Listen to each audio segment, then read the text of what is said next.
Goeie paskop, nou gaan die mooi die bal was. Ja, komt aan de vier van die loskakel, hij komt in de grappen.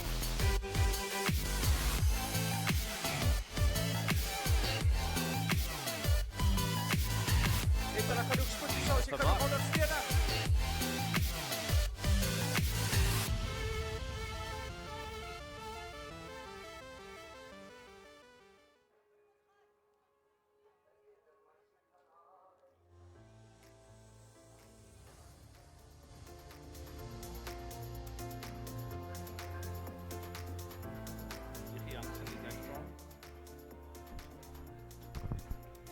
Good morning and welcome to the second day of the Paarl Boys Under 16 tournament. We've got a wonderful clash coming up here between DIAMANTVELD from Kimberley and EG Jansen. If we look back at some of the rugby we had on Saturday on the first day, there was a wonderful win by Grey College over Paarl Gym, last minute try that won the game for Grey. And the impressive result of the day was Oakdale beating Worskell Monument 64 points to 10. And with me is Morgan Newman. Good morning, Shoal. Good morning all to the listeners. Yeah, big game yesterday, Saturday, sorry. I did the game EG Jansen over Dale College. And what a humdinger of a game it was. In the dying minutes, I think the score's not really a good reflection of the result. But nonetheless, a 29-23 victory there for EG Jansen. But also, just there's a team list, so let me just move very quickly to the team list. In the two props, Dejan Barnard and Joandre Leroux. WH Esterhazen is the hooker, while Quinton Krier and Charles Swartz make up the locking pairing. Then the loose trio is Divan Muller, Tian Pretorius, and DIAMANTVELD Dumini. While in the backs, Frans Williams and CJ Marks make up the 9-10 combination. And then the wingers are AJ Meads. And as that list just drifts away from me, so I'll try and give you the rest of the back line as we go. EG Jansen, it's Nicholas Smith, Sias Barnos, and Morne Brodrijk in the front. And then the lock pairing is Ron Visser and Franco Bredenkamp, while the loose trio is Tian Durant, Zander Manas, and Dwayne Hoffman in the back line. Tristan Lombard is at the number 9 position. And as the game progresses, I'll run through the two back lines for you. So we got DIAMANTVELD playing from right to left in the blue and yellow jerseys, and on the left we'll have EG Jansen with the striped yellow and black jerseys. Nice hanging kickoff there, well taken there by Jansen. Scrum half looking to clear the ball out. Ball goes down the back line. Unfortunately, there's a little bit of a knock on, but DIAMANTVELD manages to collect the ball, making some nice go forward ball there. Scrum half Williams feeds it out the fly of Marks into the back line. Nice tackle there. Ball being secured back. Williams again out to the back line. Unfortunately, another knock on there, but the referee calls us back for a knock on there by EG Jansen, and will be a scrum down for DIAMANTVELD. EG Jansen showing their intent very early on here, wanting to run the ball from the first kickoff. Unfortunately, the ball goes to deck. I must say I was extremely impressed with this number 10 of EG Jansen, Heyman. He really impressed in the first game against Dale College, and I expect him to do the same into this game. But as we move to the game, DIAMANTVELD have a great attacking opportunity here just outside the 22 of EG Jansen. And I think they'll be looking to lay down their marker quite early in this game. Having lost the previous game, they'll be looking to build some confidence nice and early on, and really lay down a marker against this EG Jansen side. Will have their tails in the air after an impressive victory over Dale College on Saturday. So with Williams feeding the scrum again, out to his fly of Marks. Nice flat ball to the centre, takes it up. Nice appreciation of the law there, getting back to his feet, picking up the ball. Williams again nice flat ball there to the number 7 Pretorius. Secures the ball back. Williams again. Marks finding his outside runner in Jansen there. Fortunately, ball goes lost there. Collected there by Milan. Quite a bulky number 14 there. Out to Heyman, who finds a very nice touch finder and relieves quite a bit of pressure on this team. Great to see EG Jansen putting the ball, not EG Jansen, DIAMANTVELD putting the ball through the phases there nice and early, and building a bit of confidence nonetheless. It's a line out now to DIAMANTVELD, and I see their flanker, Tian Pretorius, is throwing in at the line out. It's a nice solid drive by DIAMANTVELD. Led at the back by Tian. The ref says use it or lose it. And it looks like scrum half feeds the ball to the back line once again. It goes to ground. It's a knock-on in the midfield. And very good defense there by EG Jansen. Great lines on defense, nice pressure. And I'm sure they'll look to relieve some pressure from inside their own half on the 10-meter line in the middle of the field. Yeah, it's unfortunate for the knock-on there by DIAMANTVELD. Looked like quite a promising ball they set up there. But let's see what Jansen can do with this nice attacking ball.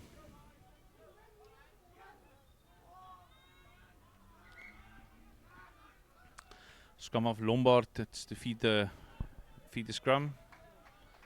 Referee having a quick word there with the front rows.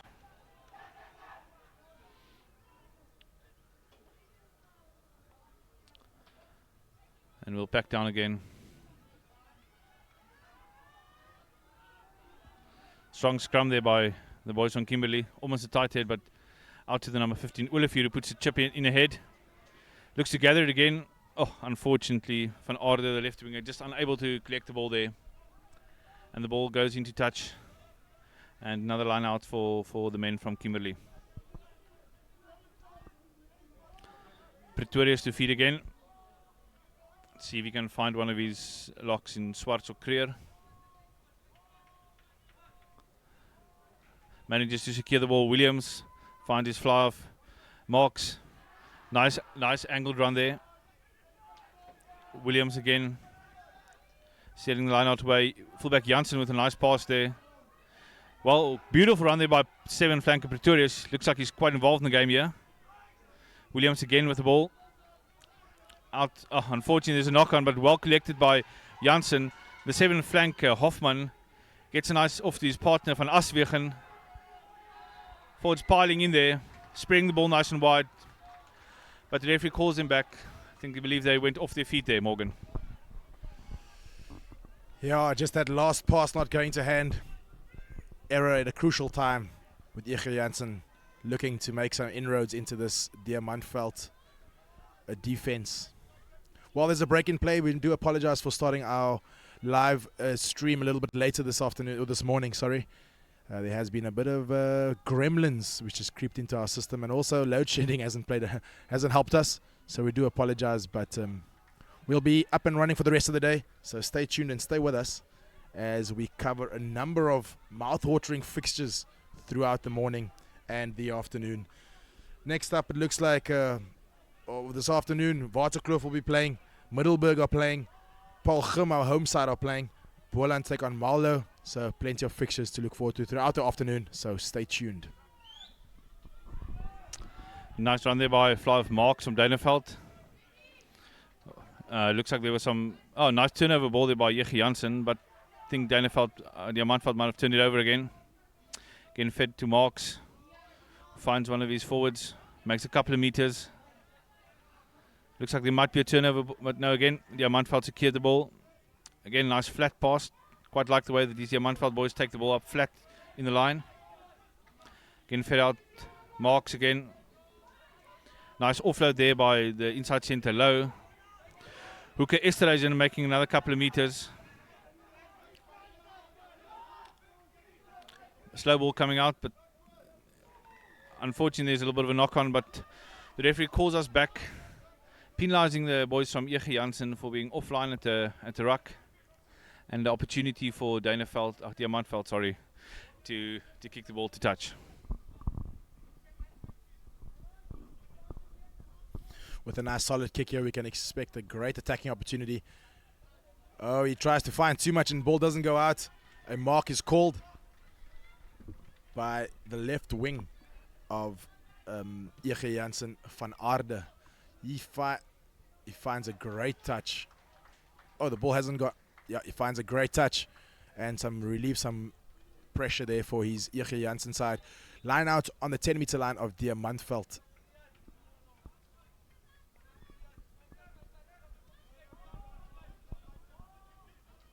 I must say we've seen both teams probe in this first 7 minutes, and I expect this game to open up as we progress.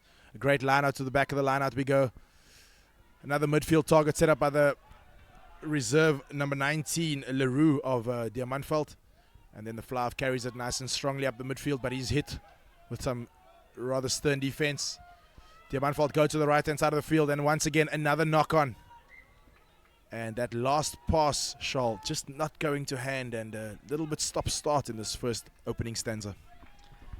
Yeah, it's been a little bit stop-start affair, especially on the DIAMANTVELD side. They've had good possession here, but managed to knock the ball on quite a few times. But let's see what EG can do here with quite a nice possession deep inside the DIAMANTVELD half.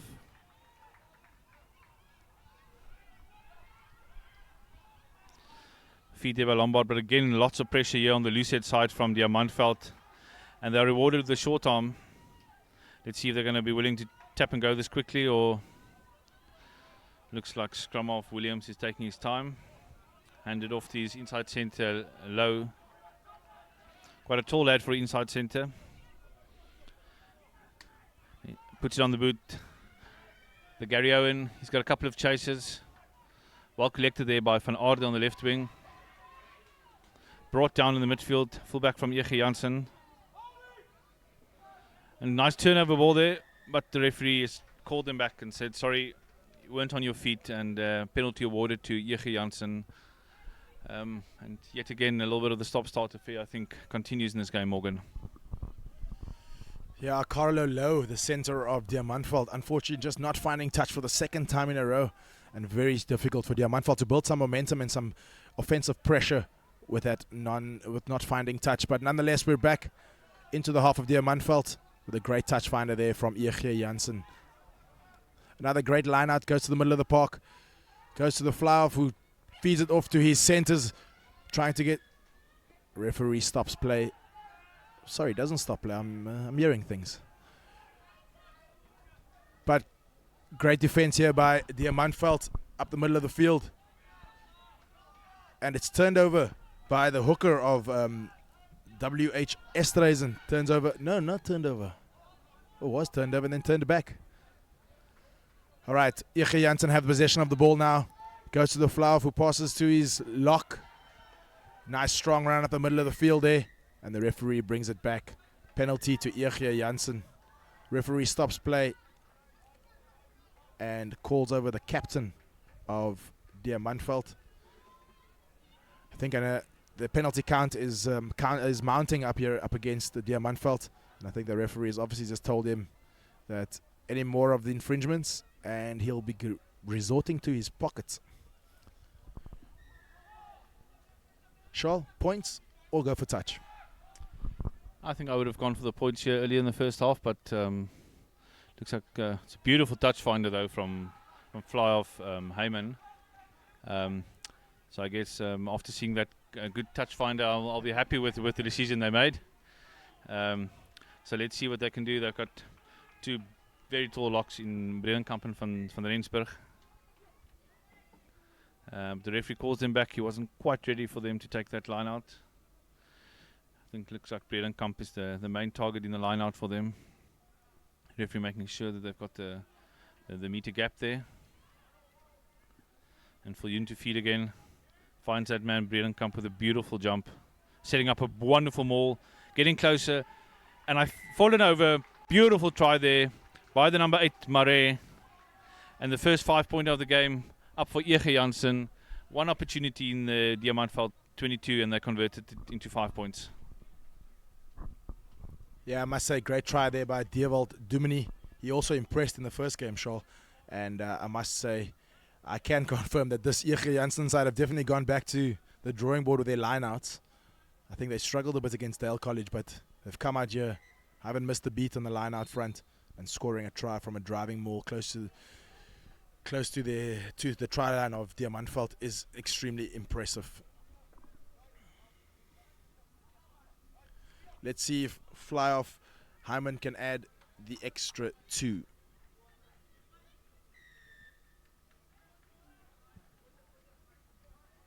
It's a great strike. unfortunately fades to the right-hand side of the field there. The score remains 5-0 in favor of EG Jansen. And yeah, I'm sure our technical team will fix that error there. But EG Jansen are 5-0 up against DIAMANTVELD with 12.5 minutes played in the first half. Marks with a high hanging kickoff. Not a lot of EG Jansen players too eager to get to that ball. But Jans van Rensburg manages to find his hands on the ball. Very competitive at ruck time. Oh, nice run there by Viljoen, the hooker. Makes some nice meters there. Ball being spread wide again. Out to the fullback. And Van Aarde puts it on the boot, but unfortunately it's charged down, but then collected again by the fullback Olivier. EG keep their hands on the ball. Taking just past midfield. Through the hands. Unfortunately the ball doesn't quite go to hand, but not knocked forward. EG keep the momentum here. Scum off Lombard, looking to put a chip kick ahead. Only the fullback there, Jansen, that manages to get bundled into touch. And very nice play there by EG Jansen, forcing DIAMANTVELD deep into their 22 and getting their line out. I'm sure they'll be looking to hit their tall timber in Bredenkamp again to set up a nice rolling maul. Yeah, Charles, that rolling maul has worked for them in the past. They've scored a nice 5-pointer from that, so I expect very much of the same here. Although it's off the top to their fly off. Looks like a great center pairing there. Driving the ball up the middle of the field, two sides to attack. They can get some nice quick ball. They go up the blind side to their winger, number 14, Milan, who carries the ball into contact, well cleaned out. And EG Jansen keeping the ball through the phases here. Another midfield target here, using the big boys up front. Hoffman, Bredenkamp and Jans van Rensburg really doing some tremendous work, but it seems to be held up by DIAMANTVELD. The referee is calling use it or lose it, and it's held very, very well held up by DIAMANTVELD in the middle of the park. Scrum down, DIAMANTVELD.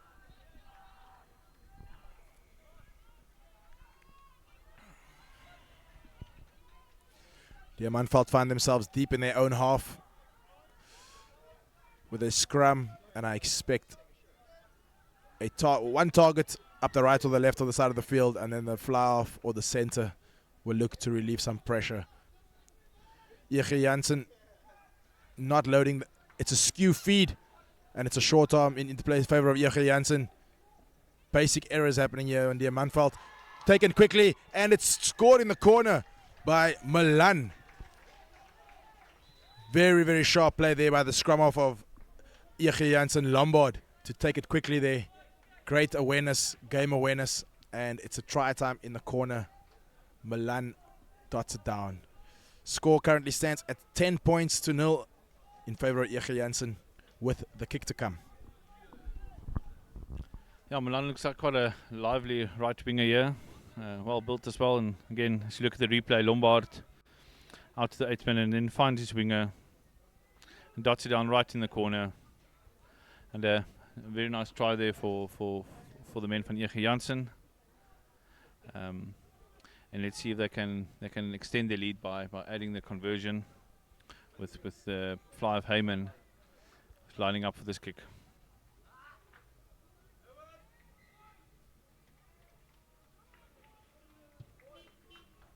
Nice strike and beautiful kick right from the corner.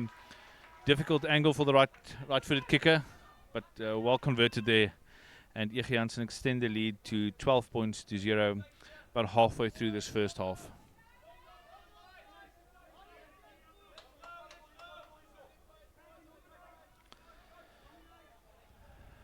Marks again with the kickoff for DIAMANTVELD.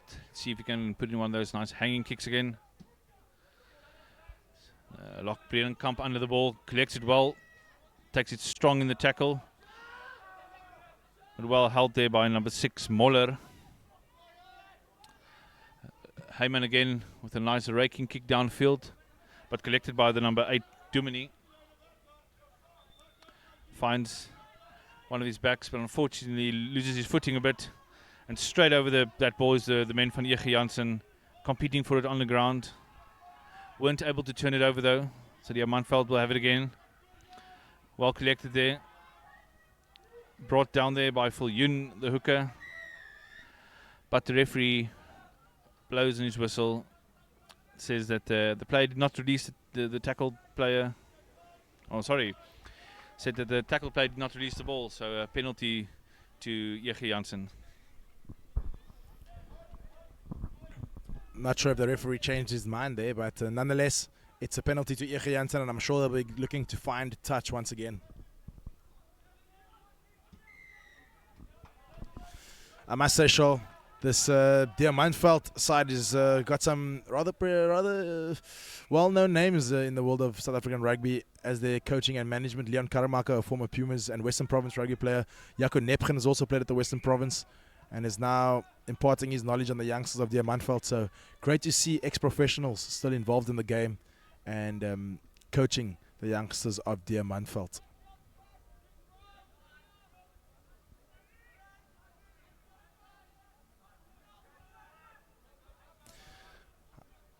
After that previous try, I saw Jaco Nepgen heading over to go and have a little chat to his team, so I'm sure they'll come with one or two different plans in the next few moments. This number 9 of Lombard really giving his forwards a bit of a a bit of a beating. I'm sure he won't.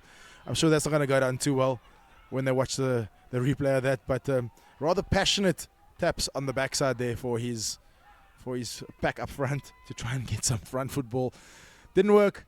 It was a turnover and a scrum to DIAMANTVELD. Use it or lose it.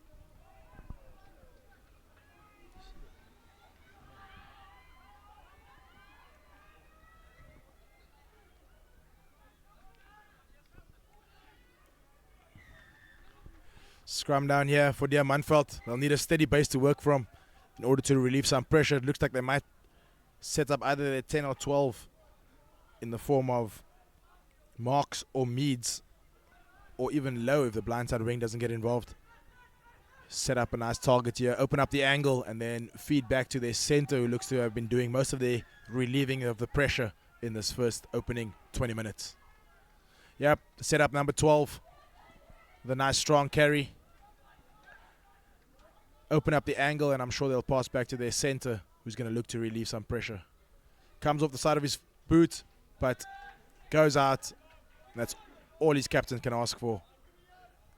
Line out to EG Jansen, just inside the half of DIAMANTVELD. Yeah, probably not the best timed kick that the gentleman has had in his life, but very effective. And let's see what EG can do with this line out. I mean, they've gone to Bredenkamp 4 or 5 times in a row. Find him again. Up to the midfield. Oh, beautiful running there by the inside centre. Setting the ball up. Lombard again going to the same side. Ball going out to Van Aarde on the left wing. But unfortunately the referee calls him back. Says there was a knock on. And a scrum down to DIAMANTVELD. And let's see if they can get their backline going. They've had ample opportunity in this game, but just haven't managed to string together a couple of phases.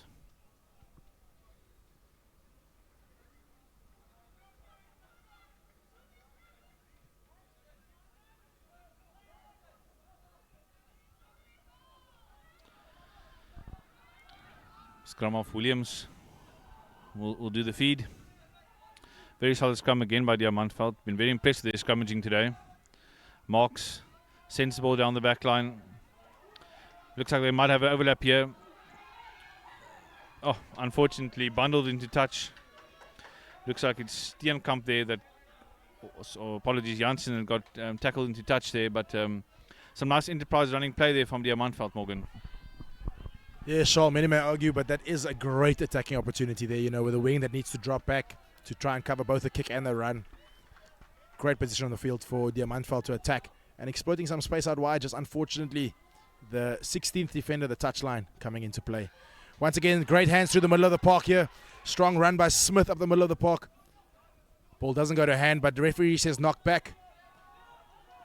They come up the blind. Some nice quick feeding there from scrum of Lombard. Once again into the hands of Milan, who carries strongly. Can he get there? No, he's held up short. Lombard wanting to get the ball, but slowed down as ruck time. Another strong carry by the 7 Hoffman. And another great attacking opportunity here for EG Jansen to add a 7-pointer to their tally. Ball is held up over the line. Should be a scrum 5 meters for EG Jansen. So good attack there from EG Jansen, showing some real enterprise. Good mixture between backs and forwards. Yeah, it's really nice to see how they brought their backs and forwards playing together there, using the big tight head prop in the midfield, and also when the ball came back to the other side, the Lock Bredenkamp, who I've been impressed with today, showing some nice hands. But let's see what they can do from this great attacking opportunity. Let's see what they do. Lombard over to Heyman. Onto the inside centre, who's get brought down just a couple of meters out. Lombard again finds Marais, the number 8. Nice strong run by him. Diamantveld over that ball. Let's see if they can get it. But no, the ball's been cleared. Lombard again, Heyman through their hands. Over to the wing, Milan. Will he be over for his second? No, just short of the line. Lombard again. One of the flankers running in there. Let's see if the ball can come out. Yeah, Lombard brings it out to the number 5, Bredenkamp. And he falls over. Unfortunately, he's just knocked the ball on. Centimeters short of the line. And Diamantveld will have the opportunity to exit here with only about 5 minutes or so left in the first half. Great defense there by Diamantveld, as EG Jansen try and turn this territory and pressure into points. Good value for their 12-0 lead currently, with 24 minutes played in this first half. They have dominated both territory and possession, and they'll be looking to turn that into points. But a chance for Diamantveld to relieve pressure once again. I think 13 of Diamantveld.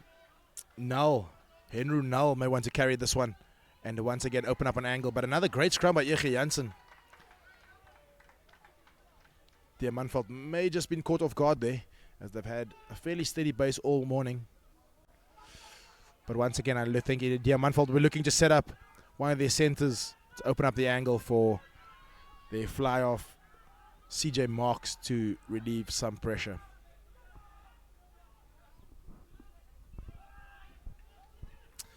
It's a nice feed there by scrum of Williams.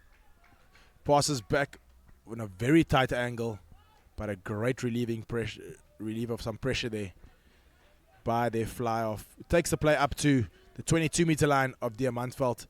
EG Jansen remain on the attack as we head into the last 5 minutes of this first half between EG Jansen and Diamantveld under 16s at the Paarl Gymnasium under 16 Rugby Festival. So Viljoen with the feed. Oh, unfortunately not able to find Williams. Collects the ball. Nicely ball down the back line here from Diamantveld with the man over on the right hand side. Van der Merwe gets the ball back inside for Nel. But unfortunately the ball goes forward. And yet another mistake by the men from Kimberley. They've had ample opportunity today, but unfortunately made quite a few handling errors. And let's see if EG Jansen can get another score just before the halftime break and get a bit of more of a commanding lead going into the second half.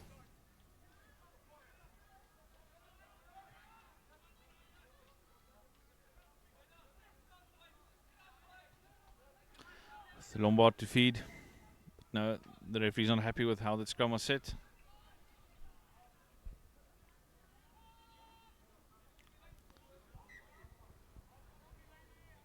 Referee having another word with the front rows. Let's see if we can get a successful scrum here. With Lombard looking again to feed. Still doesn't look quite right, that scrum, but still able to play. Heyman feeding his back line, nice and deep the back line. Milan again with the ball. Looks like it'll be a strong carry again by him. Diamantveld over the ball. And very well done there by the number 12, Low. Oh no, the referee, sorry, penalised him. Said the tackler did not roll away. So EG Jansen with the opportunity to look for touch and set up a nice attacking maul inside the Diamantveld 22. It's another great touch finder there by the left wing of EG Jansen.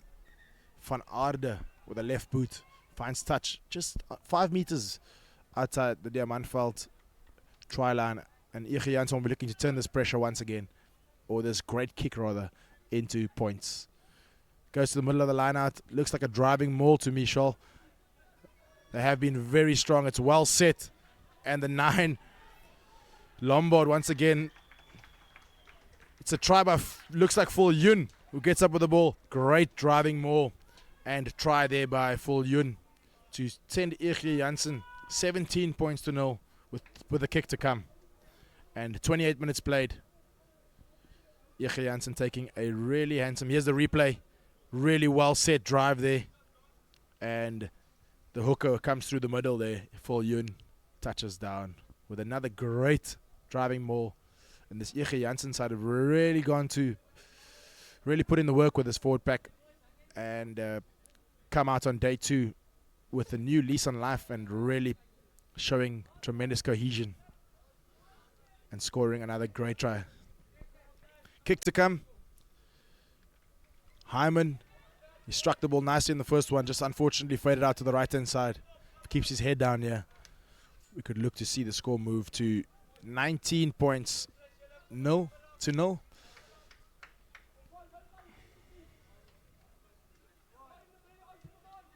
Another great strike, unfortunately, fades out to the right-hand side. Score remains 17 points to 0 against DIAMANTVELD in favor of EG Jansen, with 29 minutes played in this first half.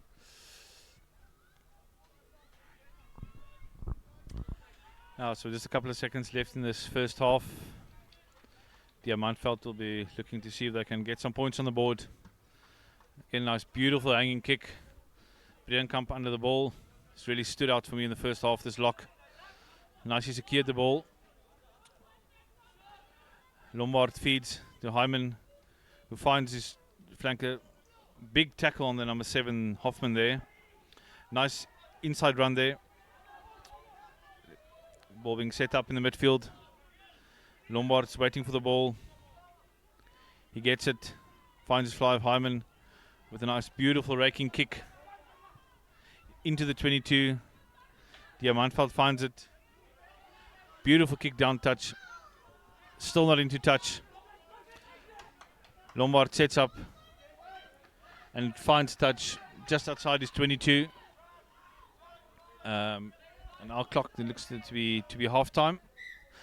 And indeed, the referee calls half time with the men from EG Jansen leading 17 points to 0 against DIAMANTVELD.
Right, welcome back after halftime. EG Jansen currently dominating this game and leading 17 points to 0 with kickoff to come. It's a nice kickoff here by Hyman. Unfortunately knocked forward by the lock of EG Jansen, Bredenkamp, who has impressed in this first half, Shaw. He really has carried well and controlled those lineouts with immense control. Yeah, he's definitely been one of the standout players, along with the right wing of EG Jansen's played well as well. And also the fly of Hyman has looked like in control. A couple of nice kicks as well from him. So let's see, Williams again feeding the scrum. Again, a strong scrum by DIAMANTVELD. Not the best of passes, but managed to collect. Got low there, breaking through one gap. Jansen over to the left winger there. Nice play there by DIAMANTVELD. They're able to secure the ball, but no, the referee said penalty for not rolling away there. So DIAMANTVELD will have an opportunity here to put the ball into the corner, and let's see if they can set up a nice driving ball. Very good touch finder there, with a tight angle, able to get the ball out with just probably 10 meters out from the goal line. And let's see what DIAMANTVELD can do with this line-out opportunity here. Well collected there. Nice sack there. Well, unfortunately, the referee said it's not an illegal sack there. See Marks getting his line-out, back line away. Nice straight running there by the number 22. Again, nobody there to collect the ball. Being brought back. Marks looking on the inside. Beautiful running there by the fly of Marks, keeping the defenses guessing, going through the gap there and scoring his side's first try right after the break. And I don't think the coaches could ask for anything better than this, Morgan. Yeah, sure. Great start here by DIAMANTVELD. I must say, I'd like to see them work on field position in the second half, because their set piece has worked quite well. The backs have really gelled quite nicely, and the lineouts and scrums have really set a good platform for their back. So if we can find field position, I expect them to be a real threat. Sorry, there's the replay. Some great feet there from CJ Marks to put a 5-pointer on the board with a kick to come. Straight through the middle. And we've got a real game on our hands here. 17 points to 7. 2 minutes in the second half. This DIAMANTVELD side will be focusing on getting back into the half of EG Jansen and putting some more points on the board. Slow walk to the halfway line for EG Jansen as they regroup and look to regather this kickoff. Once again, Bredenkamp is underneath the ball. Takes extremely well and offloads in the tackle.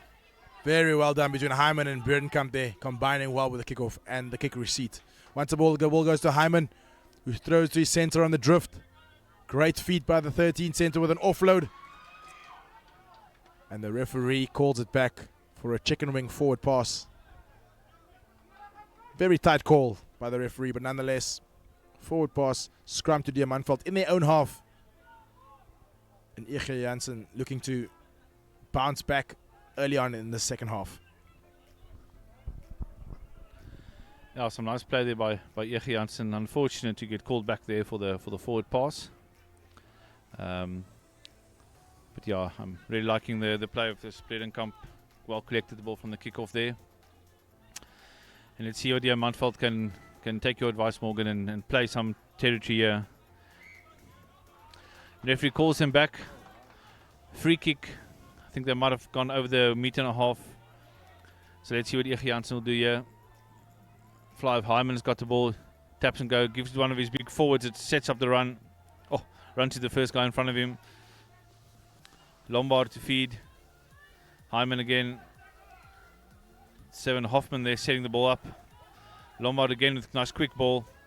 Flat ball. But through the first tackle. See what EG does with the ball here. Again, Hyman sets up the other lock. Jansen van der Rensburg. Lombard again. Hyman again with the ball wide. Nice hands there.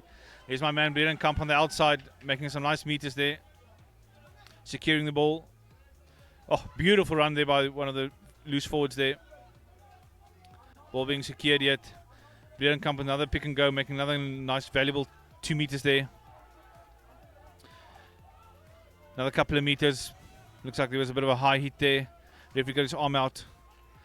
Another couple of meters. Beautiful driving play here by the boys from EG Jansen. Another couple of meters forward. Lombard feeds the back line now. Nice angled running there.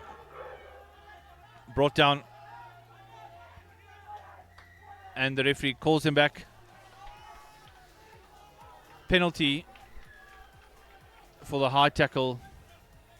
And EG Jansen with great field position here. Let's see what they'll do. Steps the ball into touch. And it'll be a 5-minute line out for EG Jansen. EG Jansen will be looking to turn this spell of pressure into some points with another expected line-out drive. It's worked for them very well so far in this game. Finds Bredenkamp in the middle of the line-out. The maul is set, but is met. Comes off the back of the line-out into the midfield. Great hands there by center, and a great drive up the middle of the field. Try there by the number 10, I think it is. Hyman. I must say, great hands there by Smith. And great center combination work there between Herman and Smith.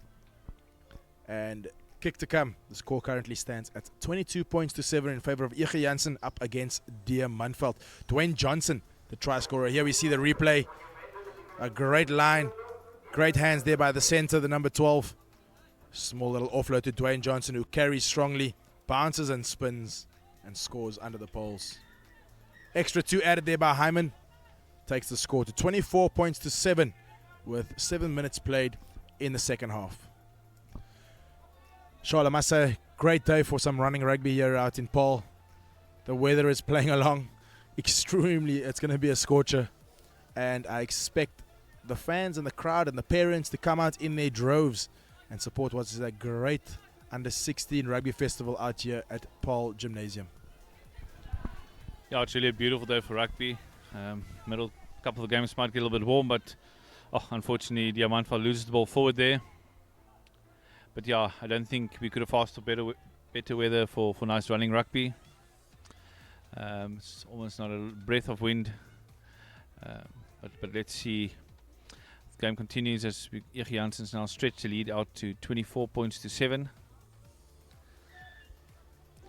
And let's see what they can do here with the scrum. DIAMANTVELD has put them under quite a lot of pressure, especially there on the loose-head side where Dian Barnard seems to be quite a strong scrummager for DIAMANTVELD. As Lombard feeds the ball again, moving backwards again. Hyman with that educated right boot of his finds some open space behind the DIAMANTVELD winger, but the ball's collected back inside to Pretorius. Takes 2 or 3 players to take him to ground. DIAMANTVELD again with the ball. Mark's taking the ball nice and flat to his centre low there. It's brought down but manages to gain another couple of meters. Williams not happy with the support he's getting from his forwards. He's got a runner but he's tackled quite heavily there. Let's see if DIAMANTVELD can get the ball out. They do. Another couple of meters, but EG Jansen over the ball there. And the referee, with a loud blow of the whistle, says a player played there without the ball. And a penalty to EG Jansen, straight in front of the post on the 10 meters line. But looks like they're going to opt to go for touch and try and set up another one of those driving mauls of theirs. Yeah, Charles, this driving maul has worked tremendously well for this EG Jansen side, but I can also say that I think the heat is starting to play a role here as this DIAMANTVELD, rather large DIAMANTVELD pack seem to be struggling around the park as we head into the latter end of this second clash of the day as DIAMANTVELD take on EG Jansen, with the score currently standing at 24 points to 7 in favor of EG Jansen with 20 minutes to go in the second half. It's another great line out to Bredenkamp. Passes to Hyman. Again, lovely work between the centers as there's a nice strong ball carry up the middle of the field. Change of direction to the 15. Olivier, unfortunately, doesn't go to hand. And it's a stop in play. Ball goes nicely out once again into the backline of EG Jansen. Well, nicely, strongly carried with an offload in the tackle. Dwayne Johnson once again carries extremely strongly along the side of the ruck, and the referee plays advantage for a high tackle. It's a snipe by the 9 of EG Jansen. Referee not happy with the advantage. Stops play. They cannot take it quickly. Referee stop and play. And I've got a funny feeling he may be going to the pocket for this one. Yeah, there's been a couple of high hits on the men from EG Jansen. If you're having a strong word with the skipper there from DIAMANTVELD, probably the final warning they've got here. Let's see what they do here. Look like they're going to kick it into touch. Yeah, and set up another one of those lineouts. Pretty sure if I was on the DIAMANTVELD side, I would be trying to mark Bredenkamp, who's most likely going to be the target. And they find him again. But the referee called it not a straight feed. Quite a tight and tough call there. And DIAMANTVELD can breathe again and get opportunity to exit here from with inside their own 22.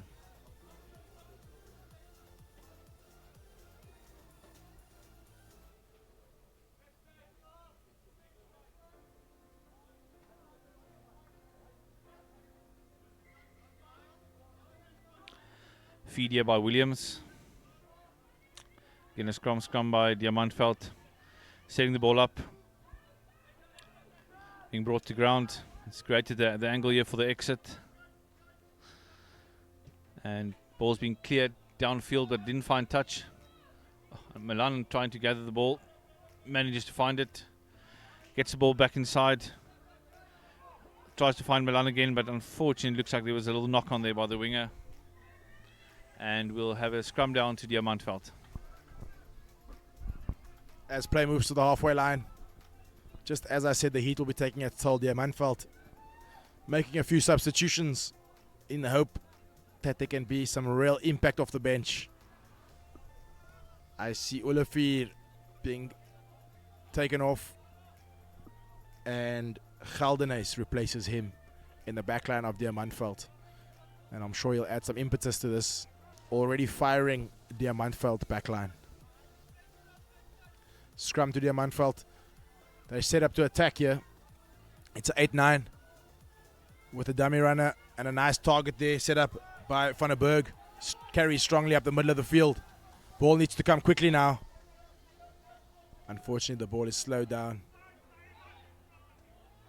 They go up the blind side. And referee not happy with something. Double blow on the whistle. Spells trouble if you ask me. Referee showing for a stiff arm. Goes to his pocket.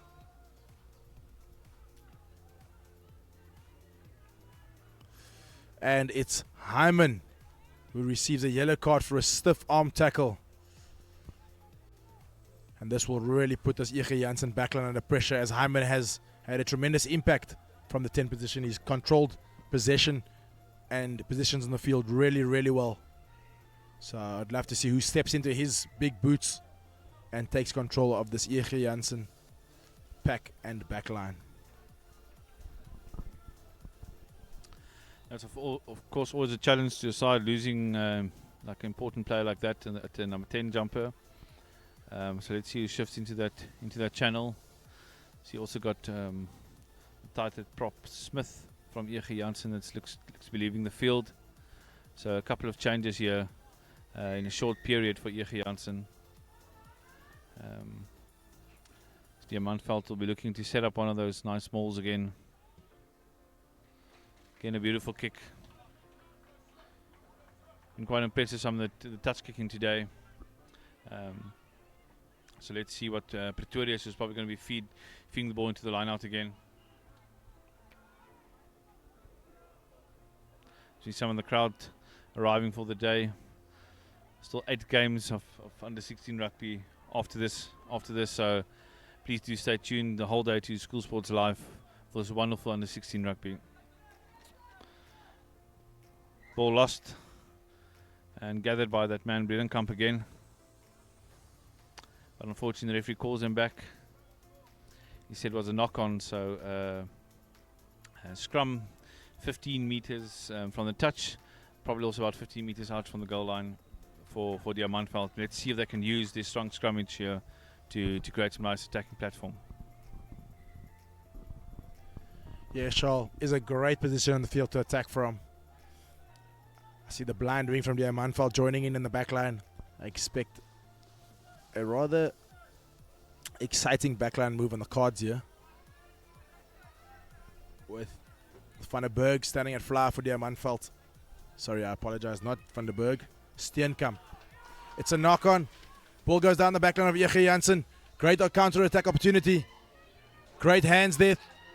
Puts it on the boot and he's tackled into touch, but the ball goes out on the halfway line or just the other side of the halfway line. Scrum line out, sorry, to DIAMANTVELD. And unfortunately just missing an opportunity there to apply some real pressure on this EG Jansen side with a knock on in midfield. Nice line out there, but the referee calls him back. He said he's not happy with that feed. And DIAMANTVELD will have to throw it in again. I see they've gone to Esterhuis in the hooker now, putting the ball into the line out. And Esterhuis in with the feed. Not quite secured the ball. But the referee calls a penalty for offside play as the DIAMANTVELD players came within the 10 meters before the line out was over. And opportunity to go to touch for EG.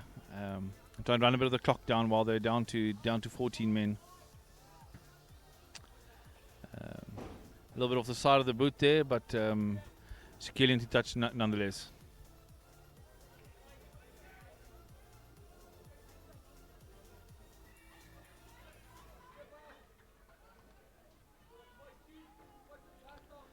The feed from Viljoen. Finds his tall timber, Bredenkamp again. Nice little chip kick through. Oh, shouldn't let the ball bounce there in your 22. But collected nonetheless by DIAMANTVELD. And again, a loud blow of the whistle by the referee, saying that the tackled player did not release the tackled player. And there's a penalty to DIAMANTVELD to try and relieve some pressure, Morgan. Yeah, it doesn't go out, Charles. So unfortunately, EG Jansen back on the attack. Ball goes down the back line. It's a bit of an overlap here. Great stepping inside. Again, a stiff arm tackle, which the referee plays advantage for. And it needs to go down the back line here. Steenkamp has the ball in hand. Straightens up.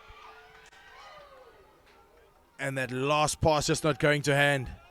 EG Jansen retained possession, however. It's still on out wide if this ball can go through the hands. It's carried strongly up the middle of the field.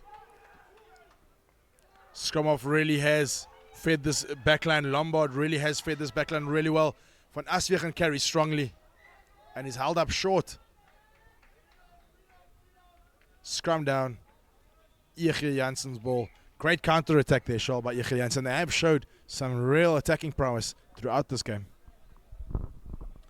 Yeah, some very nice running with the ball there by EG Jansen. It's nice to see them. They've got a bit of space. They can use those outside backs of theirs, and not only the big strong forwards that they've used throughout the game so far.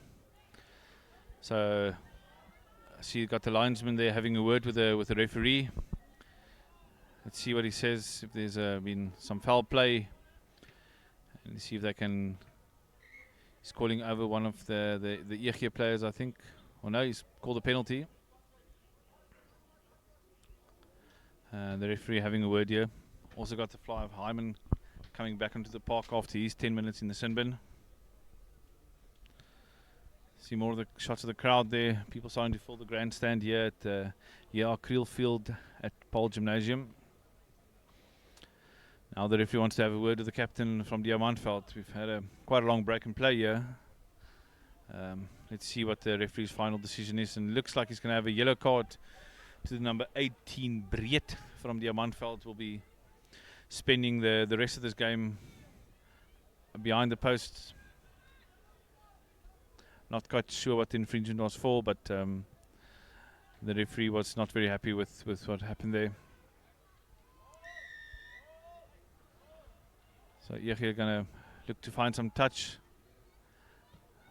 Oh, but unfortunately, looks like it went off the side of the boot, and will be a 22-meter will scrum down. I'm sure DIAMANTVELD will opt for the 22, and looking to relieve some pressure from this 22-meter restart. It's a big restart. Takes EG Jansen onto their 22-meter line. But a rather staggered line, but a great defense. It's knocked on by EG Jansen, and it's turnover ball. Can DIAMANTVELD take advantage of this turnover? They're on the 22, and another great attacking opportunity. Great feat there by the number 22, Steenkamp, who's held up. And no advantage. Referee comes back for the scrum. Scrum down, DIAMANTVELD's ball. And before this game closes out, I think they'll be looking to add a few more points to their tally, as they really haven't played that badly. And I think they've had some great set piece opportunities. It's just that last pass for DIAMANTVELD which hasn't gone to hand, and has resulted in the score currently standing at 24 points to 7 in favor of EG Jansen, as they're up against DIAMANTVELD. Plenty of games to look forward to for the rest of the afternoon, and I expect one or two real humdingers. DIAMANTVELD go blind. It's well carried once again.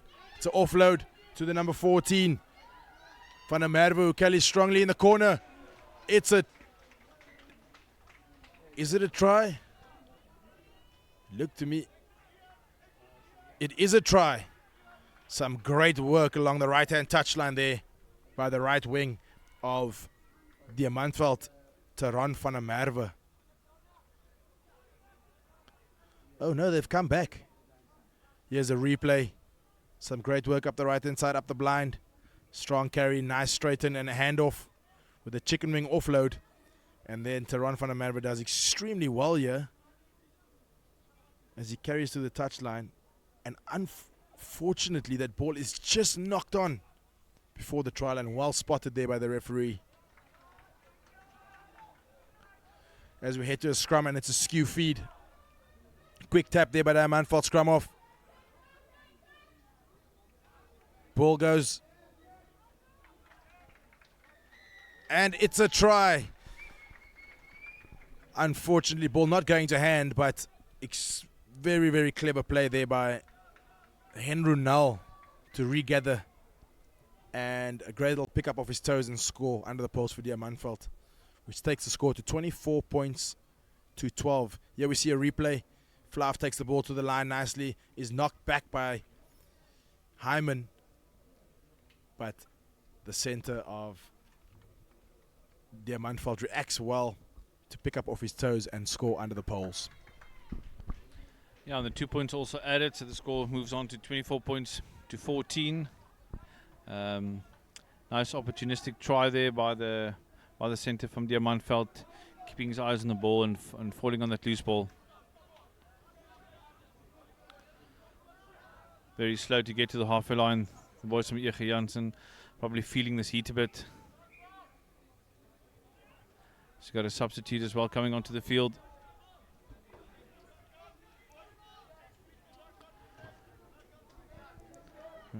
Clock starting to run down here. Just 6 minutes left in the second half here.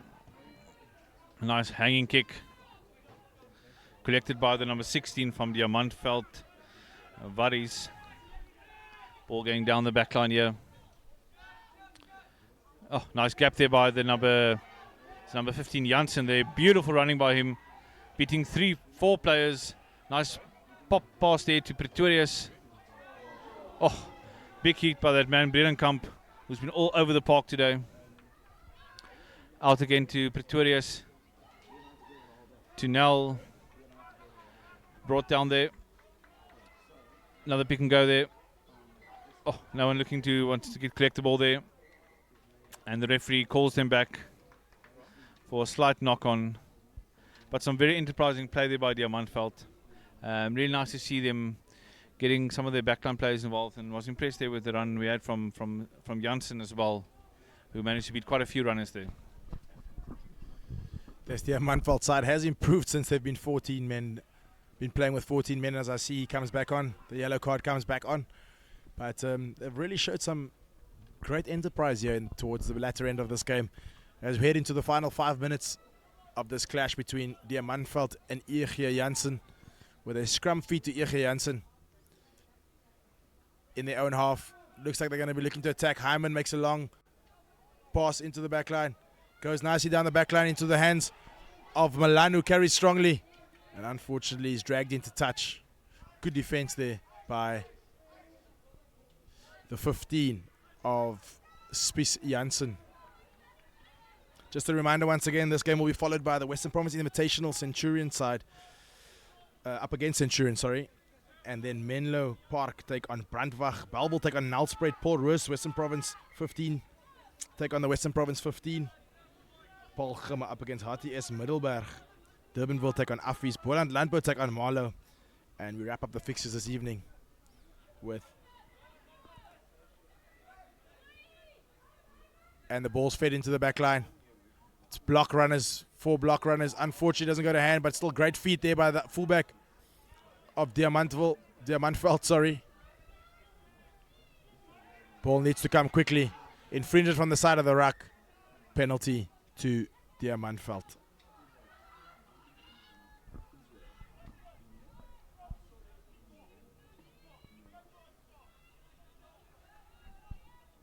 Once again, DIAMANTVELD will be looking to find touch here, as close to that try line of EG Jansen as possible. It's a good touch finder as we head up to inside the 22 of DIAMANTVELD with a line out to come. 3 minutes to play. 10 point deficit between the two sides.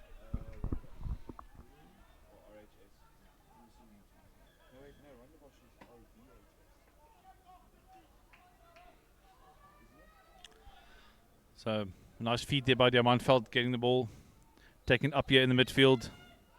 Nice strong run there by the number 8 Dumini. Cleared the ball going to the blind. Looks like there's an overlap here, but unfortunately scrum off couldn't quite get the ball away.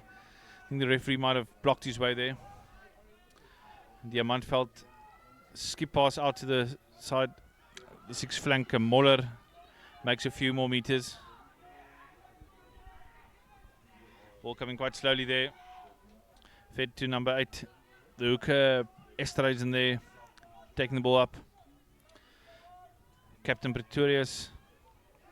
Strong run there in the midfield by Varys, the replacement prop.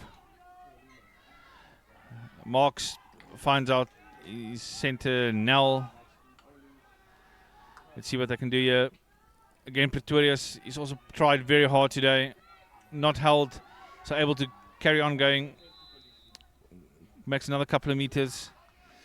Again, the ball being fed to the inside to Jansen, who's looked very dangerous when he was running with the ball. Ball being cleared, but unfortunately not quite going to hand there. And the referee calls him back for a penalty. And a bit of decision time here, Morgan. Looks like they're going for the touchline. A 7-pointer here will leave us with that last minute of some real tense rugby. So it's a line out on the 5 meters of EG Jansen. Feed to DIAMANTVELD. The nice strong driving ball here. They go to the front of the line. Well contested up front. Ball goes into the back line. Unfortunately doesn't go to hand, but he's regathered. It's cleaned up well by the DIAMANTVELD side. They go same way. Goes into the hands of the outside. It's well who's met by aggressive defense from the EG Jansen backline winger Milan.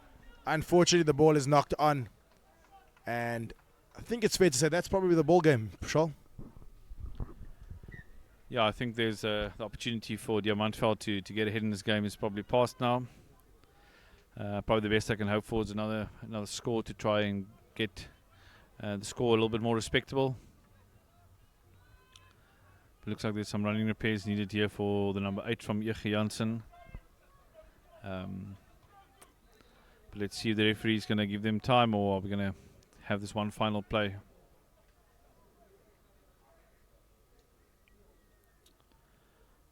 Seems that he's getting up gingerly there. The number 8, I believe it's Hoffman, the number 8. He's ready to fight on for the last minute or so.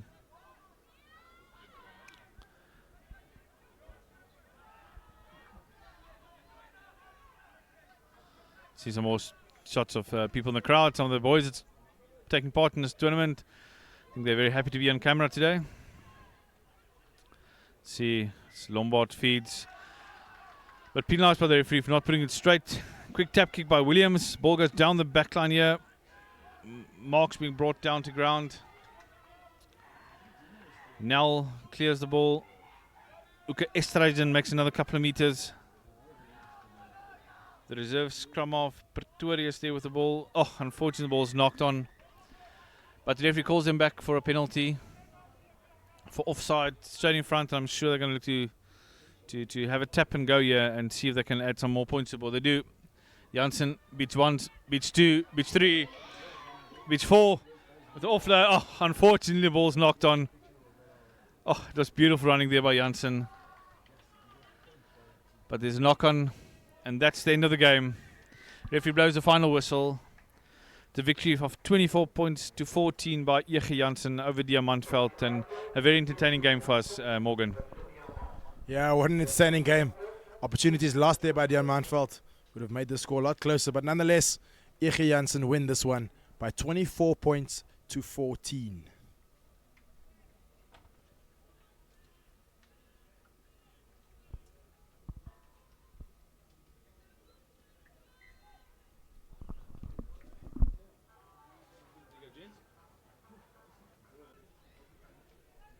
Okay, cool.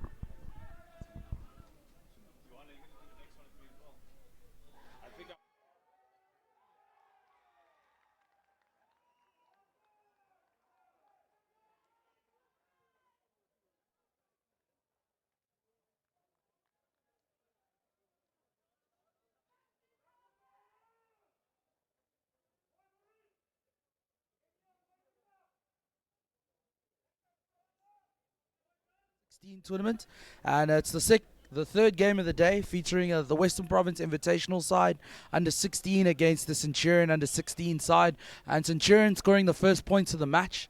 That try coming from their prop Jean-Louis Leroux, bolstering run in the corner, got his side's first 5-pointer, and unfortunately the kick was missed there, so the scoreline currently reads 5-0.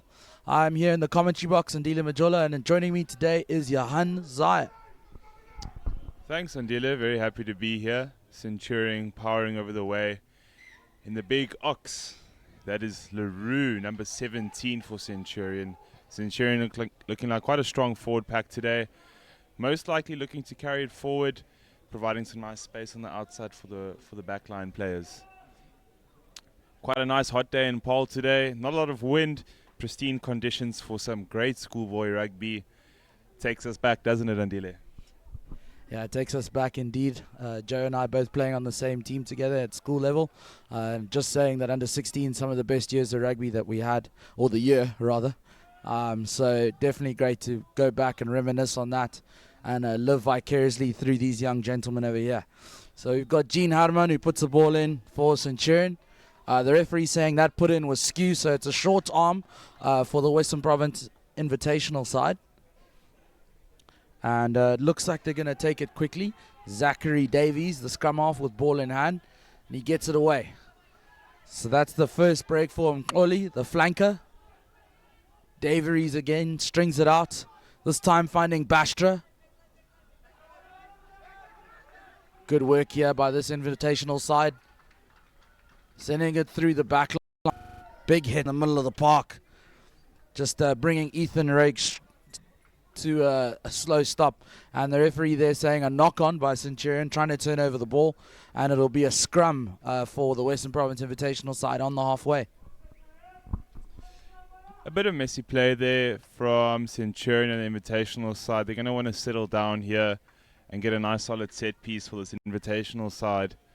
Maybe give a tight head scrum or loose head just to provide their backline with a bit of space and a bit of opportunity on the outside. Darius is with the feed in for the invitational side. It's a scrum on the halfway. Quite a dominant set piece from Centurion. Looks like it's been turned over with Hardeman with ball in hand. He's got a nice break up field. He's brought down eventually. Centurion in their opponent's 22, picking and going, making some good fast ball. And there's that big ox we spoke of earlier, previous try scorer LaRue. Ball out to Armand. Centurion building up a good couple phases here, hoping to get some points on the board. Looks like it's been awarded.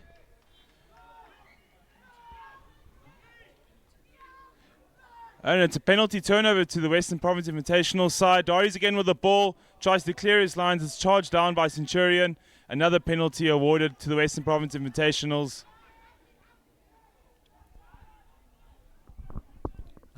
Looked like they were going to go quickly, but they've opted to go for the kick and get the territory instead. So that's Roy, hailing from Pelican Park, the number 15. And he's put the ball into touch and given them some breathing room now at this stage. So this Western Province Invitational side being made up of young men from a variety of different schools: Pelican Park, Elsie's River, DeKalin, Scottsville, Bloberg Strands, Zenza, Clonella, South Peninsula, Durbanville, Muizenberg, Joe Slovo. All of these gents hailing from their various schools come together to make up this team, and they're looking here to get themselves a win with their combined skill and talent. Centurion turning over that line out, so they've got possession again, and really sending the ball forward through their big forward pack, which have been very dominant here in the early phases. Hardeman stringing it out to the left this time. That's MJ Erasmus with a strong carry. Hardeman digging for the ball, strings it out again. That's a knock on there, and he'll feel unlucky there. It's the fly off, Labaskachni, that he just couldn't hold on to that one. So just some breathing room now for the Western Province Invitational side. He'll be happy to take a scrum here, Joe. Quite a tough passage of play there for the Invitational side. They're going to want to get out of their own half, maybe get some more territory upfield. And there on screen we see some of the Paarl boys hanging out, watching some opposition. It's going to be very interesting in this game how this Invitational side comes together. They're from a large variety of schools as you've listed, and it makes me wonder how they're going to come together in comparison to a Centurion side that's been training together, I'm assuming, for the past couple months. Centurion here with nice ball again. They're 22. They've turned over quite a few balls. A nice big carry from Claessens. Tight head prop. Ball out from Hardeman wide to Armand again. Looks like he just lost the ball there. Is that awarded? Looks like flank Divan Dalport there, who managed to maybe get a score. Looks like it's been awarded. Quite lucky there on an easy pickup and take over the line. Unlucky for Grundling, who's just unfortunately spilled the ball. But luckily he was there in support to pick it up and dot over for the try. So congrats to Centurion. Got more points on the board. There we see the carry. Just unfortunately they're spilling it backwards. And Divan Dalport maybe getting the easiest try this season. Yeah, Dalport will be very happy with that score, taking his team up to a 10-0 lead now, with a kick to follow. There you can see him on screen, Divan Dalport, the number 7 from Worskall Centurion. So we wait now for the kick to come.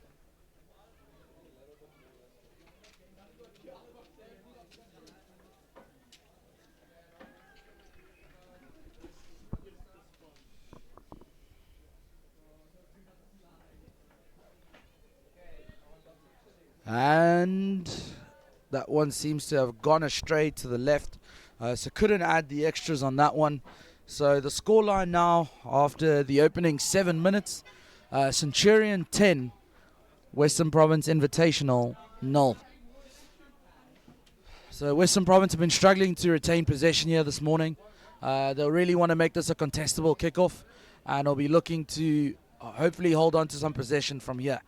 And the kickoff is contestable indeed, and I think they may have got possession from this one, and they have. Penalty on the 10-meter. Great kickoff, and hopefully build some momentum here. And here we go. Davies with the quick tap. The fly off there, trying to beat some of the defenders.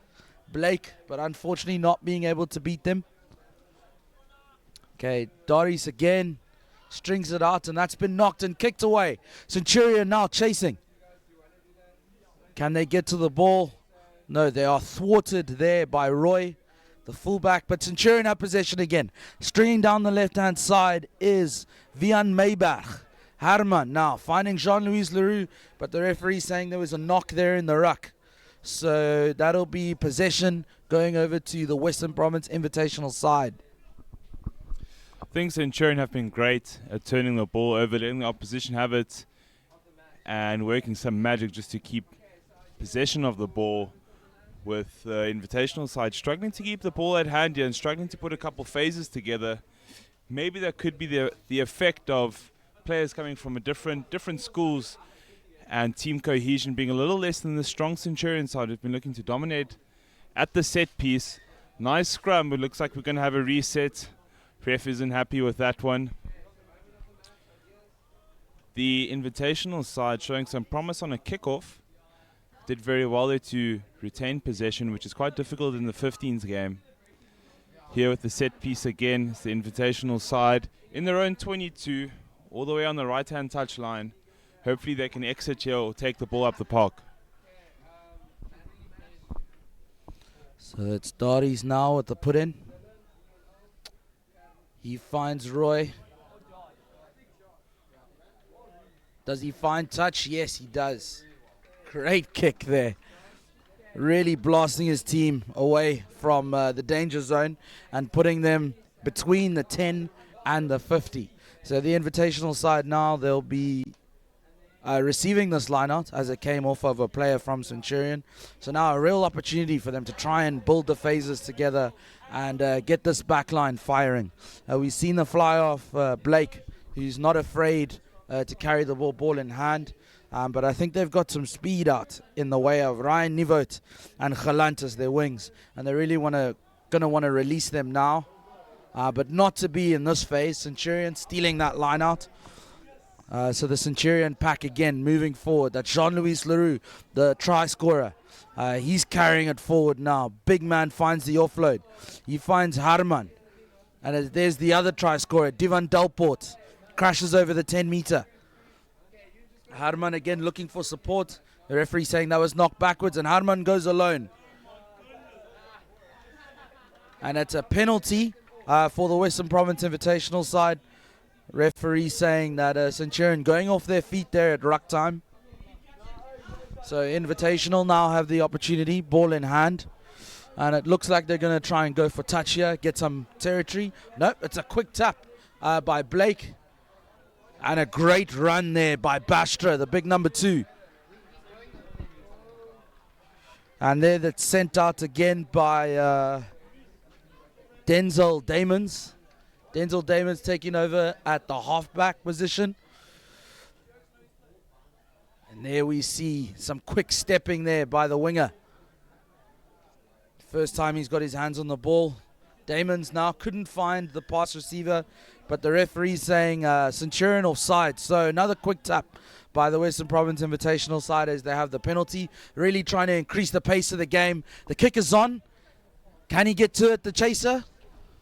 Centurion there fielding the ball. Damon still doing well, but unfortunately going high as he put in a tackle there to try and stop the boys from Centurion. And the referee calling it back for a penalty. And it looks like he's going to have a chat with the Western Province Invitational side about their tackling there, Joe. Trying to keep it safe at this young level. Yes, Andile, we have to keep mindful of the dangers of a high tackle. So it's a good job for the referee to make sure we don't have any dangers on the field. Unfortunate for the Invitational side. Looked like they had some promise there with ball in hand and a nice piece of play into the corner of Centurion's 22. It's unfortunate that they've lost the ball, as they are seeming quite entertaining with the ball in hand. Unfortunately, losing it there in the attacking 22. They'll be disappointed with that. They want to get some points on the board. Centurion clearing their lines there, setting up for a line out just outside of their 22 with Erasmus with ball in hand. Centurion have already stolen 2 or 3 of the invitational side's lineouts. Let's hope they can maintain their position here at this lineout. Looks like it might be a middle jump, and Erasmus finds Van der Berg. The ball sent out into the 10 channel. Couple of netball offloads. Good carry upfield from Jacobs. And it looks like it'll be a penalty for Centurion. Back down to where the line out happened. The invitational side being quite eager there before the penalty's been taken. Coming up to make the tackle. And the invitational side being blown up for being offside again. That's twice now. They're going to be slightly disappointed with that. Centurion looking to clear their lines here and get out again into the opposition half, where they've been so dangerous. Nice, great kick there from Nathan Labuskachny. His team will be very pleased to be playing further upfield and have another shot at putting some more points on the board.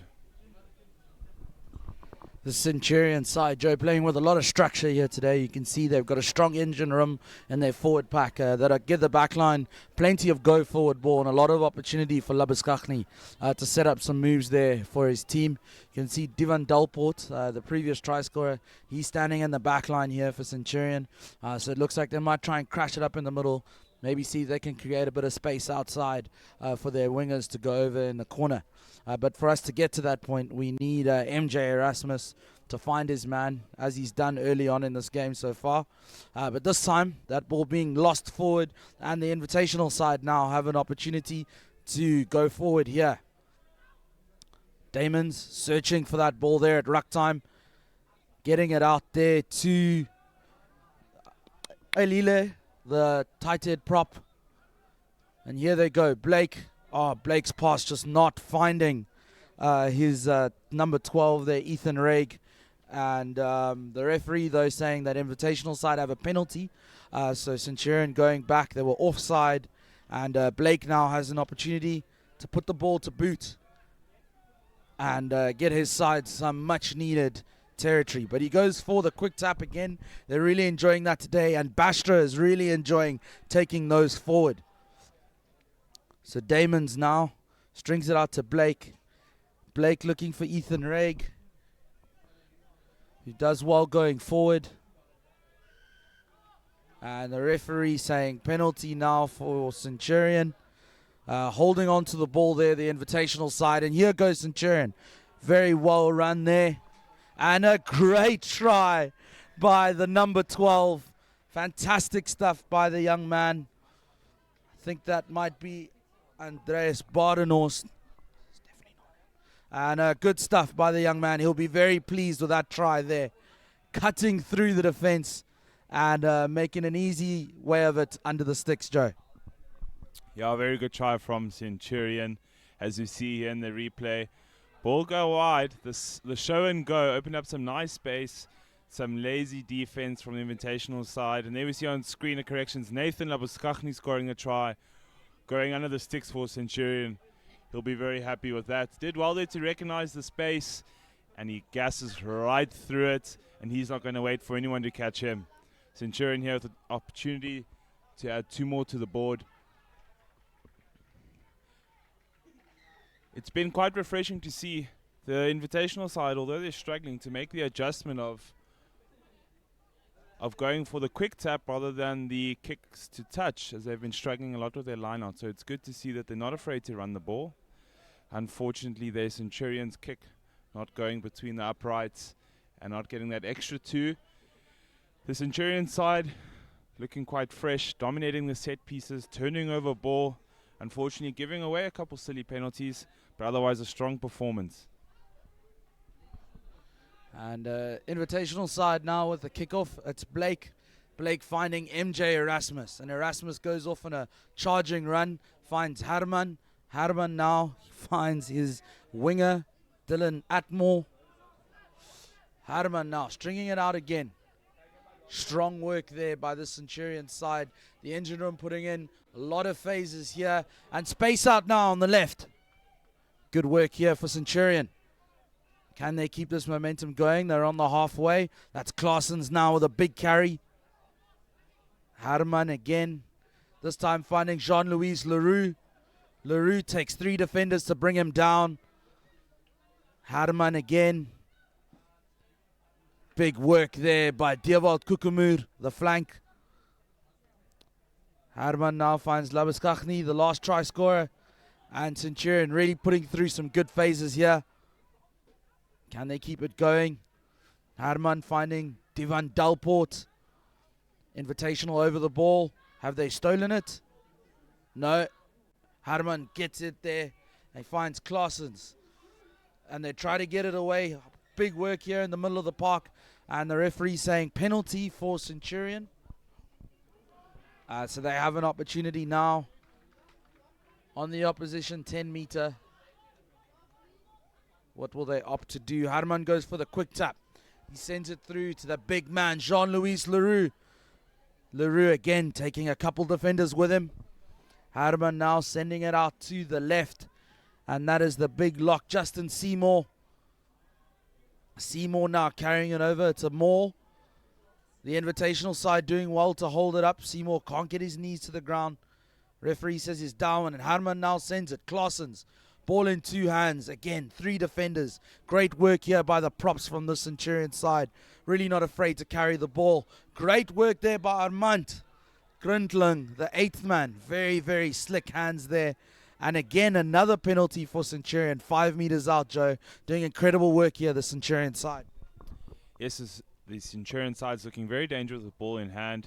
Unfortunately, a yellow card given by the referee to Galant, possibly for too many infringements on his own try line. And looks like Centurion are going for the quick tap. They're almost knocking it on. And there's our scrum half, Herman. He's over. That'll be one of his easier tries for him at the tournament. Looked a little too easy there, and the invitational side looking reluctant to defend. Unfortunately, these kind of things can be tough for these invitational sides who are looking to work together, but it can be difficult with their seasons all not together, and they're going to look to build a bit of more team chemistry here and a bit better communication. There we saw in the replay Jean Herman going over for the Centurion under 16s. This forward pack looking very powerful and very dominant. And now we even see the scrum half powering over the line. Andile, what do you think the Centurion side, what do you think they could give credit to their performance? Yeah, I think they can be very pleased with their performance, mostly coming from a lot of structure. Herman has done a really, really great job at commanding the ruck time. And I think the engine room is really where a lot of their dominance has come from. The forwards getting over the advantage line with a lot of their carries. And all of them strong ball carriers all the way through the side. So they'll be very pleased with the way that they started this game. And they really want to continue this. 10 minutes left in the half. The Western Province Invitational side are down to 14 men for the rest of this half. So an opportunity now for Centurion to really put some points on the board and maybe close this game out for this Western Province side who have struggled to find a bit of cohesion here this morning. So this is Western Province now with the kickoff. It's a high hanging restart. Fielded well though by the Centurion side. And they managed to hold on to the ball in the middle of the park. And Herman sends it out now to the left. Labuskachny trying to get the pass away to his fullback, Vian van der Merwe, who couldn't hold on to that one. So the referee saying it's a knock on and a scrum for the Western Province Invitational team. An opportunity now for them. They are closing in now on the Centurion red zone, the 22-meter line. And this could be their shot to put some points on the board, Joe. Yes, definitely, Andile. Western Province Invitational side need to look after their ball here. They've been reluctant to hold on to it and been giving away a couple silly penalties. But they need to have a strong, dominant set piece here, or at least try and hold off this dominant Centurion forward pack in order to give their backline some space on the outside. So hopefully the invitational side can hold on to the ball here. That's Damons with the ball feed. Looks like it's a penalty, unfortunately, to Centurion for wheeling the scrum there. Invitational side will be disappointed with that. Almost in their opponent's 22, looking to put some points on the board, giving away a silly penalty. That's very unfortunate. Centurion, what they've been doing the whole day, ball in hand, they've been pretty used to it. They're going to be happy to get out of their own 22 here and build up a few phases and go again. Their forwards just being too dominant at the moment for the invitational side. This invitational side needs to come up with a bit of an emergency plan here. Some nice weather today here in Paarl, bit of a light breeze, but nothing really going to affect the throw of MJ Erasmus from Centurion as seen in picture. There, Labuskachny's gone up. Invitational side have turned the ball over, but still another penalty to Centurion for offside again. It must be about the third penalty given away by the Invitationals for offside, Ndile. Yeah, they really are struggling at the set piece, and I think that maybe just comes from the boys just coming from different schools, so haven't been together for a lot of training sessions, and just misfiring at set piece situations, which is not allowing them to really set up a platform of which to attack from. So Centurion now again, great punt over to the Western Province Invitational 22-meter line, and they now have an opportunity to set up a good attacking platform here for their backline to work off of. So MJ Erasmus, he's done quite well in his lineouts so far, finding Jean-Louis Leroux at the back there, who finds Labuskachny now with the show and go again. Great ball carrier he is. Harman now sending it out again. That's Seymour. Good work. Harman digging for the ball. Finds Dalport. Divan Dalport trying to get past the first defender. Doesn't. Harman now sending it out to the left. There's that man Armand. The big number 8 doing very good work in the middle of the park. Harman opting to go the other way now. Great run by Ilandre Jacobs. Harman, Armand sending it out now. Big run on the left, could offload inside, but unfortunately not being able to go over. And line out now for Western Province on the 5 meter. Great work here by the Centurion side. They've come to play some really, really enjoyable attacking rugby here today. Yes, they have been playing some great rugby here today, showing their dominance on the field. It's nice work there from the invitational side, just to sweep over and take out those last couple of defenders when they were short on numbers on the outside, thankfully stopping Centurion on the line.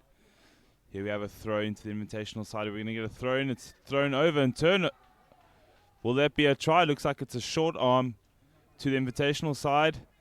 Quick little tap, and Centurion are up quick on the line. Don't think they were back 10 there.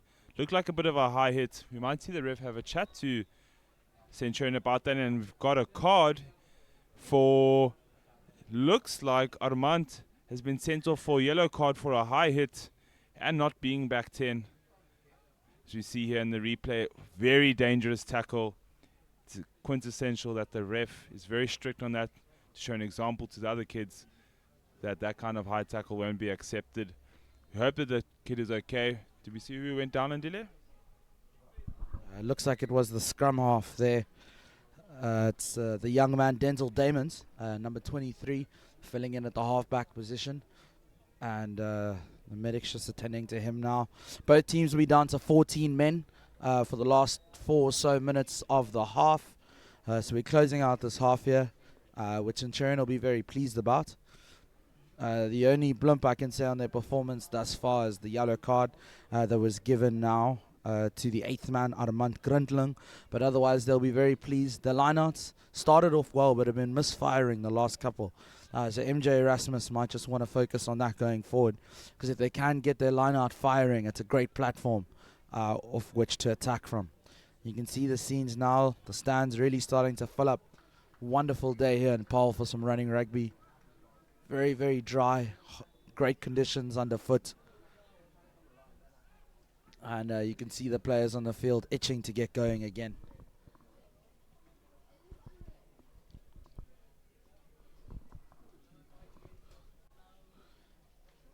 And the referee's blown his whistle, so it looks like we're ready to get underway again as Damons makes his way off the field, and the invitational side take a quick tap and go again. So here they go. It's the big man Bastra trying to bash it forward for his team. The invitational side, those first passes just not going to hand. And that's a knock on there now. And it'll be a scrum 5 meters out for Centurion. 2 minutes left in the half. And Joe, I think I see a try coming here. I think the Centurion side can definitely smell out some points being added to the board for them here. This is their favorite piece of the game here in the opposition 22. And at the set piece at the scrum, where they've been so dominant this morning, they're definitely going to look to give a big shove and some nice ball out wide to their backs, hopefully to get another try for them. Western Province side struggling here, struggling to put a couple phases together and hold on to the ball. So we'll have to see how they can defend here and make the best of the situation. Looks like Centurion will hold on to the ball. Hardeman with the show and go. He's going to go forward onto Dalport. Nice hand shown to Armour. He's going to take the ball down. Lovely little offload to Dalport. Will he score it? Looks like he's been held up there in the corner of the 22. Hardeman looking for the ball. Gets a bit of an awkward pass out. And looks like we'll have a penalty to Centurion. Hopefully Hardeman will get a quick ball here and being able to play. One of his forwards looks like it will be Seymour who goes forward up. He's held up nicely by the invitational side, showing some muscle here on their own try line. Ref is calling for the Centurion side to use it. Ball still in hand for Centurion, it seems. Haven't seen a turnover yet.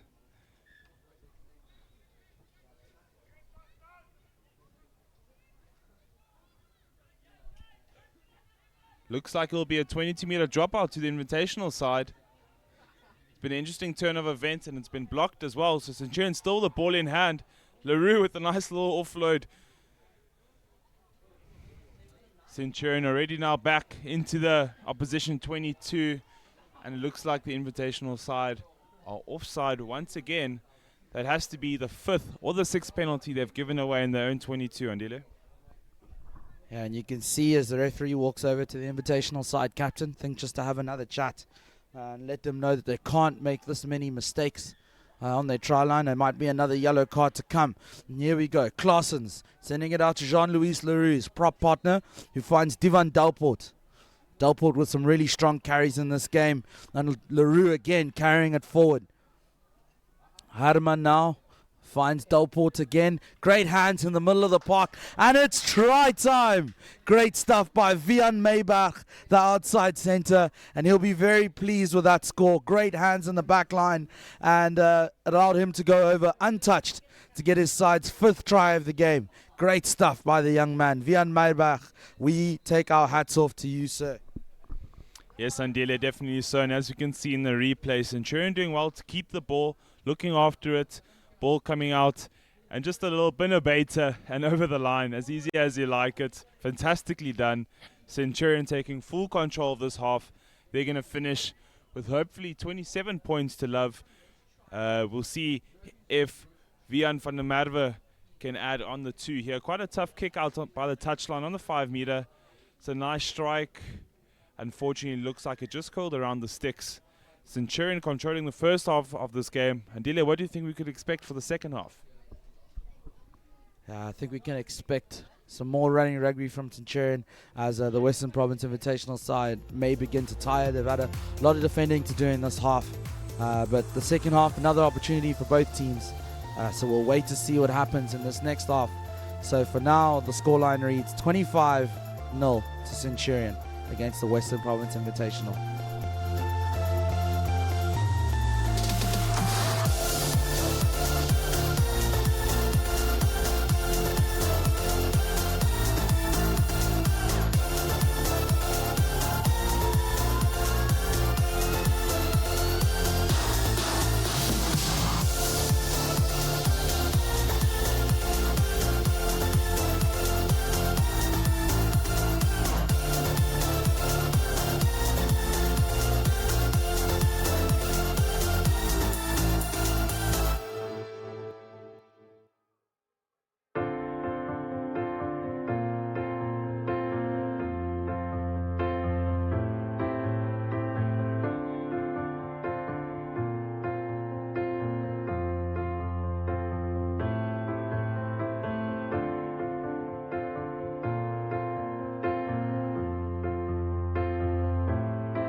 Right, and we're ready to get underway here with the second half. It's Western Province Invitational. They'll be kicking off now. It's the fullback Roy who's got ball in hand. A new half, a new opportunity for them to rewrite the way this game ends. And a kickoff, very good. Unlucky there that they couldn't hold on to that ball. And it'll be a line out now for Centurion. MJ Erasmus. A new half, a new opportunity for him to try and get his lineouts firing correctly. And here we go. Second half starting well. So it's advantage now for Centurion. Harman with some strong carries. The scrum half has been very impressive today. Makes a good 10 meters for his side. Pick and go there by Jason Seymour, the lock. Another big carry. Harman digging for the ball now. Opts for the box kick. Finds some space there, but unfortunately Western Province knocking it on. It's hold there, so Western Province doing well to turn it over. But Jason Seymour diving over the ball. And now Centurion are in the red zone and they can feel the try coming here. But that's been lost forward. And it's scrum time for Invitational. You've looked a bit shaky with ball in hand, Joe. Just a bit of jitters as the second half starts. Yes, indeed. They probably received a few stern words from their coach at halftime to try and put something together. Here we find them again in their own 22, unfortunately. They definitely need to play more upfield rugby and get out of their own half, which they've been struggling to do from the first half. Unfortunately, they're a bit of a messy play there. Usually, if the ball's on the ground, someone has to dive on it. You need to maintain possession. Here we have Damon's in with a feed. Bit of a better scrum from the Invitational. Looks like, unfortunately, they've given up the short arm. Centurion going for a quick tap. Not on the mark. Looks like they're still going to go for a nice big pass to Dalport. Looks like Centurion have made a mistake. Perhaps a forward pass here. And it's going to be a scrum again to the Invitational side. Hopefully they can correct that previous scrum and pull tight as a forward pack and try and maintain possession here. They've been struggling a lot with their possession. So let's hope they can turn the ball and get out of their own 22. Andile, at halftime, what would you have said to this Invitational side? I think it's just important for them to come here and enjoy their rugby. And it's really difficult to enjoy rugby when you're on the receiving end of a lot of tackles backwards and your set piece is misfiring. But if you go out to play the game with passion and just try to find the man outside you, do the basics, I think that they really do have enough talent out there to maybe get some points on the board. So the ref will just tell them to be positive, believe in themselves, trust in the structures, and just stick to the basics. Play the game that they love. I think that's what I would have said at half time if I was the coach. And yeah, this is an opportunity now for them to rewrite the way that the rest of this game goes. They'll still be down to 14 men for a short period. And there we go. Big break now by the number 6 flanker. That's Mkloli. Great run by him. And this Western Province side now looking to heat up this game. Centurion with ball in hand. The referee saying advantage to Western Province. And they have it at scrum time. And Mkloli will be very happy with that carry. And he's really brought some impetus into his side. Great positivity. And they'll be happy with this go-forward ball they've got. A fantastic carry there out of the scrum. A nice pick and go. There was a huge open side on the blind side. And our number 6, Mkloli, did very well there just to expose that and gap through that space, taking his side up. And now we see the Invitational side making a few running changes. A couple more personnel coming onto the field to take over from Williams and Bastra. They'll be going off now with Invitational side now with another scrum in their own 40. They're going to look to try and get up again. They did very well there on the pick and go. Damage with the feed. Looks like the ball came out of the tunnel again after the feed, so they'll have to reset here. Looks like Khalile will have to have a huge shove against the mammoth of Jean-Louis Leroux. We can see just a huge difference in height between the two men on your screen. Jean Leroux in the red scrum cap here at loose head, and Khalile at the tight head. It's going to be an interesting battle here between them. maybe causing a bit of a struggle in the set piece here. And there's that big shove from the Centurion. And Invitational side surprisingly getting the short arm, even struggling after that scrum. Taken quickly, ball delivered out wide to Miller. Miller with a nice skip pass, unfortunately not going to hand there, but still in possession is the Invitational side. With Ring with the carry there. It looks like Centurion have turned it over, and penalty given to the Invitational side. They're going to play it quickly here. They're not doing a lot of kicking to touch. More tapping and playing. Will we see them tap and play? Definitely so. They're having a great time carrying the ball here. Some space and some hot steps. Ball given out wide. There's an opportunity on the outside if they can get the ball there. Nice cross kick straight into the corner. We're going to have a great chase here. It's been picked up by Gelant. Has he scored?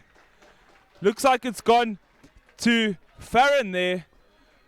How that happened, we don't know, but there was some great play there from the Invitational schools. A little piece of magic there, adding to their 5 points on the board. Joshua Farron there, doing well for his squad, staying alert and not stringing behind on the play. Very well done there. Thoughts, Andile? Yeah, Farron will be very, very happy with that try. And the Invitational side as a whole, we see here in this replay, they're not afraid to run the ball at all. Great kick into space by Dylan Roots, really exposing them at the back there. Roots with a good chase, allowed it there to get to Gelant with a fantastic offload. And Joshua Farron with one of the easiest tries and a great finish. He'll be very happy with that dive when he watches the replays later. And the Invitational side get their first points on the board, and they're the first side to score in the second half. So the coach will be very pleased that whatever he said at halftime has come through, and the quick taps that they've used all game, they were really able to capitalize on in that opportunity. So it's Miller now who tries to add the 2.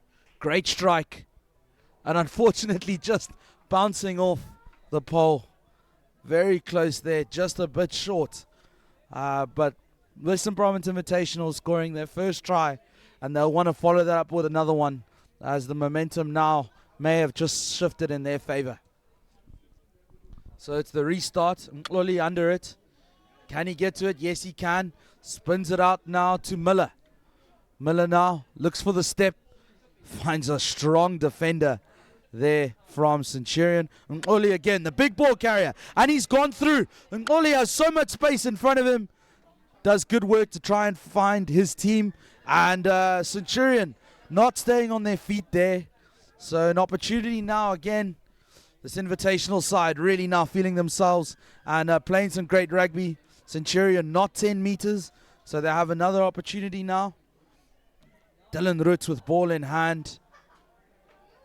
Looks like Miller, he'll be the engineer of this next phase of play. Goes for the quick tap. And now he sends it away to Bester.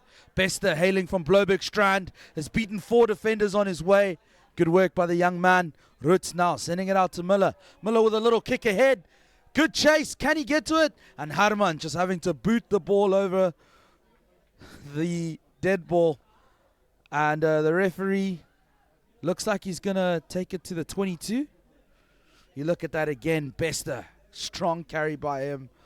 And Miller just spotting a bit of space out behind the Centurion side. And Miller had to chase strongly to prevent the Invitational side from scoring. But Joe, they've really come into their own here in the second half.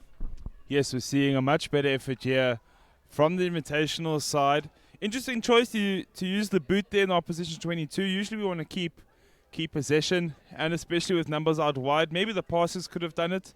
Unlucky there with the kick. Western Province Invitational asking the right questions here on Centurion's defense. If their sweepers are sweeping and if the fullbacks making sure he's behind the line and expecting those little tap throughs for the Invitational side to score some tries. Here we are with the set piece again. It's been a struggling point for the Invitational side and a very dominant point for Centurion. They've used the scrum and the line out to their advantage this game, managing to maintain all their possession.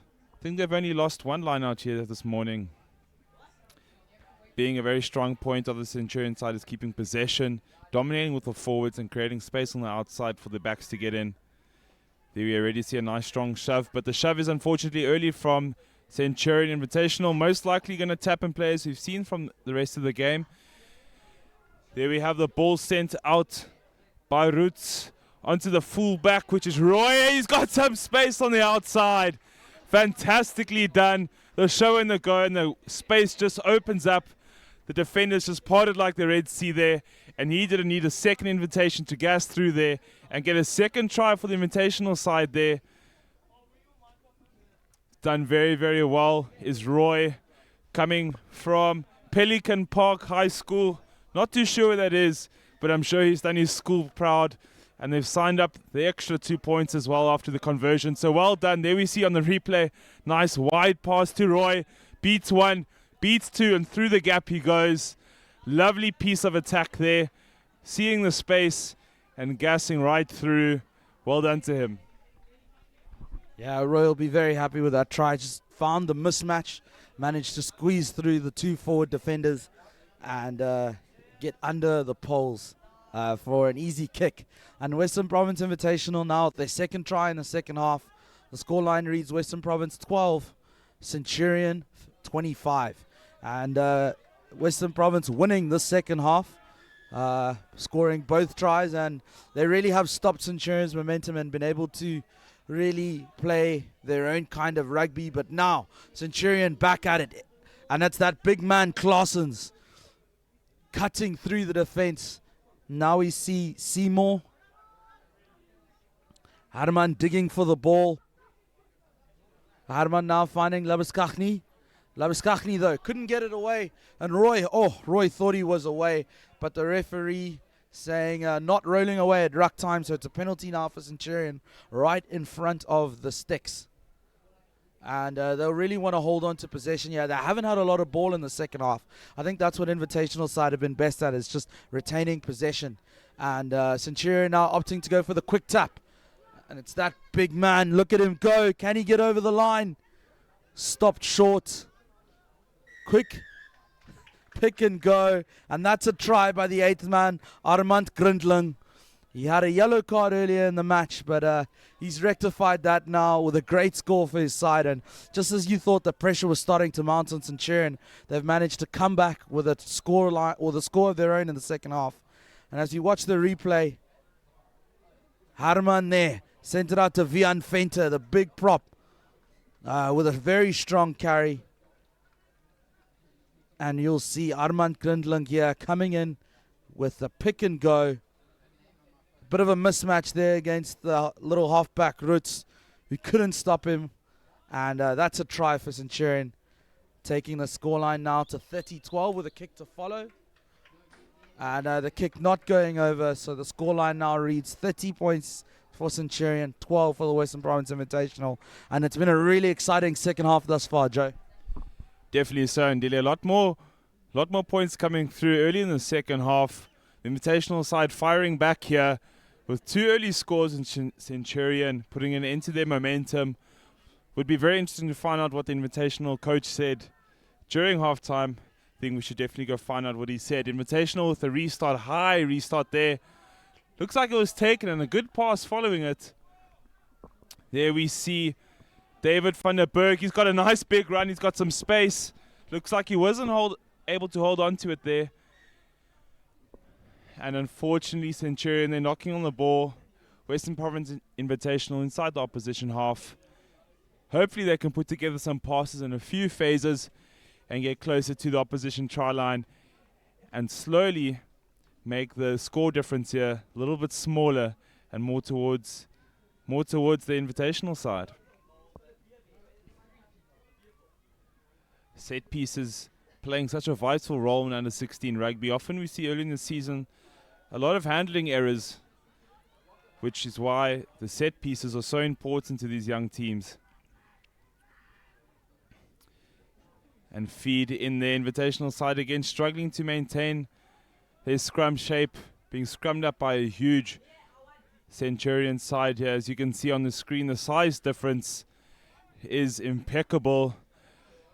These kids must have been brought up when meat was very cheap.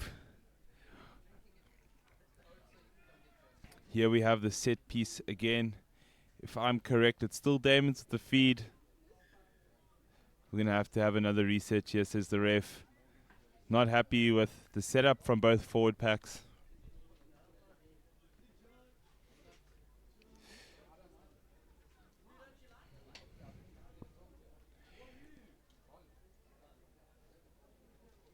It's a lovely day today in Paarl, and if you've just joined us, welcome. We are at the Paarl Gymnasium Under-16 tournament. Playing from left to right on your screen is the Western Province Invitational side, and from right to left is Centurion. Both Under-16 squads here. We have a great game of rugby on the go. Ball's out of the scrum from the set piece. Nice pass. There's some open space for Roy. Is he going to go again? Yes, sir, he definitely will. That's 2 for him today in the second half. He's done fantastically there. Defenders parting again, and him going straight through. No second questions, no doubts about it. 2 tries for him. He's put on some points for his team. Here we see the replay. A struggling set piece and a ball out. A bit of show and go. He's done fantastically there to hold the ball in 2 hands. Defenders didn't know if he was going to pass or carry, and carry he did. Well done to him. Students from Pelican Park, I hope you're watching today. As the fullback, Roy, hailing from Pelican Park himself, has done his school incredibly proud here with a brace of tries against the Centurion side, and has really brought his team back into this game in the second half. Western Province will be very, very pleased with the way that they've improved. And you can see this backline have been itching for the ball all game, and now that they've got it, have really been able to exploit the space and attack the Centurion side incredibly well. Unfortunately, the kick not quite making it there. So the scoreline currently reads Western Province 17, Centurion 30. And it's quite hot out there. You can see some tired young men as they trot over now for the kickoff. But I think momentum is still on the side of the Western Province side, who seem to have a real spring in their step here in the second half. There we have the kick, the restart, high and hanging. And unfortunately, Western Province not being able to hold on to the ball there. A knock-on from the restart. They'll be very disappointed with that. And Centurion now close to the red zone, and another opportunity for them to get another try on the board. Definitely so, Andile. Another opportunity for Centurion. They're going to look to capitalize here. Bit of interesting information coming in. Our double try scorer, Roy, getting 2 meat pies in the second half. Hailing from Pelican High School, is actually from Grassy Park. So thank you for that, Charles, for providing that information. Centurion here with the scrum, dominating again. Ball going forward, out from Herman, onto Labuskachny. Little chip through, no one's back at home. Penalty awarded to Centurion. That's going to be for offside again. That must be the 6th penalty they've given away for offside. They're going to be kicking themselves for giving away a penalty in the dead middle of their own 22. Centurion with the tap and go onto the big Claessens. Who's going to stop him? Ruck in the middle of the 22. Ball out from Herman. Unfortunately lost by Justin Seymour there. Also scoring a try in the second half. Knock on there. Looks like Invitational have got 1 or 2 players down. Invitational side having a hard time standing up to these big Centurion boys, having to make their tackles. As Andile mentioned, it's a very hot and humid day here in Paarl. Andile, how do you think the heat affects these young gentlemen? I think with 10 minutes here to go, you could see some tiring legs out there in the second half. And it's an opportunity now. You can see Roy's already exploited some space. And if you can, with your quick feet, get around some of these tired defenders, can really, really change the game. And I think that's what Western Province will be looking to do here. And if they can get the scrum to work out in their favor, they'd really want to unlock their backs, who have really been caged in for most of this game, and possibly get a try that could take this game down to a real, real exciting finish. They're only 2 scores away now from the Centurion team, and have done incredibly well to come back into their own here in the second half. So here we go, getting ready now for the scrum. Roots to feed. Roots feeds it in, Centurion powering forward. But here they have it, Western Province do offload at the back, dangerous. They've taken it back over, the referee said. So it's a 5-meter scrum now for Centurion, who've looked very, very dangerous at scrum time. And they'll be very, very pleased with the position that they're in right now. Definitely so, Andile. Centurion 5 meters from the opposition try line. They're going to look to dominate the set piece again. Hopefully providing some clean ball for the backs and creating some space out wide. Centurion's backline set nice and wide. Should we see Some nice wide ball here. Herman there introducing himself to Roots. Ball out from Herman onto... Held up there nicely by Barendse. Did a great tackle there. Looks like it's gone on to Delport there with another carry. There we see Van Buren out with the ball. Right on the opposition try line here. Oh, the dart there from Herman. He's done well there to get his first score of the game. Jean Herman, well done. Spotted the defender, rushed up early in anticipation of him passing the ball out. It made it very easy for him to pick up and just dot the ball over. One of his easiest scores of the season. And I think that almost makes it a perfect performance today for Jean Herman, the scrum half, who really has been the engineer behind what has been a fantastic performance by the Centurion side. Herman, the scrum half, has really been part of every big move, big play. He hasn't been afraid to carry it forward himself, and also has put through some really great passes, linking the engine room and his backline.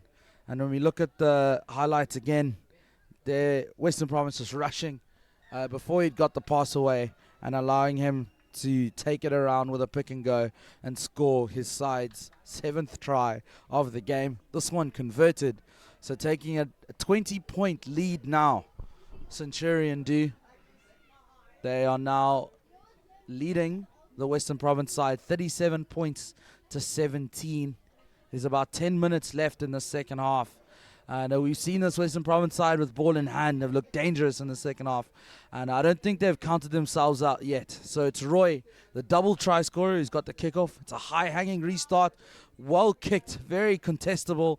And it's put his side in the Centurion 22. He'll be very, very pleased with that restart, Joe. Definitely so. The restarts being a very important part to this invitational side set piece. Trying to get into the opposition 22 and get some possession. Here we are, Centurion with the line out, going with a different setup. They've usually gone with a 4-man, now shifting on to a 5-man, possibly because of the sub change. Nice clean ball there out from Herman. On to Nathan. Opportunity on the outside. Nice strong carry here from what must be Nathan Labuskachny. Still in their own half. And now a little nice box kick from Herman into some open space at the back. But it's recovered from Green. He's got 1 or 2 steps, a bit of a show and go there. Will invitational side hold on to it? They get the penalty. Lucky this time, as it seemed as though they were struggling to hold on to that. And a high tackle there, as we've seen so many this game, resulting in a few yellow cards. And there's that 8th man again. Bested with a nice carry upfield. Ball out for the invitational side to Van Veek with a nice little offload and an inside ball to Muller on the outside. Invitational side looking to get a couple more carries and hopefully hold on to possession here. Getting over the gain line there. Another pass from Dylan Roots. Looks like it's been spilled. And in the hands of Centurion, he's got some space. He's going to go all the way. Nice strong fend there, brought down by the invitational side in their own 22, and it's turned over. He's got some space. Is Galant, and he's got plenty space. Unfortunately, the offload not going to hand there. Looks like the ref is going to call them back for the knock-on. And Galante will be kicking himself. You definitely want to make sure that you play to the whistle. And he paused a couple times in that run, wondering if he could carry on and play on, and was unable to use the great speed that he has to really blast through the defense. Beat a couple defenders on the way, but was tackled early on. So Centurion now have possession. They've got a scrum just inside the opposition half. And the link-up play between Herman and Labuskachny today has been really, really impressive. Both of them have had phenomenal game that they'll be very pleased with. And both of them feature promisingly in the highlights, which they can watch later on here on School Sports Live. But it'll be a short arm now. It's Western Province Invitational with another opportunity to attack. And here they go again. Big strong carry by Oli. Roots now strings it out. Finds the try scorer, Farron. Joshua Farron. beating the first defender, getting over the advantage line. Could this be stolen? It is stolen indeed. Holding on to the ball there, Centurion and the Western Province side, and Centurion stealing it now, and here they go. Great show and go by the big man Vian Venter, the prop forward and in, offload inside. Fantastic try here for Centurion. They'll be very, very pleased with that one.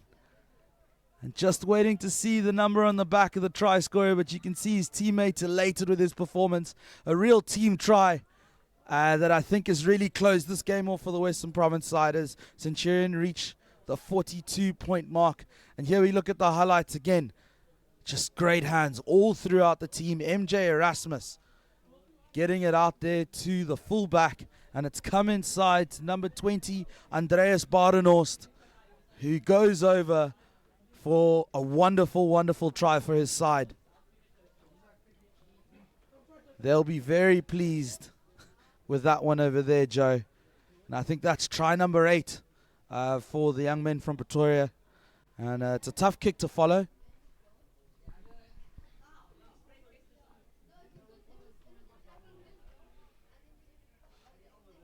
Big strike, had the distance, but unfortunately not the direction. With about 4 minutes left to go in this game, Centurion lead 42 points to 17 against this Western Province Invitational side, who put on a very strong showing in the second half, but just unable to stop the sheer power that has been Centurion today.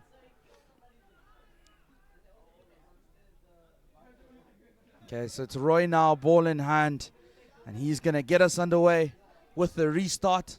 Great kickoff, finding Vian Venter. Venter beating the first 2 defenders, 3, 4, Venter like a wrecking ball. Harman now finding the other prop forward, Claessens. Invitational side really struggling to bring down these big men from Centurion, and that will go to a scrum for the invitational side, but they're going to have to try and stop those prop forwards before they get momentum, because once they get going, Joe, they're almost impossible to stop. They definitely are indeed. It looks like quite a strong forward pack.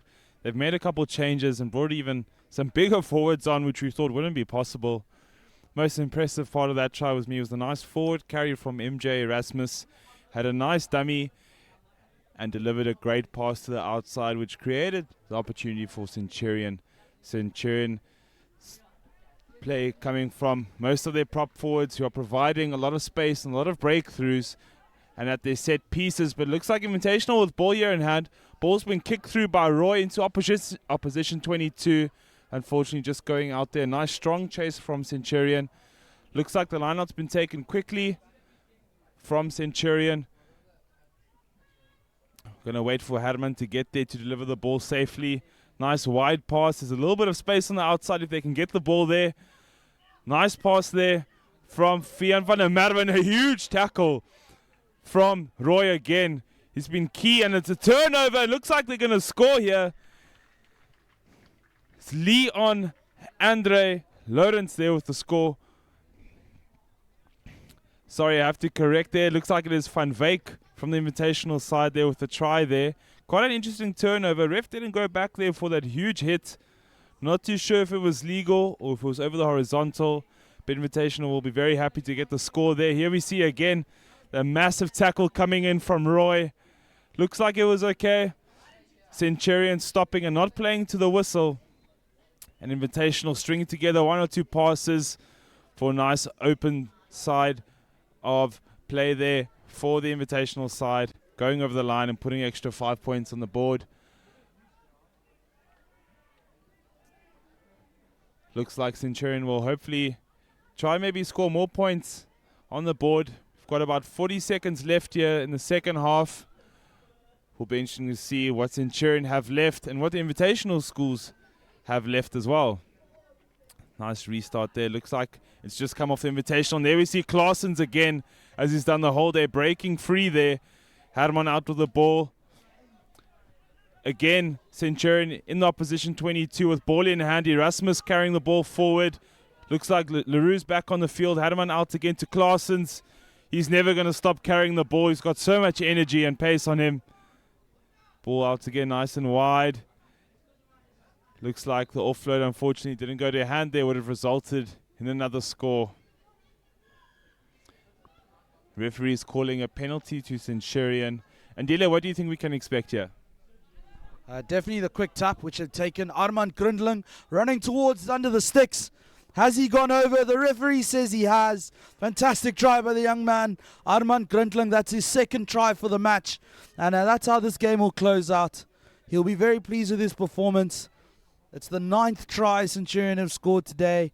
They've been unstoppable. It's been a really, really phenomenal second half with about 4 tries coming from both sides. But Centurion, the real winners in this matchup. And that's full time. The referees closed out that game. Centurion opting not to go for the kick. The final scoreline reads Centurion 47, Western Province Invitational 17.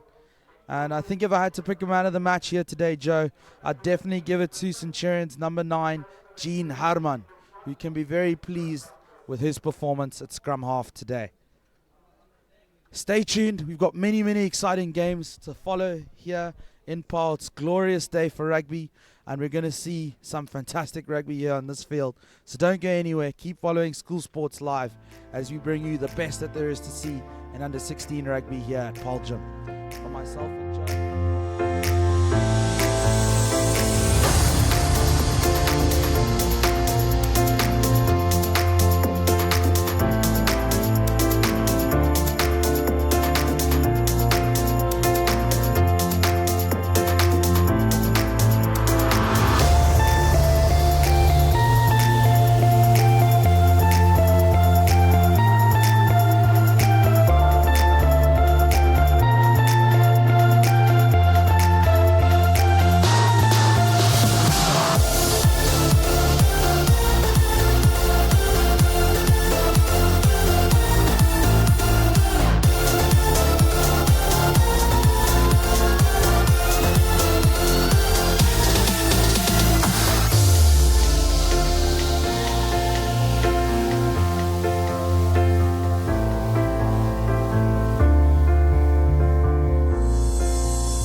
Hi Charles, pleasure to be here today with you here as we watch MENLOPARK take on BRANDWAG. Both teams coming off of losing starts in this tournament.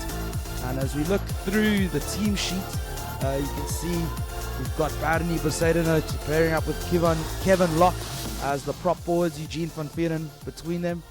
Lushner and Oosthuizen as the lock forwards. Jacobs van der Merwe and Adlis make up the loose trio. Arno van der Walt and Kalitz at the half-back pairing. They'll be wanting to control the game as they go forward.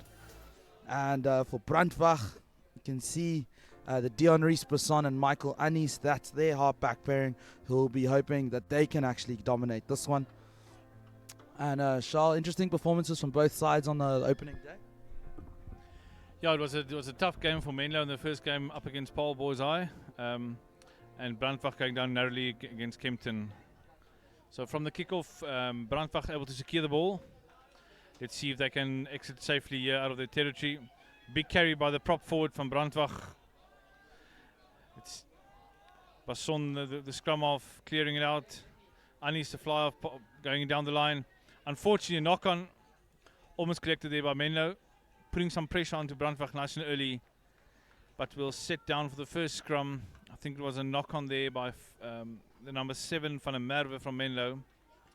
And we'll have our first scrum to BRANDWAG deep inside their own 22. Yeah, BRANDWAG with another opportunity. You can see their backline rearing to go. Unfortunately, the ball just not going to hand there.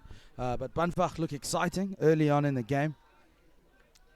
Both teams really, really wanting to get a win here at this tournament. It's a new game, new opportunity for them. And here we go. The ball's been put in by Basson. Big scrum, but Basson winning it. Gets it to Anis. Anis putting it on the right boot. Great punt forward. And has got his side some breathing room as they put the Menlo Park side out on the 22-meter. After the first line out to Menlo, as you'll notice the loose head prop beside is the one that feeds the ball into the line outs. So a very talented youngster can pack down the loose head side and throw it in the line out. Good line out throw there to Oosthuizen, the skipper of Menlo Park. Barges forward. Takes two men to bring him to ground. I'm out from the referee for a penalty. Van der Walt digs for the ball and offloads to the number 7 Van der Merwe. Barges over for the first 5-pointer to Menlo Park. Just 2 minutes into this game. Wonderful start here by Menlo. Yeah, great try there by this Menlo Park side. You can see the forwards there having a warm embrace. It's EG Van der Merwe who scored the first try, the flank. The forwards will be very pleased with that one. A lot of offloads between them. Strong carries getting over the advantage line. And as we look at the replays here, you can see went from the lock forward, that's Losha, who passed it over to Van der Merwe, who'll be very, very pleased with his side's first 5-pointer. So a kick to follow. Can they add the extras?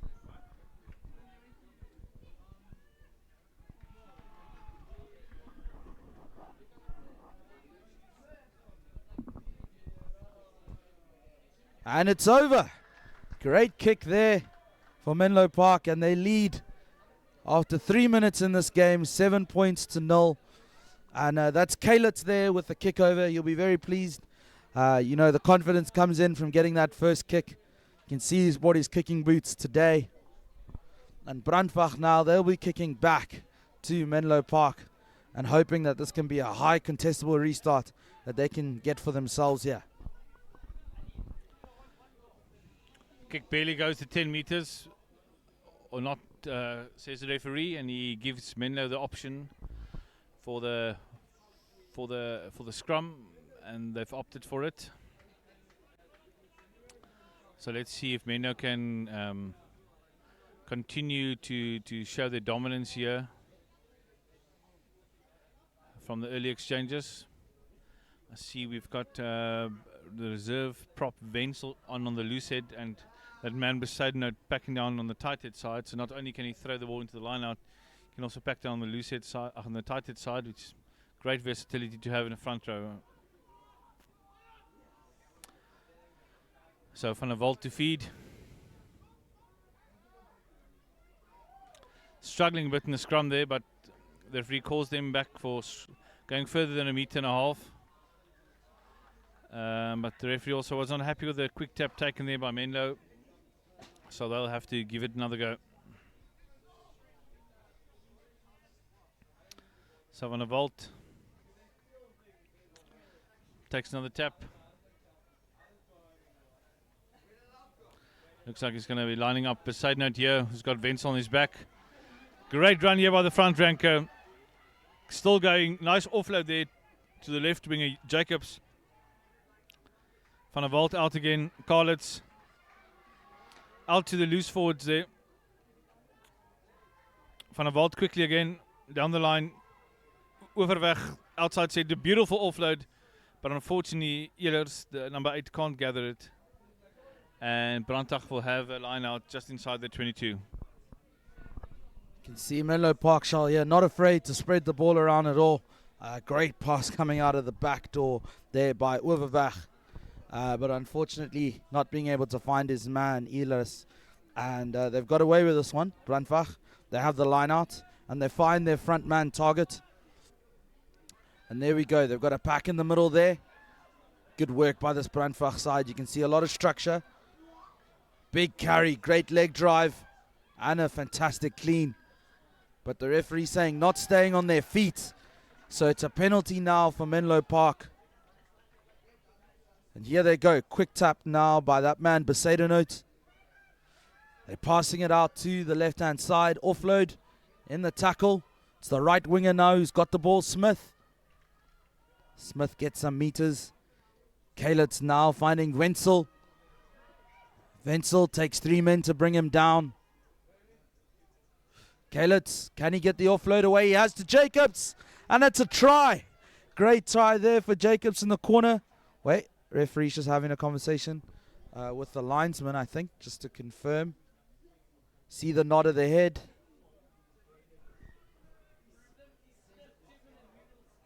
And the referee saying no, that pass was indeed forward. Very, very tight call there. But the referee and the linesman both deeming that that pass went forward. So unfortunately, Jacobs not able to get a try this time. And it'll be a scrum for the Brandwag side. Yeah, quite unfortunate there for Van der Walt to the offload there. But let's see if Brandwag can get out of their 22 year. Strong scrum this time from Menlo. Pick up from number 8 Adams at the back. Brandwag, but he's brought back a couple of meters. Passon to his fly of Annies, who stood very flat there, quite surprisingly. And he just manages to bundle the ball into touch of the side of his right foot. And Menlo with a nice attacking opportunity again.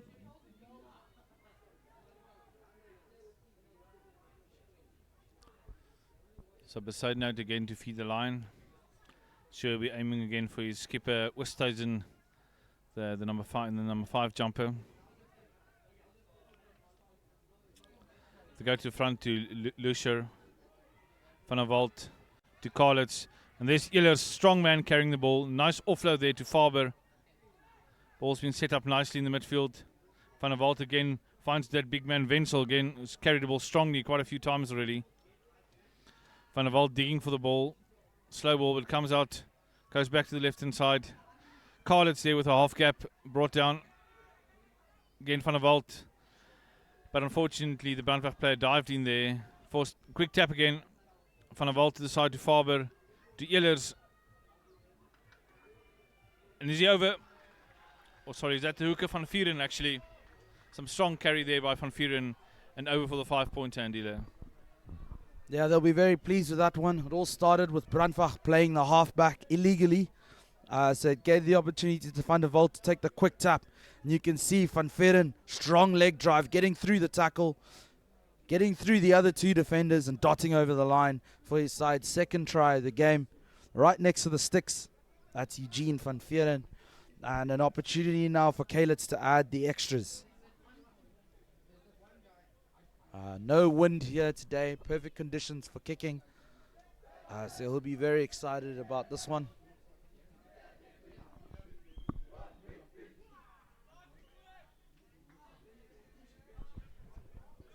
And it's over through the sticks. Another 2 points added. And MenLoPark now lead this game 14 points to 0 after the first 10 minutes. Yeah, so a strong start by Menlo. They really struggled in their game on Saturday to get going against the Paarl Boys Eye. So it's good to see them getting into their rhythm nice and early. So let's see if Brandwag has got an answer for the boys from Pretoria to see if they can stop the roll of the Menlo boys. Kick off, quite a flat one. Beautifully collected by Oosthuizen. Beautiful play there by the young man. Over the halfway line. Overweg finds that big man Wenzel yet again. Probably his 4th carry already in the first 10 minutes. Try scorer Van Vuren that's being held up there. Makes another couple of meters. Ball being secured back. Van der Walt to clear. Kalitz sends it down the line. Nice run there, but unfortunately intercepted by Brandwag. See if Brandwag can try and clear the ball here. Referee penalising Oosthuizen there for entering the ruck from the side.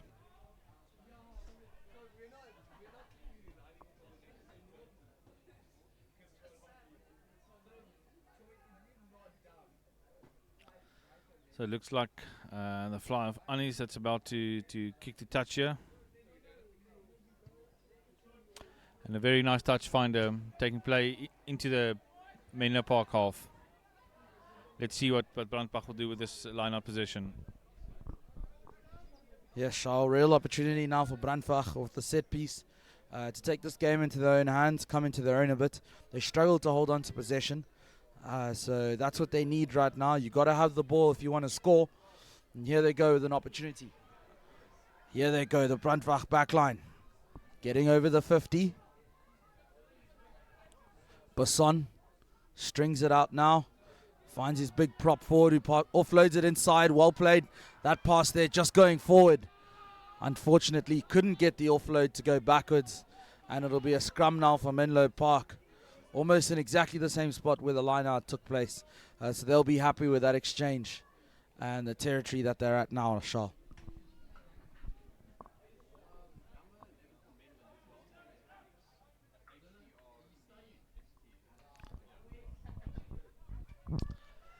Right, so scrum feed here to Menlo.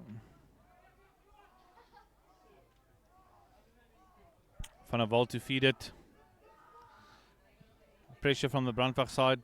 Out to Karlitz. Finds Wolmerans on the outside, but unfortunately he can't find Herps on the left wing. But he offloads the ball. But unfortunately Karlitz knocks the ball on. But the referee calls him back, but a quick tap ago again. They said man beside note again. Out to Oosthuizen. Beats one defender. Takes a couple to bring him down. Six flanker Jacobs makes some meters. Smith secures the ball. Oosthuizen feeds it out. Yes, beside note again. Off to number 7 van der Merwe. Makes another 3-4 meters. Van der Walt again. Out to Karlitz. Numbers on the outside here. Overweg through. Finds Ehlers. And a beautiful run in by the number 8. And scores a wonderful try in the corner. Some beautiful running play here by Menlo. MENLOPARK will be very pleased with that try. And Ehlers, you can see how his teammates celebrate with him. Charles Ehlers, the number 8. Very, very good try for his side. And as you look at the replay, you'll see that they had so many numbers out on the left. And here we see it. The ball strung out there by Van der Walt. Numbers out wide. Finds Overweg. And he gets it away to Ehlers. Juggled it a little, but made no mistake once he had the ball in his hands. Dived over in the left-hand corner and gets MENLOPARK's 3rd try of the match. So MENLOPARK's side been incredibly structured. Been very patient with ball in hand. Able to suck in possession and earn the right to go wide. And that's exactly what they did there in that field of play. And it's a tough kick to follow, to add the extras. Sean Kalitz, you can see the concentration there on his face.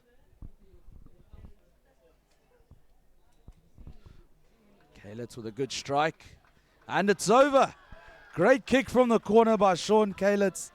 And that's MENLOPARK now leading 21 points to 0 halfway through the first half. Yeah, Menlo really piling on the pressure here on Brandwag. Also that time though it's really warm, so the Brandwag boys will be looking to dig deep here to get something going here in the second half of the first half. Nice hanging kick. Oosthuizen under, unfortunately knocks the ball on. And the referee, it's called that it was first knocked on by Brandwag. So Menlo will have the opportunity to feed the scrum and put their running backs to good use again.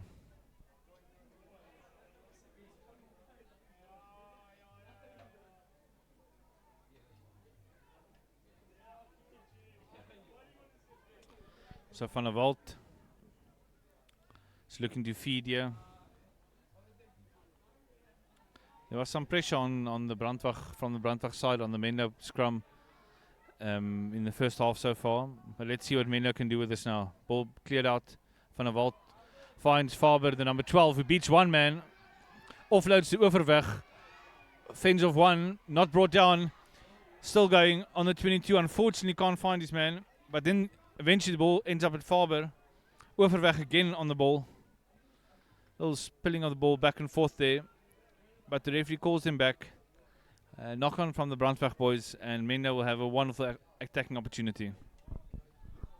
And great interplay there between the centres, Overweg and Faber. You can see there's a good chemistry between them, and that's what you want to see with the centre pairing. And they'll be very pleased there unlucky not to score. Both of them strong ball carriers and being able to find each other with the offload easily. But now it's BRANDWAG with a defensive, or they're gonna look to overturn the scrum. They got a lot of defending here to do. Big shove, but MENLOPARK hold on to it, and Van der Walt gets it out to Kalitz, who just can't find Smith on the right wing. Overwag with a big tackle, but BRANDWAG hold on to possession. Basson gets it away. It's a big kick. That kick finds Smith, who isn't able to hold on to that one.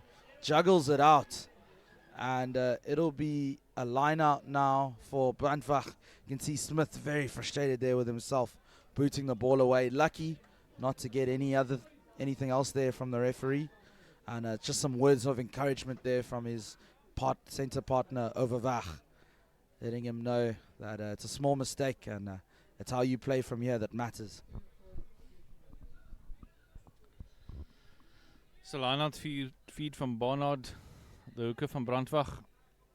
I think it might be the first line-out for BRANDWAG in this game. Let's see how they go. Oh, but Oosthuizen goes up beautifully to steal the ball. Karlitz to Ehlers. Takes 2 men to bring him down in the midfield. Van der Walt again to the same side. Still digging. Ball goes out. There's Wenzel again to Karlitz. Tries to chip ahead, but Wenzel falls on the ball to secure it. Out from Van der Walt. Karlitz with a chip downfield. No particular strong chases there, so BRANDWAG's able to make some meters back. Player goes past the first one, but it's brought down. BRANDWAG slow to clear the ball. Oh, big strong run there by the prop forward. Being brought down. BRANDWAG again. Oh, big tackle there. Oosthuizen trying to dig for the ball there. Ball goes wide for BRANDWAG. Down the line. Little chip kick in behind Smith here, who chases back. Collects it nicely. Tries to beat his first defender. Takes 2 defenders. Still going. Brought down. Van der Walt finds Karlitz. We see there's an overlap on the outside. It's got Oosthuizen with a nice chicken wing pass off his lockmart Lusher. Tries to play it inside, but unfortunately the ball knocked into touch of the BRANDWAG player. And we'll have a line out just outside the 22 to MENLOPARK. Impressive passage of play there by BRANDWAG. First time we've really seen them swing the ball around. Little chip through to find the space. And as we see the highlights here, Smith making good work of that one, fielding it well. And taking 3 defenders to bring him down. So he'll be happy with the way he made up for his earlier error. But here we go now. Van der Walt out to Kalitz. Faber with ball in hand. Faber beats 1, beats 2. Running down the center of the park. Has he got the pace to do it? He's going all the way. And that's Faber under the sticks with a phenomenal try. He'll be very, very pleased with that one. Gets a good hug there from his center partner, Overwag. But such a strong carry by the inside center, Faber, who scores his team's 4th try of the match. Well done, Vian Faber. Yeah, it's a beautiful try that. I mean, it just shows you how dangerous this MENLOPARK backline can be. I mean, players, if you look at the replay again finding their captain, Oosthuizen, beautifully. Van der Walt finds Karlitz. Just a little bit of outside line. Faber just steps inside his man, steps inside the fullback, and you don't stop him, man, when he's got space ahead of him like that. Big, strong lad, and dots it down under the sticks. Karlitz adds to 2, and the score goes out to 28 points to 0. 20 minutes gone in this first half, and looks like it's going to be a long uphill battle here for BRANDWAG. Yes, Charles, BRANDWAG will really want to try and get some points on the board before the end of the second half, because the mountain to climb ahead of them right now is starting to look rather daunting. Karlitz got his kicking boots on today too, so that scoreboard pressure just mounting. But here they go, Besaidenout, the ball carrier this time, but it's been turned over now by BRANDWAG. And BRANDWAG now in the danger zone. Offloads to Basson. They've got space outside. Can he go all the way? Oh, tackle just short on the 5 meter. Well played. Oosthuizen, the captain of Menlo Park, the tackler, leading by example and making sure that his side don't concede. He'll be very pleased with that. But look at this highlight. Here we see Brandwag, as soon as they have a bit of space. Great offload in the tackle, exploiting the space out wide. And there's Oosthuizen, the captain. Oh, stopped just short of the line. And Menlo Park now, they're going to try and get out. And there we go at the first phase. Strong carry by Ehlers, allowing them to clear it off for the second phase through Sean Kalitz. That's a good kick. Has he found touch? He has. Great exit strategy by Menlo Park. So much structure in the side, Charles. They look so composed under pressure. Yeah, it's wonderful play, and it just shows you what a well-oiled machine they can be when they're on song. Been setting up the exit there beautifully with number 8 Charles Ehlers, and then fly off Kalitz with a beautiful exit kick.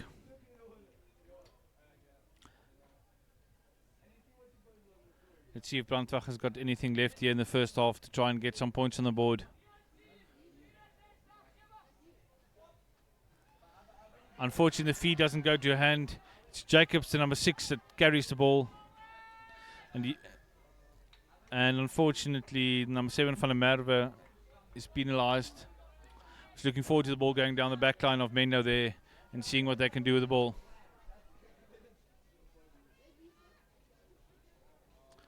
Let's see what Brandwag decide to do here. Looks like they're going to go to touch. I think it's inside centre Henning that's kicking to touch. Not the most elegant of kicks ever, but he's managed to find touch and will set up another line out for his side. So it's Barnard now with ball in hand. He'll be wanting to find his man.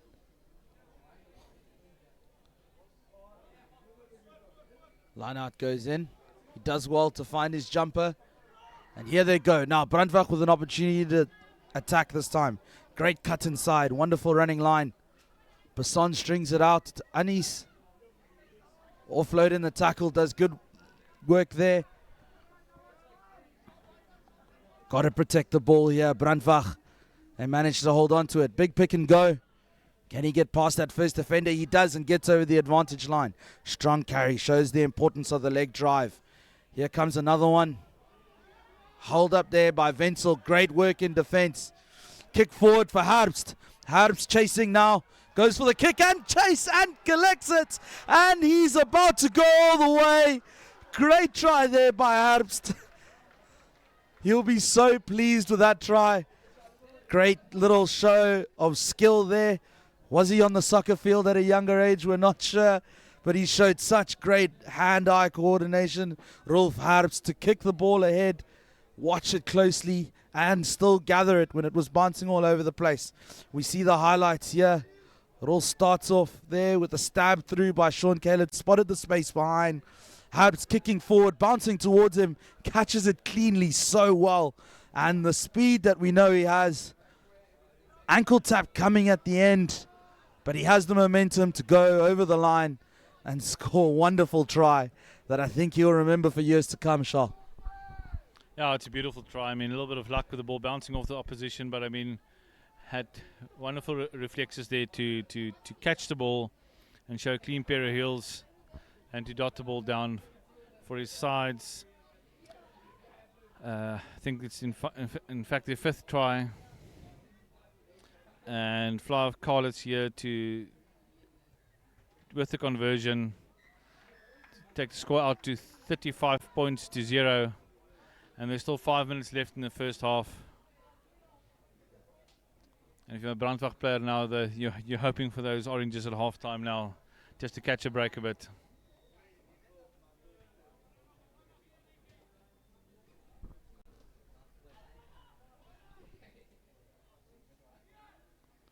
So Brandwag with the kickoff.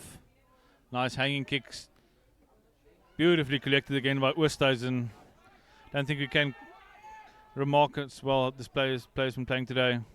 Down the line again. Faber to fullback Wolmerans. We haven't mentioned his name that often today. Also a strong player. Again to Kalitz. Beside note, hurdles over the first player. Beautiful offload. Overweg. Beats one. Still not brought to ground. Still carries it strong. Only now it's brought down past the 10 meters line. Van der Walt with a little chip over the top. And Carlet's there to collect the ball. Beautifully done. Wonderfully collected by Carlet's. And the fly-off is in to make the kick easier for himself under the post. And another beautiful try there by Menlo. MANDAG really running away with this one. And Sean Carletshaw, what a performance he's had in the first half.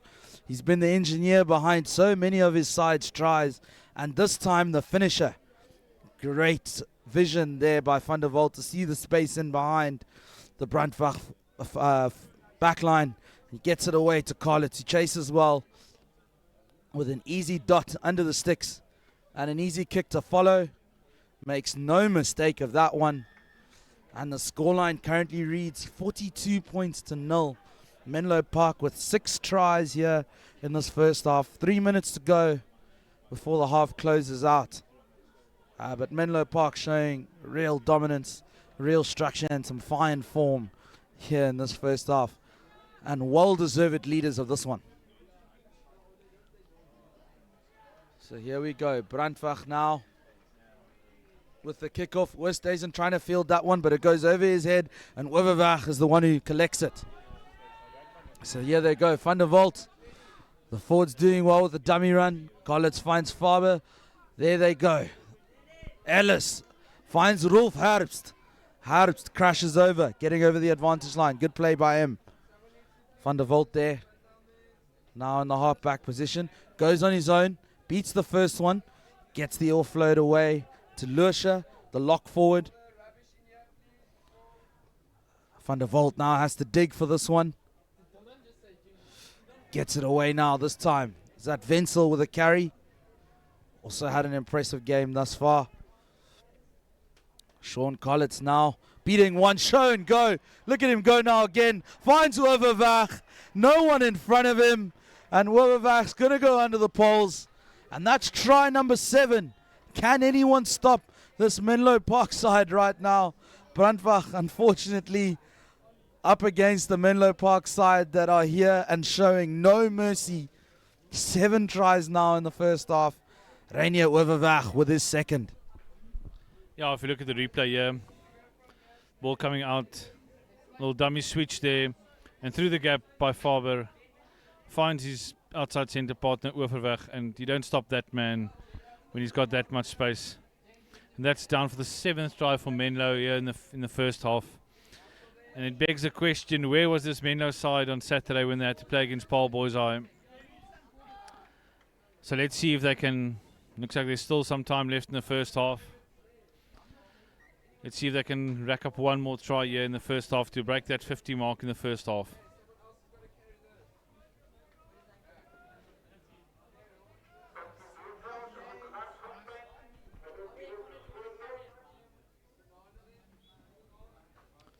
So Brandwag slowly getting back to the halfway line. And with the kickoff.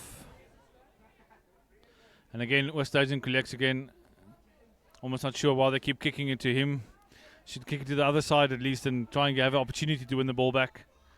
Van der Walt finds Wenzel. Still going. Takes 2 men to bring him down. Van der Walt out to Carlets. Finds his 8th man, Ehlers.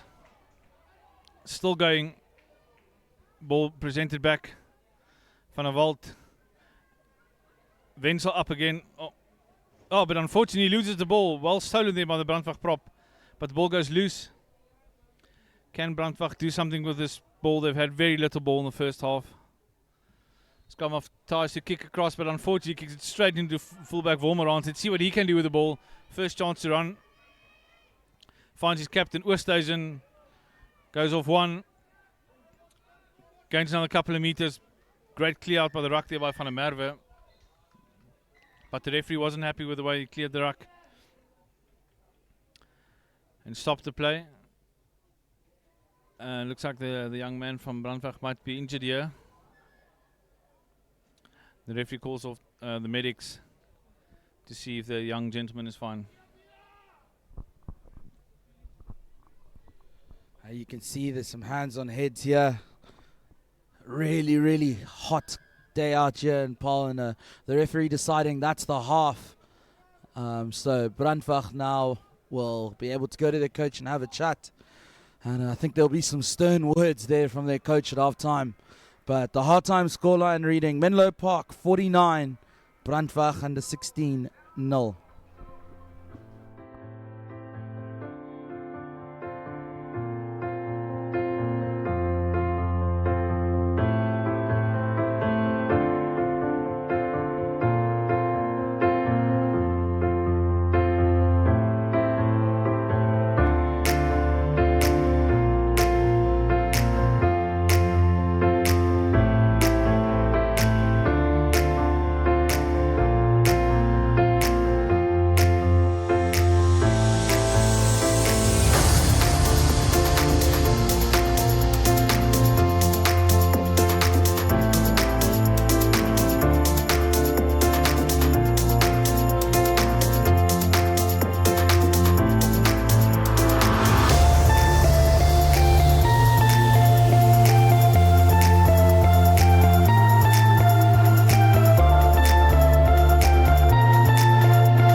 back here for the second half between BRANDWAG and MENLOPARK. It's a tough day at the office, or tough half day at the office for BRANDWAG thus far. They are currently trailing by 49 points against a very strong MENLOPARK side. BRANDWAG get the kickoff. It's gone 10 meters. Westhuizen tried to gather. I think that's the first kickoff he hasn't gathered in this game. He's been phenomenal thus far. Digging for the ball, but the referee saying knock on by MENLOPARK. And BRANDWAG now, new half, new opportunity for them to try and rewrite the way that this game goes. And I'm joined in the commentary box still with Charles Greef. Thanks, Andila. Yes, let's see what BRANDWAG can do here. They haven't had a lot of attacking opportunities here in the Menlo half. And let's see if they can use their scrum, which has been very solid in the first 30 minutes. Let's see if they can use this opportunity now to ask some questions of the Menlo defense. The ball's fed, but the referee calls them and says, sorry, scrum is lifted in the middle and he wants them to pack down again.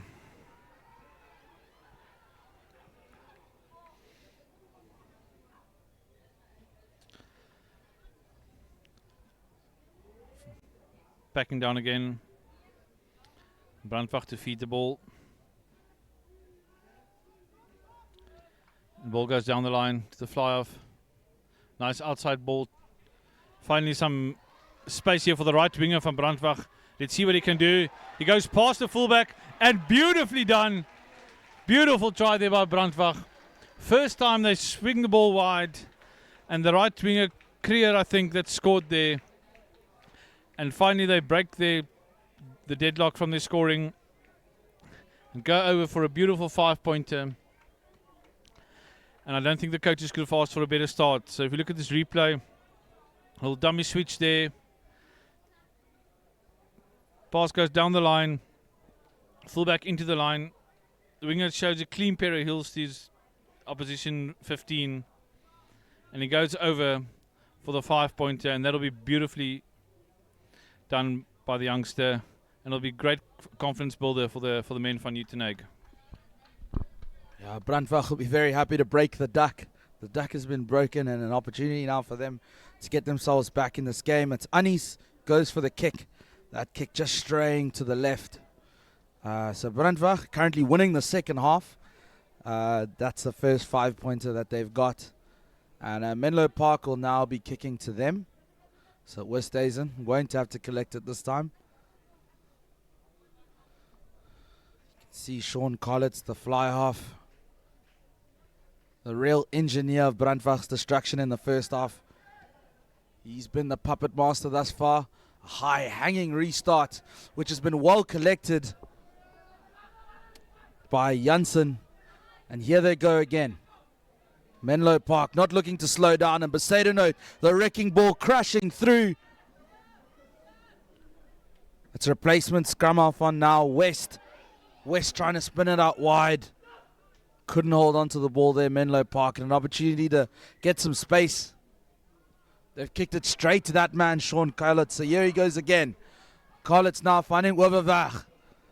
Weverwag getting past the first defender. West now digging. Finding Sean Collins again. Besaidenote just in his path that time. Faber now beating the first defender, rolling around. Takes 2-3 men to bring him down. Inside center. West now finding Wenzel. Wenzel well supported here by Besaidenote. Does well to protect the ball. Collins is on the left. He's got Westhuizen there as well. Westhuizen's the one who carries this time. Westhuizen again. Look at him power through. West now digging. Finds Besaidenote. Besaidenote. 5 meters out. Try time. No, the referee. What's his call going to be over here? I think he's going to have a conversation here with his linesman. Referee could not see you clearly in that passage of play.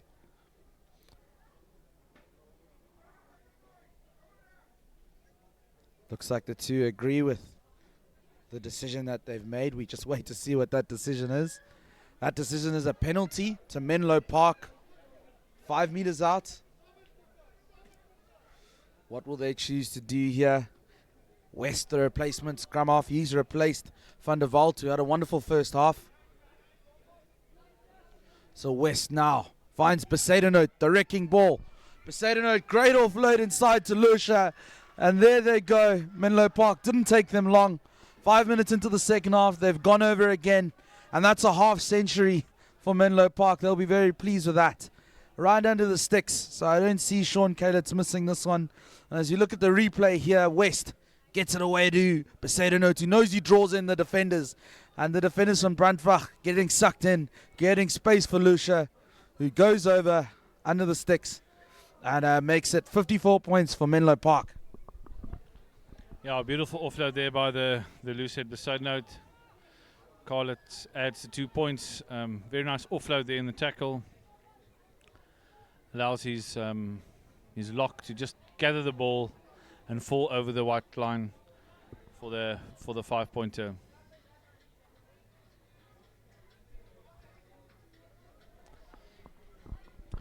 Let's see what Brandwag can do here. Let's see if they've got something in them to try and get another score here. Try and crawl something back into this game. Another hanging kick to that man Oosthuizen. Unfortunately knocks it on. Then it's a replacement winger van Lochenberg that knocks it on. Looks like Oosthuizen got a nasty knock there on his hand. But I'm sure he'll be able to soldier on. The referee's getting in position for the scrum to Brandwag. And let's see if they can make use of their backline again like they did just after the break.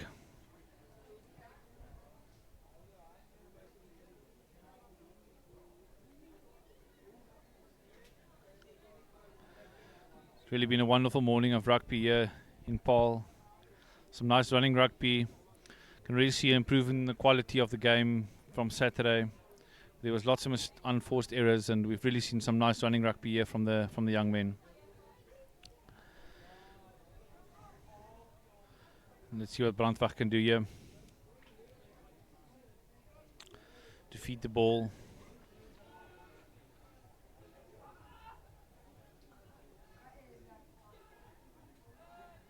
Pick up by the number 8, Adams. Runs straight into Carlitz, but not only can the man kick and pass the ball, he can also defend. Showing wonderful skills there. Goes down the line again. Centre gets past the first defender, but not the second one. And Carlitz again with the tackle. Play again. Yes, the big prop forward. Gets tackled by Ehlers. Again going to the left-hand side. Let's see what they can do here. Nice tackle there by Lucia. He's also been all over the park today. But the referee calls him back and says that the Mender players went off their feet at that ruck. And Brandwag will have an opportunity, and I'm sure they'll try and knock it into the corner to set up a rolling maul. So it will be Brandwag now. They got the penalty. Looks like they're going to go to the corner. Try and set up a line out of which they can attack. And that's a good kick. So now they've got an opportunity about 8 meters out from the line. And if this line out goes well for them, I think they can score themselves another try. And as you look into the stands, you can see it's really starting to fill up here today at Paarl Gym. Wonderful conditions to be outside. Really does feel like summer today. Brandwag couldn't really win that line out, but it put a lot of pressure on Menlo Park. And trying to see what the referee's call is here. You can see the coaches from Brandwag eagerly awaiting the referee's decision. Looks like we're going to go to a scrum. Yeah, knocked forward by Brandwag, so it's a scrum for Menlo Park. Opportunity now for Brandwag. If they can turn over the scrum, West will be putting the ball in for Menlo Park. Sure, he'll try to find his trusty fly half Carlitz Sean Collins, who has had such a great game here today. West with the feed. Good scrum. Finds Collins, who decides to run it. Overweg. Overweg finds Rolf Herbst. Herbst with space. Gives a good shoulder. West now goes on his own and beats the first defender. Beats 2-3. West rolls over. They've got no scrum off now, so Faber takes the halfback position. Gets it out to Collins. Finds Wenzel in the midfield. Prop forwards from MENLOPARK been so important in the carrying forward. Overweg now with space, but couldn't hold on to it. They got to play to the whistle. Yeah, Overweg lucky to get away with playing the man without the ball there.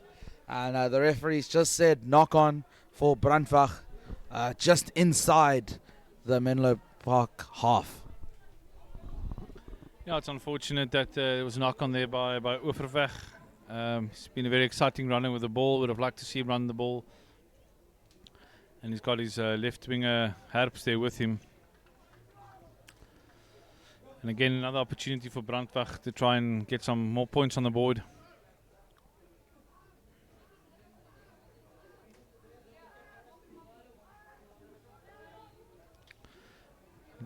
Goes to the fly off.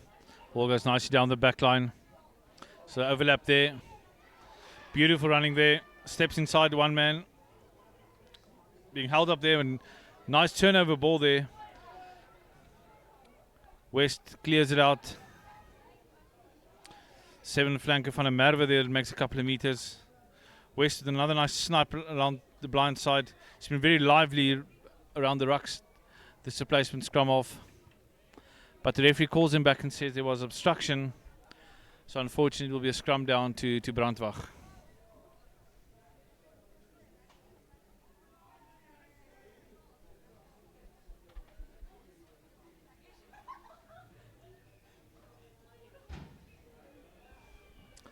You can see the heat is taking a bit of their toll on the young men here. Every scrum reset is taking a couple of seconds longer than the previous one. We're about halfway through the second half, and definitely think the intensity of the game has dropped a bit, Andile.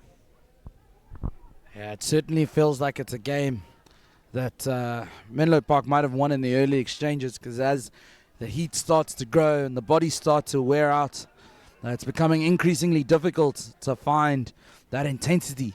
But Brandwag now trying to find it.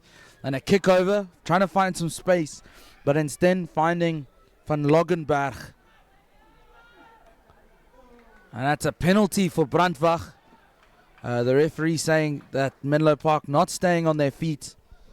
So it's an opportunity now for Brandwag. If they can put the ball in the corner, may just be able to get a line-out score. Goes for the kick. Has it got the distance? It has. And that kick landing just in between the 22 and the 10-meter line. An opportunity now for Brandwag. We've seen when their backs get the ball out wide, they can be exciting. So they just got to make sure that they get their jumper in the line out and finish off the move.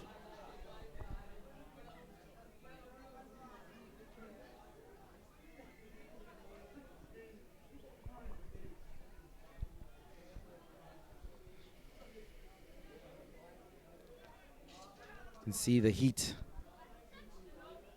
Just every set piece, the players just taking their time, gather their breath. I think we're going to go through a lot of water here today in Paarl.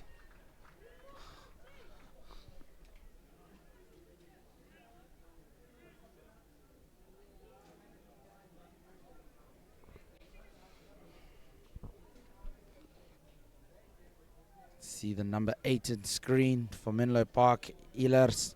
He's had a wonderful game today. Preparing for the line out now.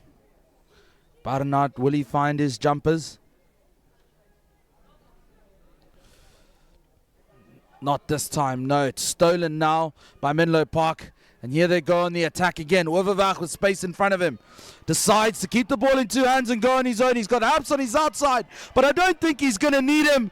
Overweg straight through. And I think that's a hat-trick for the young man from Menlo Park. Great work by him. And from their own 5 meter, they've scored a wonderful try.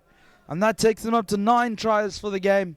And Reinier Overweg gets his hat-trick. Well played, young man. Yeah, it's a beautiful try there by the youngster. Just took the outside gap and then just had too much space for the Brandwag defense. If you look in the replay here, first it was beautifully stolen by Lucia.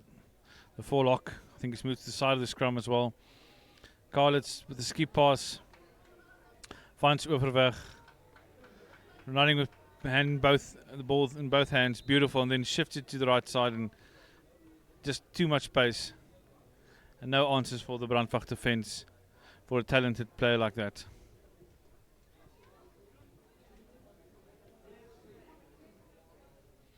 Let's see if Carlos can maintain his 100% kicking record. Going for his 9th kick to post here. Got a nice angle here. So he lines it up. Beautiful kick. Very well done by the young man. 9 out of 9. Beautiful kicking display by him. And as we go just past the half-hour mark in the second half, in the men from Brandwag slowly getting back to the halfway line. Let's see if they can maybe come back with 1 try. Kick-off fielded by number 19 Jansen there. Scrum off West. There's Lucia again. Hands it off. West again to the far side. And Ehlers there picks up the ball. Past 1. Out to his captain, Westhuizen. Back inside to Ehlers, but unfortunately the ball's knocked on. But they can run the ball from anywhere this side. And they look so dangerous when they have it in hand. Yeah, Menlo Park, such great hands all the way through from 1 to 15. 1 to 23, the reserves that have come in and replaced other players have been just as good. The flow hasn't changed. The momentum's been going their way. They've been phenomenal in this game. And real deserved leaders at this point. And unfortunately, that knock-on just not finding Ehlers with a nice 1-2 exchange with his captain, Westhuizen. And it's resulted in a Brandwag scrum. So Basson now with the feed. Good shove there by Brandwag. And here they go now, finding Anis. They've got space on the outside if they can exploit it. Overweg with a big tackle in the middle of the park. Anis now having to go to the halfback position. Oh, shoved into the defender there. Anis now puts it to boot. Tries to find some space at the back. Doesn't find space. Finds Heyman instead. Oh, sorry, that's Vormerans. Vormerans now the carry. Well played by the young man. Not hold. The referee said he was held in that tackle. So he needed to release that ball. Unfortunate there for him. So it's a penalty for Brandwag. And you can see they're undecided by what to do here. Just a bit of lag in the decision making. And the referee calling Captain Westhuizen over just to have a chat.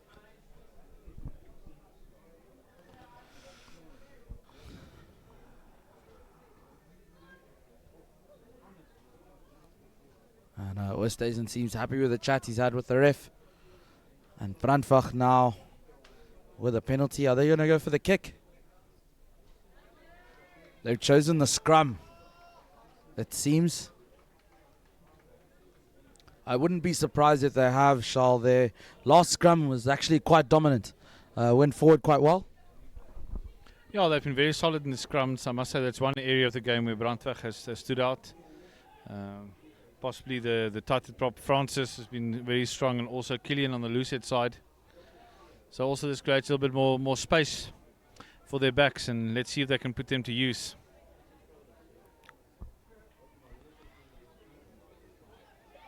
Would have liked to see the blindside winger from Brandwag also maybe line up in the back line to create potentially overlap.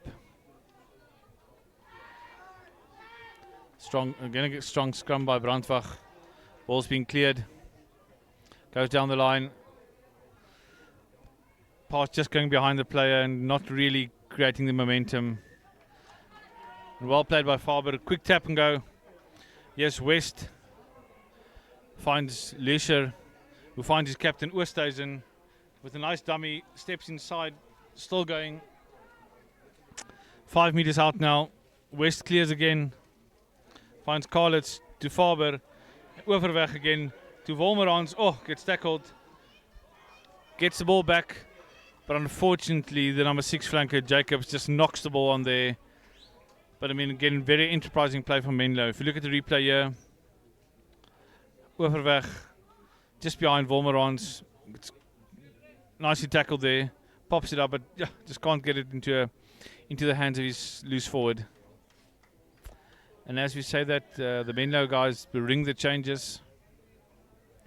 Looks like they brought on 2 substitute props. And the 6 flanker Jacobs has moved to the hooker position.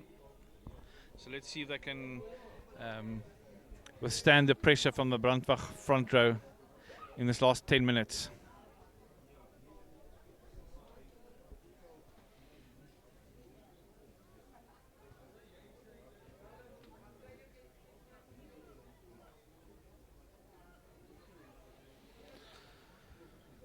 It looks like there's some running repairs to one of the Brandwag players.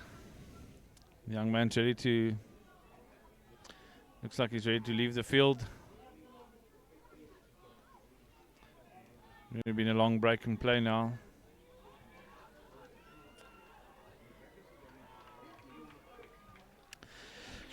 Let's see what Brandwag can do here from their own goal line. I'm sure they'll try and set it up nicely here for a solid exit. I also see Captain Oosthuizen has moved to the back of the scrum to number 8. Very versatile player.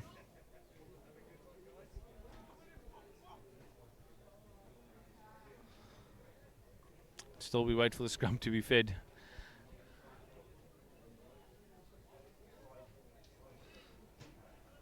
Oh, strong scrum there by Menlo. Oh, unfortunately there's a knock on, but the ball's collected by Menlo. Jansen had collected it.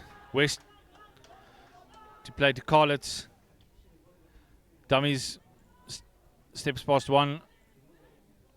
But the referee's not happy with that and he'll call us back for a scrum. And Andila hopefully will get this one set within the next 2 minutes. Yeah, I think you can see the players just taking their time with a lot of the play here. The heat just really getting to everyone. Means that things are just slowed down a little.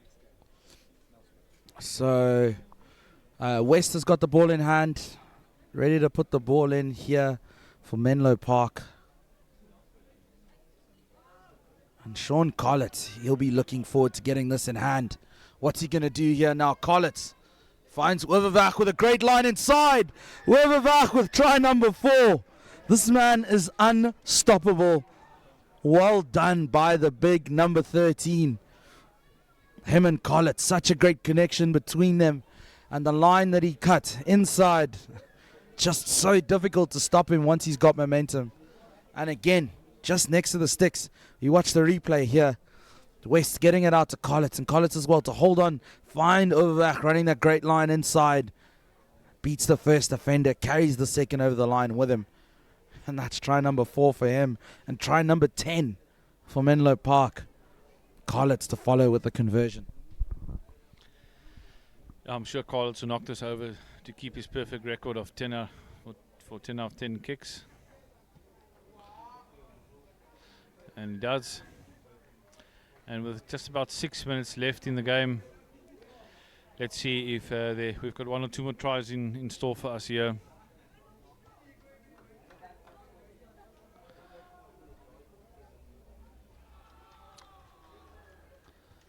So again, the Brandwag boys getting back to lifeline very slowly. The kickoff doesn't look like it's going to go 10 meters. And unfortunately, they'll have to pack down for the scrum on the halfway line and give Menlo a wonderful attacking opportunity here.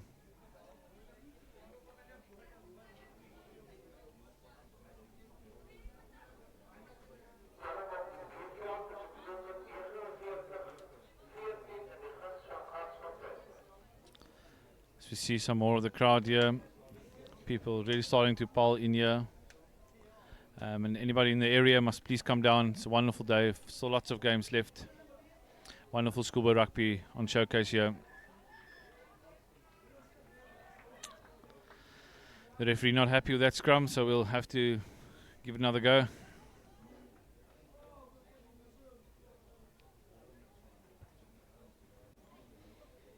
West has been quite a lively little number 9 since he came on to replace Van der Walt. Nice to see the depth that Menlo's got in that position. Ball's out to Carlitz. Out. Reserve winger there that's been brought down. West again takes it up to his fly of Carlitz. Loose forward Jacobs running strongly there with the ball. Carlitz again.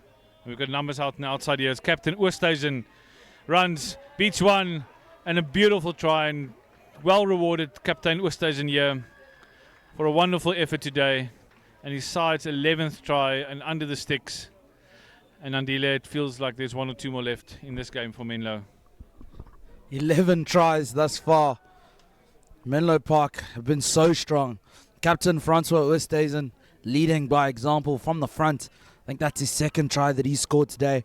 We see the replay here. Carlitz getting out, great offload in the middle, and he's showing just strong run, cuts inside, beats the defender, goes over untouched, dots it under the sticks, gives Carlitz an opportunity to keep that 100% record. That's 11 from 11, 100% record thus far, and what a performance by him. There's about 4 minutes left in this game, and if Menlo Park carry on in this way, we may just see them break the 100. And that may just be the inspiration that they have right now. They're quite close. Brandwag will be wanting to keep the scoreline to where it is if they can. And here they go now. Menlo Park. That's Vormerans now. Vormerans with a strong carry thus far. Taking the scrum cap off Faka, his shoulder. And he's doing incredibly well without that scrum cap. Look at the power. Here he goes. Kalitz now finding Faber. West keeping to the right hand side. Kalitz overweg. Captain Oosthuizen. Captain Oosthuizen beats 1, beats 2. Great play here. Can Menlo Park keep it going? Yeah, great offload. Can they keep it going? Vormerans. Oh, no. Great offload behind, but they just couldn't hold on to that. College chasing back, but the referee saying it was a knock on. But this Menlo Park side doesn't look like they want to stop scoring anytime soon. Yeah, it's nice to see that even though it's late in the game. Let's look at this replay again here. Vormerans, since taking off the scrum cap, he's been strong. Very strong run there. Just wouldn't go down. Making that extra 5-6 meters. It's so valuable. But unfortunately, there was a knock on. And Brandwag will have an opportunity to see if they can get the ball and maybe do something with it, maybe just get it into touch and run down the clock a little bit more.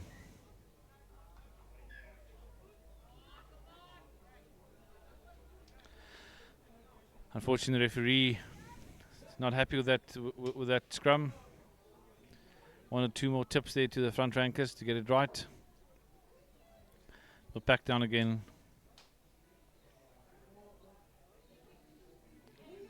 Looks like a better set.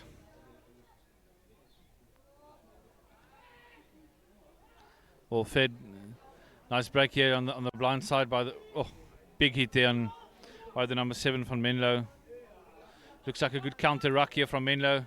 Have they secured the ball? But now the referee blows them up for going off their feet and giving Brandwag the opportunity to try and exit here from their own 22. As we look to close out this first half, just over 30 seconds left. Brandwag now look to get the kick out, get some territory, maybe have the last laugh in this game. It's been an incredible performance by Menlo Park. The coach should be very happy with what he's seen here today. Captains led by example. Fly half, been the puppet master of this game. Really has pulled all the strings. And Reinier Overweg, definitely one to watch for the future, going into the first side for Menlo Park next year. And here they go now. There's the Menlo Park have stolen that line out. And it looks like they're keen to have the last laugh in this game. Sends it out wide. Reinier Overweg, look at him. Beats the first defender. Takes two to bring him down. But the referee saying penalty to Brandwag. Holding on to the ball there, Reinier Overweg. It's a final play of the game, this. So Brandwag going to opt to go for the line-out option. Whatever happens from there, that's it. So they've chosen to go for the quick tap and kick out. They've had enough. And that's the game. It's Menlo Park with an overwhelming performance for Brandwag today. They just couldn't handle the fantastic play that Menlo Park brought. And the final scoreline reading, Menlo Park 77, Brandwag 5, in a great game of rugby for this Menlo Park side. And a tough day at the office for Brandwag. And that's it from us in this game. And stay tuned to School Sports Live as we're only halfway through a jam-packed day of rugby for you today. We look forward to keeping up with you guys for the rest of it. Cheers.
All right, we're here for the next game. It is NELSPRUIT up against Bellville. And as we look at the Bellville team sheet here in front of us, you can see the two pop forwards, Van Greening and Steenkamp. The engine room behind them, Husselman and Botha. Loosed forwards, Groenewald, Van Niekerk and Legrange. And NELSPRUIT, you can see their backline. They're the ones who really want to get firing today. And they'll be led there by Christian Gates and Ivan Yevot, the halfback pairing. We'll be very excited to get this one going. Bellville playing on your screens from left to right there in the white and yellow kit. NELSPRUIT in the black and yellow, the bees. And the referee's got his whistle blown and we're underway for this matchup between Bellville and NELSPRUIT. Great kick, contestable. And NELSPRUIT now have possession. So there they go, the ball strung out. Great carry there. And that was strung out by Keenan Visser. He's playing in the halfback position. So Visser now gets it away to Christo Nell, who's standing in the fly-off berth. There he is again, Keenan Visser. Visser looking for ball runners. Finds one there. And there they go, the first space out wide on the left wing. Can he go all the way? Tackled out. Just short. Great run there by Michael Erasmus. The NELSPRUIT left wing. And a wonderful start by them. Straight off with the kickoff, they find themselves on the Bellville 5 meter. And Bellville going to have to work hard to defend this one. We look at the replay here. And there he is. Michael Erasmus just cut short. But NELSPRUIT still have possession. And it's carried well there by Burger. It's Gene Burger. This NELSPRUIT side looking strong. Yaku Fenter there with the carry. NELSPRUIT carry over. Can he get it over the line? The referee says, hold up. So they're going to have to go back for the 5 meter. Unfortunate there for loose head prop Frederick Null. Just couldn't dot the ball down. But it's a 5 meter scrum for NELSPRUIT. We've looked very, very strong in these opening stages.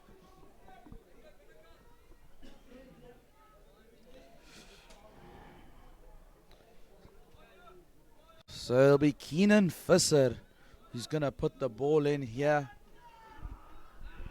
You can see his back line there, raring to go. Visser gets it out. Big scrum by NELSPRUIT. Can they keep it though? It's got a bit dismantled. He's carried it all the way through. The referee says no. It's a penalty for Bellville. And that scrum started strong. Just seemed to fall apart at the end there. So Bellville now with a penalty. I think they might go for the kick. The kick to come here from fly half DeLange. DeLange finds the 22 meter, so it's a line out for Bellville.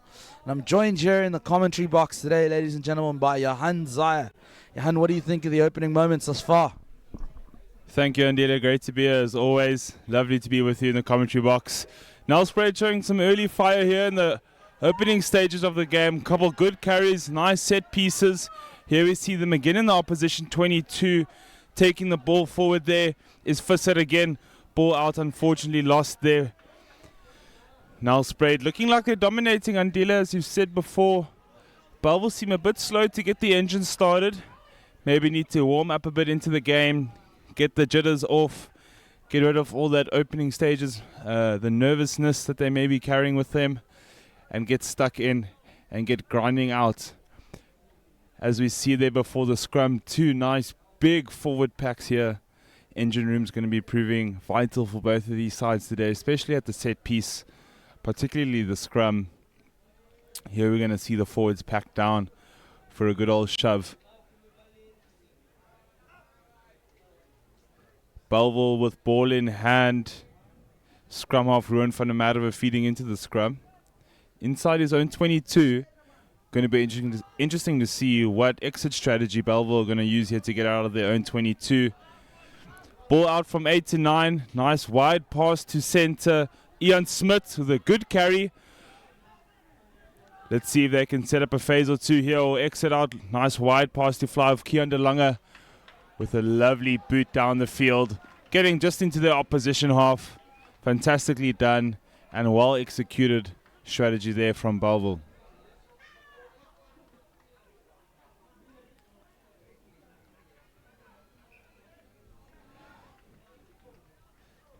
NELSPRUIT with a feed into the line out there. Van Sale with ball in hand. Let's see if he finds his jumper. And he does so extremely well. He finds Ponsogru well. Ball out to the back. There's some space on the outside. Oh, it's a huge break. Trotting downfield. Plenty of space and speed for open flanker Erasmus. Phase here for NELSPRUIT. There's numbers on the outside if they can get the ball there quick enough. Nice wide pass. Fly out on the left side. Beautiful score for Gates. Well done. NELSPRUIT using the entire pitch there. And they don't need a second invitation to get there in the corner. Fantastic piece of play. It's a huge carry upfield from the flanker Erasmus. Lawrence Erasmus there with a huge carry. And fly half there to finish it off. A wonderful try there for NELSPRUIT. They should be very pleased with that. Andile, what are your thoughts on that? Yeah, we look at the replay here. And we see Visser strings it out wide. And it's Erasmus there with a huge carry. Does incredibly well here. And you can see his technique. What he does best is when he goes down, Releases the ball, picks it up again. And any flankers or loose swords watching, take note of that. And Visser getting it out quickly, and Christian Gates going over in the corner. And now he's got an opportunity to try and convert his own kick. It's a tough kick from the corner.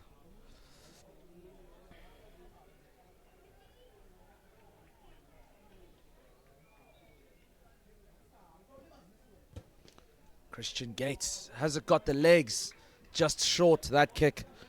So unable to add the extras. But the scoreline reads NELSPRUIT 5, Bellville 0. And NELSPRUIT with a strong opening stanza to this part of the first half. And the game continues like the games before it have. Seems like the heat seems to take its toll on teams later on. So you really want to make use of the early momentum to get an advantage here. Bellville want to make sure they can stop that momentum and get points of their own here. So here they go. It's a kickoff now from Kian De Lange. He's gone deep. And there NELSPRUIT go. He's found outside center. De Beer, Heno De Beer. Visser fishing for the ball. Can't find it because it's been taken by Burger. Burger with a strong carry. Big counter shove by Bellville. But the referee saying illegally. They need to stay on their feet. So NELSPRUIT now the penalty. Opportunity for Christian Gates to just relieve the pressure. Definitely so. NELSPRUIT feeling some pressure there from this Bellville side. Getting into their half. And just testing out NELSPRUIT and what they're capable of. Unfortunately, conceding a penalty there to NELSPRUIT. On your screen, I showed us some of the participants hanging around in between games, catching a breath, chatting to family. Here we have hooker Quinn van Sale with the feed. Lovely ball to prop Venter, ball out. NELSPRUIT in the opposition half. Ball out from Visser again. Little chip over the top, see if anyone's at home at the back. It's a nice cover there from Bellville, 15, Donny. Now he's driven back by Gates. That's a huge tackle from him. NELSPRUIT are going to look to put on pressure here on the exit plan. Ball out and cleared nicely by Kian De Lange. Unfortunately not out, and here's the counter attack with Christu now. The pass out wide, off to center, and another short little pass. Back inside, it's a 1-2 out there. Still carrying the ball nicely now is NELSPRUIT. That was Gates with the ball. Ball out from Nieuwenhout there. Again, Nieuwenhout with nice delivery to Possengro. And NELSPRUIT putting together a couple good phases here. There's opportunity on the outside if they can get it there. And there's that space on the outside. We've been saying great score there for Christu now. Space just opened up on the outside. NELSPRUIT were quick enough to see the space, put the ball there, and all we had to do is just get it over the line. So well done to them. It's a great score for NELSPRUIT. They didn't have to work too hard. They had to let the ball do the work, and it did. So well done to them. There's our try scorer, Christu now in picture. Going to be quite a difficult kick to follow for fly half Gates. The last one just not having quite enough legs. Hopefully he can get the next kick. Andile, we're seeing some nice running rugby here from NELSPRUIT. Good support and just having the patience to build a couple phases like we see in the replay. Phase after phase, taking it wide off the field and trusting the process, not rushing it, and just letting the hands do the work and making it easier. Yeah, Christian Null will be very happy to finish that one off. He started that move with the counter attack from the kick and finished off the try. Gates, this time it has the legs and it's over. Great kick there by fly half Christian Gates. And that's the 2 points added. And it's NELSPRUIT now leading by 12 points to 0 against Bellville here at the Paarl Gym Under-16 tournament. And we're about a third of the way through the first half. And Bellville now will be desperate to get themselves on the scoreboard. They can't let this game run away from them here. And De Lange with the restart. He's gone deep again.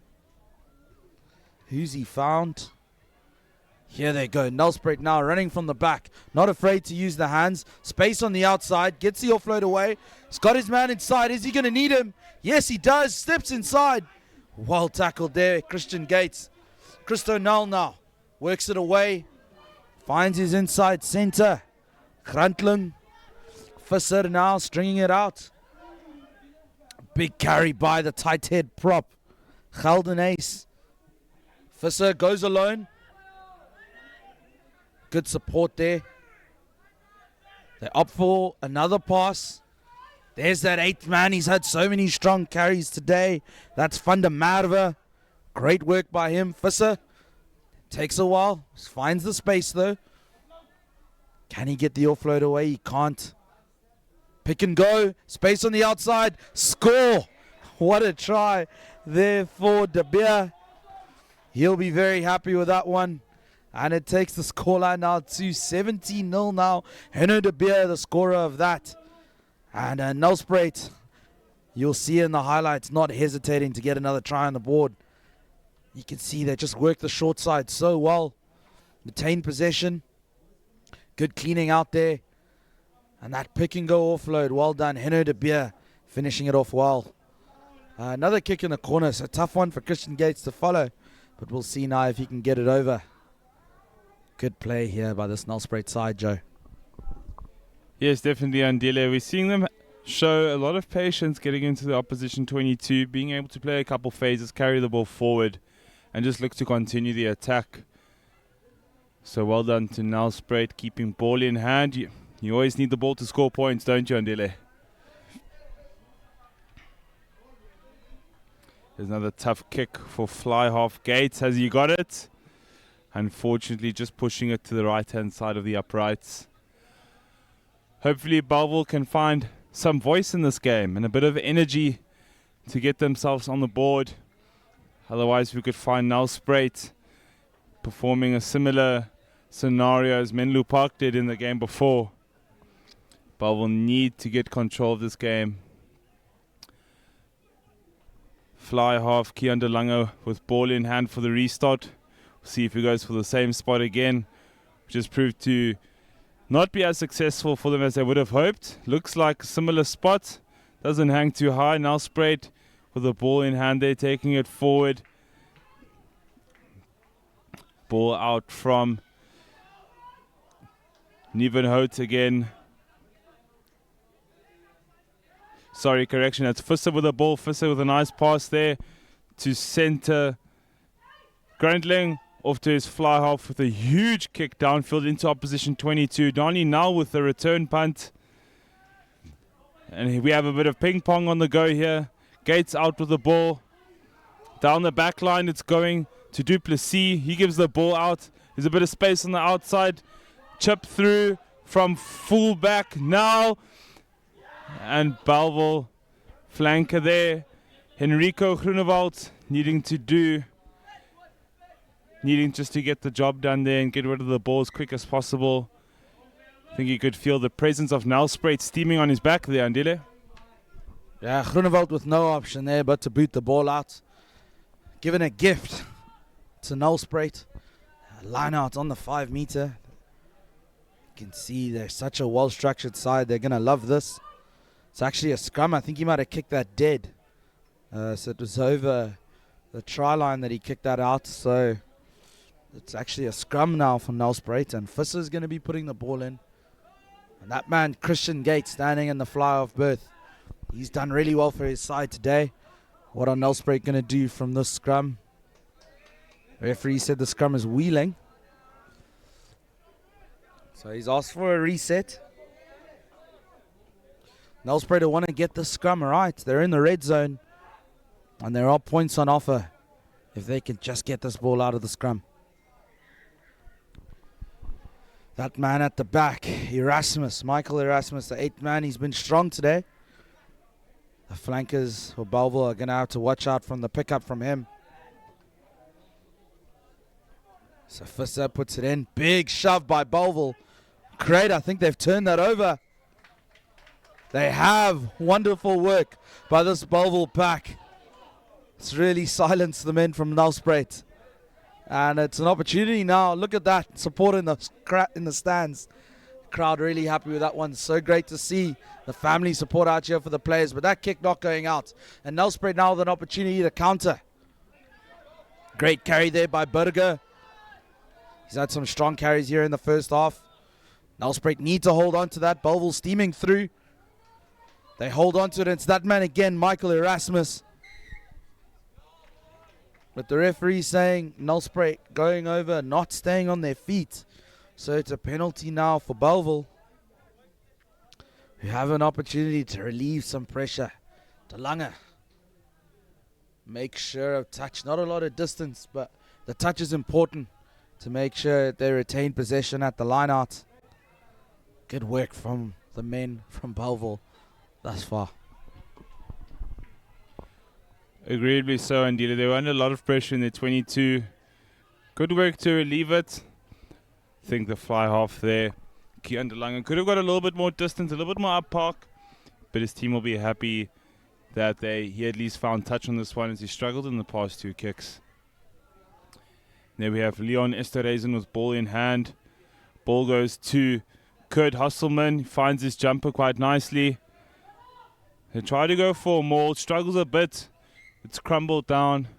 It looks like it's been turned over to NELSPRUIT. Possibly a knock on there from the Bellville side, unfortunately.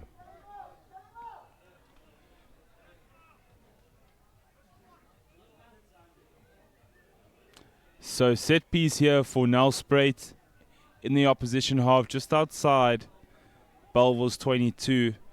It's a nice wide set scrum, giving them plenty of opportunity on the left side of the field, or even the blind side as well. We have Visser with the feed. It's a bit of a better shove from NELSPRUIT this time. They look like they've kept the ball. Ball's out to fly half Gates with a wraparound.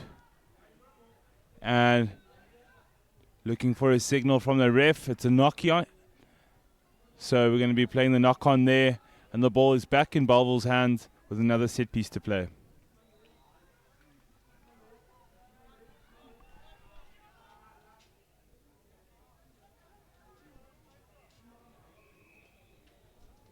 Hopefully Bellville here can get into the opposition half.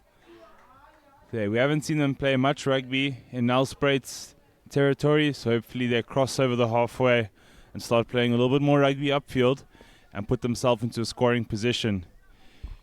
Here, Ruan van der Merwe with the feed. Ball's out to Kian De Lange. Nice inside ball for Dankie Beats. He beats a defender. It's another phase for Bellville. They haven't really gone forward. They're going to look to get over the gain line here. Short ball to Stefan Buerta. He's got a bit of a carry on him. Gets 1 or 2 meters over the gain line. And that's very unfortunate for Bellville, but very well done to NELSPRUIT to win the ball there. Bellville need to look after their ball, especially if you're in your own half. You need to watch it. NELSPRUIT not wasting any time, going straight to the boot, and a lovely touch finder right on the Bellville 5-meter line. They're going to look to score some points here. Andile NELSPRUIT's on a fantastic roll here. Could we see them add more points to the board? Yeah, NELSPRUIT will be very pleased with that. And Gene Burger, we've said his name so many times today. He got in there with the steal. Great work there. That's what you want to see from your loose forwards. Good carries, but also doing the dirty work in the rucks. Here they go. NELSPRUIT with a line out, not going to plan. And Bellville get away with that one again. So it's Van der Merwe now. You can see De Lange standing deep. De Lange goes for the kick. Good torpedo. Doesn't find touch though. Inside, outside. Great work there by the left winger Erasmus. And here they go again now. Great stuff here by NELSPRUIT. And that's just going out the touchline, the best defender in the game. And Bellville using that to their advantage. Just managing to take Christian Gates outside. What a performance he's had so far. And Bellville now with an opportunity at the line out if they can get this right to relieve some pressure with a good exit strategy, Joe. Definitely so, Andile. Hopefully Bellville can get out of their half here. They've been struggling for a while to get ball to hand and build a couple phases through. That's a nice throw there coming from Leon Esterhazen. Ball out to 8th man Yaku Legrand. Hopefully Bellville can hold on to the ball here. They need to look after it. Looks like we might have an exit here. Ruan's trying to organize his men, so Ruan gives the ball out. Bellville still not really making any meters here on their own 22. They need to get out of here. They're in a difficult situation as Nelspruit puts as much pressure on as possible. And there's the kick from Kian de Lange, and it hasn't gone out again. Fullback Chris Dunal makes a nice big pass to center. Grundling. Nelspruit finding themselves again in possession in the opposition 22. Trying to set themselves up for some more points. But it looks like you got to use it or you got to lose it. Unfortunately, Nelspruit not using it there and forfeiting possession to Bellville. Bellville's forward pack need to stick together here and put in a good solid scrum to provide some clean ball to scrum half and fly half combo of Ruan van der Merwe and Kian de Lange just to exit the ball. De Lange's been struggling this morning trying to get the ball out into touch. He's had a few that haven't gone and have given Nelspruit good counter-attacking opportunities. And the ball's been fed in from Ruan van der Merwe. Ball hasn't come out yet. There it's out to De Lange. Nice little switchy to inside center. Ian Smith gets a good couple of meters. That's refreshing for Bellville, and a good ruck clean there from Kurt Hasselman. Waiting for Ruan to get the ball out. Looks like Bellville again have lost possession in the 22. Andile, how important is it to be aware in your 22 and to stick to your structure and be patient to be able to get a good clean exit? Yeah, Bellville will be very disappointed there. Just not able to retain possession at the ruck time. Cleaners not coming through and to support in time. And Van der Merwe just got stuck up there in the ruck. Couldn't hold on to the ball. And it's actually the medics who are tending to him now. Van der Merwe with a bit of a knock. And I think an opportunity to get the water on the field. You can see the subs running on. It's an incredibly hot day here today in Paarl. Sweltering heat. And I think the players have been dreaming of this water and oranges for quite a while now. Water's come a little early and the oranges will be coming at half time in about 7 minutes. But Nelspruit so far will be very happy with their performance. And the scrums really gone both ways as well. We look at the mountains here in Paarl. Such great scenery around us. What a great venue for rugby. And what a pleasure to be here today at this Paarl Gym tournament. And we prepared to get underway again. It's Nelspruit scrum. Scrum has really been a seesaw battle. Both packs putting in so much effort. And the scrum can really go either way depending on how the packs do. So it'll be interesting to see what happens on this side. Nelspruit have set up even numbers on both sides. Christian Gate looking to lead the charge on the right. Chris Dunal on the left. Where will they choose to go?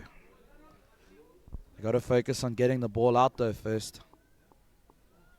So here we go. Visser about to feed. Gets it through. Big shove. The referee says short arm. Visser goes to the quick tap. Goes alone. Gets the offload away. Space out on the right hand side. Can they use it? Keeps it in. Burger gets it away to Chris Dunal. What a try by Chris Dunal. He'll be very pleased with that one. And Burger, what great play by him too. Joe, what a performance here by Nelspruit. They've been so impressive in this first half. Agreeably so, Andile. Lovely little play there. Held on to the ball well. Was Gene Burger there, as we can see in the replay here. Quick little play from Visser at the presence of mind. Bellville not being back 10. And the play being on there. Nice little pass. And here we see him just hold on to the ball, join the defender, and get rid of the ball. So well done.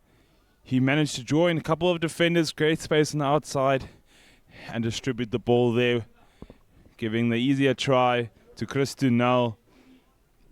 Again, we have a tough sideline kick here for fly half. Christian Gates. He's got one from here and he's missed one from here. So let's hope this one's got the legs and the direction to put on the extra 2 for Nelspruit. Nelspruit dominating here in the first half within about another 4.5 minutes to go. 4 minutes 20 seconds. And looks like that kick will unfortunately just be short to the right.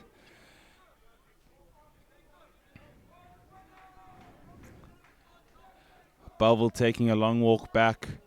So tough to cover after being scored against Andile. Why do you think the morale is at the moment? How do you think? How would you lift the gentleman from Bellville?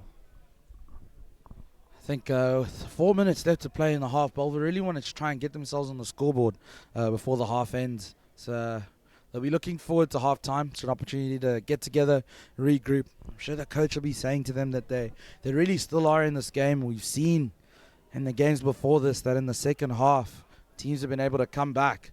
So the scoreline hasn't quite got away from them here. And an opportunity for them to try and keep the score down. But NELSPRUIT have numbers out wide and they're going to use them. Great work in the inside. Christu Null, wonderful offload, but just lost forward there by Leon Duplessis. And the referee saying it's scrum time now for Bellville on the 50. And if their scrum is strong, which it has been today, it's an opportunity for them to get the ball out wide to their backs. We've seen Ian Smith be dangerous at 12. Donkey beats. We haven't heard enough from him today, but I think he's a strong runner too. So can this Bellville backline get some points on the board? Let's see. Ruan van der Merwe about to feed. That scrum is a mess. It's going to be a reset there. Referee just chatting to both sides, front rowers. Opportunity here for Bellville, Joe, to put some points on the board before the end of the half. Yeah, Bellville needs to use their opportunities here. Too many have gone to waste with unfortunate and silly errors, not looking after the ball, not showing enough patience. Bellville really needs to hold on to the ball here. You got to keep the ball to put points on. It doesn't help if we lose it. Nice little inside switch there to center. Ian Smith with a good carry over the gain line. Henrico's there to make a good clean. Ball out again from Ruan van der Merwe. Little chicken wing offload there from the forward. Sheldon van Grey is up with the ball. Ball out again from Ruan van der the ball's rather taken up from prop Cloud Steenkamp. Penalty to Bellville. They need to capitalize now. They need to take advantage of the good field position they have just outside the opposition 22. Looks like we're going to go to touch via Kian De Lange. Hopefully he makes touch. Looks like he's done so. Nicely in the middle of opposition 22. Bellville's next thing is their line out. I'm sure that they're hoping that they're going to get the set piece right. They've been struggling with a couple of their set pieces. So we can hope that Esterhuizen can get ball to hand here and meet one of his jumpers in the form of Boertse or Groenewald.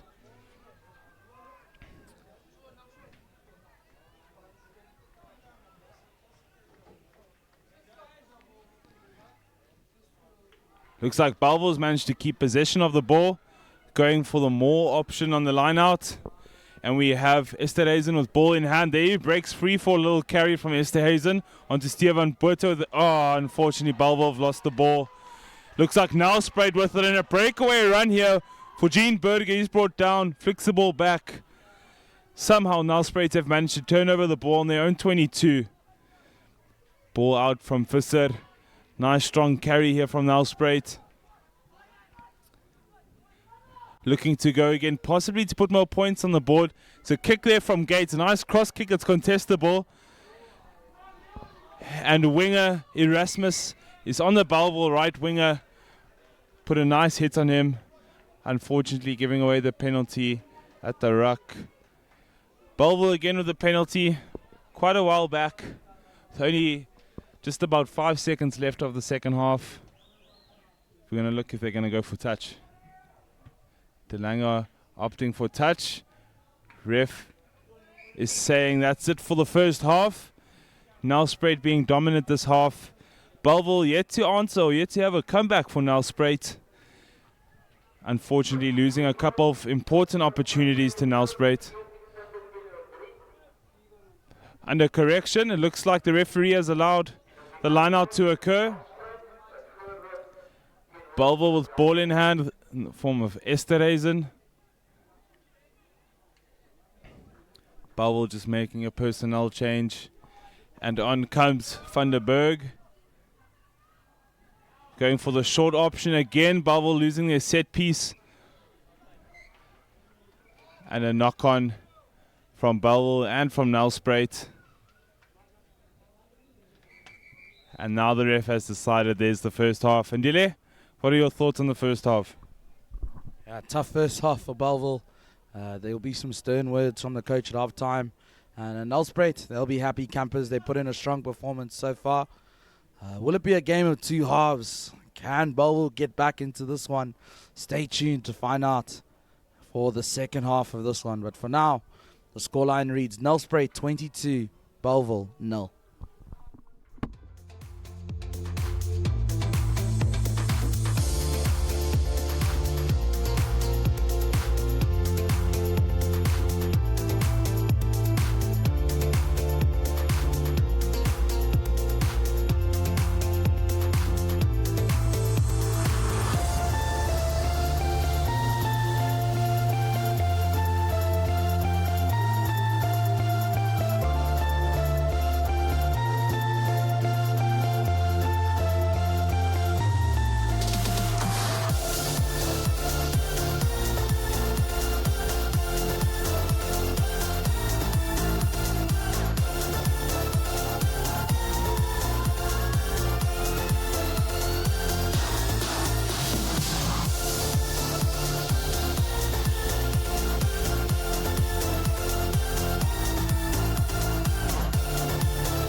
We're back live for the second half. Kian De Lange with the ball in hand for Bellville. An opportunity now for them to get themselves back in the game. And that kick not going 10 meters. So referee asking Bellville, or sorry, NELSPRUIT, what do they want? They're going to go for the scrum on the 50. Early mistakes here by Bellville. They'll be kicking themselves there. But they've got a strong pack. Their scrums have been strong thus far. And they could turn this one over.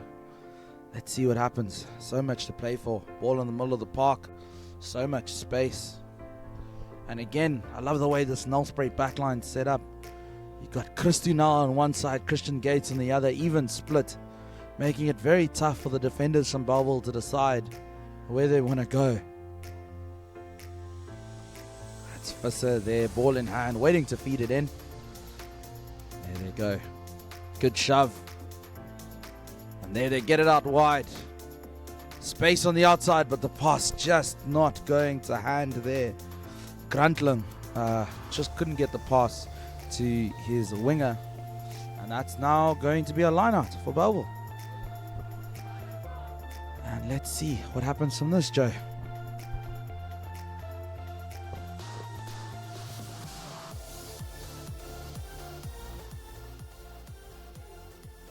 Looks like Esterhazen will have the feed into the line out.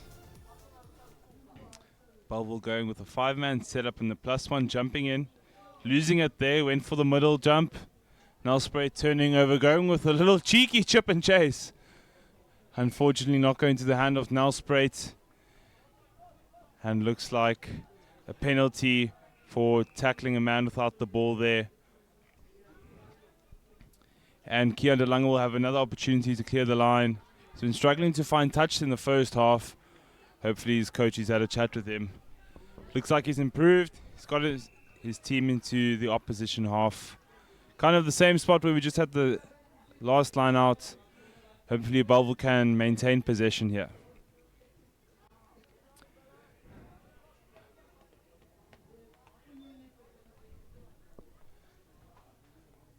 Bellville again going with the 5+1. Esterhazen with ball in hand.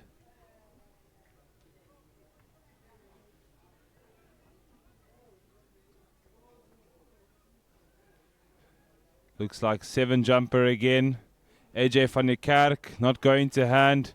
NELSPRUIT with possession in hand. Have a nice opportunity here just outside opposition half line. Their little carry from Burger. Ball out from Visser to the left. Oh, it's a breakaway run here. The steam train's going. Nice little run on the left. There's plenty of space. Space was well closed there from Bellville. But how was that run from tight head prop Werner Geldenhuys? Take a bow.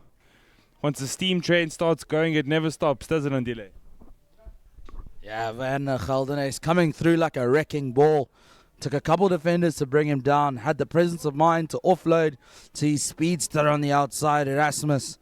He just couldn't get away from the would-be tacklers. Here we go now. Bellville got him more. Struggling to get it to go forward. There, it's gone to ground. Strings it out to Keon de Lange. De Lange trying to find touch and finds it. Doesn't get a lot of distance, but just relieves a bit of the pressure. And NELSPRUIT will have the put into the line out now.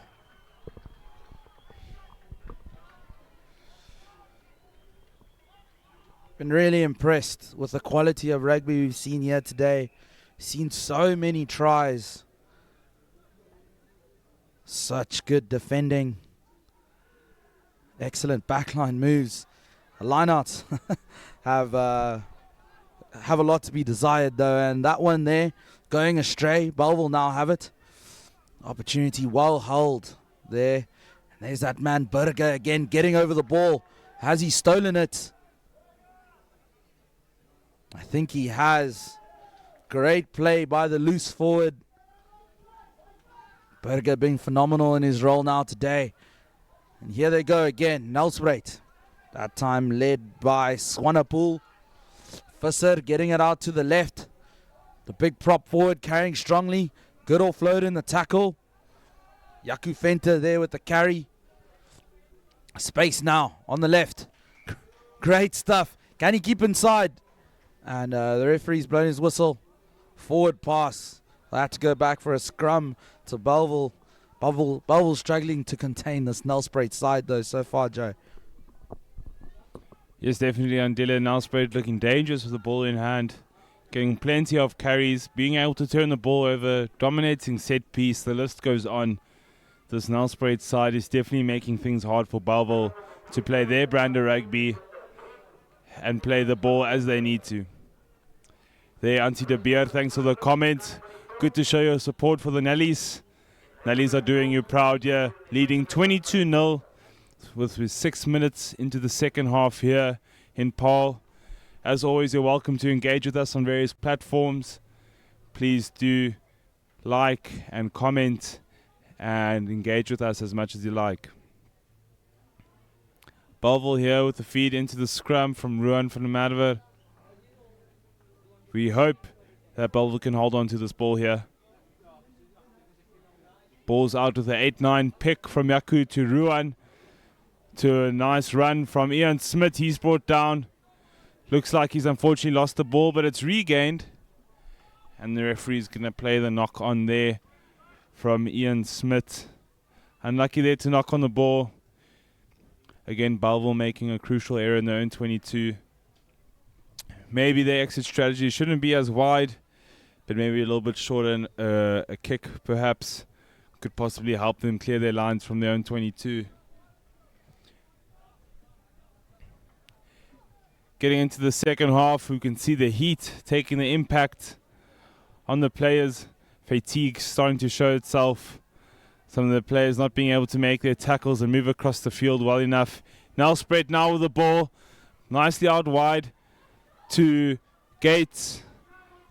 There's another phase for Nelspruit in our position 22. Ball out from Visser to 8th man. Nieuwenhout. Sorry, Van der Merwe. Ball out again from Visser to Hooker. Van Zyl. Nice little carry upfield. Bellville defense showing some guts there with a back tackle. And there's replacement lock.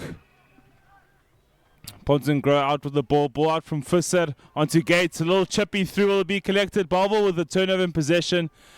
Clears the lines with a kick. It has gone across the field. Off to the fullback. Nelspruit with a couple options outside. A little inside run. Flanker there getting nicely through the line. Bellville tackling around the neck there, which is a little bit dangerous. No advantage yet from the referee. Ball out again from Visser. A short ball. And they're over. Nelspruit with another score. Looks like centre. Grundling there. Just with a short ball. Visser did well there just to see the opportunity. And saw his other attacker right to his side and waiting to receive the ball. There we see they just clear off the ruck. And all it took was a little pop pass into the space.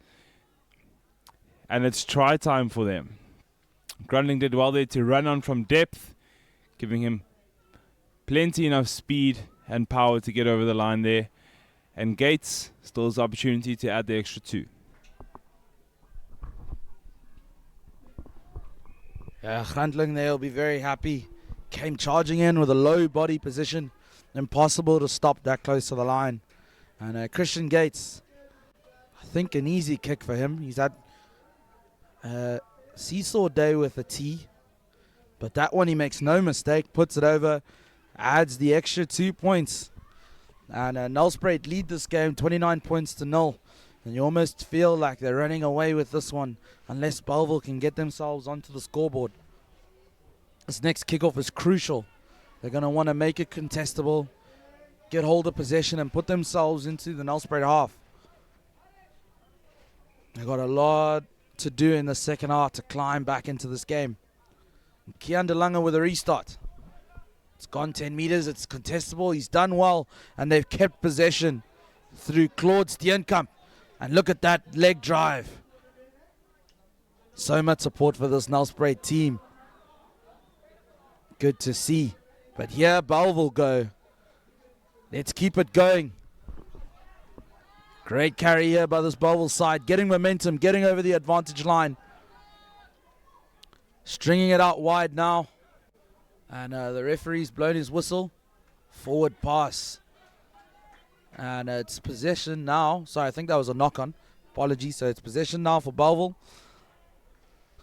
They have the put into the scrum, and they're looking good on a highway to the danger zone, and an opportunity here for them to try and put some points on the board.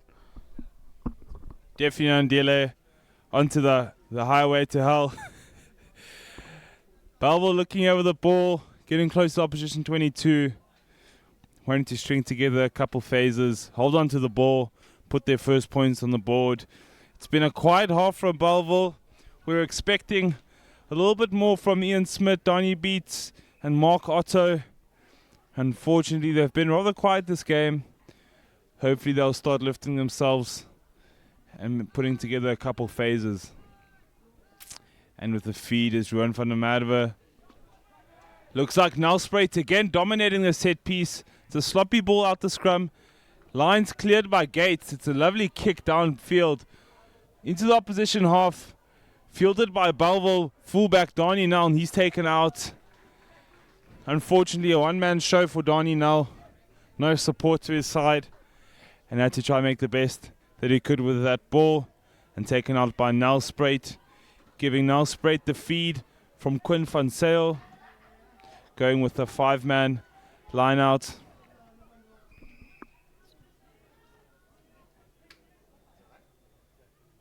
And Quinn feeds the ball in. Nice lob ball, well taken by NELSPRUIT. The commitment is amazing. And short ball to that flank again. Erasmus, he's got plenty space. Will he go all the way? Certainly he will. A fantastic score for Erasmus. No one's going to stop him. Plenty of power and plenty of pace. Super proud of that try is Lawrence Erasmus. Congratulating him as his teammates. Fantastic little pass there from Grundling to put him into the space. And here we see of the replay, the commitment at the line out. Nice wide ball from Visser and a little short pass from Grundling and put into space. He still had plenty work to do. Still managed to beat one or two defenders and score an absolute cracker of a try. Yeah, well done there from Lawrence Erasmus. Very, very pleased with that score. And Christian Gates with a kick quite similar to the last one, just a little bit out wider. But he's doing well today. Opportunity to get this kick over. And he has. Well done. Christian Gates adding the extra 2 points. That's 7 tries now for NELSPRUIT. They lead this game by 36 points to 0.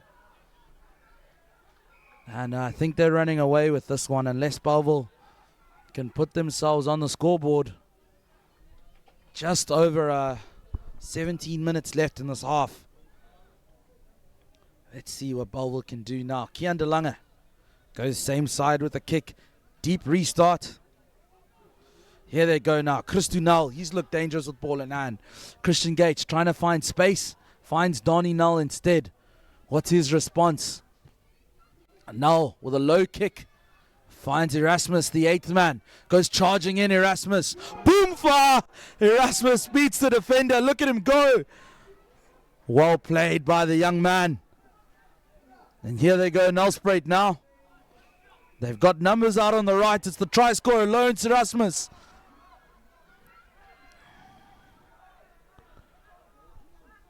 And here they go, digging for the ball. Good play here by NELSPRUIT. Scrum off, new voters now on the field. Christian Gates with the show and go. Nice offload in the tackle. Finds the replacement scrum off, new vote. He's replaced Fisso, who started this game. Christian Gates goes to the halfback berth. And you can't play the halfback, so illegal there by Bellville. And NELSPRUIT got the penalty, but Joe, that charging run up the middle of the field. Great work there. Definitely, Andele. We felt that one in the commentary box. A couple of our equipment started shaking there on that bounce. Surprised we didn't have a medical checkup on the recipient. And here, Van der Merwe, ball in hand. No one's going to stop him. Ouch. Definitely going to hurt tomorrow, and he's going to feel that. Thank goodness he's got Tuesday to recover, because that looked like it hurt. NELSPRUIT right on Bellville's try line here with the feed from Van Sale again. He's been finding his jump as well today. Going for number 5. Venter finds him well. Ball out from Visser, wide from Gates. Nice from Rundling, again to our try scorer, Erasmus sidestepping his way through the squad. Another fantastic run for him, gaining all the meters. No one's really going to tackle him. Bellville quick on the breakdown, showing some fantastic tenacity around the breakdown area now. Ball out again, out to Grundling. He's met by a couple Bellville defenders, stopping him from getting over the line. Ball out now from Nieuwenhout. It's wide to Gates and a nice wide pass to right winger Jay van Vieren. And it looks like Chris Tunel's gone over and he's held up from Bellville. Fantastic defensive effort there. They haven't given up, and it's good to see, refreshing to see from Bellville that they're not going to stop fighting. It's good defensive effort there.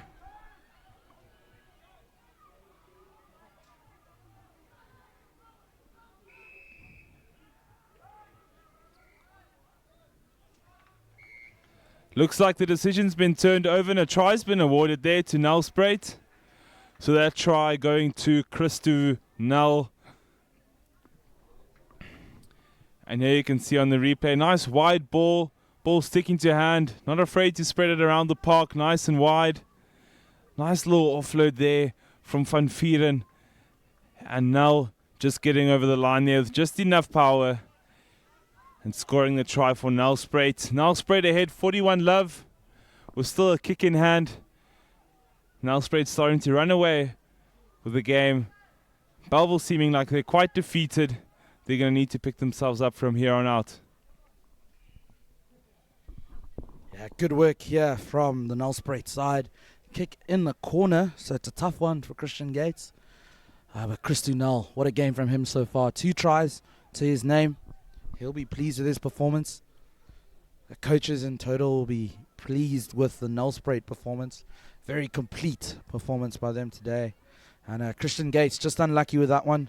The kick straying to the left. Scoreline currently reading 41.0. And you can just see the game's pace has just taken a bit of a slowdown. Players just taking their time to get to the kickoff.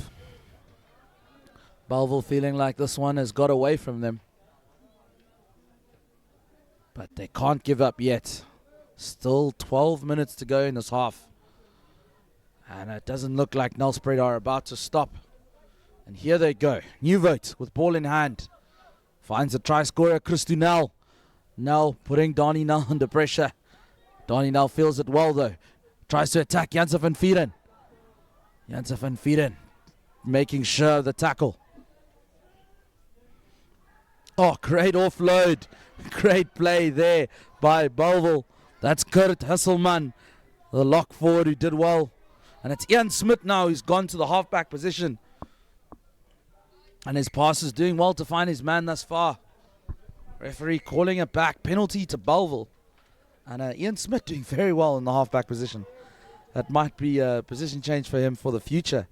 But he's been good all over the park. And we look at this now. You see as he gets to the ball. It's a nice little quick tap or quick pass up to Husselman, who gets dragged down later on.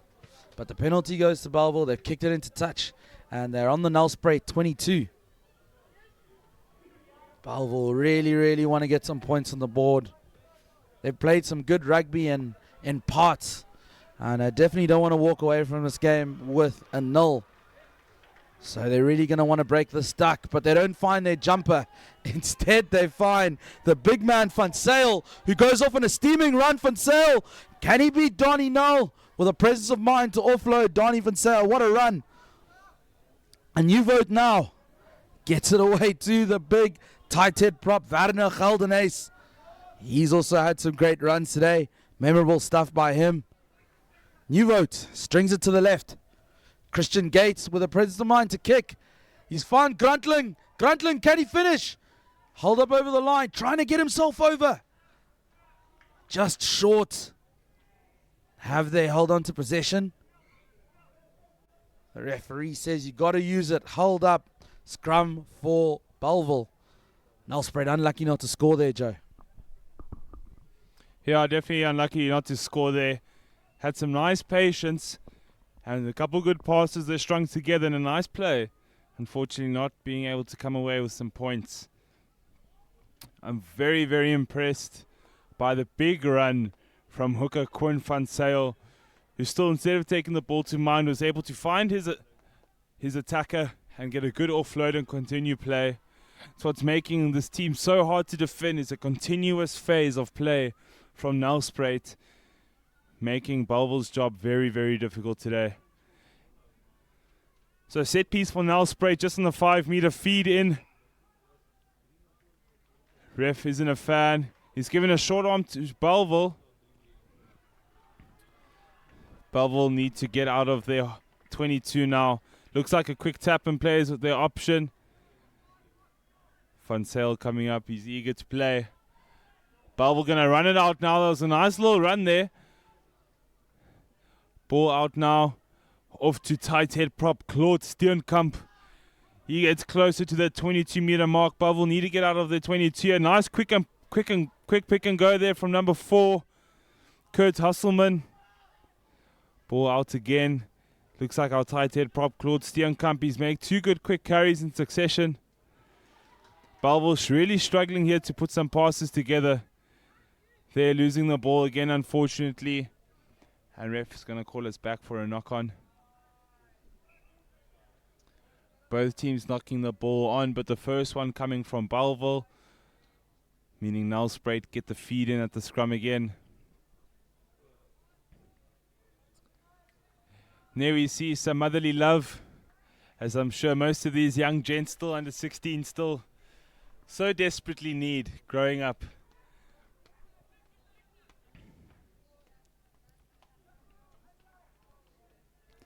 Scrum just on the 22-meter line here. NELSPRUIT with a put in just left of the uprights. Got options on both sides. Got Christian Gates set up on the right-hand side. Looks like he might be the first receiver. Ball out to Gates. Steps inside. Nice little wrap around. It's a lovely carry and the offload. Unfortunately not going to hand. Grundling with the ball. Stopped and met by a Bellville defender. Outside centre, De Beer carrying the ball up. He's got a good fight for the ball. He's not giving up. Bellville with a turnover. Now with loose head, Sheldon van Grey running out the ball. Bellville finding themselves again in their own 22 with ball. Hopefully clearing it now. There's a kick. Again, not going out. NELSPRUIT with a counter attack in the form of JV van Vieren with some space. Being brought down by opposite winger Mark Otto. It's the first we've seen of him this game. It's been rather quiet. Oh, lovely offload from Locke Venter from NELSPRUIT. Looks like Bellville with another turnover, if they can secure it. Desperately looking to get out of their 22-meter. We need a solid kick here from fly half Kian De Lange. Maybe a little bit more time might help. And there's the kick. Unfortunately, it's still in the 22 of Bellville. They haven't found touch. Grundling with a little offload and given plenty space for a run-in for Michael Erasmus. As easy as you like it. It's a party out there for NELSPRUIT and everyone's invited. Michael Erasmus going over, not having to give too much effort. Space created and trotting over, as we see in the replay, with a very unfortunate kick. Went straight up. Ian Smith will be rather disappointed with that. Turnover for NELSPRUIT and a lovely run over for Michael Erasmus. Andile, what do you think we could expect for the last 5 minutes with NELSPRUIT getting to that 50 mark? I think there's a lot of tired bodies out here, Joe. I know 5 minutes ago, I wouldn't be surprised if NELSPRUIT get their half century in this one. Doesn't look like Bellville are going to be able to break the duck. They really have shown some enterprising rugby and passages, but just not able to keep it together.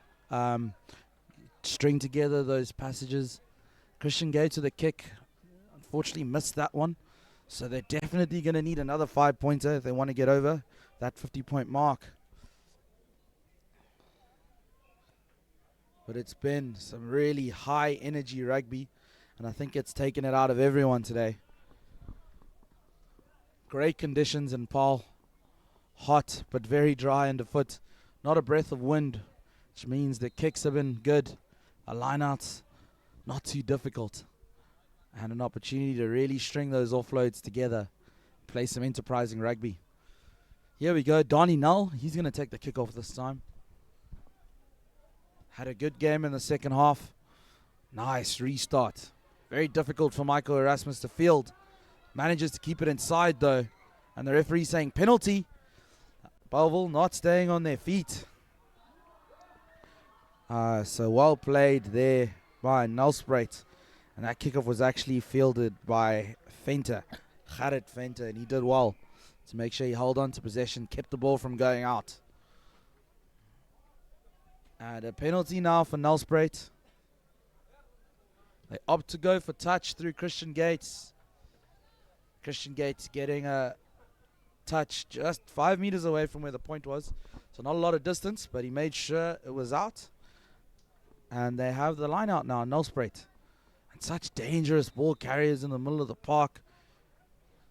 But they don't get the ball, so it's an opportunity now for Bellville. They've got the NELSPRUIT defenders out of sync. Can they make it count? Hold up there by Grantling. What good play. And NELSPRUIT have stolen it. And here they go now. Christian Gates gets it backwards. Has it been dived on here by Bellville man? I think it has. And they've turned it over. And here go Bellville. Really desperate to break this duck. Great stuff here. Good cleaning. Good support. They decide to go for the short side. That's Witboy. Hasn't had much of the ball today. But that was his first opportunity. Referee stopping play. What's the call here?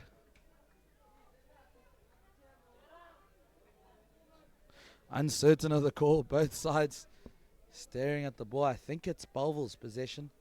Looks like the NELSPRUIT boys are going backwards. Referee in discussion with his linesman. As we eagerly await to see the decision. Looks like they've come to a resolution. Okay, and pointing his arm in the way of NELSPRUIT as they walk towards the ball. No, penalty. There it is. We've got the decision. Penalty for Bellville on the 50. Took a while, but sometimes it takes some time for the good things to come. Donnie Null. They've got 2 minutes left on the clock. Can Bellville break this duck? Good kick. Gets it out on the 22. And someone in the stands there can thank his guardian angel that he didn't get hit. But an opportunity now for Bellville to get their first points on the board, Joe. Definitely, Andile. Hoping Bellville can put something on here before the game ends. They got a minute and 15 seconds with Esterhazen with a quick feed. Looks like it's gone over the top. Another turnover. And we see Van Sale again with a nice run up field. NELSPRUIT turning over the ball. And now Bellville turning over the ball again. Looks like no one wants possession after they've got it. Both teams need to look after the ball here. Bellville going to look to slowly manage this and build up an opportunity for themselves. Tight head prop, Claude Steenkamp going backwards there in the carry. Ball out from Ian Smith. That carry going over the gain line now. Bellville with a little bit more momentum. Smith again with a lovely little pass to Kurt Hasselman. Smith again with the ball. Eighth man, Yaku Legrand running up with the ball. Bellville putting together a couple good phases there. A bit more patience and getting rewarded with a penalty. The line-out has been a struggle area for Bellville in the second half. Looks like they'll still opt to go for touch and try to put some points together. Donnie now the ball looks like he might tap it. Looks like it's going to be a tap and go. I wonder which giant from the forward pack he's going to call on to. Could it be Esterhazen, Steenkamp, Hasselman? Looks like they're still trying to make a decision and they've gone for touch. Ball coming just past us in the commentary box. And looks like the last play of this game is going to be a Bellville line out in opposition 22. We haven't seen them in the opposition 22 enough. Hopefully they can put some points on the board for themselves and walk away knowing they at least got something done. Feed in from Estazen again. Bellville with the 7-man line out going to the middle. NELSPRUIT turning it over. Pass out to 8th man. Van den Merwe with a nice run up the field. A lovely little offload. Ball out again, nice and wide now. NELSPRUIT using the width of the field. It's nice space on the left. Good little ball inside, and they're passing it around like it's a netball game here. Looks like the ref isn't happy with one of the passes that's gone forward, unfortunately. And it looks like that's going to be the game for us. I think Andile now are happy to call a man for the match from NELSPRUIT. Lawrence Erasmus, the left flanker, had some wonderful runs, some good breaks, huge hits. He's done it all, and he's definitely assisted in putting his NELSPRUIT side over Bellville. And full-time NELSPRUIT with 46 points to a Bellville side of only 0, unfortunately. Struggling to put a couple points together there. Looks like that's the end of our game. And we have a following matchup coming on, so stay tuned on SSL. And from us on this coverage of that game, and from Andile and I, that's all, and thanks.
Goeiemiddag en welkom hierso by Paarl Gimnasium, se onder 16 toernooi. In die volgende wedstryd het ons vir Paarl Gimnasium wat speel teen 'n WP 15-tal.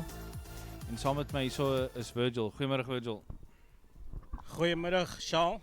En wat 'n uitstekende weersomstandighede vir rugby. Natuurlik by Paarl Gimnasium. Hulle is natuurlik gasheer vir hierdie onder 16 toernooi. En hierdie wedstryd is in die WP 15-tal teen Paarl Gimnasium beloof om 'n interessante wedstryd te wees al. Ja, het gaan 'n baie lekker wedstryd wees. Dis perfekte weer vir hardloop rugby. So kom ons kyk. Hoe gaan dit? Ek sien dis Josh Africa wat die wedstryd gaan begin hierso vir Paarl. En met die afskop. Ongelukkige vroeë aanslang daarso deur die skramskakel Sam van die WP 15-tal. En ons gaan sommer vroeg in die wedstryd gaan ons hier so sak vir 'n skram met Paarl se ingooi. Lekker aanvallende posisie wat hulle vroeg in die wedstryd kry. Met die skramskakel Visser wat die skram gaan voer.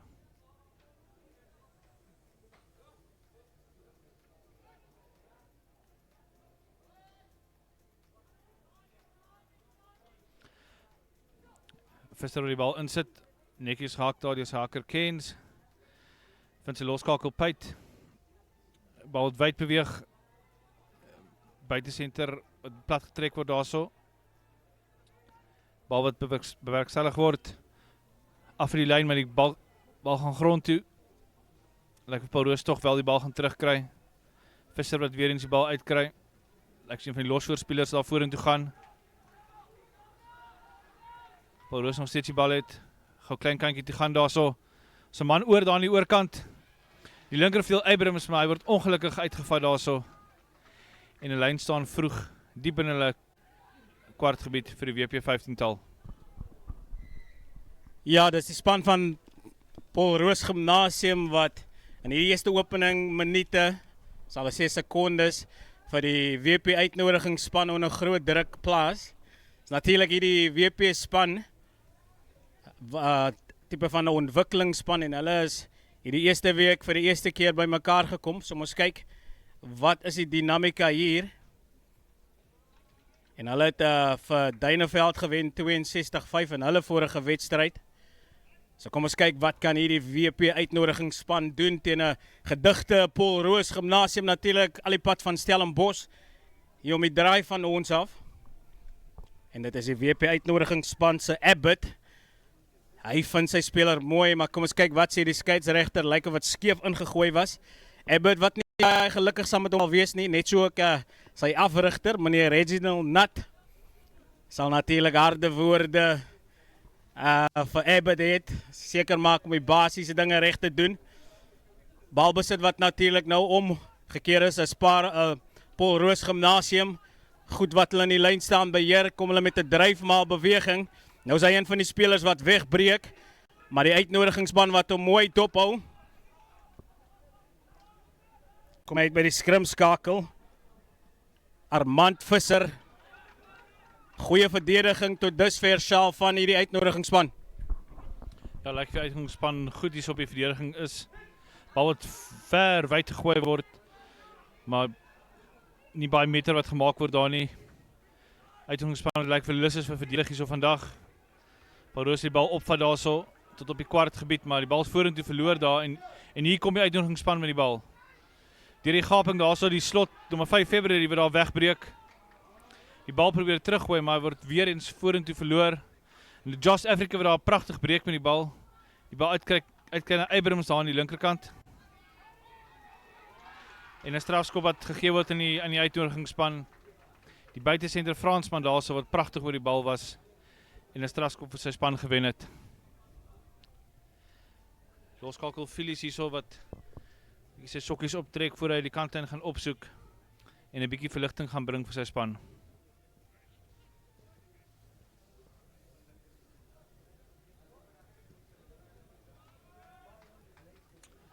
Mooi skop daarso van Phillies, so die spel neem tot binne die helfte van Paul Roos. Kom ons kyk of Abbott nou vir een van sy springers kan vind.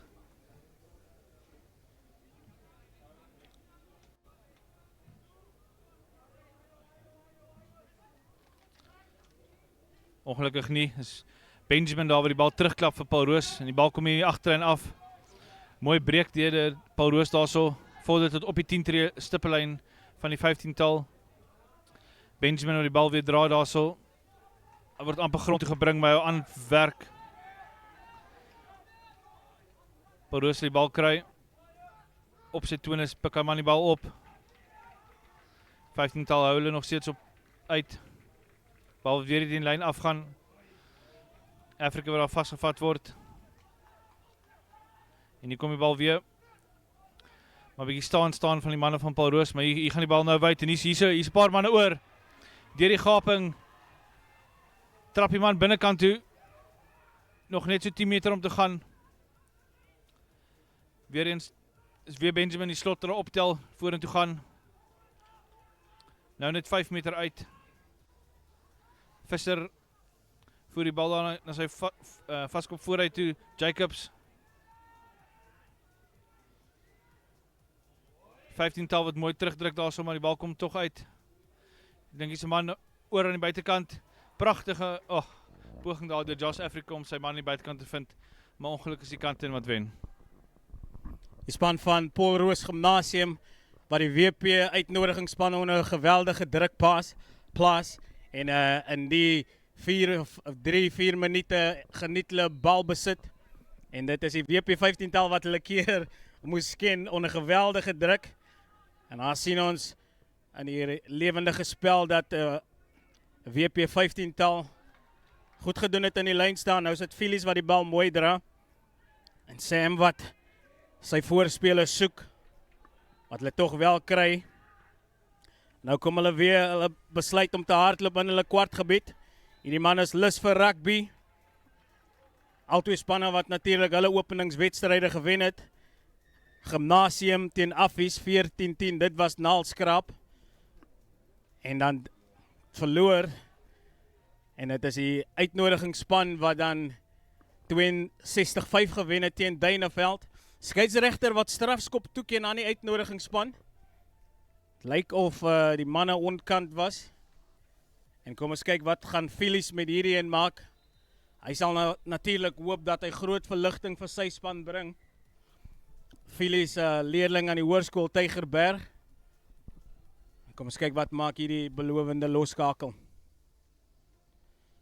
Tref die bal goed en bring goeie verligting vir sy span Sjaal. Ja, baie netjie skoppie daarso.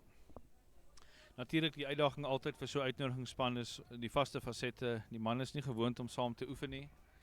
Hulle het seker net 'n week of so gehad om saam te oefen. En Wien Abbott het sukkel daar om die springer te vind, maar tog wen Sam die bal. Kom die vaskop sit Phillips daarso vorentoe. Phillies die bal aangee en hier kom die bal wyd. Bob wat die bal daar opneem. Kom ons kyk of Sam die bal kan kry, maar nog 'n strafskop vir sy span. Maar lyk of hulle weer die kant in gaan opsoek en Phillies wat weer sal aanlê.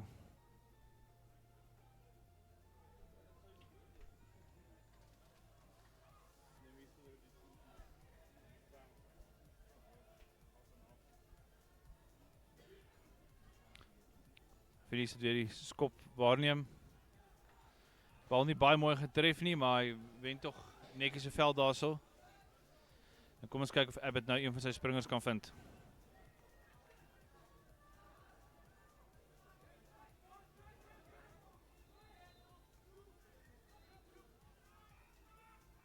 Netjies gooi daar deur Abbott. Sam aangee aan Phillies. En die groot 6 flank Asolulu wat die bal dra daarso, pragtig hardloopie daarso. Hier kom die loskop Forbes. Maar die skeiedsregter roep hulle weer terug. En hoogval daar gewees op Asolelu. En 'n strafskop vir die manne reg voor die pale. Maar tog gaan hulle vir Phillies die bal gee om kant toe te skop. 15-tal van WP wat hulle goed van hulle self geld. En dis Phillies.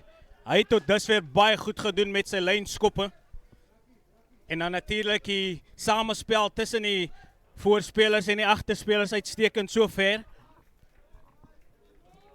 Elke span wanneer hulle bal besit het, maak seker dat hulle oor die voordeellyn kom. En hier is natuurlik geen verskil nie en Abbott, hy sal wel seker maak, hy vind sy springers.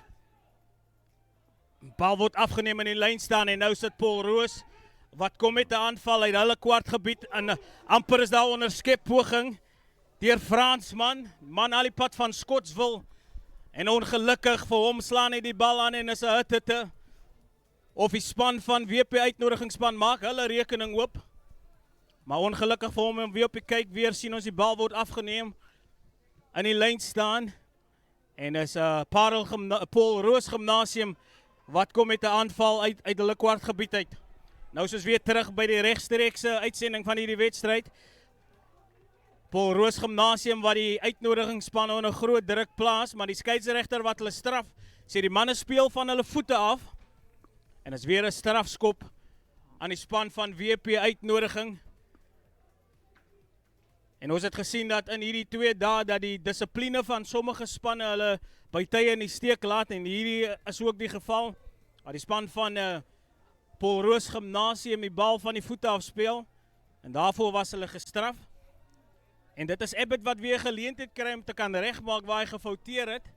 En hy sal natuurlik sy slotmaat wil opsoek in die vorm van Moelman. Kom ons kyk wat maak Abbott met hierdie een. Hulle geniet ook so 'n bietjie balbesit nou. Hy word voorgegooi. Skeieregter sê die man het 'n vrug toegemaak, vryskop aan die span van Paarl Roos Gimnasium. Kom ons kyk wat maak hulle. Dis Spyt en Visser. Pyt het al sy manne 'n paar keer mooi weggestuur. En nou sit die slot Benjamin. Hy lyk lus vir hardloop. Verdediging van WP uitnodiging wat hom mooi dophou. Visser kry aansluiting met een van die groot voorspelers. Dit lyk soos Jacobs. En hy vorder goed. Nou sit weer Paarl Roos Gimnasium. En lyk die bal wat verloor in die kontak. Ongelukkig Sjaal hierdie ongedwonge foute wat die momentum net stop van Paarl Roos Gimnasium. Ja, het lyk wel net in die gang wil kom hierso nie. Heel wat ongedwonge foute wat hulle maak, maar ek moet sê die WP 15-tal se verdediging wat ook goed is en lekker vinnig opdruk. As die bal uitkom uit die losfasette uit. Maar ek sien uit om te sien hoe hierdie 15-tal se agterlyn 'n bietjie gehardloop in die bal. 'n Paar lekker gevaarlike manne in die agterlyn. En Kobo en Fransman is twee lekker centers. Lekker breek hierso van Sam deur die en hier gaan Mutsatso verby die eerste man en dan word hy uitgedruk by die kantlyn, maar as hy netjies loop hier deur die jong man. Hy is nogal onder 15 speler wat hier speel in die onder 16 toernooi, so is lekker om te sien dat so 'n jong man so lekker geleentheid kry. Kyk, eerste man mooi afgedruk en toe die 8ste man van Duyk wat daar sal kom op die verdediging om uit te trek.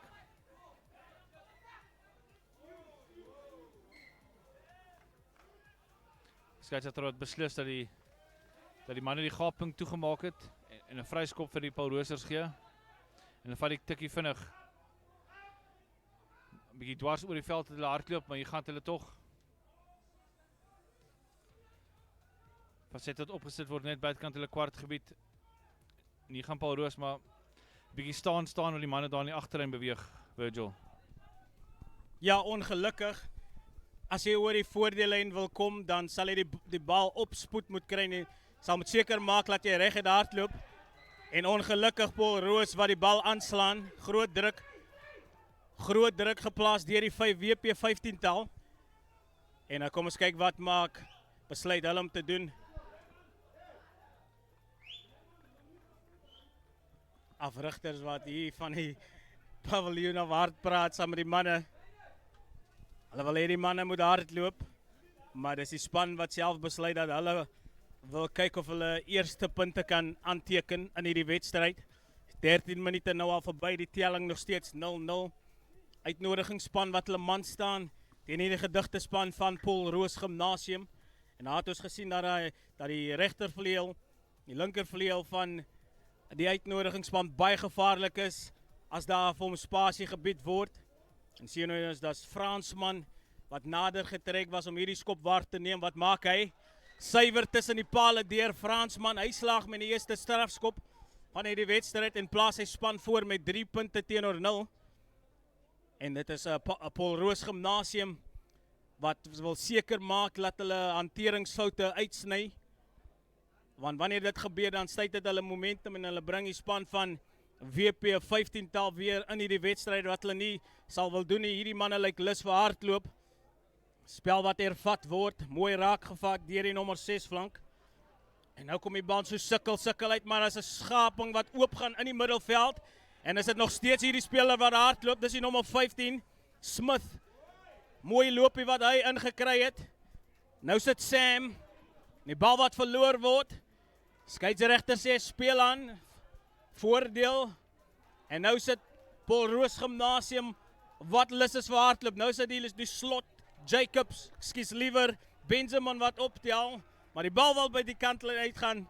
Sjaal en ongelukkig vir Paarl Roos Gimnasium kan hulle nie daai voordeel uitbuit nie. Ja, is ongelukkig vir Paarl Roos. Dit lyk tog asof hulle nog heel wat klein foutjies maak en ek bedoel die WP 15-tal span is besig vir 'n lekker wedstryd hierso te gee. Ek dink die Paarl Roos manne moet 'n bietjie deur hulle fases gaan en die wedstryd 'n bietjie beter probeer beheer. Want dis klomp lekker hardlopers met die bal in die WP 15-tal span. Abbott wat weer aanleef vir die lyn staan. Kom ons kyk of hy nou vir sy man February kan vind hier in die voorkant. Bal wat bietjie deurgeklap word, maar tog bemeester word.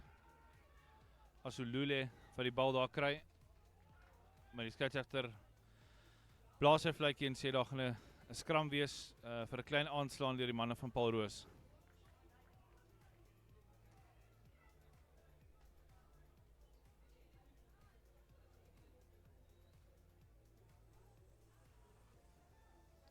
Moet sê, ek is baie beïndruk sover met die spel van die 15-tal. Die manne lyk lus vir speel. En vir 'n span wat seker nog net 'n week saam oefen, wys hulle baie potensiaal. Sam met die bal gaan invoer hierso. Vind sy loskakel Phillies. Lekker groot binnesenter wat hy daar gevind het, maar die man is op sy eie daarso. En Paarl Roos het 'n strafskop kry. Dink is die binnesenter Simmons gewees daarso. En Paarl Roos die bal vinnig wyd vat. En daar is spasie en spoed vir die man. Maar ongelukkig word hy uitgevat. Is die regter Phil Peterson gewees het hom maar uitgedruk het. En die 15-tal kan weer asemhaal, Virgil. 15-tal kan groot asemhaal. Paarl Roos baie gevaarlik gelyk aan die linkerkant. Soos Luke. Hy was lus vir hardloop en dit was amper. Of hulle druk die eerste 3 van die wedstryd. En wat 'n goeie verdediging daardeur Fransman. Nou is dit weer Abbott. Hy sal wel seker maak. Bal wat afgeneem word aan die lyn staan. En dit is Paarl Roos wat die eerste 3 druk van hierdie wedstryd. Abbott wat nie gelukkig saam met hom sal wees nie. En die kommunikasie tussen hom en sy springers wat net eenvoudig nie daar was nie. En kom ons kyk wie is die 3 drukke daarpie. Kyk weer sien ons.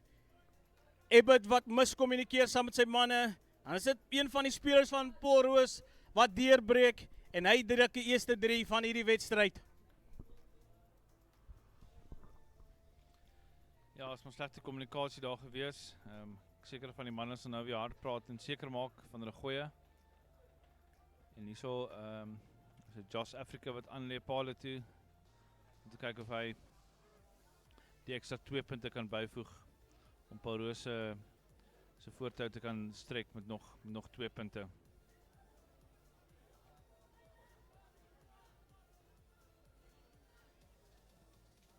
Skop van Afrika lyk vir goed is, inderdaad. Pragtige skop deur Josh Africa daarso. En die telling skuif aan na Paarl Roos 7, WP 15-tal 3.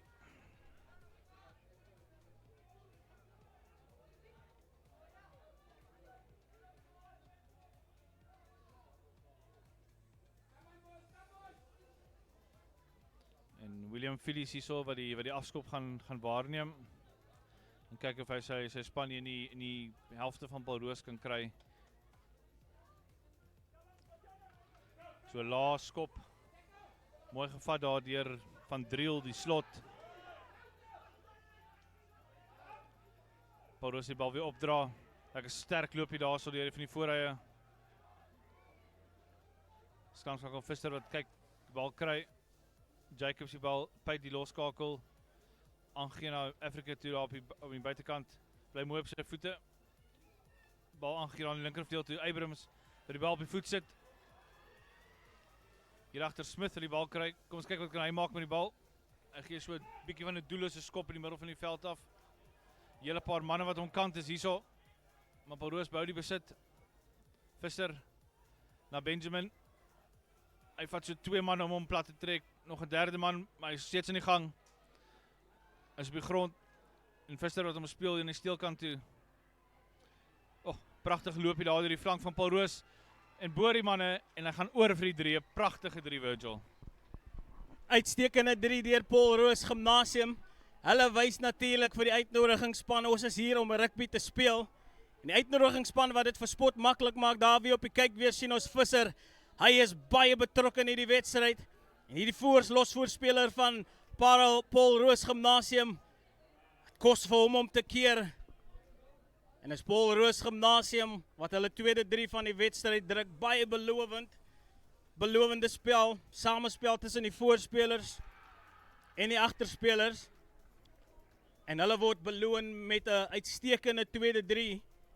En as die uitnodigingsspan wat baie hard na hulle self sal moet kyk, sal moet seker maak dat hy eerste duiksla ingekry word. Want sodra die voordelyn gebreek word, dan is daar probleme. Moet die verdediging omdraai en dit sit natuurlik hulle self onder onnodige groot druk. Maar kom ons kyk wat maak Afrika met hierdie doelskop. Suksesvol met die eerste een. Trek hom na links.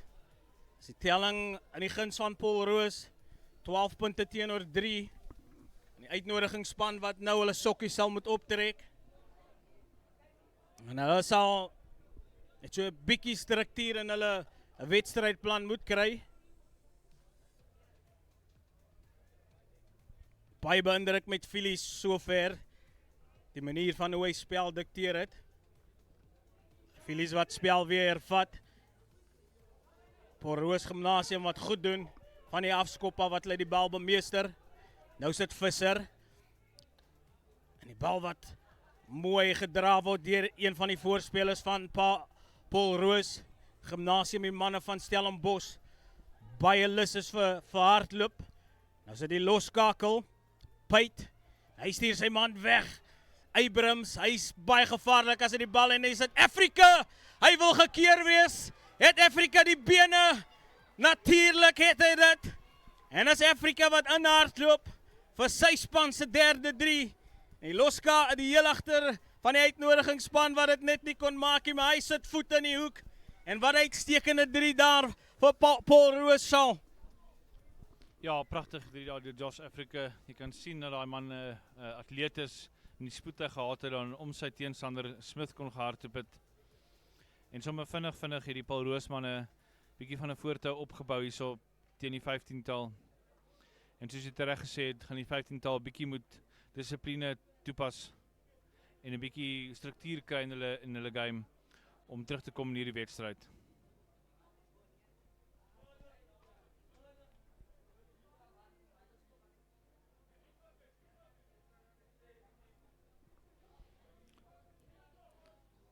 Afrika wat ongelukkig haar skop mis. Het hom lekker naby die paal gestel. En as jy weer kyk. Bal wat van Peit af wyd gaan Afrika toe wat vir Abrams in die buitekant vind en terug aangee na Afrika toe en van hier af vang jy hom nie sommer nie. Met daai spoed gaan hy rondom meeste opponente hardloop en pragtige 3 daar deur Afrika.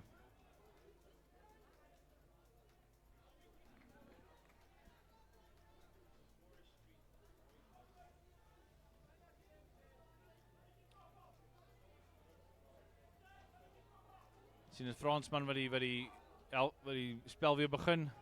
Diep afskop hier op Luke. Verby 3 manne. En dan sien die 4de man wat hom uiteindelik op die grond kry. Paarl Roos die bal weer wyd vat. Eerste man wat nie duikslag kan maak nie. Lyk vir die Paarl Roos manne lus is om te hardloop hiermee vandag. Peit wat aangee Simmons die bal op die voet sit. Maar is in die oorkantse kant en not wen. Ja, Charles is die span van die 15-tal. Wat die kommunikasie betref by hulle verdediging is daar niks nie. En baie van die manne wat opskiet wanneer hulle moet verdedig. En dit plaas natuurlik die integriteit van hulle verdediging onder druk. En dit maak natuurlik vir Paarl Roos Gimnasium baie maklik om die gapings te kry. So wat hulle sal wil doen is hulle sal wil beter kommunikeer op die aanval. En seker maak dat hulle as 'n eenheid vorentoe gaan en niemand opskiet nie. En dit is 'n span van uitnodigingsspan wat hulle lyn staan wen, mooi gehardloop deur een van die flanke. En nou kom hy uit.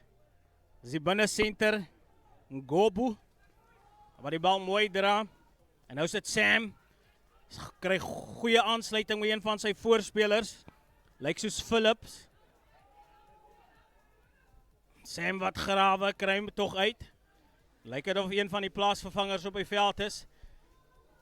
Nou sit weer Sam. Hy kry een van die voorspelers, die nommer 3, Phillips. Maar hy word mooi dopgehou en die skeieregter wat vir Paarl Roos Gimnasium straf. Het lyk of die manne ontkant was.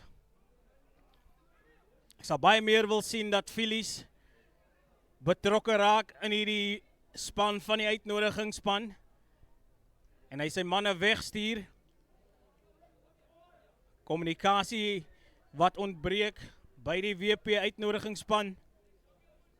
En ons kan sien, hierdie span is nou vir 3 dae saam. En jy kan sien die basiese dinge wat so klein bietjie ontbreek. Kommunikasie op verdediging. Natuurlik baie belangrik is. En as hulle dit nie gaan regkry nie, gaan dit baie makliker wees vir die span van Paarl Roos om die gate in die verdediging te kry en dan op te soek. 5 minute oor in hierdie eerste helfte en Paarl Roos wat hierdie wedstryd oorheers. Maar dis die span van WP uitnodigingsspan wat genoeg skietgoed het om te kan terugkom sterk.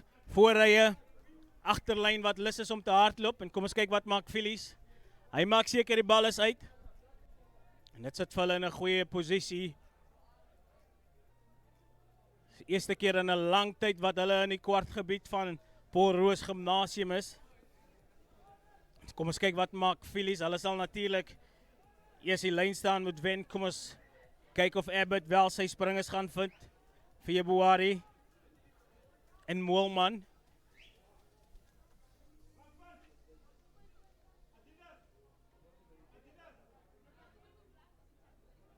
Kom ons kyk wat maak Abbott.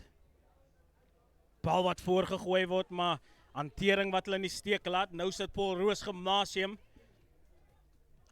Visser, hy haal die bal uit. Kry vir 'n sterk baldraer. Lyk soos Visser of Callets. Nou kom hy weer uit aan die agterlyn. En dis Abrams wat sy hand opsteek. En as dit daar die gevaarman Afrika. Hulle hou hom mooi dop. Hy word teruggedryf. Nou sit Gimnasium baie sterk by die loskram. Goeie samespel tussen die voorspeler, maar die bal wat in die kontak verloor word afgeneem deur WP uitnodigingsspan. Skeieregter sê ja, bal is aangeslaan in die kontak, ongelukkig. En 'n WP uitnodigingsspan wat nie baie gelukkig sal wees nie. Hulle hantering wat hulle momentum stop. En dan hier en daar wat hulle 'n paar duikslae misshaal. Hulle is in die kwartgebied van Paarl Roos Gimnasium. Hulle sal baie graag punte wil aanteken voor die eerste helfte van hierdie wedstryd tot einde kom. Ja, hulle sal definitief wil kyk vir nou kan punte aanteken en 'n bietjie momentum bou voordat hulle in die tweede helfte ingaan. Was 'n lekker groot laagvat gewees daar deur die nommer 2 Mika Abbott. Kom ons kyk lekker wie man van Paarl Roos die veld gaan verlaat. En is die groot Jason Johnson wat op die veld kom hierso. Groot vaskopstit.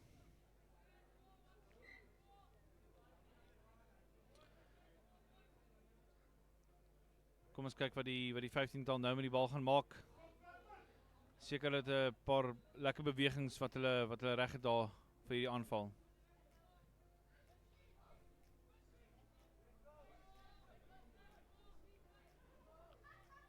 Sam met die bal voer. Bal wat terugkom. Na Phillies. Na die groot 12 center wat boor 2 manne is. En die man van Paarl Roos het mooi oor die bal kom en lekker maklik die bal wen daarso. Bietjie swak spel daar deur die flanke van die 15-tal om nie daar te kom om daardie bal te verseker vir die 15-tal span.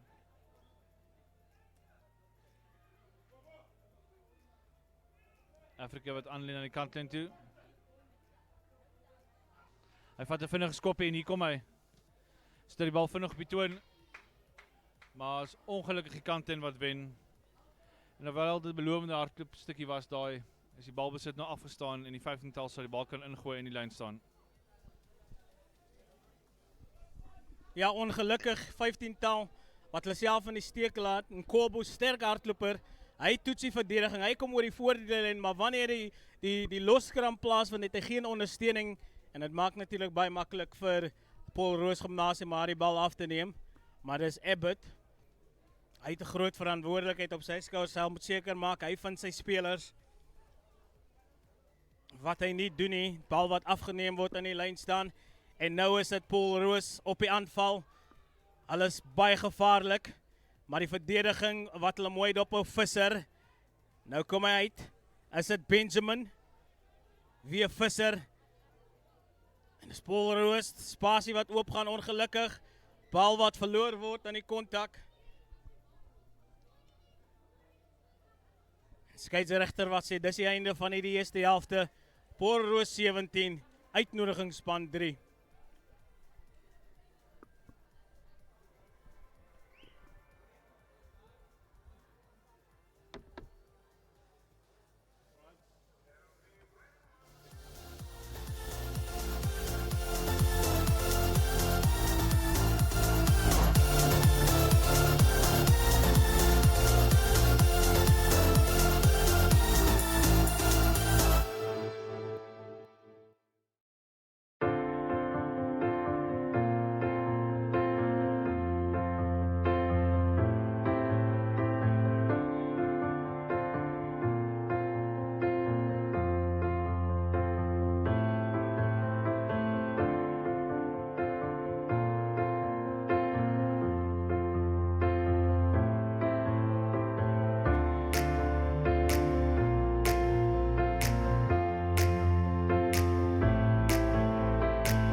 Baie welkom by die tweede helfte. En hierdie wedstryd is in Paul Roos Gimnasium, die manne van Stellenbosch, teen die WP 15-tal. Paul Roos wat natuurlik voorloop met 17 punte teenoor 3. Hulle het 3-3 gedruk teenoor die 0 van die WP uitnodigingsspan. En hulle sal graag die momentum van die eerste helfte wil neem in hierdie wedstryd. Maar dit is die span van WP uitnodigingsspan wat sal baie graag 'n beter vertoning wil lewer in die tweede helfte. 30 minute wat wag vir hulle. En dis die buitesenter Fransman wat spel gaan hervat. Hulle het natuurlik groot baldraers in die vorm van Abbott en Phillips en Forbes. Maar dit is asof hulle wanneer hulle bal besit het, net nie oor die voordeellyn kom nie. Spel word hervat en hy word in niemands land val die bal, maar nou is dit tog Paul Roos Gimnasium wat die bal beheer. Dis Visser, kry aansluiting, so 'n fop aangee, swak aangee eintlik en die bal word aangeslaan. Gimnasium wat nie baie gelukkig sal wees met hulle self nie.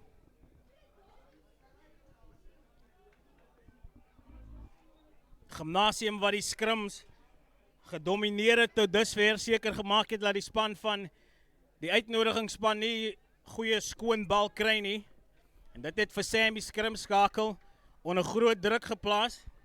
Kom ons kyk wat maak hulle nou. Hulle is in die kwartgebied van Gimnasium. Hulle sal graag hulle rekening wil oopmaak met 5 punte. Skeiedsregter wat hard praat met die 2 voorrye. En lyk of daar 'n vaskop is. Kyk wat sê die skeiedsregter. Skram word voordeel weer toegeken aan die 15-tal. Sam wat sal hard praat, saam met sy voorry. Abbott sal moet vinnig hak. Seker maak dat hulle skoon bal kry. En dan ook interessant om te sien wat gaan nou Connell maak. Gaan hy optel? Of gaan hulle gevaarlike agterlyn wat ons nog nie gesien het wegstuur? En is goed gehak daar deur Gimnasium. Hulle bewerkstellige vaskop en nou is daar spasie. Aan die klein kantjie, bal wat geskop word, gejaag word. Speler van Paul Roos wat deurkom. En slordige spel. Uitnodigingsspan wat hulle self onder groot druk sit sal. Ja, nodige druk wat hulle op hulle self toepas daarso. Scrums is, miskien sit hulle bietjie beter balbesit van verwag het.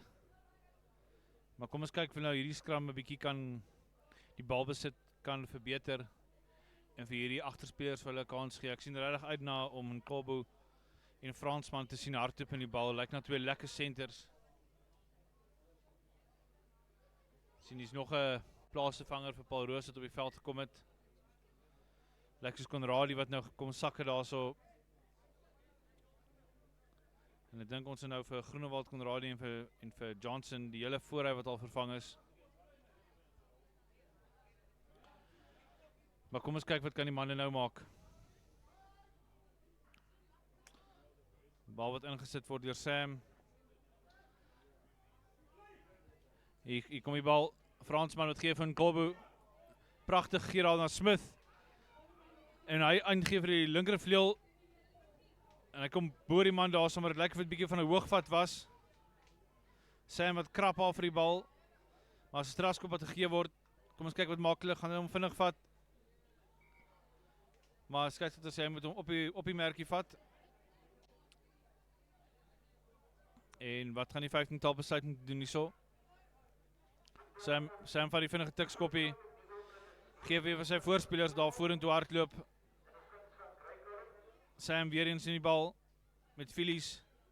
Mooi aangee, maar ongelukkig gaan die bal nie na die hand toe nie. Is jammer om te sien dat die bal daar grond toe gaan het, maar as Benjamin het hom optel daarso, nog 'n paar meter maak. Netjies dat die reëls daarso ken weer op sy voete kom en weer die bal optel, nog so 2 meter maak. Visser wat die bal aangee. Na Johnson. Peter daarso probeer wegbreek met die bal, maar hy word vasgetrek daarso deur O'Connell. Visser weer eens. Dink nou die agste man van Duyk daarso. Kaptein van Driel daarso wat kom skoonmaak. Benjamin plat getrek word deur Nkobo. Fransman die bal probeer onderskep daarso, maar ongelukkige aanslaan. En die skeiedsregter is terugroep vir 'n skram. Ja, Charlie, jy kan definitief die verskil sien tussen die 2 spanne. Die span van die uitnodigingsspan, hulle strukture wat nog nie heeltemal gevestig is nie, in vergelyking met die span van Paul Roos Gimnasium. Jy kan sien, die manne weet wat elkeen hulle rol is in die situasie wat hom voordoen. En die span van die uitnodigingsspan, die manne is 'n kommunikasie wat net nie daar is, die onsekerheid. Maar 'n stukkie belovende spel wat hulle daar gehad het van eerste fase af, wat hulle die groot binnesentrum Nkobo ingebring het en die linkervleuel of die Mutsatsa weggestuur het. Maar dis een stukkie ligpunt wat ons sover gesien het. Een keer wat hulle gedreig het om eintlik punte aan te teken. En hier sien ons hier's iets wat van 'n breek in spel. Breek in spel, een van die spelers van Paul Roos wat 'n besering het. Lyk of die man sy enkel seer gemaak het. Ons hoop, dis nie te ernstig nie, lang rugby seisoen wat nog voor lê. Sal hoop dat die man daarom nie ernstig te seer gekry het nie, maar dis die uitnodigingsspan, WP, wat sal moet wys wat steek binne hulle, is nog min gesien van hulle losvoorspelers. Asulule en Swart, twee flanke, wat bietjie hard na hulle self sal moet kyk. Paar keer toegelaat, laat daar omkeer besit plaasvind. Nou sien ons plaasvervangers wat op die veld kom. Plaasvervanger skrimskakel. Stander van die manne van die uitnodigingsspan. Sien huis op die veld. En dan van die voorry manne Smaat en Prins, lyk dit vir my, hulle het ook hulle verskyning gemaak.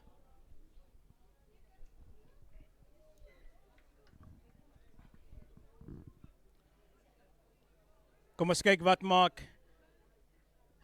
Paarl Roos Gimnasium na 'n langbrekend spel. As Visser, goeie samespel tussen hom en Piet sover. Groenewald en Simmons sal graag vir hulle wil sien hardloop, span van Paarl Roos. Skeiedsregter wat nie gelukkig is met die twee voorrye nie. En kan net glo al reeds 10 minute in hierdie eerste helfte verstreke. Kom ons kyk of Paarl Roos Gimnasium uit hulle kwartgebied uit gaan hardloop. Visser, hulle speel na links. Afrika sit die bal op die voet, nou word die bal gejaag. En as die verdediging, dis uitnodigingsspan wat bietjie stadig by die bal kom. Nou sit Smit wat die bal uitstuur, is die skrimskakel Sam. Verdediging van Paarl Roos wat hom mooi dophou buite die regtervleuel Petersen. Hy verloor die bal, Paarl Roos neem hom af. Nou lyk hulle baie gevaarlik. Nou sit Visser. Ja, groot voorspeler wat die bal mooi dra, maar die verdediging wat hom grond toe bring. Nou sit die plaasvervanger Konradi. Hy kom verby een man. Bal wat van hom weggeruk word, verloor die bal in die kontak. Skeiedsregter sê tog aangeslaan deur die uitnodigingsspan en skram aan Paarl Roos Gimnasium sal. Ja, wil lyk of die manne van Paarl Roos in die gang wil kom hierso in die tweede helfte. Maar aanstaan daarso deur die uitnodigingsspan en 'n skram wat gegee gaan word vir Paarl Roos.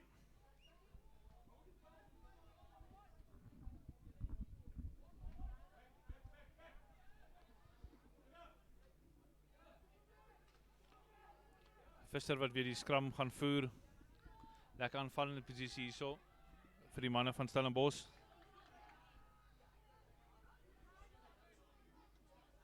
Skram het 'n bietjie agteruit gaan, maar pragtige breek hier daar van Duyk. Maak mooi meters daar in die reserve skramskakel Standers. Wat hom plat trek daarso. Die groot vaskop Jansen wat die bal mooi dra. Een van die flanke, ek dink is Kalitz daar wat die bal gedra het. Visser weer.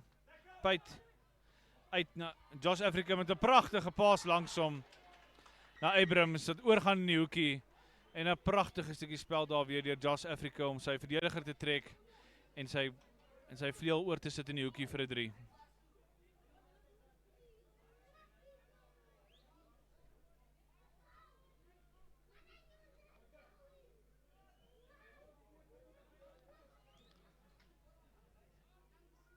Pragtige stukkie spel daar deur Paarl Roos.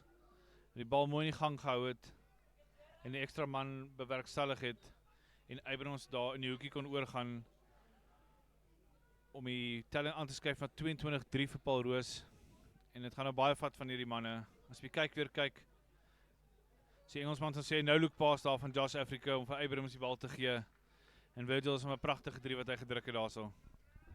Uitstekende 3 deur Abrams, maar dis Afrika wat al die harde werk gedoen het. Hy trek die verdediging op hom, sit sy man in spasie en op die einde van die dag 'n verspot maklike 3. Kom ons kyk wat maak Afrika van die kantlyn af, onsuksesvol. Maar hy sal baie goed voel met sy vertoning tot dusver. Nie net as hy blitsvinnig nie, maar ook sy vaardighede wat na vore wat tentoongestel word en hy stuur vir Abrams weg vir hulle 4-3. Dis die span van die uitnodigingsspan wat nou baie diep sal moet delf. En hulle besluit om links af te skop. Druk wat uitgeoefen word op die linkervleuel. Regtervleuel, Luke, maar hy doen baie goed om die bal beskikbaar te stel. Met 4 uitnodigingsspan manne en hier kom Paarl Roos Gimnasium. Alles met hulle sterkte in die lug. Doen baie goed by die afbreekpunte, beskerm hulle bal. Maar dit is 'n uitnodigingsspan wat hulle man staan in die verdediging. Nou sit Visser. Voorspelers wat goed met mekaar speel, die verdediging van die uitnodigingsspan wat baie stadig is. En Paarl Roos wat dit uitbuit en verspot maklik oor die voordeellyn kom. Goeie verdediging. Maar nou word die bal weer geplaas. As hy beskikbaar is die uitnodigingsspan wat oordryf. Maar is een van die spelers wat dit opgetel het vir Paarl Roos Gimnasium. Nou staan 'n bietjie dringendheid in die span van Gimnasium. Visser onder groot druk. Kom ons kyk, uitnodigingsspan, kan hulle die bal wen op die grond? Wat hulle inderdaad doen. Dis die hakker, Abbott. Hy tel die bal op. Nou sit Sam, hy word gepla. Wat sê die skeieregter? Onwettig, onkant. Wat gaan die uitnodigingsspan nou doen? En is Asulule wat sê, manne, vat dit bietjie rustig. Vat dit bietjie rustig.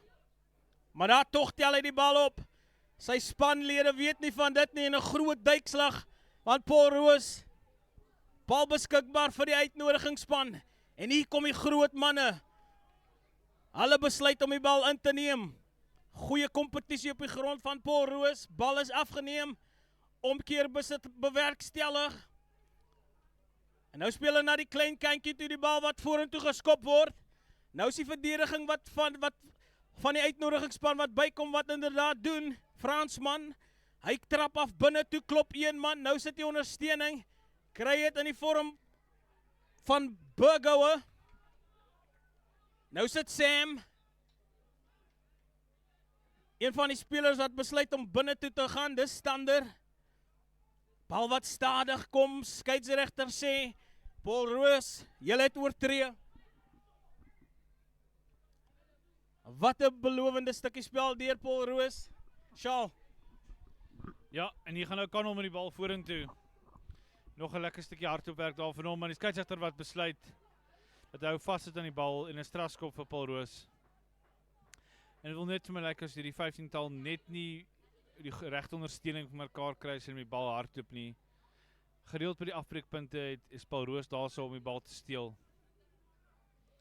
Die skeieregter het nou besluit om 'n paar manne nader te roep. Lyk soos die kaptein van Driel en die reserve voor hy Prins wat daar so 'n bietjie moet saamgesels.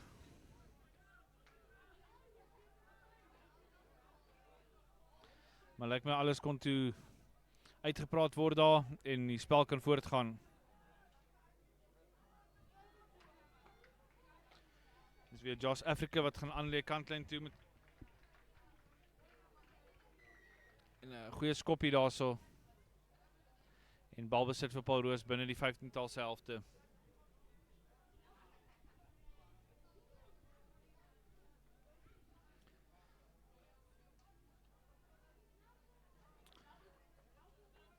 Lyk soos die hakker Ken so nou die bal gaan insit daarso. Kyk of hy een van sy springers kan vind. Lyk soos Benjamin wat hy gevind het daarso. Lekker druk daarso op die skramskakel geplaas en Peter die bal optel, mooi hard op hom, maar hy word ook vasgetrek. Hy word opgehou daarso. Goeie spel daar deur die 15-tal. Skeieregter roep hulle met die bal gebruik. Maar dit lyk nie of hy ergens in gaan nie en is 'n mooi omgekeerde besit daarso vir die 15-tal. En 'n skram vir hulle net binnekant hulle halfgebied.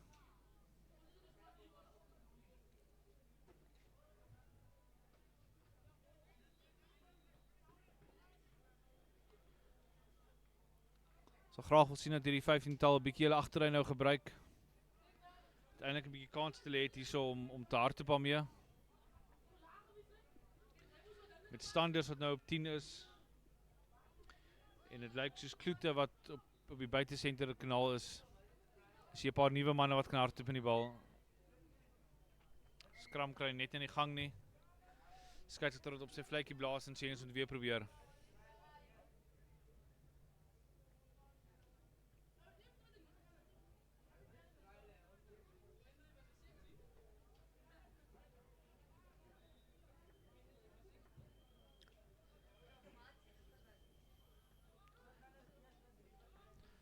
Kom ons kyk of ons hierdie skram nou kan in gang kry, maar nee, die skeieregter besluit dat die posisie is nog nie reg nie.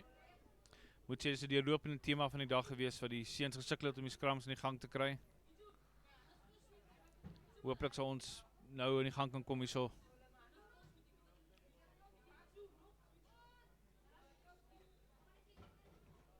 En Sam het hom voer. Die bal wat mooi skoon terugkom. Die linkerveld wat die bal daar opvat. Verby die eerste man. Sam het hom weer vinnig skoonmaak. En Kolbo wat verby al vir die eerste man kom. Het vat 2 man om hom plat te trek. Sam het wag vir die bal. Speel die bal na die linkerkant toe. Standers wat daar probeer hardloop het hom. Loskop sit. Volps daarso, maar die skeieregter roep hulle terug. En dan sê is om kant. En Sam is reg om te hardloop by die bal. Skeieregter sê hulle kan aanspeel. Is die reserve Adams daarso. Maar goeie counter-racking daar van Paarl Roos om die bal terug te wen. Ek dink is Van Dijk daarso wat mooi gespeel het daarso.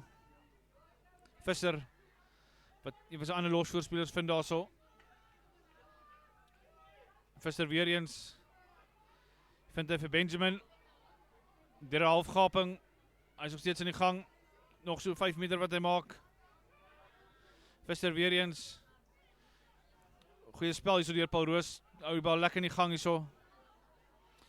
Kry nie die man op die grond nie. Nog so 2-3 meter wat hy maak. Maar die bal wat vorentoe verloor word. En hier kom die reserve 20 standers hier pragtig het hard met die bal. Hier vind hy man, Fransman aan die buitekant. Het hy genoeg spoed daarso? Al die pad om. Pragtig geloop hier daar die Fransman. En dan gaan die 3 drukke reg onder die pale.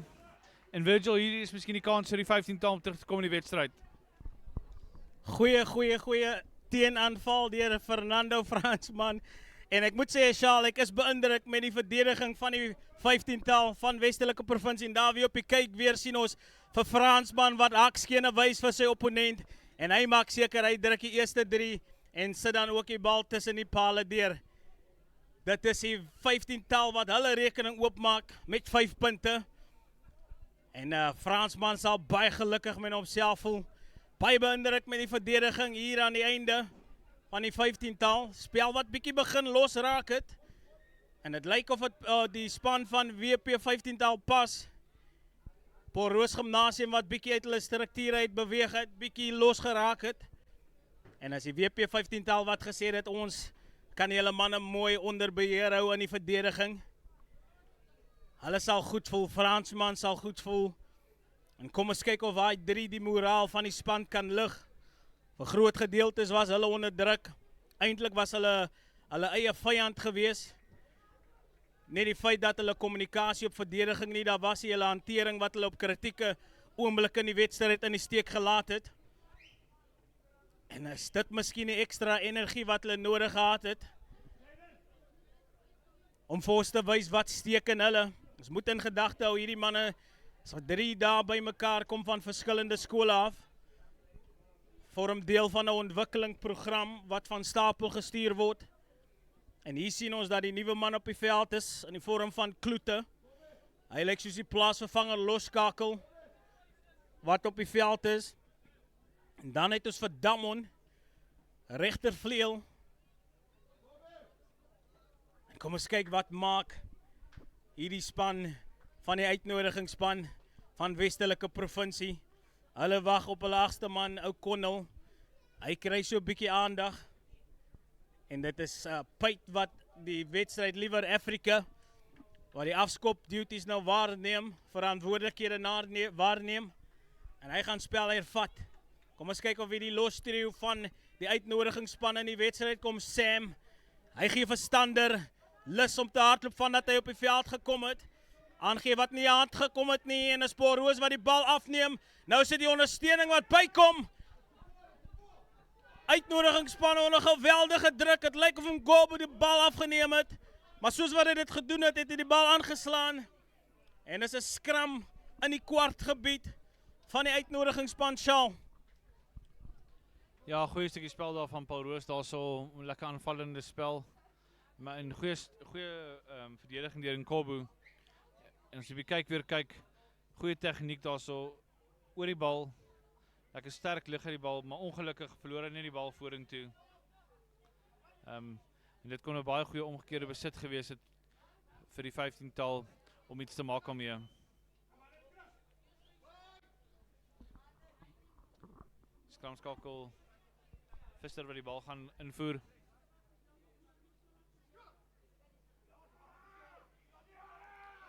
Pyt die bal kry. Vind een van sy centers daarso. En die spasie in die buitekant as die bal net kan uitgaan. Afrika daarso, wat gaan hy maak? Stap in die binnekant toe. Nog 'n man oor in die buitekant. Maar hulle word net opgehou daarso, maar tog het hy dit wil lyk of die Paul Roosmanne daar oorval, maar hulle word opgehou. Baie goeie verdediging deur die 15-tal. Kom ons kyk, die skeieter gaan die vletjie blaas. En ek dink hulle is 'n bietjie gelukkig om die bal daar te wen, Virgil.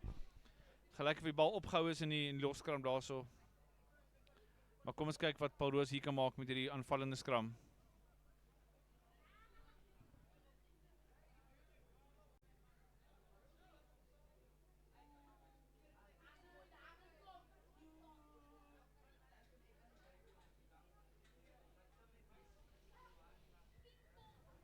Dit nog so 5 minute spel oor, telling 22-10 hierso vir Paul Roos.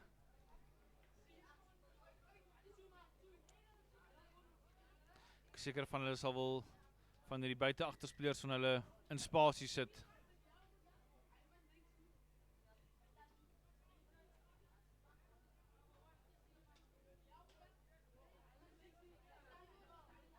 En weer eens die skram wat meer as 'n minuut vat om aan die gang te kry.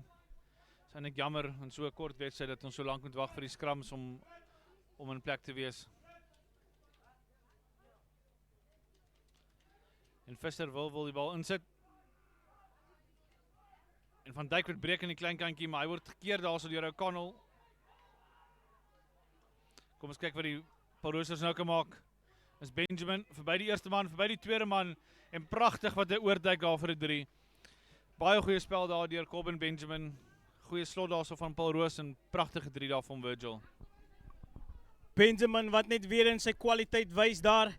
Bal wat opgetel word en hy klop sy verdediger, maak seker dat hy doen die basiese dinge reg. Liggaamsbou is baie laag wat dit moeilik maak vir hom gestuit te word. En die uitnodigingsspan wat hulle self sal skop, dat hulle toelaat dat hulle feit laat hulle nie daai man kan plat trek grond toe nie. En dan daar's dit die 5de 3 vir Paul Roos Gimnasium. En kom ons kyk wat maak Afrika met hierdie doelskop. Vorige een wat hy gemis het. En ja, Shaal, dit was nou die verloop van hierdie wedstryd, die uitnodigingsspan wat hulle by tye onder onnodige druk sit, wat dit maklik maak van die span van Paul Roos om in die wedstryd in te kom en te bly. En daar sien ons vir Afrika. Hy het die bal goed getref tussen die pale deur. En hy voeg nog 2 punte by vir die manne van Stellenbosch. Dan is nog 3 minute oor in hierdie wedstryd. En kom ons kyk of die uitnodigingsspan nog 1-3 kan druk. Ek dink hulle afrigters sal baie gelukkig wees as hulle dit kan doen, as hulle harte kan steel. Maar ek dink dis 'n baie groot vraag wat gevra gaan word. Dis die 3-drukker Fransman, hy ervat spel. En die bal wat mooi hanteer word van die afskop af, is dit die 3-drukker Benjamin wat goed doen. Nou sit Afrika wat insny in die agterlyn in. Baie beïndruk, man was oral op die veld, hy het 'n 3 gedruk, 'n 3 gemaak. En hier kom Paul Roos, die manne wil gekeer wees. Baie sterk in die kontak. En sterk loopie wat ingekry word, nou sit Visser. Een van die voorspelers, nou sit Pyt. Nou sa spasie hier, dis weer Afrika. En hy kry vir Abrams, wat maak Abrams? Word uitgeslinger by die kantlyn, maar die bal wat lewendig is en dis Afrika. Hierdie man wat fyn dopgehou word. Nie net het hy baie spoed nie, maar sy vaardighede is uitstekend. En een van die manne wat in besit betrap word, nou kom hy tog uit. Aan die kant van Paarl Roos nog steeds is dit die man wat hard werk. Wat sy bene visser. Mooi ingehardloop Paarl Roos. Van Dijk, die 8ste man. Hy is prominent so ver. En dis Paarl Roos wat 5 meter van die doellyn af en dan word deurgebars. Wat sê die skeieregter? En dis 'n strafskop. Aan die uitnodigingsspan is dit Sam. Hy besluit om vinnig te tik. Hy's op sy eie. Nou speel hy na regterkant. Hy kry van Kobo groot buite senter, binne senter. En dan pas hy aan die buitekant. Stander wat die bal vorentoe skop. Kobo het hy die spoed. Paarl Roos wat terugval. Word die bal beskikbaar gestel. Paarl Roos onder druk. Nou sit Ngobo. Hy tel die bal op. Kan die ondersteuning bykom. Baie stadig. Bal wat afgeneem word. Skram vir die uitnodigingsspan. Wat 'n belovende stukkie spel daar. Shaal. Ja, pragtige spel daar gewees en ek wens hulle kon daai bal meer so rondgegooi het. Maar ja, baie mooi gehardloop daarso en mooi vorentoe geskop daar deur die reserve vleuel Kloete en Kolbe wat baie mooi opgevolg het ook. En kom ons kyk of hierdie manne hier in die laaste minuut vir ons 'n drietjie kan druk. En die telling hom nog 'n bietjie beter laat lyk.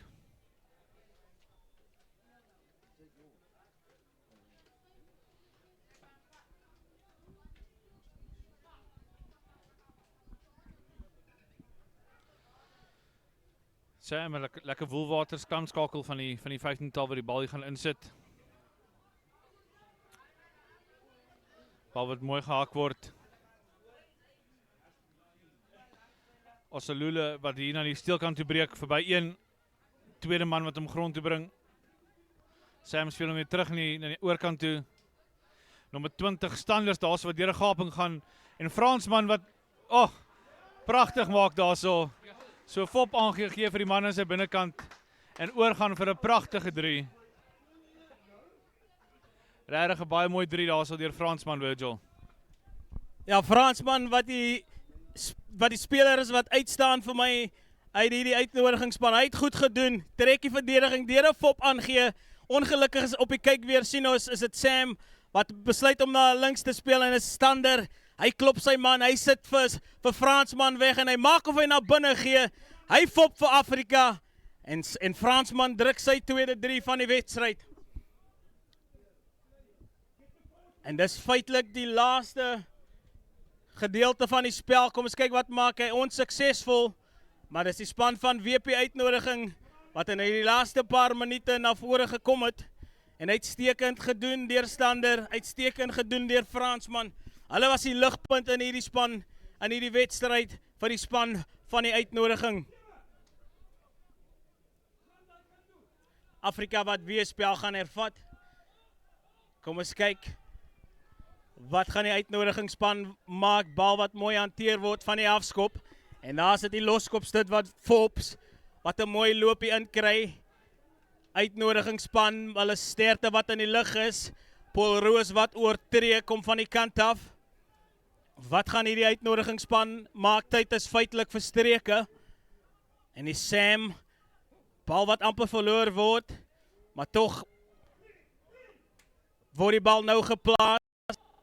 Goeie werk deur Paarl Roos by die afbreekpunte. Verdediging van die uitnodigingsspan wat net daar is. Nou word die bal afgeneem. Mooi geloop deur Paarl Roos Gimnasium. Hulle is in die kwartgebied nou sit Visser. Die kontakpunt wat verskuif word, Afrika wat sukkel om die bal onder beheer te bring. Skeieregter se hand wat uit is. Kyk of hy die laaste skram van die wedstryd gaan gee, wat hy dan ook doen. En Shaal kan die uitnodigingsspan iets doen van hierdie faset af. Ja, ek hoop regtig die manne kan nog so een of keer wat hardloop in die bal. Elke keer as hulle die agter in die gang gesit het met manne soos Fransman en Standers, het hulle bitter gevaarlik gelyk. En Sam wat nou weer kans kry. Lyk as ons kyk na die horlosie, daar dalk nog so 'n minuut en 'n half oor is. So nog 'n reserve wat opkom hierso.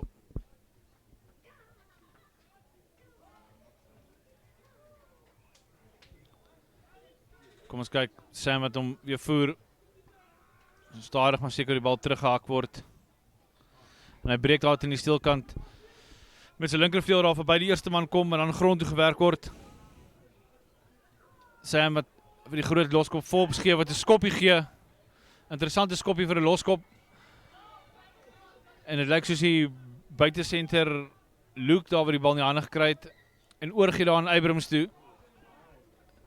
Maar die skeieregter roep hulle terug, daar was 'n vooruit aangee gewees, maar ongelukkig is dit die einde van die wedstryd. 'n Lekker wedstryd, 'n lekker harte rugby. En die eindtelling Paarl 27, die WP 15-tal 15.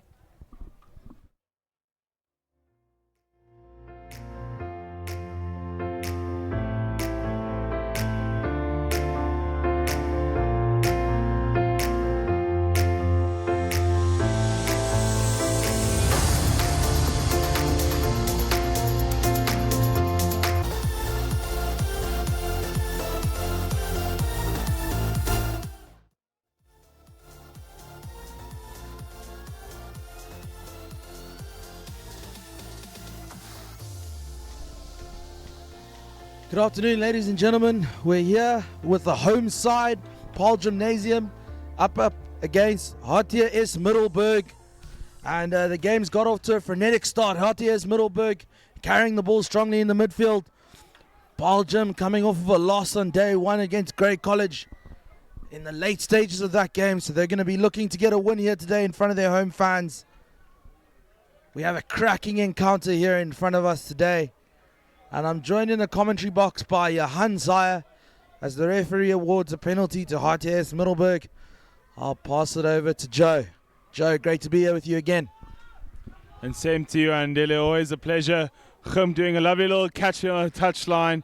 Nice clearance down the line. His team will appreciate that exit from the 22. It's a fantastic exit. Paarl Chum off to a great start here on their home turf against Hoërskool Middelburg. It's a big encounter, two huge packs of forwards. Pete Voges with the ball in hand. Looks like they're going for a two-man line out. Not quite orthodox. In under 16 rugby, balls missed the jumper and Chum with the ball. Ball coming out from Michael Koch onto fly half Swart and to center Luke van Dalen. He's got a nice little gap there. Get some great meters there for Paarl Gym. They're in the opposition 22. Ball out again from Michael Koch. Gives it to number 5, Joe de Toy. Middelburg are going to have to put in the big hits now. And referee going back for an earlier call. Looks like he's awarding a penalty to Paarl Gym for a high tackle in the opposition 22. Can Paarl Gymnasium capitalize here? And it looks like they're going to try and take the points. Hopefully putting the first 3 on the scoreboard. And then we see the stands. Some supporters of the home team. And fly half Corne Swart lining up the 3 points. Or what could be the 3 points. Paarl Gymnasium being the home side here. And Middelburg traveling the distance. Long way down here into the Western Cape. Hopefully to come away with the victory today. And Swart with the penalty attempt.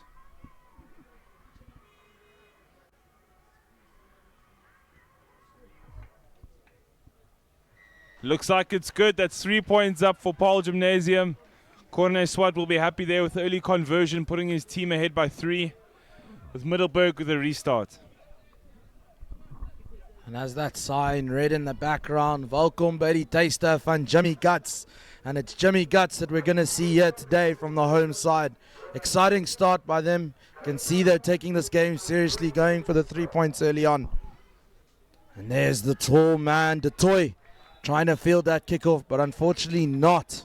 So it's HTS Middelburg now with possession. Here they go, stringing it out to the right. Evades 2 tackles there. Well played, Rian Potter. And now HTS again. Strong carry through the middle of the field. They started off strongly. They want to retain possession here. See if they can put the home side under pressure. The referee saying falling over not staying on their feet. But a high tackle earlier by Paarl. So RTS had the advantage. And it's the fly out there. Kerwin Erasmus with ball in hand. And he's opted to go for the 3 as well. So there's a bit of a test match feel to this. Cagey start. Both teams feeling that points on the board early on are important. So you can see scoreboard pressure is definitely something that's going to play a part in this game. I think in the earlier games they've seen that the conditions out here are very hot. And the Heat tend to take the sting out of the game later on. So it's important to get the points on the board early on. Try and put the other team under pressure. And that's what both of these teams are doing here. Interesting kicking choice from RTS Middelburg. Their kicker Armand Swanepoel, the flanker, doesn't have the legs, that kick. And it's going to get dotted down by Corne Swart, who will trot over to the 22 for a 22-meter restart.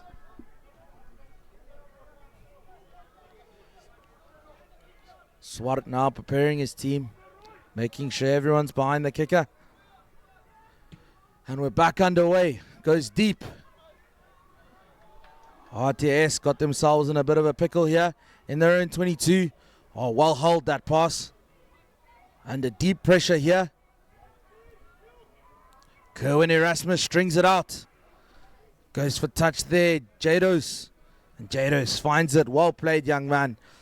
Gets his team out of the danger zone and just inside their half between the 10 and the 50. Cagey start here, Joe. What do you think thus far? I think thus far has been rather interesting. Paarl having a good couple carries. Hartia showing some guts as well. Both teams are still trying to figure each other out. Looks like Paarl with a very good line out there. Keeping possession on a good set piece. As they just nudge their way into the opposition half.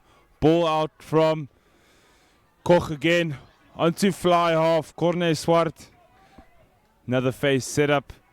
Ball out again from Koch. Nice and wide to center. He's got a nice break here. Lovely little float to outside center. Kleinhans. Ball wide to Uber in the corner. Looks like he's got it. Waiting for confirmation. What a fantastic piece of running rugby. Try is awarded. Paarl Gymnasium take a bow. Lovely use of the space. Build up a couple phases. Send it out wide. And try in the form of Andrian Hubert with a lovely dot down in the corner. Gives his team 8 points with still a kick in hand. Here we see the replay.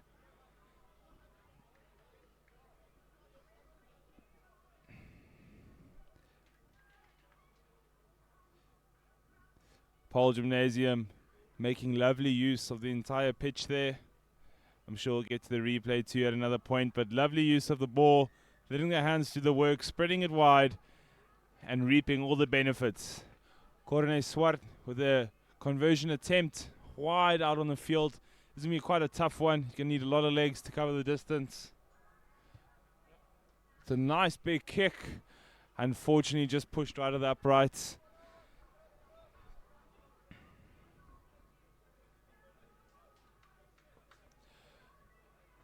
Looks like if you didn't watch it live, you'll never see it again. One of the greatest tries in rugby history.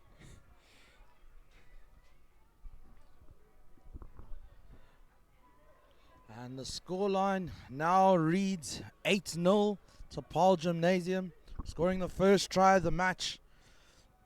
And RTS Middelburg with a restart.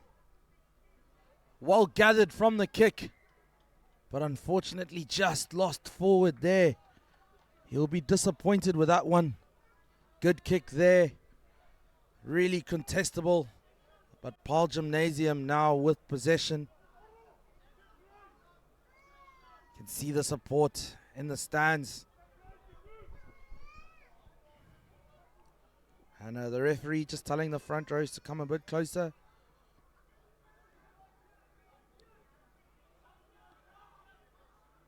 Paarl Gym just having scored the first try of the game, so missed that conversion. So the scoreline reads 8-0 after a penalty early on.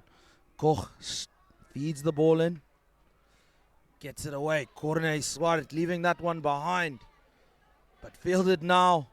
Stepped inside to inside center. Van Dalen. Van Dalen has had some strong carries already in this game early on. And he's got himself out wide. Can he get it back? No, he can't. Tap backwards. Looks like the ball's still alive. Referee says play on. Koch now. Gets it out. Swart, look. Swart now. Show and go. Corne Swart, look at him go. Easy try under the sticks. Oh, Paarl Gym. And they'll be very pleased with that one. Appears to be outside center CP Kleinhans who scored that one. He'll be very pleased. And that try was created again by Corne Swart, the fly off with a nice show and go, holding on to possession well.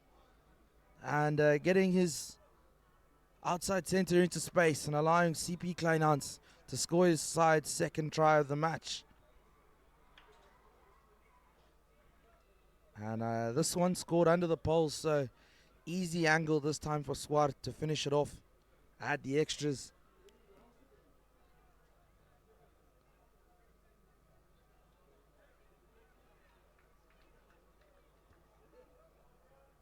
And it's over. Well done, Corne Swart, making no mistake in adding the extras. And Paarl Gymnasium, 2 tries now in this match. They lead 15-0. And you can see the bounce back from their loss against Great College is strong. And the coach will be very happy with the opening 10 minutes of this game thus far. Well done, Paarl Gymnasium, making your home fans proud. RTS Middelburg now about to kick off through Damian Marcus.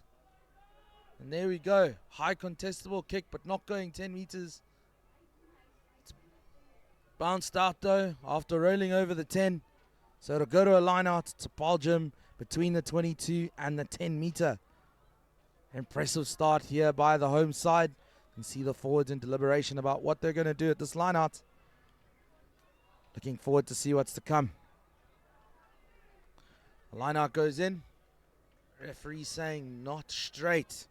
So RTS now with the option. And it looks like they've gone for the scrum. Big pack of forwards from RTS Middelburg. And they'll look to dominate now at scrum time. There you can see Kerwin Erasmus with ball in hand. Playing in the halfback position in this game.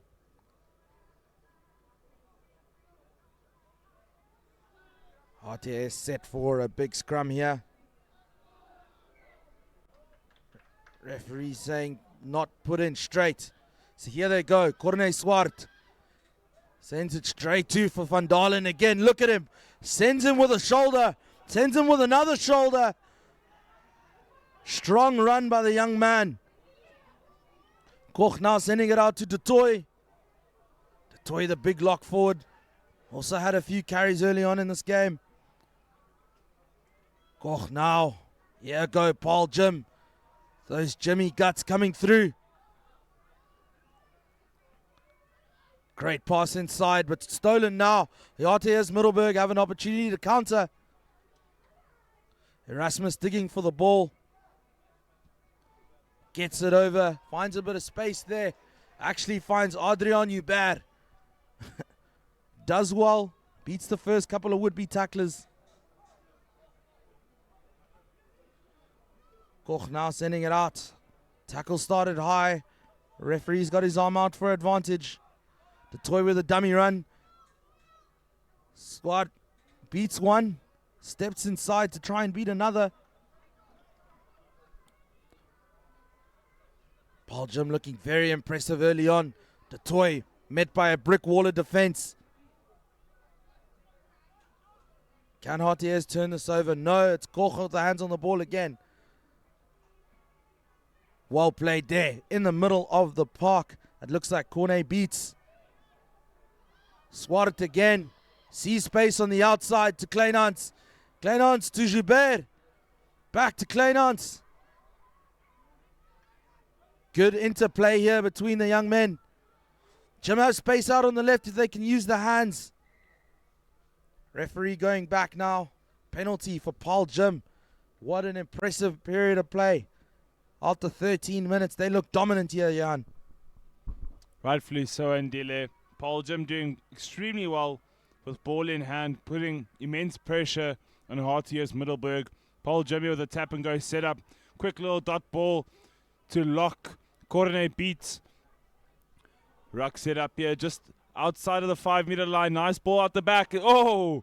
Intercept attempt there from RTS's Middelburg's Jared Williams. Unfortunately not going to hand there. Knocking it on and giving Paarl Jim the set piece. Right in opposition. 22. Hopefully to come away with even more points. Paarl Jim in the first 15 minutes So here they of go. this game Corne looking Swart extremely dangerous as we see here with sends ball it in hand. straight in for Huge Van carries Dalen again. Look at all him. over the park. Frightfully explosive. Sends him with another. Lovely play here from Paarl Jim. Setting up the set piece now against RTS. Options both on the blind side and wide. Looks like most of the back line is set up on the open side.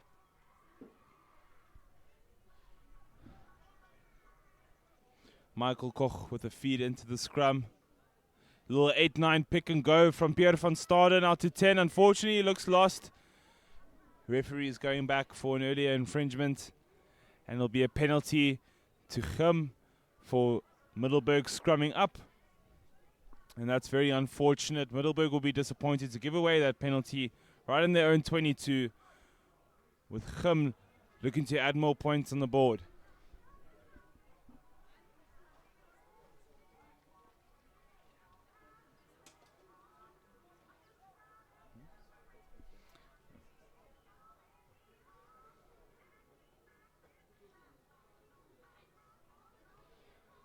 Gim set up for a line out here.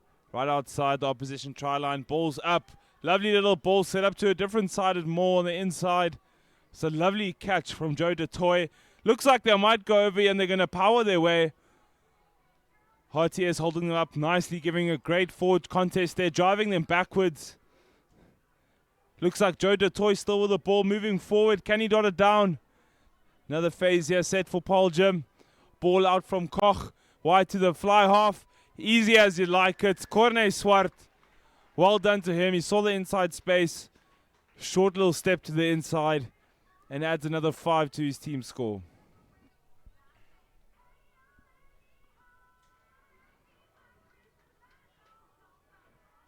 As you see on the replay, huge carry from Joe de Toy just short of the line. And the delivery from Koch to fly half. Corne Swart. He was already on the line. All he did, the show and the go. And the short score right next to the sticks. Wonderful for his team.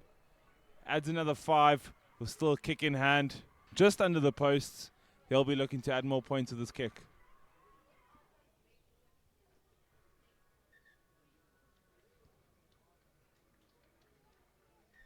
And a successful kick there for Corne Swart.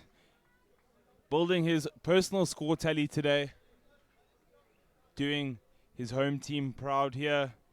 Playing on the A field in front of quite a busy stand here. Lots of fans and spectators. RTS Middelburg with a restart. Lindert Robert happy with a try there for Gimmy. Another short kick from RTS Middelburg. Bouncing out there. Giving Gim the input to the line out.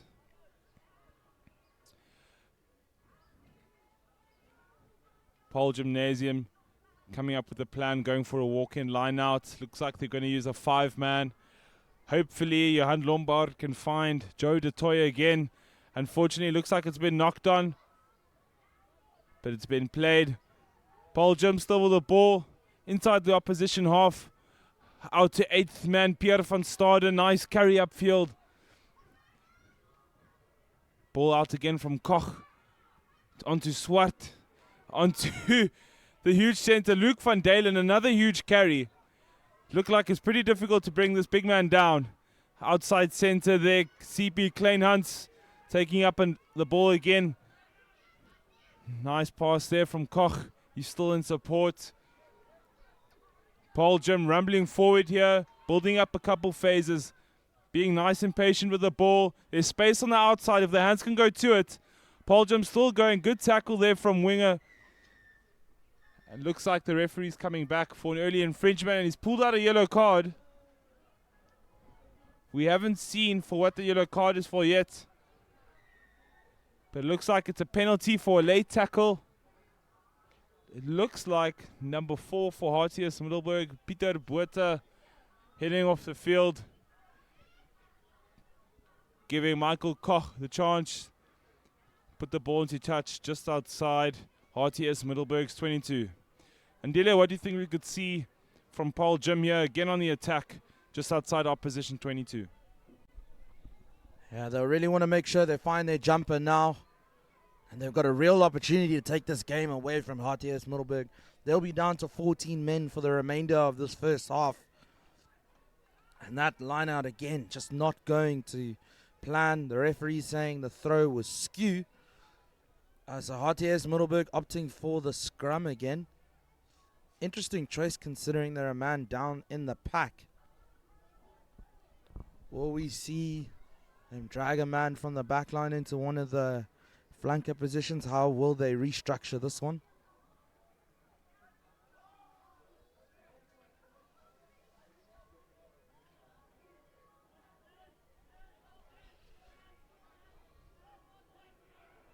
So here we go now. They managed to retain possession. Great carry. Passes it inside. HTS Middelburg now. They want to get out from the territory they find themselves in. Strings it out to the right. There's space there. Can't get the pass away though. Big defense by Van Dalen. Been important for his side on attack and defense. Kick away into space. Fielded by Jade Falani. And now we see Labuskachny. Labuskachny now charging up the middle of the field. Great run by the fullback. Koch finds Swart. Swart sees a little space in behind. Chased well by Uber. And the referee's got his hand up for HTS Middelburg. Penalty. Just stopping that momentum of Paarl Gym and allowing HTS to get themselves a safe exit here. Yeah, thankfully HTS have the opportunity to play out the 22. Unfortunately, not going out to touch. Fielded by Adrian Uber. Given up to the big center, Luke van Dalen. Another nice pass. Here we go on the crack here. Paarl Gym going wide. Beats 1, beats 2. Great meters made there from Jade Falani. Another phase here. Out from Koch onto Swart. Forwards here. There's space on the outside if Gum can get the ball out. Another forward ball. Joe de Toy passed out to Swart. Ball coming out wide here. There's numbers if they can. It's a straight carry. Oh, unfortunate. That's very unlucky for Paarl Gymnasium. Looks like luckily they had penalty advantage. Going back now just about on the 15. That's very unlucky for Paarl Gymnasium. They'll pick themselves up and head on to the next job as they have a penalty now in the opposition 22. And here we just see Paarl Gymnasium using the space, taking the ball up, not being shy to pass the ball around, letting the ball do the work, beating the defenders, and creating space on the outside as we see here. The hands moving quicker than the defenders can shift. It's very unfortunate there. Paarl Gymnasium now with a nice driving maul. Right on the opposition try line. Could they carry it all the way? Looks like it's been brought down. No penalty advantage though. Koch digging for the ball. Unfortunate error there from Swart. There's an open space. Can he get through? Looks like he's dotted it down. It looks like Luke van Dalen got the score there. Well done to him. Looked down, picked up the ball, and hit it straight between the sticks.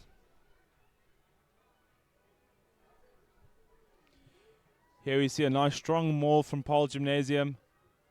Unfortunately not going all the way.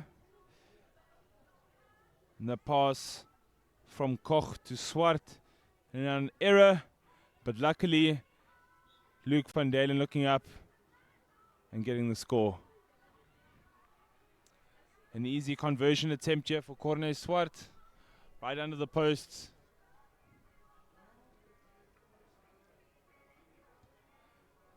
And a successful conversion for Corne Swart. RTS still don't have an answer for Paarl Gymnasium. Up here in the commentary box, we're watching a lot of Paarl Gymnasium in RTS Middelburg's territory. Hoping that RTS can get a better restart here from Damian Marcus. Hopefully going over the 10. In the past two, he's been unlucky with that, the restart. This one looked like it's going over at least. Bouncing out. And being Paarl Gym's ball. There we see the subs just staying fresh and stretched.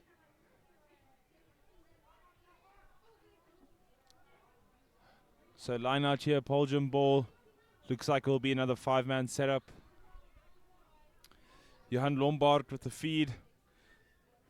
Finds Joe DeToy very well. Looks like they're going to try and maul it to get an extra couple meters. And RTS Middelburg with a great counter shove. Holding them just to where the line out occurred. And a wonderful box kick there from Michael Koch. It's contestable. Putting Middelburg on pressure. Looks like Paarl Gym will keep the ball. There's lots of space. And here we go. Here's a nice little run up the field. And a great offload there to lock Corne Beert. It looks like he's taken the ball out there. And the ball will remain in the hands of Paarl Gymnasium.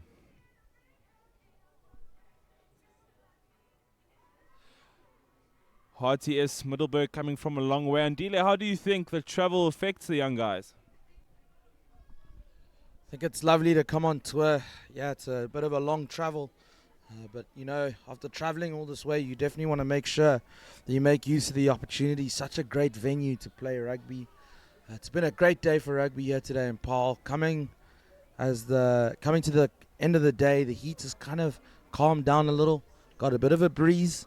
Not too much, but really making it great conditions for rugby. And at the home of a school that's produced so many Boks, I think this is a tour that the lads will definitely remember for many years to come.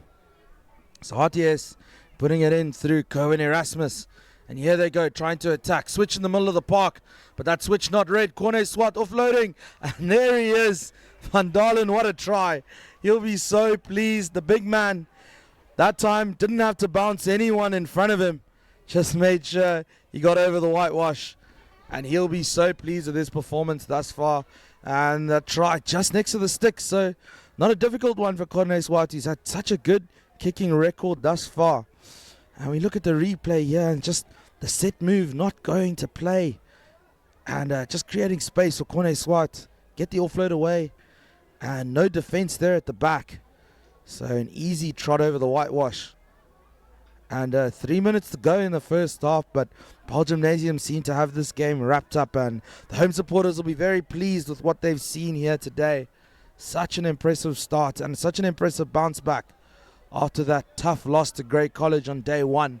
But Paarl Gym really looking strong today. And the home fans will be pleased with what they see.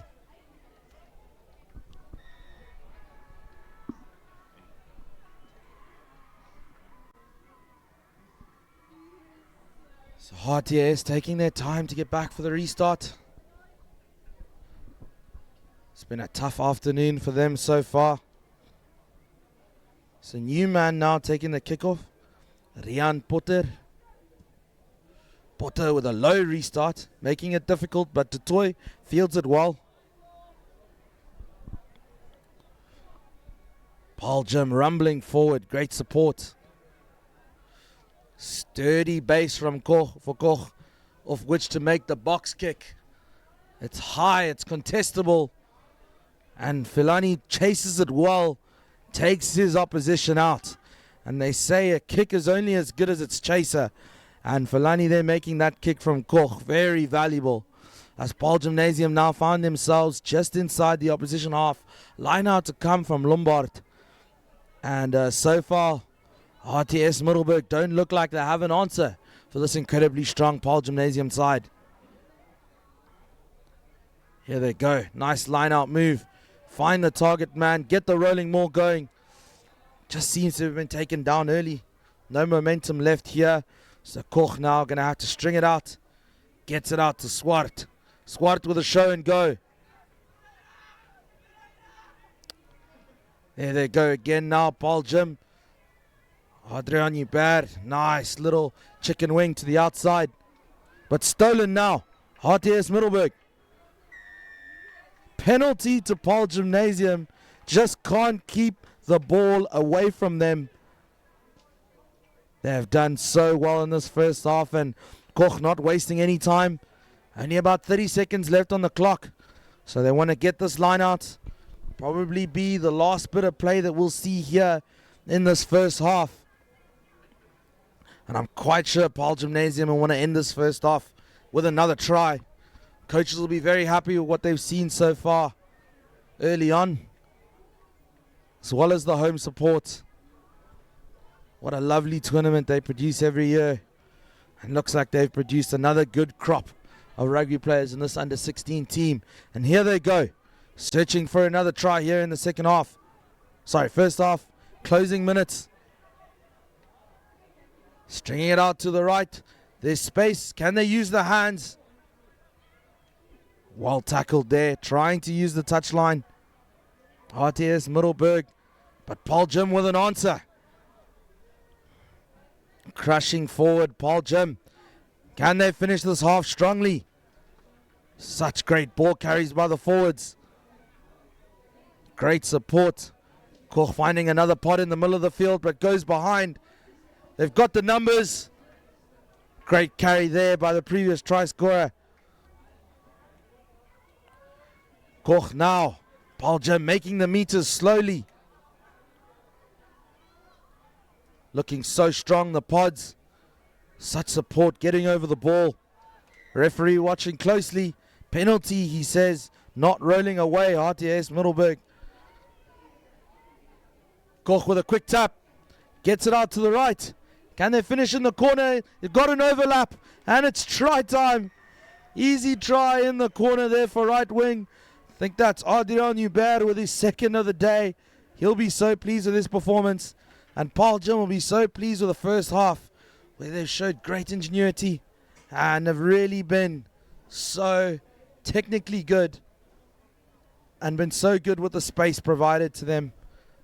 They'll be very pleased going into this first half break, Joe. Yeah, definitely. Paarl Gymnasium being dominant here. Getting up to the 40 mark already in the first half. Not letting RTS any space or any time on the ball to provide any sort of comeback or any points of their own. It's a very dominant performance by Paarl Gymnasium indeed. Corne Swart here with another difficult kick on the touchline. He's had his fair share of easy ones and more difficult ones. This obviously being a more difficult conversion attempt here.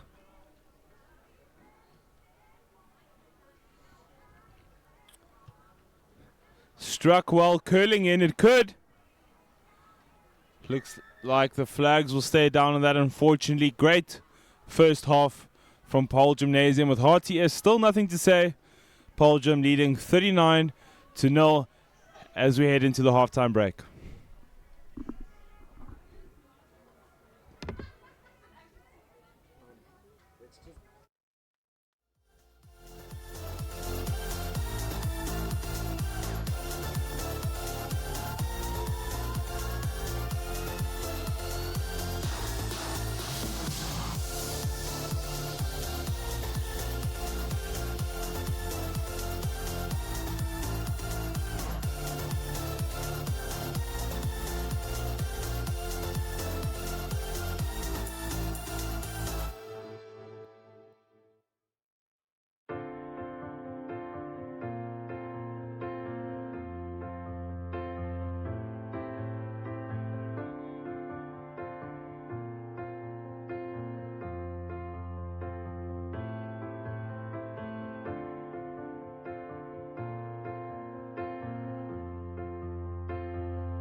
to start the second half here at Paarl Gymnasium.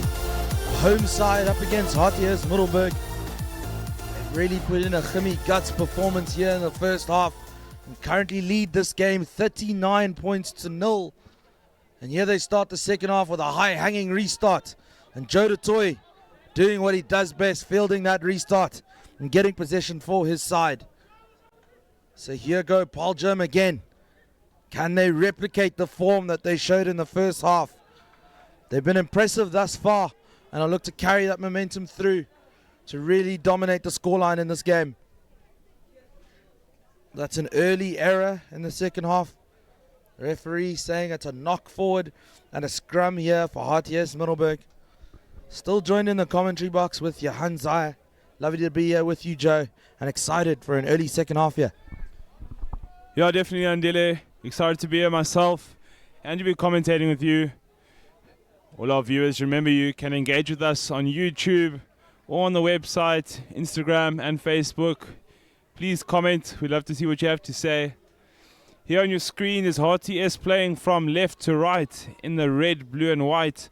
And Paarl Gymnasium on your screen playing from right to left in the traditional yellow, green and maroon. Paarl Gymnasium here with the input to the scrum in the opposition half just outside of the 22. Paarl Gym with a convincing lead of 39-love to AFFIES Middelburg. Ball's been fed in and out from Koch. Little handling error there, and there's the man Van Dalen. Unfortunately lost the ball, and there's AFFIES Middelburg. Jacqueline Jacobs making a couple meters there. Rolling on the ground, stealing a meter on the floor. It's good work by him. And Alwyn Viljoen not making a gain line, not getting over the gain line there. But luckily AFFIES receiving the penalty.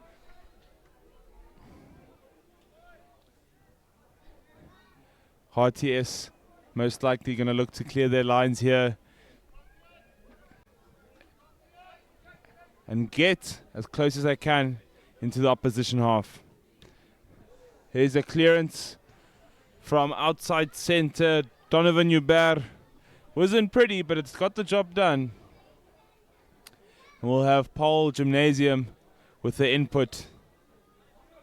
Andile, how important do you think these set pieces are for these young men with so many handling errors and so many scrums and lineouts?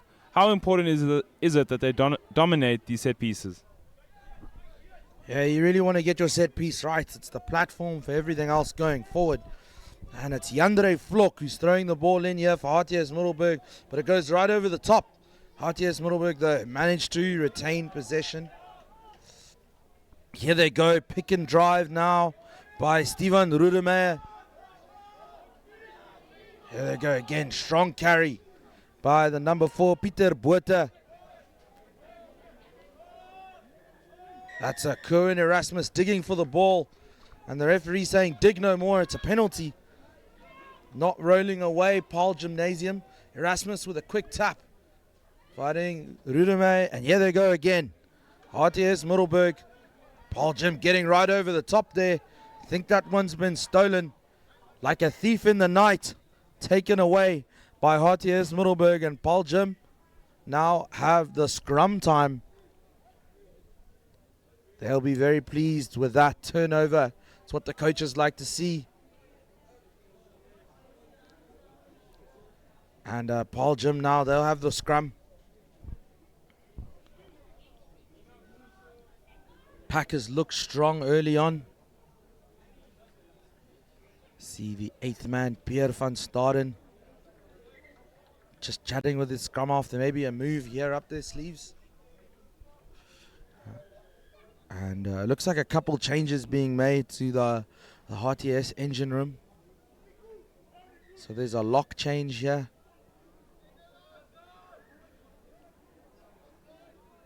Paarl Gym, though, still trust their structures.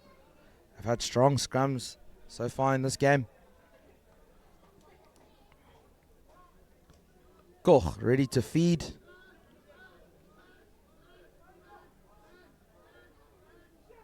And the referee says, let's play. Big scrum by Paarl Gym. The referee saying that one collapsed. He wants a reset. But a lot of pressure coming in from this Paarl gym front row. You can see the coaches from HTS Middelburg watching closely. Still early on in the season, so the coaches want to make sure that they try a few new things with the teams, mix up positions if necessary, to try and get the best out of the young talent that they have here. Under 16 level, such an important level.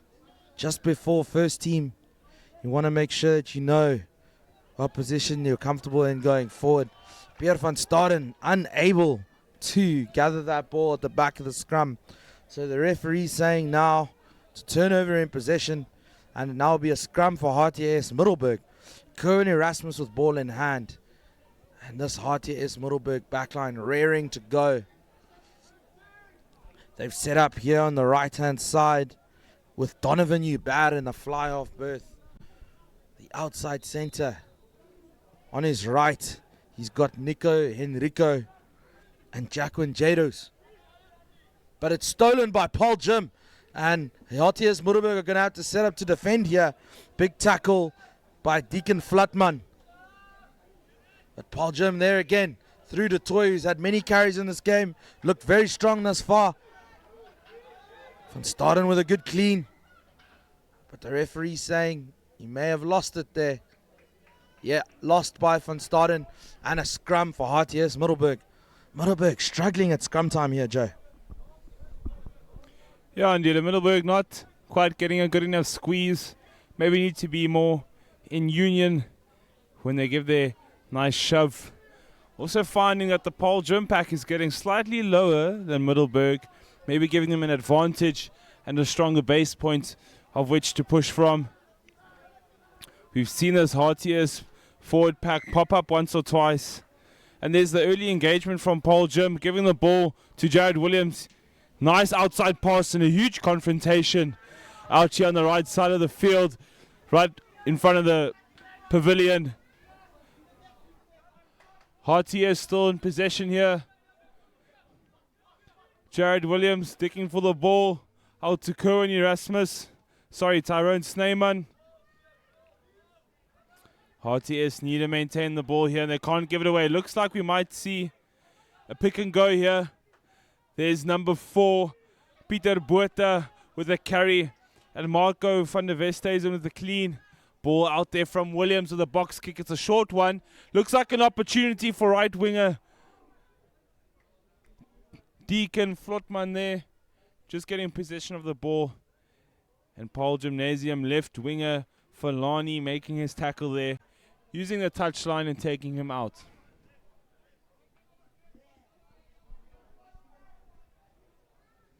Paarl Gym here with the feet again, using the 5-man setup as we've seen them do in the first half as well. Hoping to find Joe de Toy and Corne Beerts. Looks like they've actually lost it. They've missed the jumper. HTS here with the turnover in opposition half. They haven't found themselves here regularly. And there's open side flanker Stefan Rademeyer making the carry up. With again Pieter Botha. He's not shy to carry the ball forward. Nice pick and go. Getting a couple meters. HTS here with some momentum. And there's Marco van der Westhuizen. Ball popped out. Unfortunately, Paarl Gym with the possession here. Nice wide pass from Michael Koch with a boot from Corne Swart. Deep into HTS 22. Which looks like it'll roll out. Fantastic kick for Paarl Gym. Putting them all the way into the HTS's 22. Applying a great deal of pressure.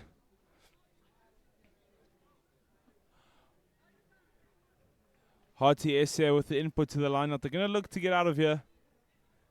Paarl Gym applying just so much pressure. Making it difficult to alleviate it and exit.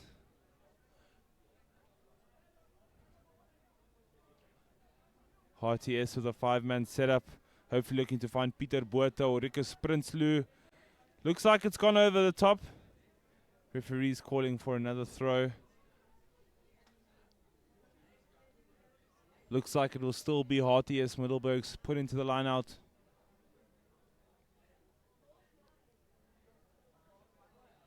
That last one just not going to hand. Peter Voges will be looking to correct that. Lovely line out taken from Rikus Prinsloo with a nice driving maul here. Hopefully RTS Middelburg can get a couple meters. It's rolling forward. Penalty awarded to RTS Middelburg for the collapsing the maul from Paarl Gym. I'm sure RTS Middelburg will be delighted for the opportunity to exit. And as we've seen, Armand Swanepoel, the flanker, giving us the boot.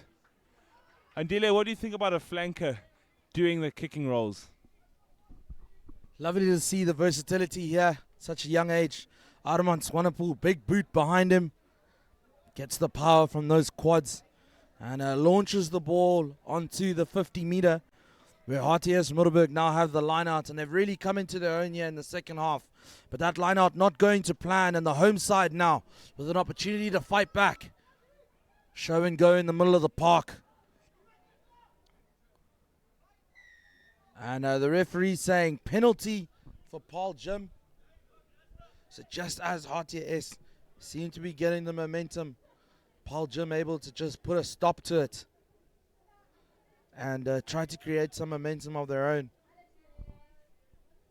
So they got a penalty now. Going to look for touch, get that territory. Great kick. Has it gone out? Unfortunately, just a little too far. And not going out in regular field of play.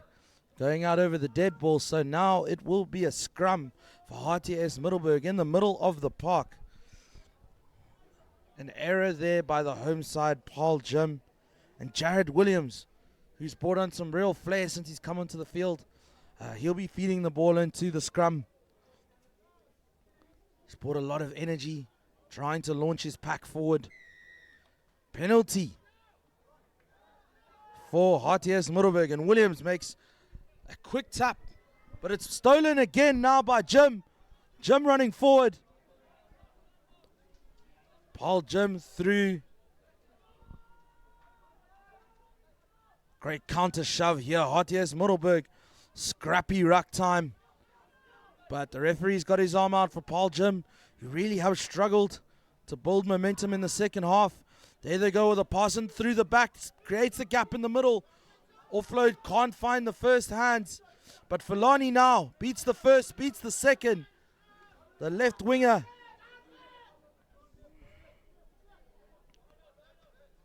Paarl Gym through Joe de Toy.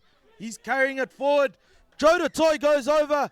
And Paarl Gym, out of nowhere, score another great try. They haven't had a lot of the ball in the second half, but they show the quality and the class that they can produce here. And it's a wonderful try by a man he's really put his stamp on this game. Been very impressive with his carries. And he'll be very pleased with his performance. As we look at the replay here,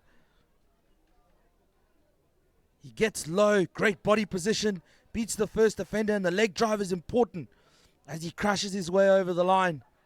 Scores another try for his side. And they now break the 40-point mark to Paarl Gymnasium. It's 44 points now to 0 with a kick to follow.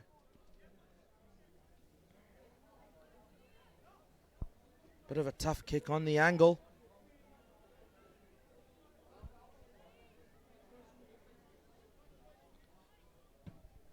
Can he get it over? He has. Wonderful kick. And Paarl Gymnasium, the first scorers in the second half. They put their stamp on this game, and they'll be happy with that. RTS Middelburg will be a little disappointed.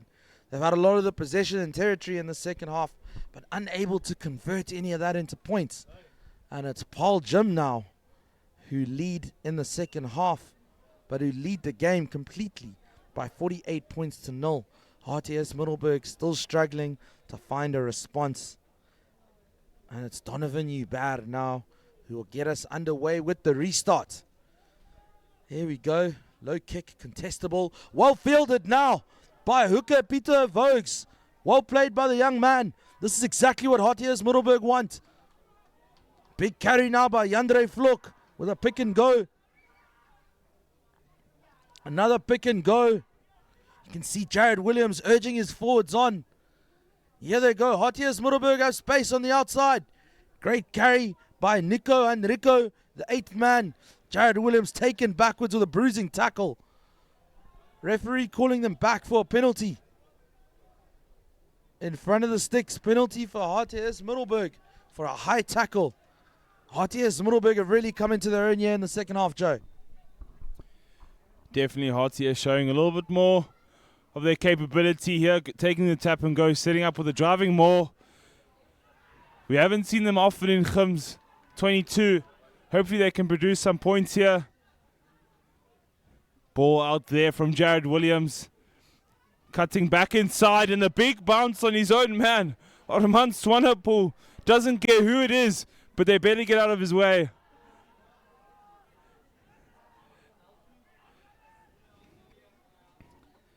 Williams digging, gets it out to Cohen Erasmus. There's a little space back. Tyrone Sneeman. Williams again with a little pick and go there. Sniping around the fringes of the ruck. And there's Armand Rousseau again with the carry. RTS Bellville just short of their try line. RTS Middelburg here looking for a score. Can they get over? Marco van der Westhuizen going for the line. Looks like it's been held up, and Middelburg still with a penalty just on the 5 meter. Referee says it's for being off of their feet in the tap and go. Not on the mark there. Here's a quick tap from Jandré Vlok. Can he get over? He's crawled, the ball's on the line. I don't think the ref's seen it. Might ask for some assistance from the touch judge here, just to confirm to give the try or to not give the try. And the try's been given. Jandré Vlok puts points on the board for RTS Middelburg. They're going to be elated to have some points on the board and not walk away with nothing from this game. Having to fight to get those 5 points. They're going to have to fight some more to close in the gap between 48 Love and 5.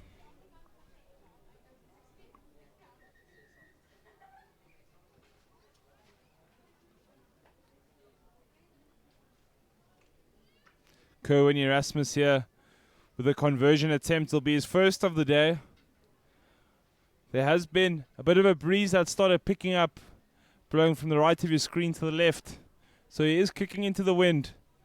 It's going to make it all that more difficult.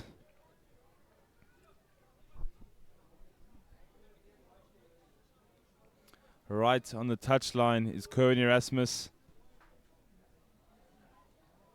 Looks like he had the direction, but unfortunately not the legs. The wind's proving rather difficult to handle. Here we see that try again from the big Jandré Vlok. Making meters, working to the ground, turning, and just placing the ball there for the try. I have to correct myself. It's Armand Swanepoel with a conversion attempt. It's easy to forget when the fly half isn't kicking and the flank has kicking duties for the day. Ball coming in now for Paarl Jim with a restart. 48-5 to Paarl Jim. Here comes a nice big chase from Paarl Jim. It's a deep restart into RTS's 22. Looks like no one's claimed it. And Armand Swanepoel onto the ball. Not too sure if he got rid of it before he went into touch. Looks like Paarl Jim will be thankful for a line-out input right on RTS Middelburg's try line. Indeed, I do think we could see more points being put on here by a dominant Paarl Gymnasium. Yeah, Paarl Jim will be eager to get themselves another try here in the second half. RTS Middelburg, well-deserved try they just scored. They've been a lot more impressive in the second half here. Really been able to stop Jim's momentum. Jim just making use of the small opportunities that they've had. And this being another one of them. So can they score off of this one? We see that RTS defense again coming through strongly. Well carried, and Jared Williams gets it out the back. And RTS now trying to run it from deep. Nico Enrico, the 8th man, well played there by him. Jared Williams, he's got his hands on the ball, looks for a bit more support, goes for the box kick. Filani has to field this one. The left winger gets past the first defender and the second. Jared Williams holding on though. Well played by him. But Paarl Gym now, here they go. Oh, lost forward there. And that'll be a scrum for HTS Middelburg. They've been so impressive in this second half. On defense, on attack. Whatever the coach said at halftime, it's working. And they'll be disappointed that they let the game run away from them so much in this first half. Scoreline now kind of out of their reach, or very much out of their reach. But they really have performed out of their socks in the second half. And it's that man, Jared Williams, the scrum half, who's got ball in hand.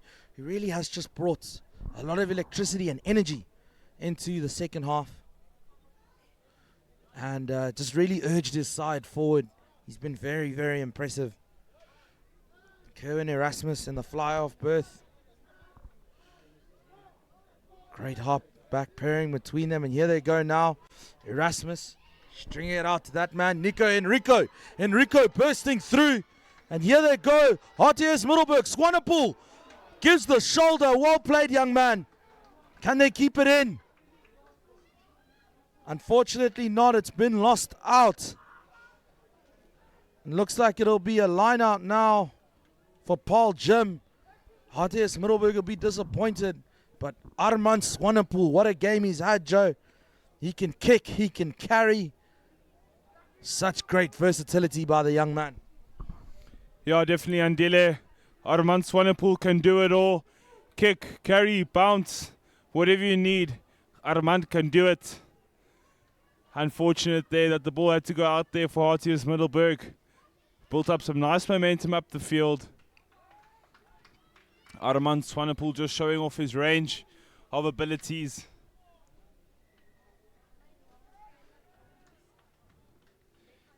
Here we have RTS Middelburg back with the ball in possession. Set piece just inside the opposition half to the left of the field. Have a nice wide space to the right of the scrum. Hopefully going to look to use it now. Jared Williams, ball in hand. Feeds into the scrum. RTS holding their own in the scrum. Ball out from Williams. Onto Tyrone Sneeman. Short ball. Out. Another ball again from Williams. Deacon Flotman. Short of support there on his own. Nice pick and go from Pieter Botha. Getting over the gain line there. Paarl Gym looking to steal. RTS showing some patience here. And it's a little reverse Gregan there from Jared Williams. And it's paid off in a couple good meters for RTS Bellville. They're slowing the game down here, which is working out in their favor. Another carry from Jandre Vlok, our previous try scorer. Looks like Williams wants the ball. Gives it out. Nice little short ball onto Stefan Rademeyer. RTS showing great control now. And it's a chip out wide. Paarl Gym calmly calling the mark there. And it's a tap and play for Deacon Flotman. Refs calling them back. Most likely RTS not being 10, so they've got a penalty. With only 6 minutes and 20 seconds left in the half. Will be very interesting what Paarl Gym set up here. I'm sure they're aiming for that half-century mark. Nice boot there from Corne Swart. Relieving Paarl Gym from their own half. And giving them the feed into the line out.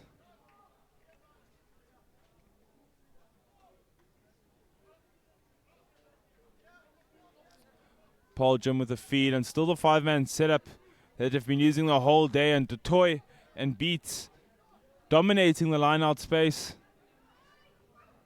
And there we see Dutoy up and down with the ball. Great service from Michael Koch onto Swart. Another phase here from Paarl Gym. Koch with the ball. Nice and wide. Onto Van Dalen. And Sepia Kleinhans with the ball. Ball out again from Koch.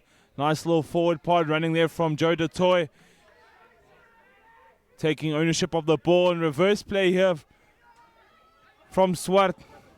And a good carry there from Fulani, getting close to the touchline. Looks like he's just gone out. And Dile, we have 5 minutes. What do you think we could expect here in the closing moments of the game from Paarl Gym and the reluctant RTS Middelburg, who don't look like they're completely up to the challenge of this rumbling forwards pack of Paarl Gymnasium? It's been a cagey second half here, Joe. Momentum swinging both ways. RTS been a lot more impressive in the second half. Stolen there, Jared Williams. That man has been so impressive since he's come on. Nico and Rico barging through the middle of the field. Jared Williams urging his forwards. Gets the ball out. Tries to find space there on the left, and the chase just not on.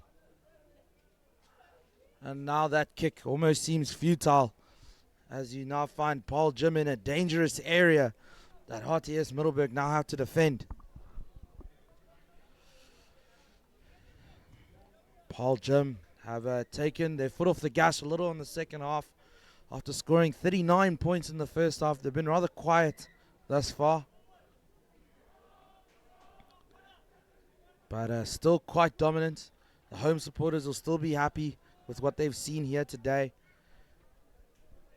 And as he said, they lost their first game against Great College on day one, so they'll be very, very pleased with this result. Coach can now have some fine words to share with these boys after the game. They put in a strong performance here at home. And here they go in search of another try. Opted for this driving maul. The maul just going down, but illegally, so the referee's got his arm out. And here they go now. Paarl Gym got space out on the outside.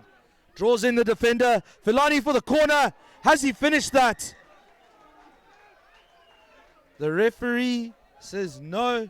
Touch judge says he was out. So it's a penalty.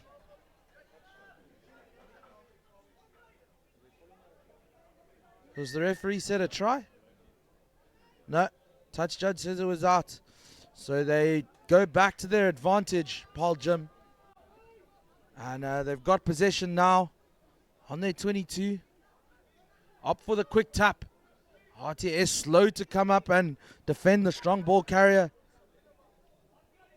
Paarl Gym now, here they go. Out to the short side. Good driving through the middle of the park. Has that been stolen? No. Paarl Gym keep possession. That one looked like it went forward. And the referee says forward it was. So it's a scrum now for RTS Middelburg. And we look at this play again. Great use of the dummy run. Creating the space out wide. And drawing in the defender. And Fulani will feel unlucky not to have finished this one. He did everything almost right. He went for the dive. Trying to keep his feet in the air. But the touch judge saying a part of him went out. And that resulted in this play that we have now.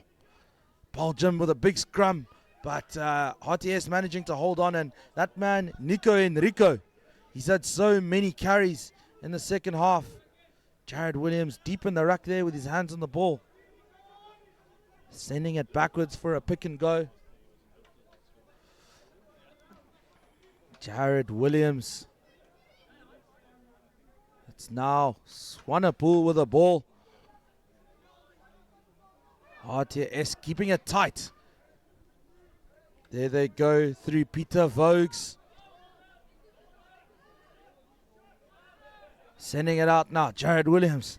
Shaky pass, but they've got the numbers out here. Swanepoel steps inside, outside. Looks for the offload and finds it. Erasmus now sends it out to the left. RTS Middelburg coming into their own. Just under a minute left on the clock. Has that ball rolled out? It has. It's a knock on by RTS. Paarl Gym have possession. 30 seconds left in this matchup. Looks like Paarl Gym may have the last words in this game.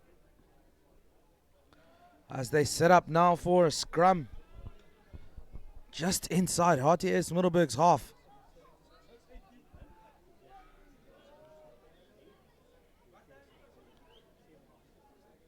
RTS Middelburg trying to compete in this one, but Paarl Gym making no mistake. They've had a strong scrum all day. Really strong defense here by RTS. Can Gimmies hold on to it? Yes, they can.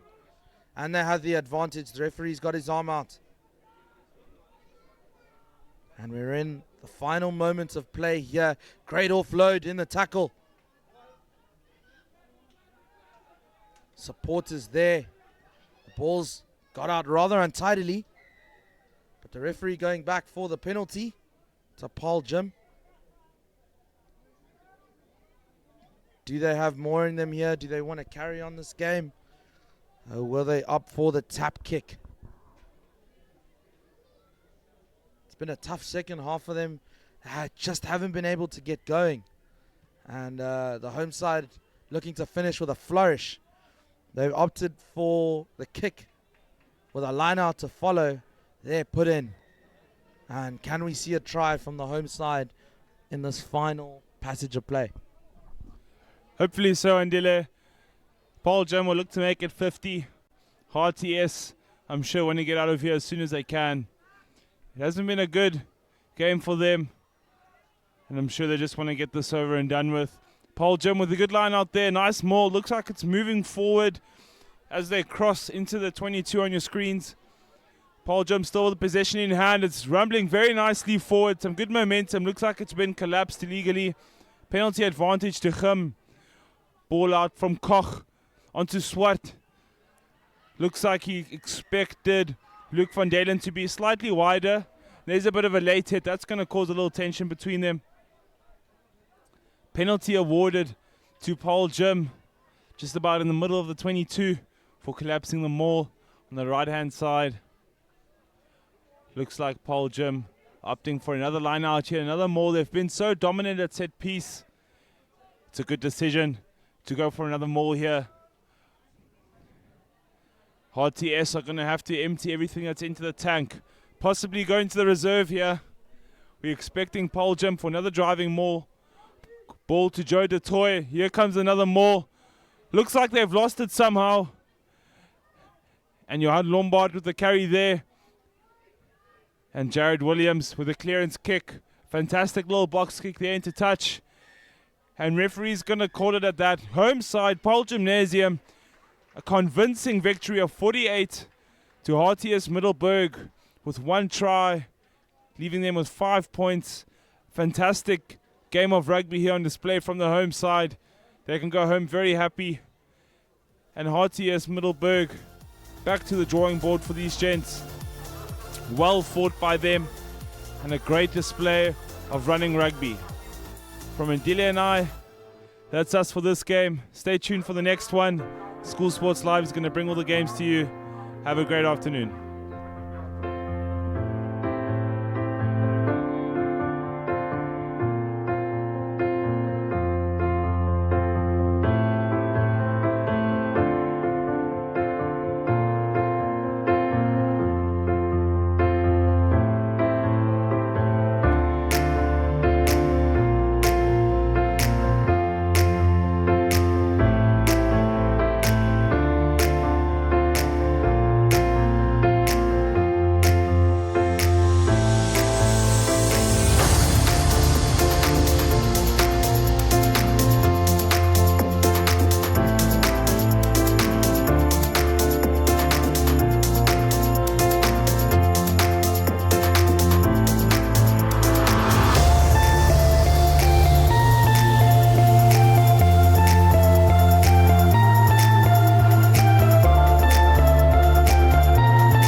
Opwindende rugby gesien by hierdie tweede dag van die onder 16 toernooi. hier by Paarl Gimnasium. En dit is natuurlijk hierdie 8ste wedstrijd van hierdie dag. En is die span van Durbanville wat kragte meet in die span van AFFIES aan die pad van Pretoria af. En die span van Durbanville natuurlijk net die om die draai by die 1-1 af. En die loskakel Hanu Wessels wat die wedstrijd vir ons gaan begin. Is net die skeiedsregter wat vir hom die teken kan gee, maar uitstekende weersomstandighede vir rugby hier in die Paarl, in die Wynland. En skeiedsregter wat aanduiding gee dat Hanu Wessels hierdie wedstrijd vir ons kan begin wat hy inderdaad doen. En kom ons kyk wat maak hy. Eerste fout van hom. Skop die bal direk uit. En dis die span van Durbanville wat dit nou sou wou gehad het, Michel. Nee, so 'n onnodige fout daar so reg van die afskop af. Wil nooit die wedstryd so begin nie en veral nie in teen so sterk span soos AFFIES. Wil jy nie vir hulle enige verniet geleenthede gee om aan te val nie. So ons kyk hier so gaan skramskalkulate en Horn die bal insit. En kom ons kyk wat die manne kan maak af van Pretoria af met hierdie goeie aanvallende balbesit.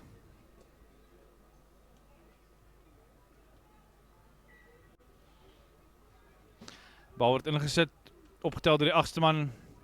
Speel dan aan die steelkant toe. Goed laag gevat daarso, maar hy vorder so dit amper tot by 10 tree. Maak die bal skoon. Lekker sterk opgedraade een van die voorspelers. Skramskakel vat hy weer agtertoe. Gerber, nog een van die voorspelers wat die bal so mooi vorentoe dra. Weer aan die steelkant toe. Het lyk soos Maselela wat daar mooi hard op in die bal. Vorder tot amper op die kwartgebied van Durbanville. Lyk nie daar skramskakel is nie, maar toch een van die voorspelers optel nog so paar meter vorentoe beer. Skramskakel weer mooi skoonmaak. Na Gerber toe. Nog een van die voorspelers met die rooi skramkeppe wat daar vorentoe beer. Weer eens skoongemaak. Gerber die bal wyd versprei. Maar plat getrek oor daar in die middelveld. So 10-15 meter wat hulle daar verloor. En goeie werk hier so deur Durbanville om die bal in die hande te kry. Het hulle die bal omgekeerd daar so. Het lyk soos hy en so nou die bal skoonmaak. Bal het in die agterlyn afgaan. Goeie skoppie deur daar so deur Langeveld lyk het my. Bal losval, maar word opgetel deur Durbanville. Mooie balbesit wat Durbanville hier so behou. En die skeiedsregter het op sy vlekkie blaas en 'n strafskop gee aan die manne van Durbanville. En ek is seker gaan die geleentheid gebruik om die bal in die hoekie uit te sit en 'n lekker lyn staan op te sit.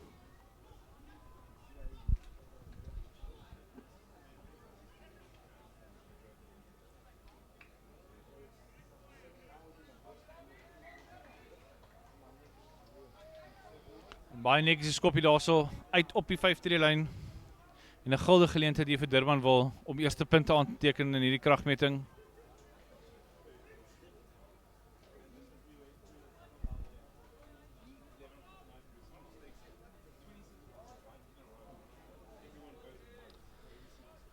Goeie ingooi daar so. Mooi gevat deur een van die slotteraar van Durbanville. En 'n beer vorentoe, net so 'n paar meter uit, kan 'n oorval daar so.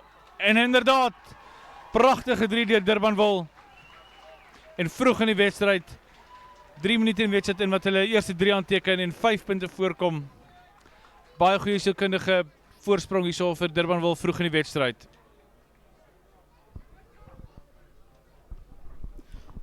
Ja, inderdaad, goed gedoen deur die span van Durbanville. En daar sien ons weer op die kyk weer. As dit die hakker, as dit de lange.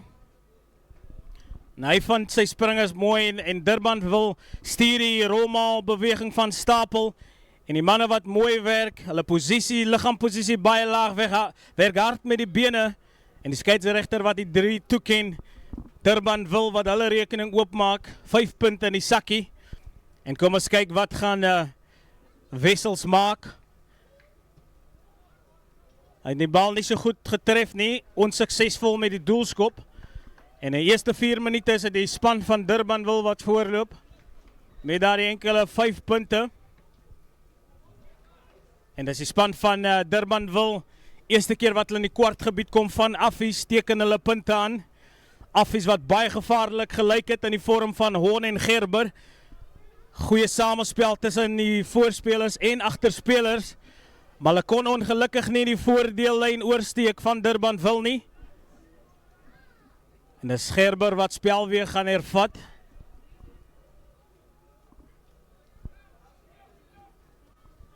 Bal wat hoog geskop word. Ongelukkig die bal wat aangeslaan word van die afskop af.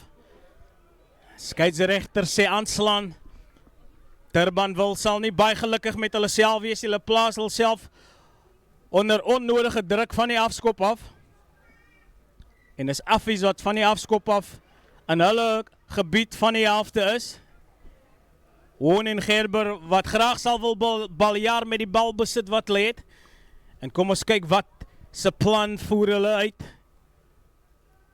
Sterk skram, 2 pak voor hy wat goed hou. Nou is dit Gerber en hy word gelak daar, sy bene onder hom uitgevat. Gerber wat gepla word, maar nou toch kom hy uit. Skies is Hon, hy is Gerber wat die bal op die voet sit. Nou sit die heel achter Braan wat moet omdraai. Ons kyk wat sê die skeiedsregter. Nog steeds Braan is baie gevaarlik. In sy eie kwartgebied begin hy te hardloop. Hoë risiko rugby aan die kant van Durbanville. Nou kom hy toch uit. En dit is Boys wat die bal vorentoe skop. Maar hy vind nie die kantlyn nie. Nou is dit Maselela. Hy lyk lus vir hardloop elke keer as hy die bal kry. En ongelukkig is dit Affies wat die bal aanslaan in die kontak. Maar die span van Durbanville wat hulle self baie gelukkig kan agshaal. Nadat hulle wil kom in 'n teenaanval. En daarop kyk weer sien ons. Dis die 8ste man wat hom oppik. Oosterhuizen. En een van die Durbanville manne wat onder sy voete inrol. En hy man maak hard kennis met die aarde. Maar skram vir Durbanville. Ja, goeie breek daar vir Durbanville. Van die aanstaan van Affies af. So geleentheid vir hulle om uit hulle eie gebied uit te kom. Bal wat ingesit word deur Heinz. Netjies terughak. Boys het die bal daar opvat. Pragtig deur die eerste verdediging. Heinz het sukkel om die bal skoon te kry daarso. Groot druk daarso. Vaskop sit daarso wil die bal terugkry. Die bal het vorentoe gaan. Maar die skeiedsregter roep ons terug daarso vir 'n strafskop. Sê die manne van Affies daar van die kant af ingekom. En nog 'n geleentheid vir Durbanville om veld te wen.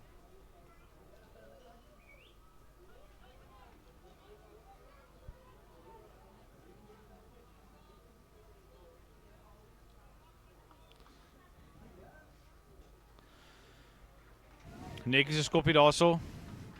Deur Durbanville. Die man is reg om hulle volgende lynstaan te roep. Hulle sal vol selfvertroue wees na daai goeie eerste lyn staan wat hulle oorgeval het vir 'n 5-punter.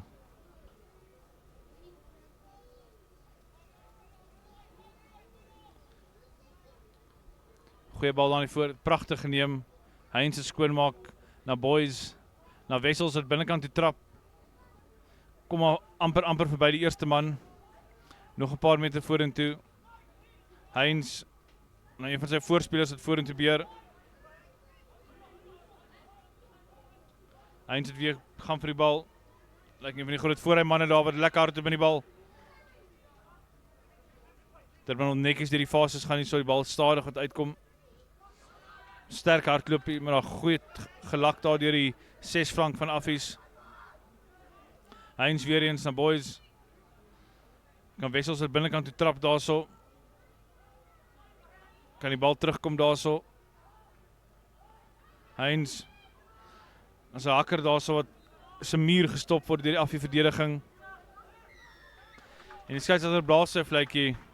Strafskop vir Affies. Lyk die skamskalk die bal vinnig vat, maar sy voorspeler sê vir my moet eers 'n bietjie wag. Hulle gaan die kant in opsoek eerder. Durbanville wat verwoed aangeval het vir hierdie 2 minute, maar die strafskop wat toegeken word aan die span van Affies, laat dit Durbanville oortree het. Ek dink dis Affies se eerste lynstaan van hierdie wedstryd. 8 minute wat natuurlik verby gevlieg het. Kom ons kyk wat maak hier Wiese, of hy sy springers vind. Bal wat verlore gaan, tog is dit aan die kant van Affies beskikbaar. En 'n sterk loopie wat ingekry word. Nou sit gewoon vind mooi aansluiting. En dan word die bal opgetel en is Affies wat sterk en gevaarlik lyk. Die skeieregter sê Durbanville onkant. En ongelukkig die dissipline van Durbanville wat net nie 100% daar is nie. En hulle staan 'n strafskop af aan die span van Affies. En kom ons kyk wat maak Gerber met hierdie een. Hy soek die kantlyn op, hy vind die kantlyn. En die span van Affies wat hulle tweede lyn staan gaan kry, feitelik op die kwartlyn. Wiese wat in die vorige lyn staan, nie sy springers gevind het nie. Dis nou vir Van der Westhuizen en Van die Kerk. Maar hierdie keer maak hy seker en daar word mooi gerank. En nou is dit Hoorn, Luiten Hoorn. Soek die bal, kry vir Gerber. Nou word hy hard gehardloop. Spasie aan die linkerkant is Junior Maselele, sukkel aanvanklik. En dis die verdediging van Durbanville wat hom mooi hou. Nou is dit Hoorn van die voorspelers wat ingedraf kom, maar die verdediging van Durbanville hou hulle mooi dop. Hoorn vind weer aansluiting. Nou word hy gedryf. Die bal word beskikbaar gestel. Hoorn, Gerber, aan die binnensenter Rousseau, maar hy word gepla deur die verdediging van Durbanville. En dis die span van Affies wat mooi meters vorder. Nou is dit weer Hoorn, hy gee oorskiet aangee. En dit lyk van soos kreer. Binne toe, buite toe, maar die verdediging hou hom mooi dop. Nou is dit weer Hoorn, Affies. Hulle lyk indrukwekkend. Skeieregter sê speel aan. En is Durbanville wat 'n strafskop wen op die grond. Skeieregter sê Affies julle hou vas. Verwoed aangeval, maar goeie verdediging deur Durbanville sal. Ja, pragtige verdediging daar deur die manne van Durbanville. Wat aanhou gekeer het dat die Affie manne oor die lyn kom. En so kry hulle weer geleentheid om verligting te kry. Met 'n goeie lynskop daarso.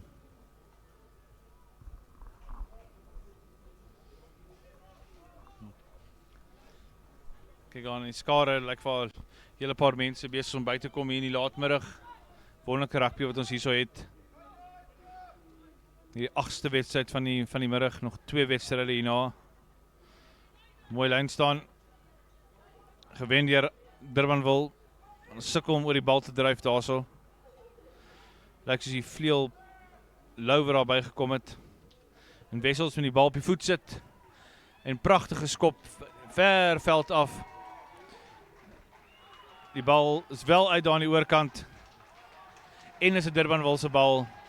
Pragtige stukkie spel daar deur Durbanville en baie ongelukkig vir Affies om besit af te staan en vir Durbanville geleentheid te gee vir 'n aanvallende lyn staan.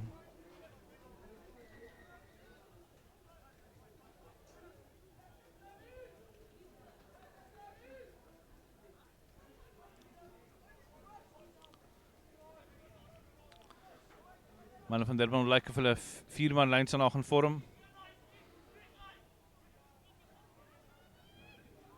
Maar pragtig gerank daar deur die manne van Affies. Skeieregter is nie gelukkig met hoe die manne van Durbanville lyn gevorm het nie. Gee 'n kort arm vryskop vir Affies. Met die bal tik en op die voet sit. En mooi veld wen. Maar weer die besit van die bal terug hier aan Durbanville reg op die halflyn.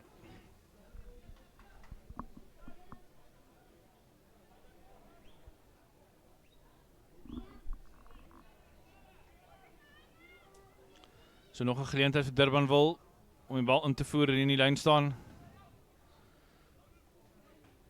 Maar ongelukkig het Affies weer die bal afvat. En hier is Maselele weer eens netjies hardloop hier daar met die bal. Skramskakel Hoorn wat weer die bal uitkry. Na Gerber wat so intrap binnekant toe. Deur 'n gaping. Skeieregter se arm uit. Ek vermoed is 'n bietjie van 'n hoogvat gewees. Hoorn wat weer eens daar betrap word. Maar die skeieregter wil gou 'n woordjie hê met die manne van Durbanville. Elke keer as Affies die bal het, is dit die verdediging van Durbanville wat hulle onder groot druk sit. En in hierdie instansie sê die skeiedsregter is dat hulle dissipline hulle in die steek gelaat het en die manne 'n hoogvat uitgevoer het op een van die Affies spelers en as 'n strafskop aan Affies. Durbanville sal hulle dissipline mooi moet dophou, want indien hulle meer strafskoppe gaan afstaan, gaan hulle hierdie span van Pretoria in die wedstryd kom, maar die skeiedsregter wat sê, die bal is uitgeskop, en hy het stekende skop, werk daar deur die Affies loskakel, maar die skare diskant wat nie saamstem saam met die assistent skeiedsregter nie, maar nietemin 'n aanvallende posisie vir die span van Affies. Hulle is so 5 meter weg van die doellyn af, en dis die hakker Jan Wiese, hy gaan seker maak, en wat hy inderdaad doen, vind sy springer, Van der Westhuizen. Nou is daar 'n losgemaal wat gevorm word, skeiedsregter sê die bal is verloor, maar lyk my die boodskap van die kant gekry, dat die man in die lug gespeel was, en dis 'n strafskop. Dissipline van Durbanville wat hulle in die steek laat, kritieke oomblikke, en 'n goeie aanvalsgeleentheid vir Affies. Gerber wat seker gaan maak, bal uitskop en hulle gaan weer aanval loods. 5 meter van die doellyn af. Wiese wat uitstekend doen om sy springers te vind, teenoor die hakker van Durbanville. Kom ons kyk of hy vir Van der Westhuizen weer gaan vind, wat hy inderdaad doen, mooi gerank.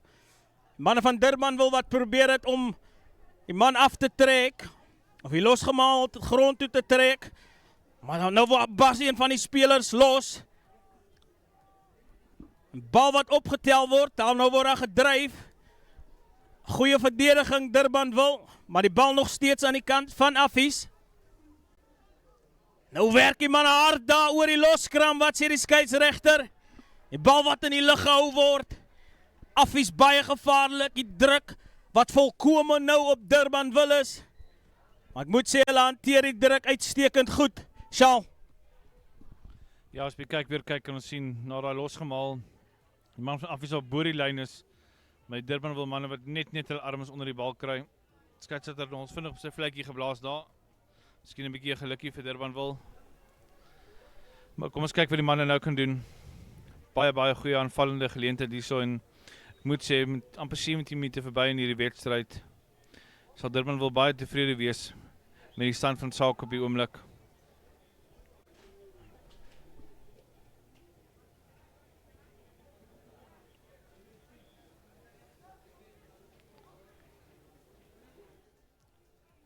Ons het vir Luiten Horner die bal gaan invoer in die skram. Wonderlike aanvallende platform wat Affies hierso het.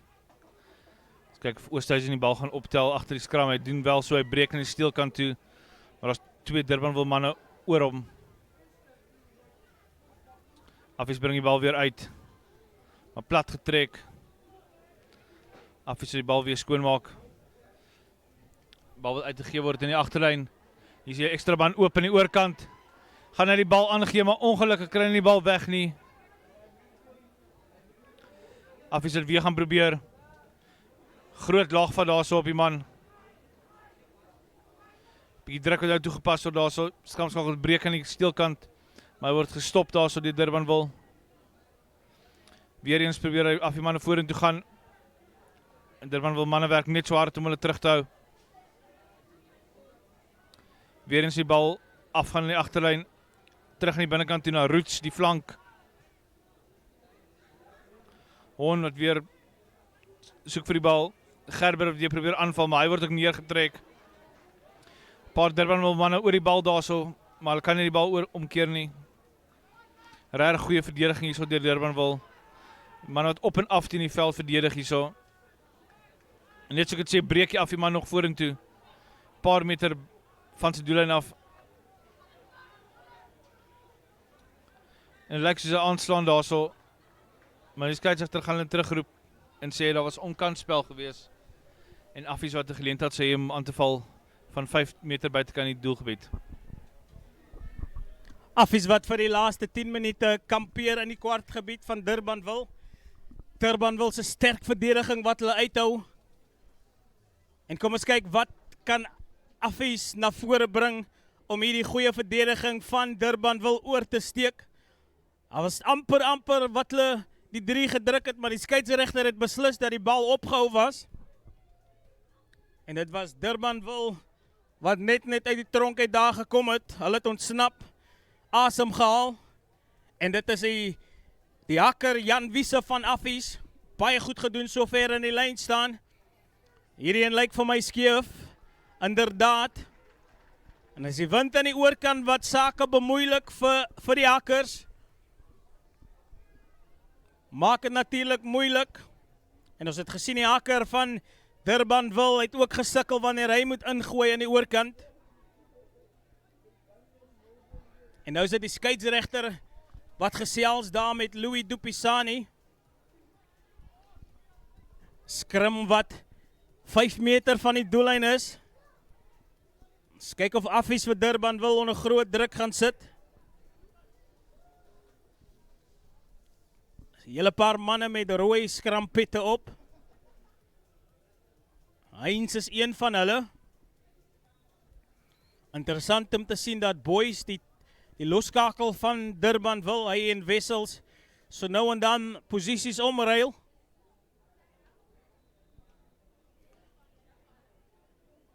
Skare wat hierdie wedstryd dophou met groot interessantheid. Nou sit Heinz, moeilike aangee vir boys, maar hy vat hom raak.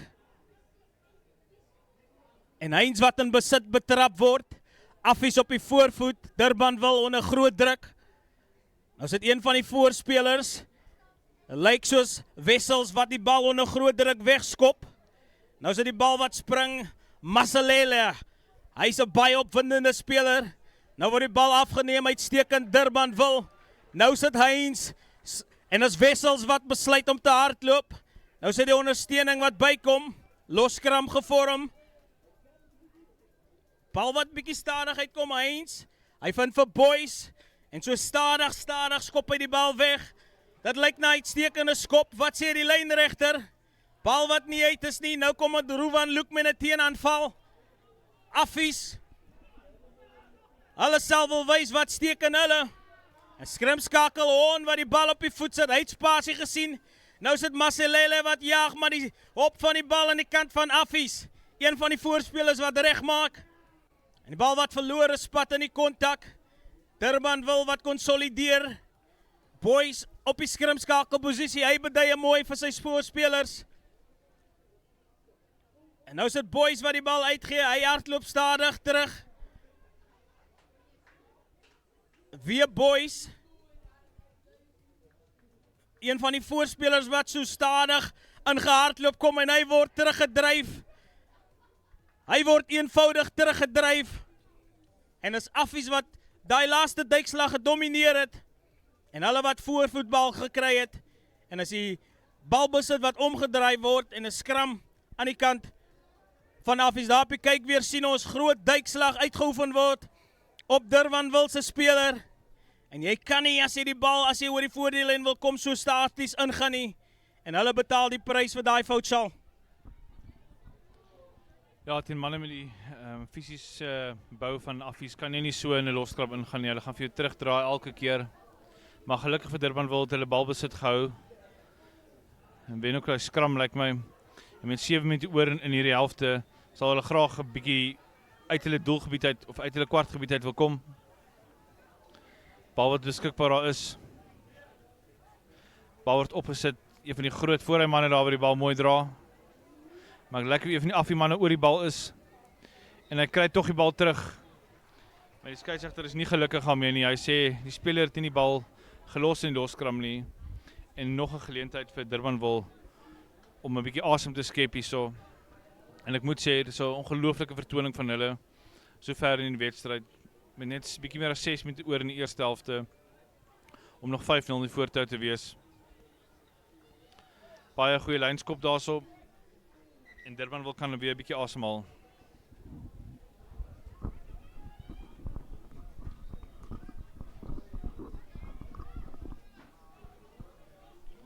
Die lynstande van Durbanville was sover goed gewees vandag. En het 'n bietjie wind opgekom, so dit dinge 'n bietjie moeiliker gemaak. Mooi gewen. Aangegee deur Heinz. Boys daar verby sy eerste man is amper verby. Hy hardloop nog steeds tot in die afhelfte. Heinz het vinnig skoonmaak. Een van die groot manne wat die bal opdra. Bo die eerste man. Pragtige stukkie spel daar so deur Durbanville. Lekker momentum opbou daar. Heinz wat sukkel om bal te kry. Skopie na die oorkant toe. Maar dis Matsalela wat die bal skoonvang en 'n skoonvang roep. En dan vat hom weer vinnig. Die skopie veld af. En hy vind die kantlyn so net aan die ander kant van die halfgebied. En Durbanville sy helfte. Maar tog sal Durbanville gelukkig wees met die stand van sake. As hulle die bal kry, lyk hulle tog gevaarlik. Mense sal hoop dat hulle 'n bietjie meer van die balbesit kan hou en bou op hierdie momentum wat hulle het.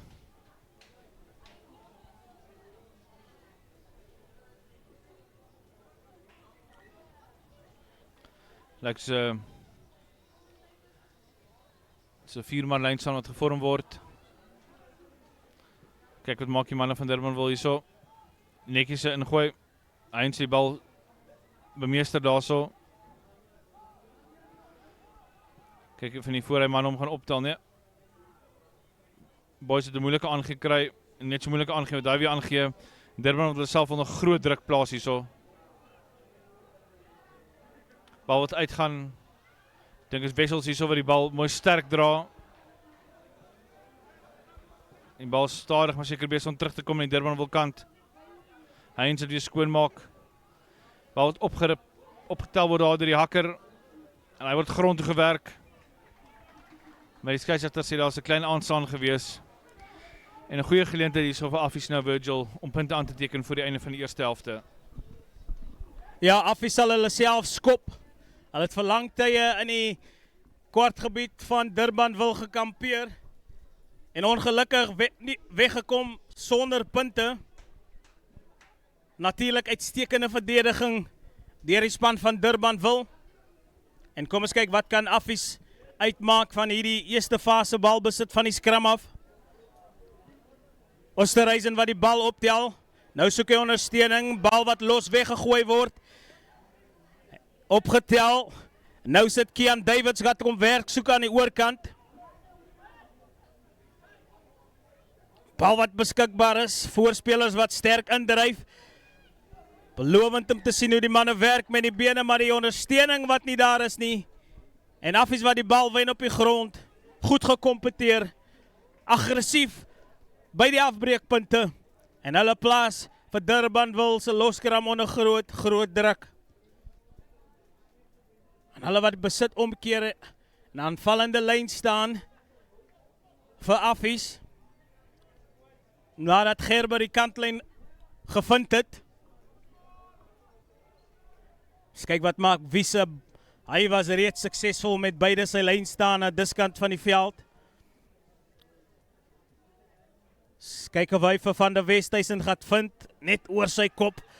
Durbanville in besit nou.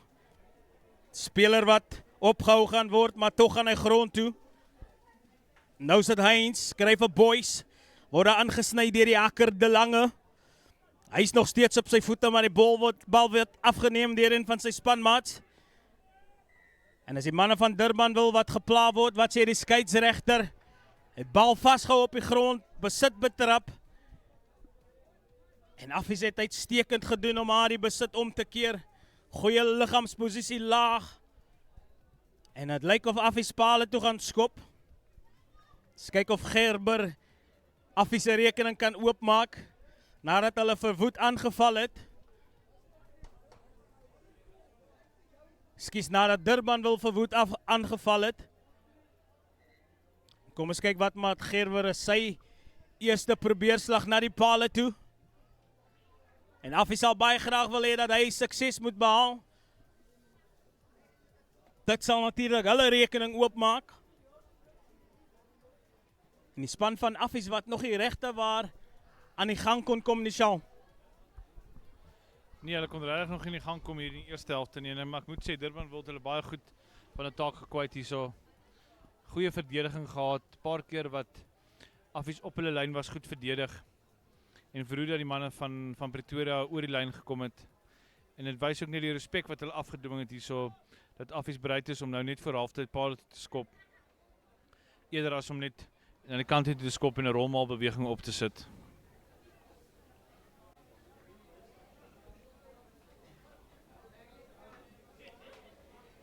Gerber wat aanlê Paarl toe. En hy kom in die skop.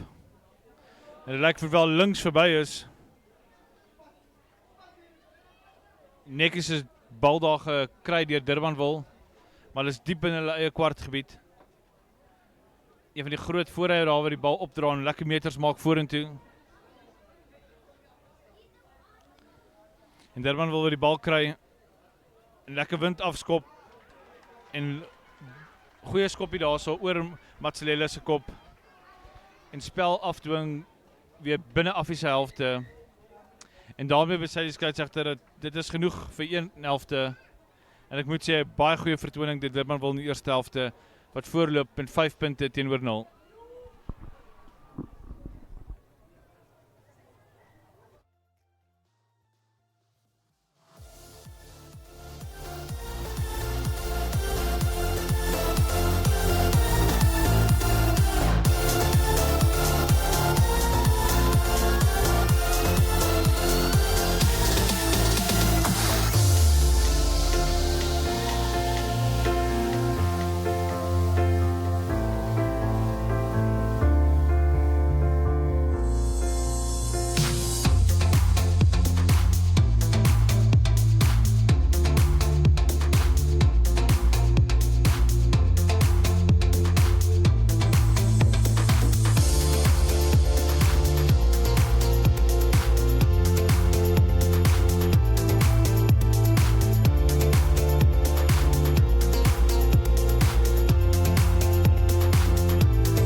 Baie welkom by die tweede helfte van die wedstryd tussen DURBANVILLE en AFFIES.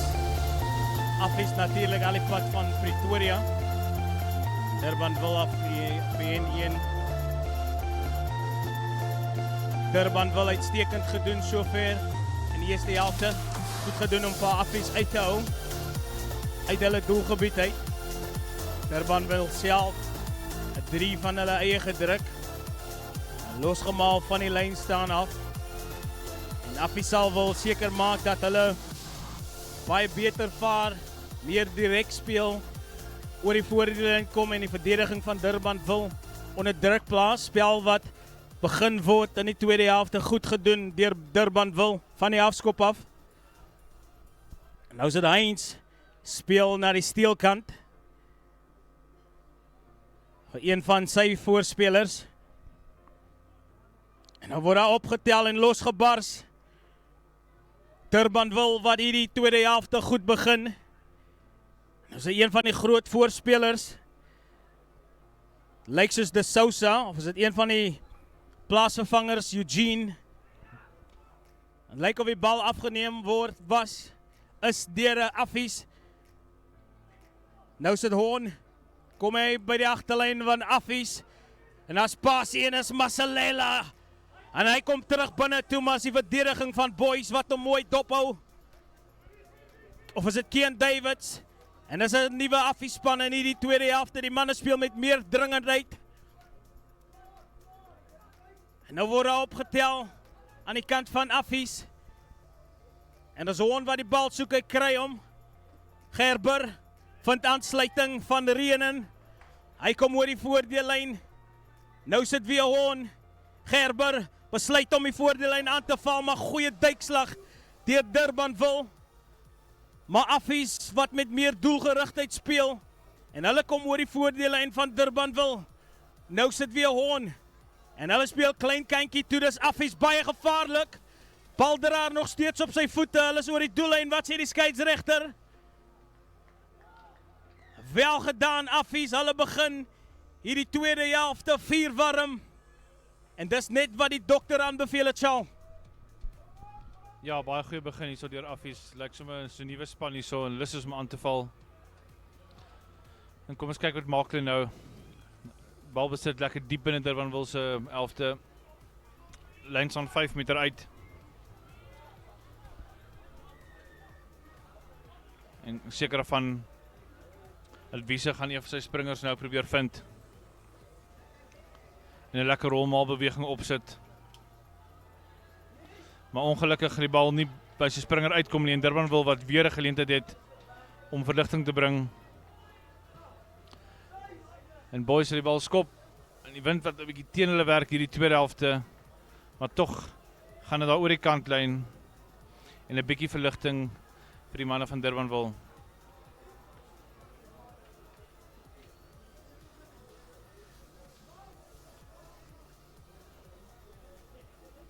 Wiese wat weer kan probeer om een van sy springers te vind. Maar net vind hy hom. Hy teen die agterlyn af. Man trap binnekant toe, verby die eerste verdediger met tweede een bring hom plat. Vinnig weer van die merk af. Goeie verdediging daar, die Durbanville gee nie vir die AFFIES manne spasie nie. Goeie verdediging daar, so druk op die skramskakel geplaas. AFFIES het weer so 5 meter maak. Weer 'n bal wat opgepik word daarso. Maar vir Durbanville se verdediging wat hou. Volgende man wat hom optel weer so 3 meter maak. AFFIES het aanhou met hierdie spel. Nog 2-3 meter wat hulle maak. Maar lekker wel 'n bal omgekeerde besit is daarso vir Durbanville. Nog 'n paar meter wat die man maak. Pragtige spel daar. Ek dink is Kean Davids daarso wat die bal so gewen het. Groot vooruit daar man van Durbanville wat nog so 'n paar meter maak.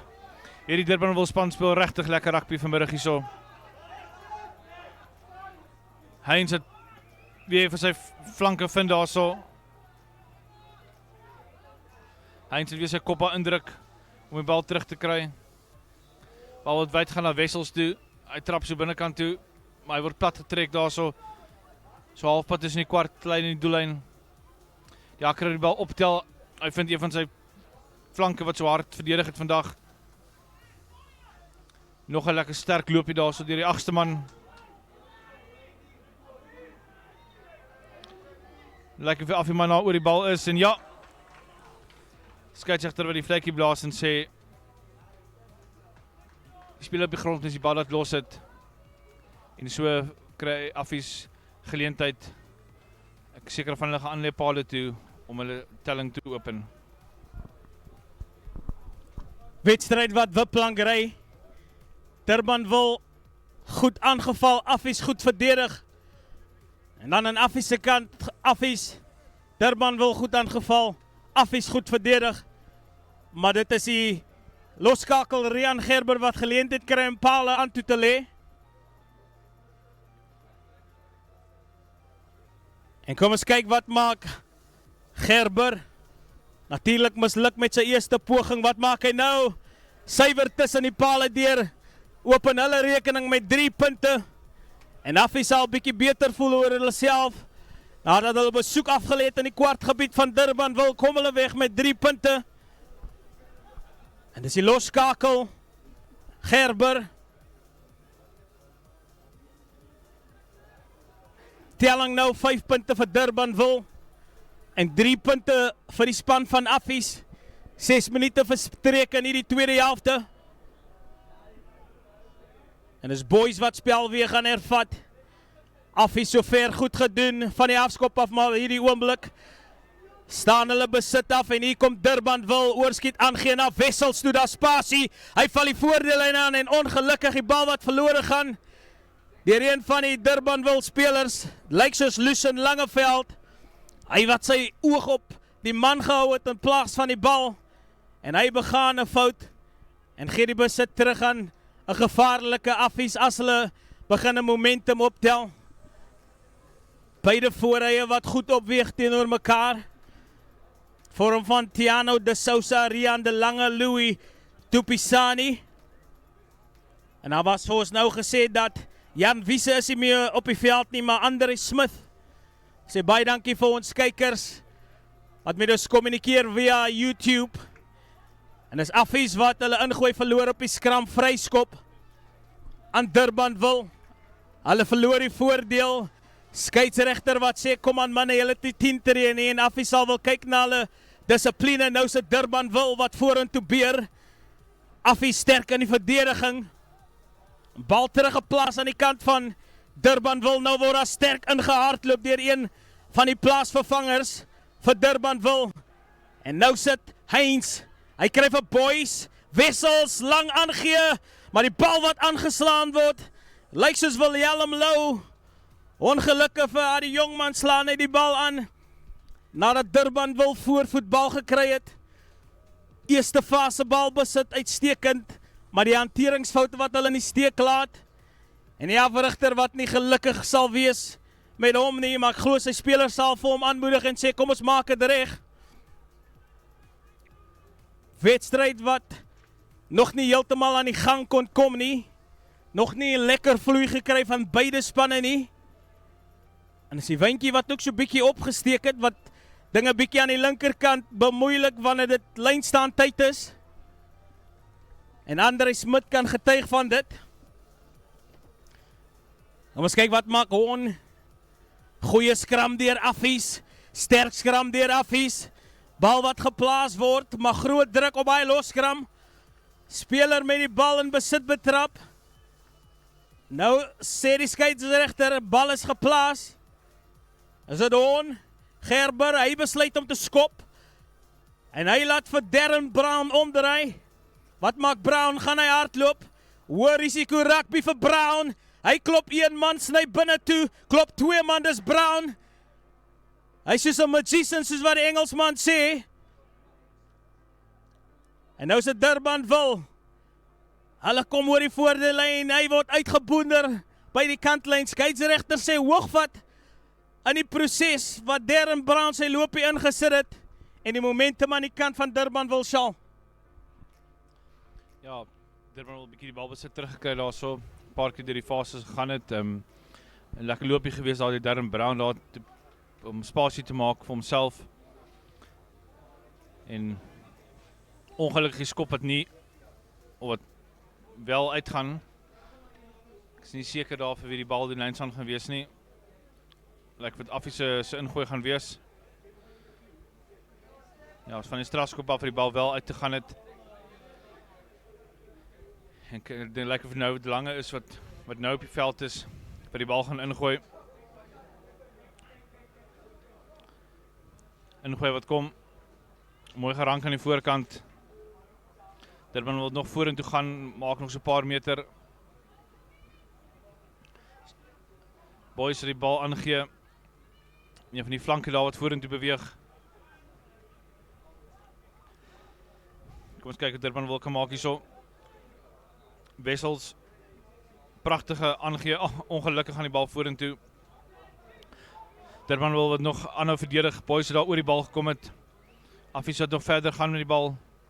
Terug na Gerber toe. Waar die bal op die voet sit.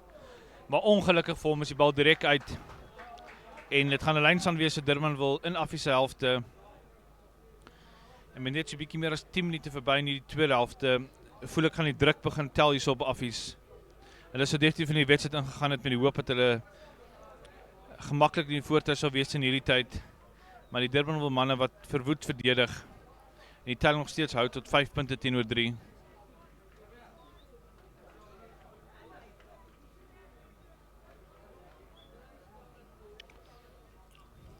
Lynstand wat weer gevorm word. Durban wil manne stadig om in te kom. Bal wat gesteel word deur Affies, maar Durban wil wel die bal kry. Heinz na Boys. Een van die Durban wil flanke waar die bal mooi daar opneem. Gaan nog steeds vorentoe. Weer eens een van die voorspelers die bal mooi draai daarso. Durban wil regtig mooi deur die fases gaan hierso. Heinz. Nog 'n speler wat die bal vorentoe dra. Lyk of hy opgehou word. Maar Affies het die bal wen. Hier is omgekeer besit en hier is ons manne oor in die buitekant. Wat gaan Affies maak? Hulle gee 'n skoppie vorentoe. Dis Boys wat agter die bal hardloop. Hy het hom. Hy klop 2 manne, maar hy gaan hou die bal binne wel. En dis Darren Brown wat daar toe met die bal. Het hy nog spasie in sy buitekant? Ag, as hy die bal net kon weggekry, dink ek was daar 'n paar manne oor gewees. Hier vinnig aan die steelkant hierso. Nie 'n goeie aangee nie en Durban wil vir homself baie moeilikheid maak hierso in hulle kwartgebied. Durban wil wat nou vir lank die bal besit het. Bal mooi gevat word. Nog 'n paar meter gemaak word.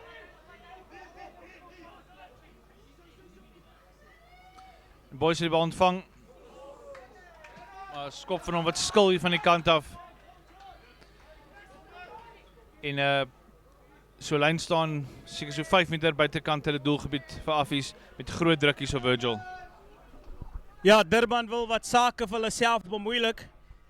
En wat vir Affies in 'n aanvallende lyn staan geleentheid gee. Bal wat mooi gewen word. Nou kom hy uit aan die kant van Affies wat die bal aanslaan. En beide spanne wat ongedwonge foute begaan. Wat hulle momentum stop in hulle spore. En Durban wil wat hulle self baie gelukkig kan ag. Nadat Affies nie die gebiedsvoordeel kan gebruik nie en hulle slaan die bal aan in die kwartgebied.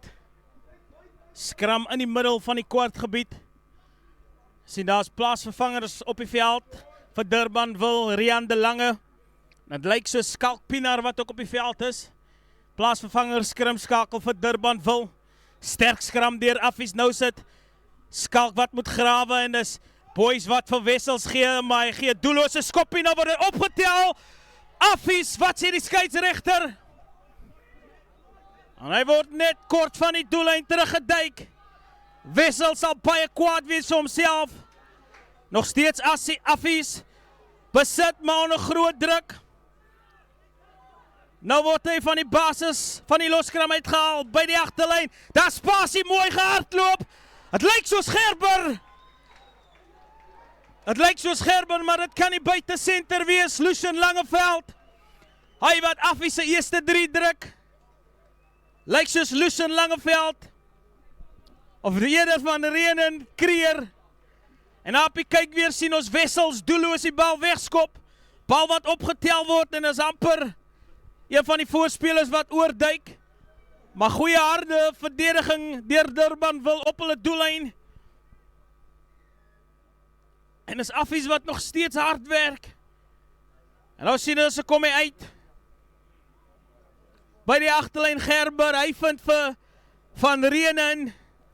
Hy sien die spasie, hy gaan nie geklop word nie. En hy ronduit stekende 3 af. Gerber, wat maak hy? Suksesvol met die doelskop. Affies 7 punte bygevoeg. Telling skuif aan na 10 punte vir Affies. En 5 punte vir die span van Durbanville. Teen verloop van spel sal ons sê, as Wessels nie teen hy man vastgeskop het nie, kon daar probleme gewees het vir Affies. Maar die spring van die bal wat aan die kant van Affies is. En kom ons kyk of die span van Durbanville groot karakter het. Hulle sal baie diep moet delf. As hulle wil terugkom in hierdie wedstryd. Hulle het gewys hulle kan dit doen. En as boys wat spel hervat, sit hom hoog. Bal wat gewen word van die afskop af. En nou sit Skalk Pienaar. Hy het goed gedoen so ver toe hy op die veld kom vir Durbanville nou. En nou sit een van die voorspelers, lyk soos van Skalkwyk of Kraus. Dan 'n skrimskakelposisie was, nou sit Skalk. Boys, vind sy binneman, mooi lyn gehardloop. Stamp een man af. En daar was 'n groot botsing in die middelveld.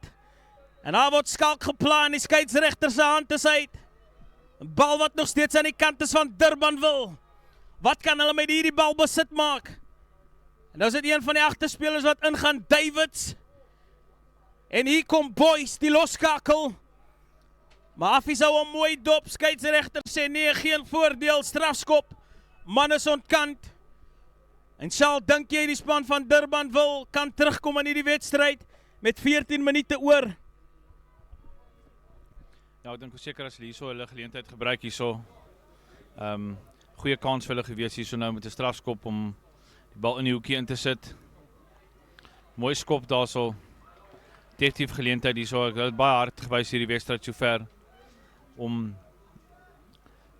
vir Affies uit te hou. Was ongelukkig gewees vir hulle om daai 3 af te staan toe Wessels teen die speler vasgeskop het. Maar kom ons kyk wat De Lange nou kan doen en kyk of hy van sy springers vind. Baie mooi spelers bietjie ongelukkig daarso, hulle het gesukkel met lynstande op tye vandag. Kom ons kyk of hulle dit weer kan regkry. De Lange wat weer daar staan. Mooi gevind. Reserve Pienaar daar waar die bal kry. Boys wat by die eerste man kom. So woelige hardloper met die bal op loskakel. Wessels af in die lyn. Brown al die pad na Davids toe daar so dink ek. Die man het breek aan die steelkant. Gaan hy nog so 'n paar meter maak. Durban wil die bal terugkry. Pienaar. Bal wat wyd geswing word. Hakker af by die eerste man kom. Bal wat grond toe gewerk word. Durban wil netjies die bal besit hou hierso. Boys het bal wyd vat. En hier gaan hy aan die regterkant. Davids probeer 'n skopie deursit. Maar ongelukkig teen die man voor hom vas. Die bal gaan uit, maar dit sal nog steeds Durbanville se bal wees. Maar hierdie Durbanville man is net so gevaarlik in die agterlyn as hulle 'n kans kry.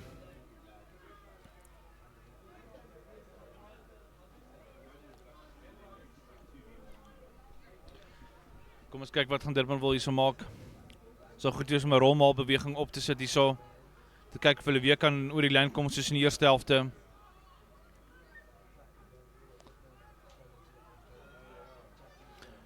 Die man het spring netjies gevat daarso. Pienaar wat in die steelkant gaan. Bal binnekant toe speel. En Durban wil nog meters maak. Hulle is nou net 4 meter uit.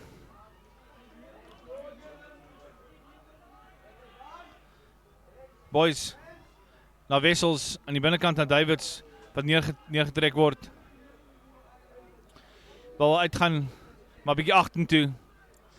Nou terug net binnekant die kwartgebied. Die bal wat losspat daarso, maar Durban wil bou die bal. En Boys, die bal af, is een van die groot voorspelers wat nog 'n paar meter maak. Durban wil wat daar oor die bal is. Lyk vir die bal tog terug gaan wen. Maar Affies het die bal probeer wen daarso. Regtig 'n lekker verdediging hierso deur Affies hierso wat die Durbanville manne uithou hierso in 'n kwart gebied. Met net 10 minute se spel oor in die wedstryd. En Wessels het weer eens gaan vra daar van die verdediging. En Pinaar stadig die bal probeer kry. En hy het hom een van die Durbanville voorspelers nog so 'n paar meter maak. Seker die 10de fase waar hulle nou deur is. 'n Skoppie deur. Is daar iemand daar agter? Is dit ongelooflike spel daarso. Ek dink is die buitesenter Langeveld daarso wat 'n pragtige skoppie deurgesit het en op die bal geval het. Die skeieregter wil met die lynregter praat, maar ek dink dit was 'n 3 gewees daai. As jy kyk. Net 'n skoppie vorentoe. Hy hardloop agter die bal aan. Pragtig gedoen, pragtige 3 daai. Seker die skeieregter sy 3 toeken. En hy doen. En die teller skryf aan na 10 punte elk. En Virgil, ons het gedink hierdie gaan nou 'n interessante wedstryd wees en dit is alles en nog meer. Sal wat 'n briljante 3 gedruk deur Kian Davids, die bal wat deurgeskop word deur Wessels. En wat se talent en wat se vaardigheid van Davids om haar die bal na te jaag, om te plaas. En uitstekende 3 vir die span van Durbanville. Affies wat onder groot druk verkeer het. Durbanville wat die druk mooi omskep het. Gesien die spasie gaan oop aan die agterkant. Skoppie deurgesit. En is Kian Davids met spoed en vaardigheid. Druk uit die 3. Doelskop suksesvol.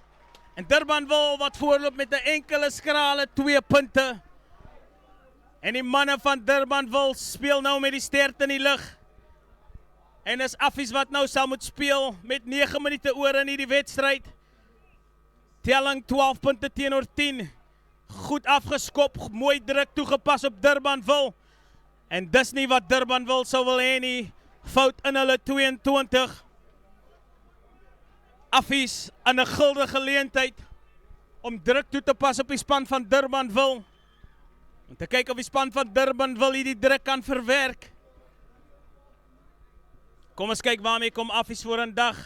Plaasvervanger Skrim skakel ook nou op die veld vir Affies. Tian Miller.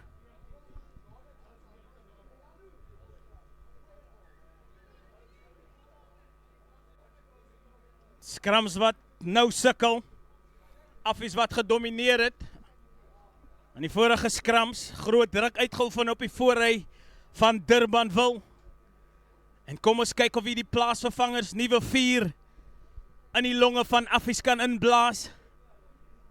En hulle sal natuurlik wil seker maak dat hulle alle foute tot die minimum beperk. Skeieregter sê vryskop, nou word hy vinnig gevat. En dis Miller, hy besluit om te hardloop. En nou sit die voorspelers van Affies wat optel en wat dryf. En dis Miller wat vra, maar word opgetel. Afrigters, wat sê die skeieregter? Iemand van Affies wat oorgeval het oor die doellyn. Maar strafskop aan die span van Durbanville. Nadat hy nie die bal geplaas het in die laagvat situasie nie. En Durbanville wat kan asemhaal sal. Kan jy dit glo? Durbanville wat nog 'n kans kry om asem te skep hierso. Met 6,5 minute oor kry hulle strafskop net voor hulle doelgebied. Kom ons kyk hierso. Affie manne wat daar oor die bal dryf. Bal optel. Grond toe gebring word, opstaan. Oh.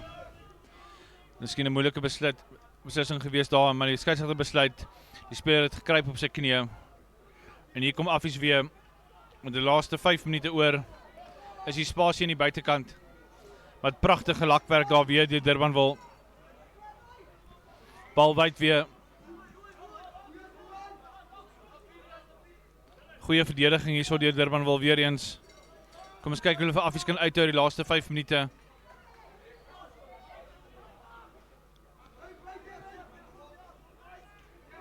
Affies wat 6 meter uit is nou. Die balbesitter weer terugkom na Affies toe. Dink is ekstra manne oor in die oorkant as hulle die bal na die werk kan laat doen. Maar hulle vat hom binnekant toe. En die skeieregter blaas weer die fluitjie. Weer eens dat die manne van Affies wat 2 meter uit van Durbanville se doel afgestraf word. Hierdie keer vir die bal vashou op die grond. Maar hoe lank kan Durbanville hierdie volhou? Nog 'n beter skop hierdie keer vir Durbanville wat op die kyk weer kan ons sien. Die man wat letterlik meters van die doellyn afkom. Ek dink is Hanno Wessels daar wat oor die bal gekom het en pragtig is Hanno op die bal gekry het en die strafskop gekry het vir sy span.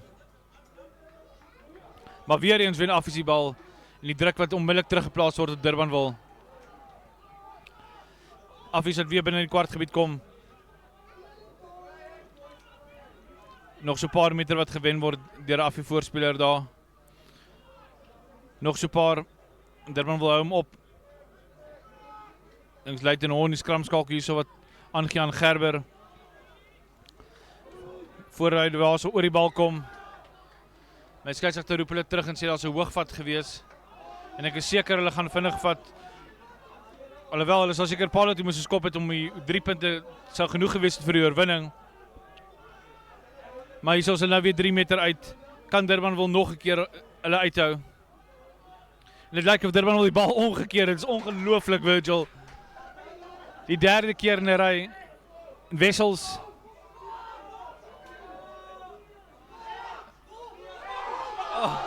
En ongelukkig die bal wat aangeslaan word agter die doelgebied. Gelyk of Durbanville dalk 'n kans het om die bal uit te hardloop daarso.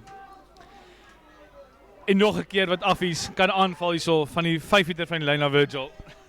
Charles, ek kan dit nie glo nie. Ongelooflike beeld wat hier voor ons afspeel. Durbanville onder groot druk. Affies op die aanval. Durbanville wat fouteer in hulle eie doelgebied. Hierdie wedstryd is Affies in om te verloor. Kom ons kyk wat maak hulle plaasvervanger. Skrimskakel op die veld. Hy het nuwe 4 in hierdie Affiespan ingeblaas. Nou word hy opgetel. Die basis van die skram. Wat sê die skeieregter? Paarl aan die kant beskikbaar van Affies. Nou word hy opgetel en gedryf. Kan die verdediging van Durbanville hou. Dis Affies besluit om te hardloop. Val die regterkant van die veld aan.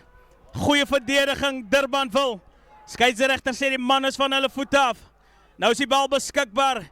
Gerber. Nou word daar wyd gespeel. Goeie verdediging, spasie aan die buitekant. Maar die bal wat nie beheer kan word nie. En Affies sal hulle self skop, maar die skeieregter sê dis voordeel. Durbanville was ontkant. En dis die soveelste fase wat Affies opgesit het. Die soveelste fase en is die skare wat saamgesels. En is die skare wat saamgesels, Affies. Gaan hulle ingee onder die druk. Geleentheid, wat maak hulle? Besluite. En is Gerber wat besluit, ons gaan mik vir die 3 punte.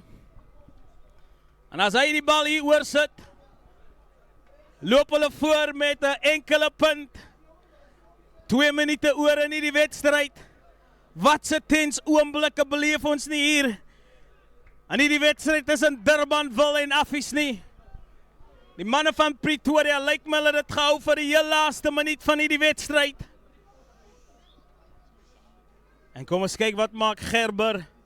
Hy het aangeleep Paarl toe. Suksesvol met 'n strafskop. Kom hy nader, die bal swak getref. Die bal wat verloor word. Kan jy dit glo? Die bal wat aangeslaan word. Wat gaan ons nog sien? Wat gaan ons nog sien in hierdie wedstryd? Charles, kan dit wees? Ek weet nie wat om te sê nie. Die speler van Durbanville kon die bal net gelos het. Maar kom ons kyk. Met nog 'n minuut oor. En hierdie is definitief die wedstryd van die toernooi sover, Virgil. Dis ongelooflike verdediging deur Durbanville hierso. Kom ons kyk wat hulle kan maak in die laaste minuut. Nou breek die skramskakel van Affies, maar hy word opgehou. Nee, die skeieregter sê hy's oor. En 5 punte vir Affies. En dis baie hartseer vir die seuns van Durbanville dat hy 3 gedruk word. En dit is baie jammer om te sien nou dat daar lyk my daar's een van die seuns van Durban onder woord gehad vir die skeieregter. En die breek die en jy kyk weer die skramskakel van Affies het mooi breek daarso. Baie moeilik om te sien daarso of hy oor is. Van hierdie kant af het dit nie gelyk of die bal op die grond was nie. Maar sal die skeieregter die voordeel van die twyfel gee daarso. En die telling moet aanskuif daar na 17 punte teenoor 12. Maar tog is dit die einde van die wedstryd. Die skeieregter blaas sy fluitjie en sê dit is die einde van die wedstryd. En wat 'n hartseer einde vir 'n wedstryd vir Durbanville. Hulle het soveel hard gewys, maar ongelukkig kon hulle dit net nie volhou nie. En die eindtelling daarso 17 punte vir Affies en 12 punte vir Durbanville.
Good evening, ladies and gentlemen. We're here for the penultimate game of day 2 of the Paarl Gymnasium tournament.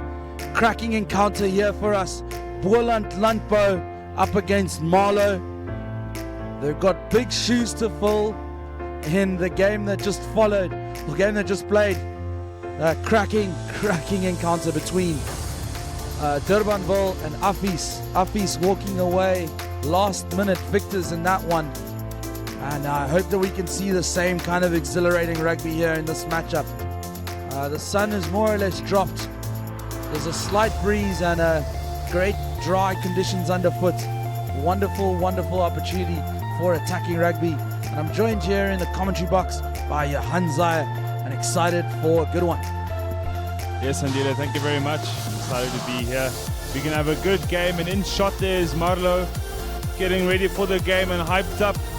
BOLAND LANDBOU is also firing. We're going to have a great game of rugby here today. There's our BOLAND LANDBOU team sheet with Sosa, Lang and Dupusani. Now tight 3 in our lock combination of Leroux and Michaels and Swart, the boy and the toy, and our loose trio. And now looks like we're good to go underway here. Marlow playing in green on your screens from left to right. BOLAND LANDBOU in black and yellow on your right, receiving the kickoff. And if you've just joined us, welcome to the Paarl Gymnasium Under-16 tournament. We're underway. BOLAND LANDBOU to receive the kick, and Marlow have managed to maintain it. Ball out there from Franco Skoenraad. Ball's available. LANDBOU's got the turnover. Referee spotting the knock on there. BOLAND LANDBOU feed into the set piece. Scrum down to BOLAND LANDBOU. LANDBOU looking like a huge pack of forwards, but so do Marlow. Gonna have an exciting contest here at the scrum. First scrum's an important one, sets the tempo for the rest of the game. We have Vermeulen with a put in at the scrum. Just in their own half is BOLAND LANDBOU with the feed. Vermeulen with the ball in. Looks like we have the 8-9. There's 17 with the ball out. Is Dieter Moore. And there we have flanker Gene Timms out with the ball. Another phase here for BOLAND LANDBOU. Vermeulen with the ball out. Little show and a go there. And that was from hooker Gustav Loubscher. Ball out again from Vermeulen. Taken up there by tight head Dante Driesen. Ball out from Vermeulen. He's giving great service so far to 8th man Charles Cronier. Ball's out again for Landbou. They're doing well to keep possession. Nicholas Swart being driven back. Marlow tenacious on defense, not waiting. Putting huge amounts of pressure on this Landbou attack. Gian Badenhorst not going anywhere. Unfortunately, a high tackle there. Marlow will regret that. They were doing very well. Landbou coming away with the penalty to clear their line. Andile, first thoughts on this Landbou side? Yeah, Landbou doing well, retaining possession, but struggling to get forward. Great defense by Marlow, just driving them back, making it difficult for Landbou to get over the advantage line. It's going to be the first line out this of the game. If it goes out, it doesn't. So Marlow gets a counter.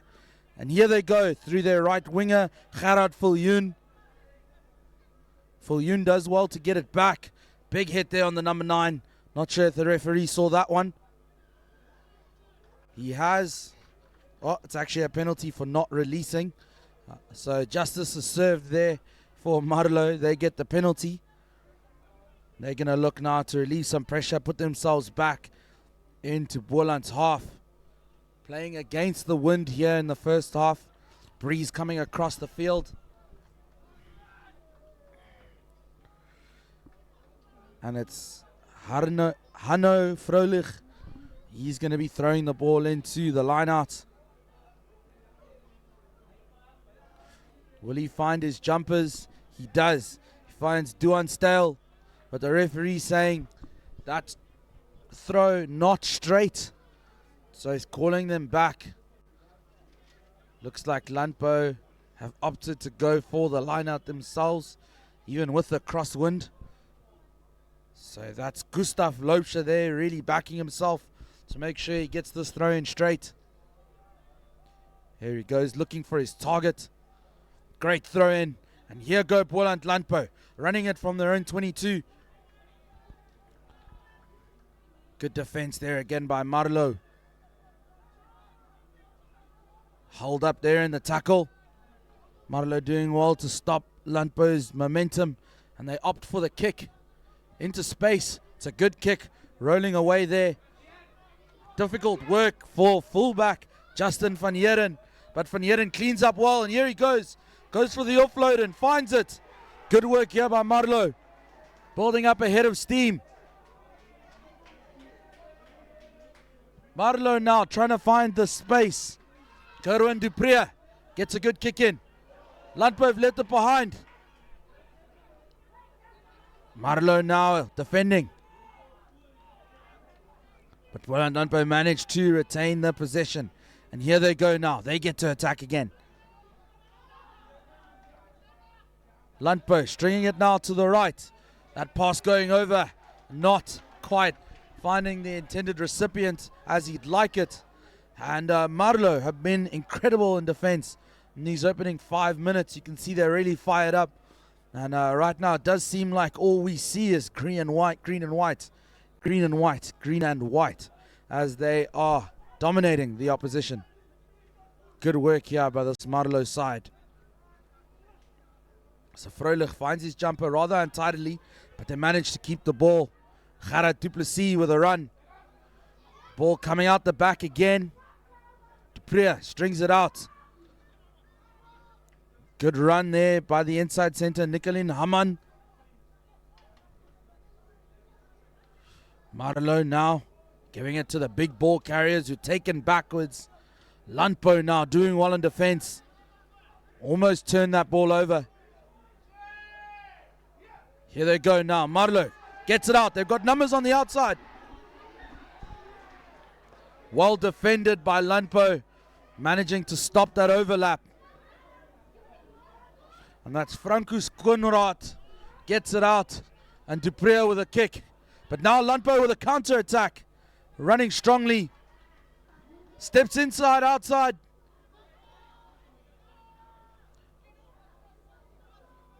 LANDBOU now attacking well.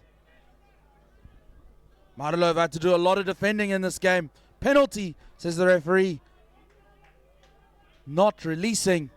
And LANDBOU in a prime position here, Joe. Yeah, LANDBOU setting themselves up really well here. Both teams showing plenty tenacity on defense, not being afraid to come up off the line and make those big hits, make the double hits, give a good counter shove. Very impressive here from both schools, firing on all cylinders early in the first half. We're still in the first 10 minutes here, and it's great to see how keen and how fired up both of these teams are. Not holding back, not giving any 2 centimeters on the field. It's looking great out there so far.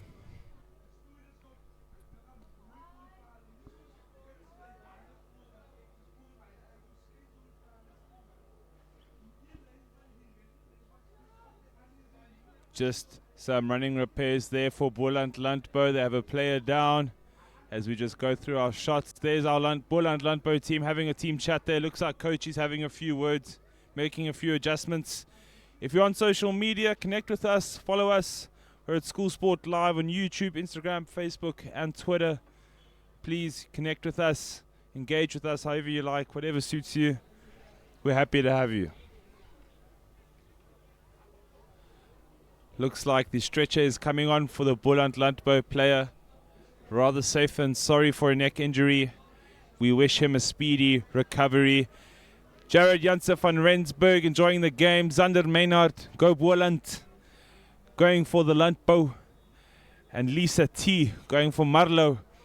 I'm sure, just as Jared Jansen van Rensburg said, it's going to be a very close game indeed. We're excited to see what's happening. It's only 8 minutes done. No one's got any points yet. Beautiful venue here at Paarl Gymnasium. It's a lovely field on the A field. Just as the sun's gone down, it's a little bit cooler now, so the heat not playing such a big factor anymore. But now it gets a bit cooler and the wind certainly picking up, coming from the right-hand side of your screen to the left.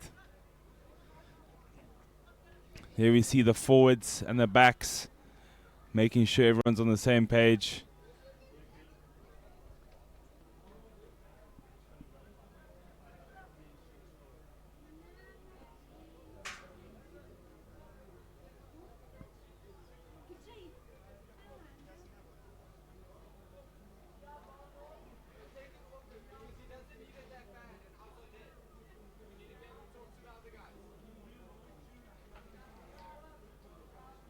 Some great rugby we've seen today. Many schools from far and wide in South Africa coming to showcase their talent here at the Paarl Gymnasium under 16 week. And there we see some of the lads, most likely from an invitational side or just locals coming to watch the great rugby on display today. There is plenty of talent going around here today.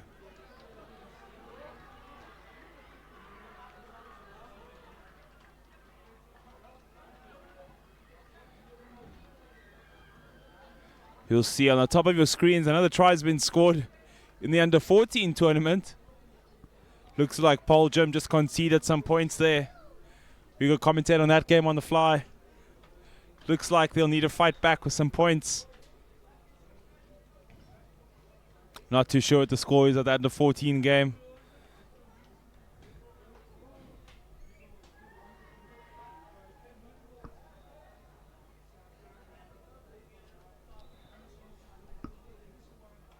So this is going to cost the first half quite a bit of time. In schoolboy rugby, there's no stoppage time for injuries.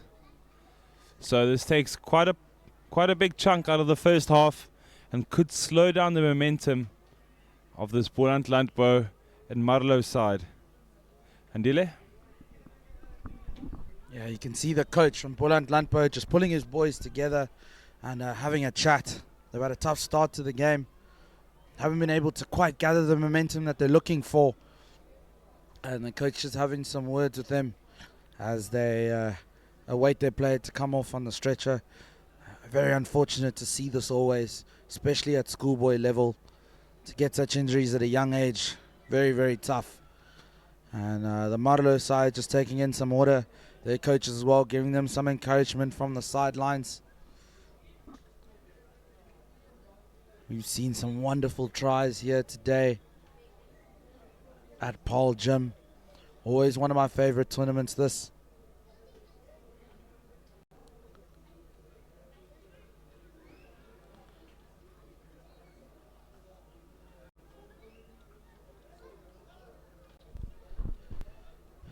And this player still being attended to. This seems rather serious.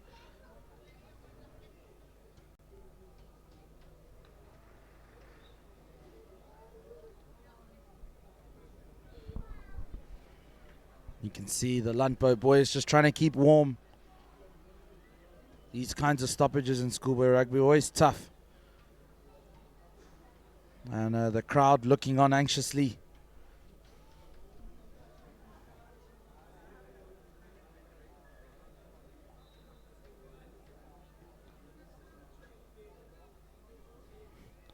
You can see some of the supporters up, not enjoying what they see here. It's never great to see these kinds of injuries at any level, especially at under 16 level.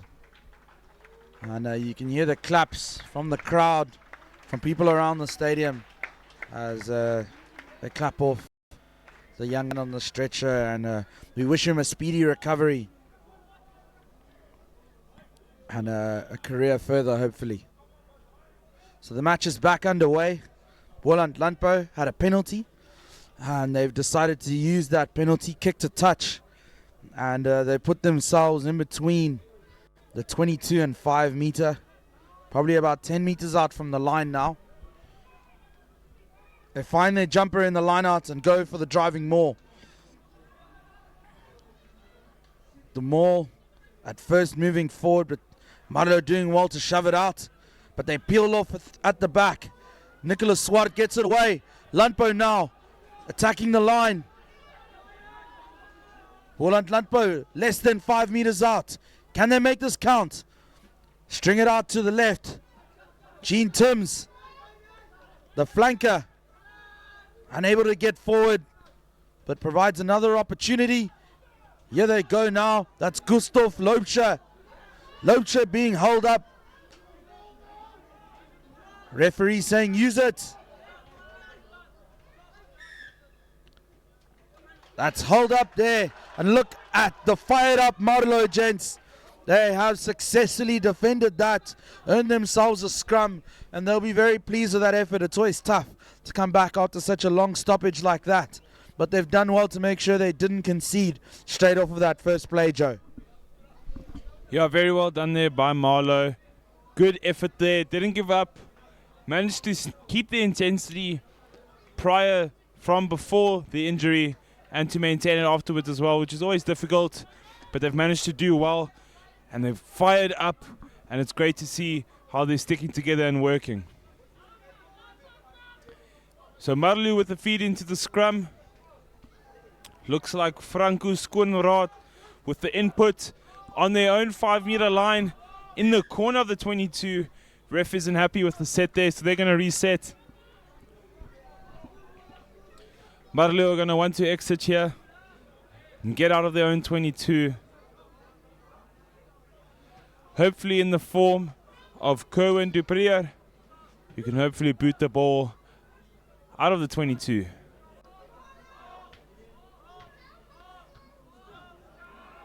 Ball's fed in from Skoenraad. He's fallen over. Looks like the scrum's turned over to LANDBOU. Another phase here, just over the try line. Could they go all the way here? Another phase, it's on the line. There's it dotted down. Is the ref gonna call it? Yes, try there for BOLAND LANDBOU. Can't see the jersey just yet. A great score there, fantastic turn of the scrum there to turn over possession. We could just see how happy the gents are there. It was a fantastic score. It looks like Jaco Vihan who scored that one, going over for BOLAND LANDBOU, putting on the first points on the board for his school. Well done there. It took the ref a while to get around to see that he's grounded the ball. But it's resulted in the first 5 points for BOLAND LANDBOU. And now we have Brian Vermeulen with a conversion attempt just off of the 5 meter. Can be a tricky conversion with the wind. Luckily not kicking against it.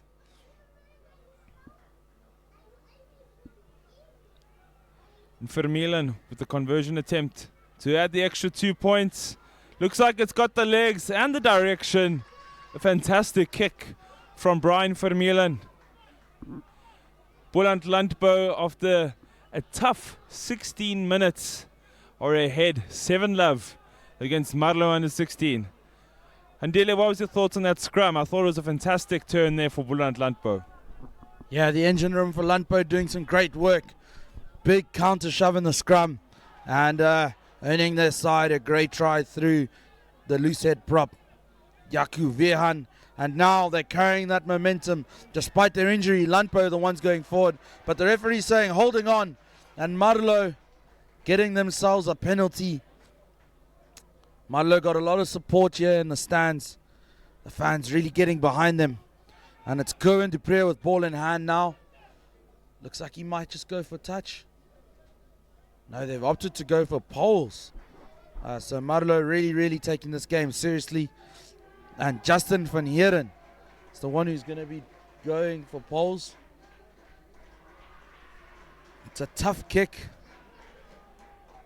Almost 40 meters out. Against the wind. Really does back himself here.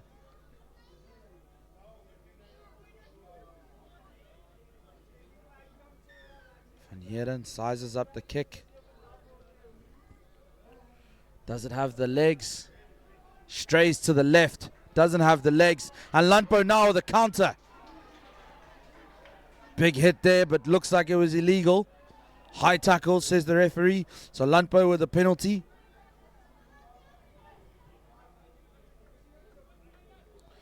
Rudy Willemse, ball in hand. He's now going to look for touch. And he finds a touch on the 50. So BOLAND LANDBOU, the team who currently look very much in command in this game. First points on the board through them. And as of yet, MARLOW haven't really had a lot of attacking. BOLAND LANDBOU putting them under a lot of pressure, forcing them to make a lot of tackles. But that line out going astray, and now MARLOW have the opportunity to go forward themselves. Big carry there by Yaku Vermaak. Here they go, Dupree's got the ball. Decides to go inside himself. Referee saying penalty for offside. So LANDBOU now the opportunity. It's that man, Van Heeren. Apologies, that's Alfonso Isaacs with ball in hand. But he's opted to give it to Dupree. And this time they're going to go for touch. And Dupree finds touch just outside the 22-meter line for MARLOW. And they now have an opportunity to use this platform to get ahead for his side.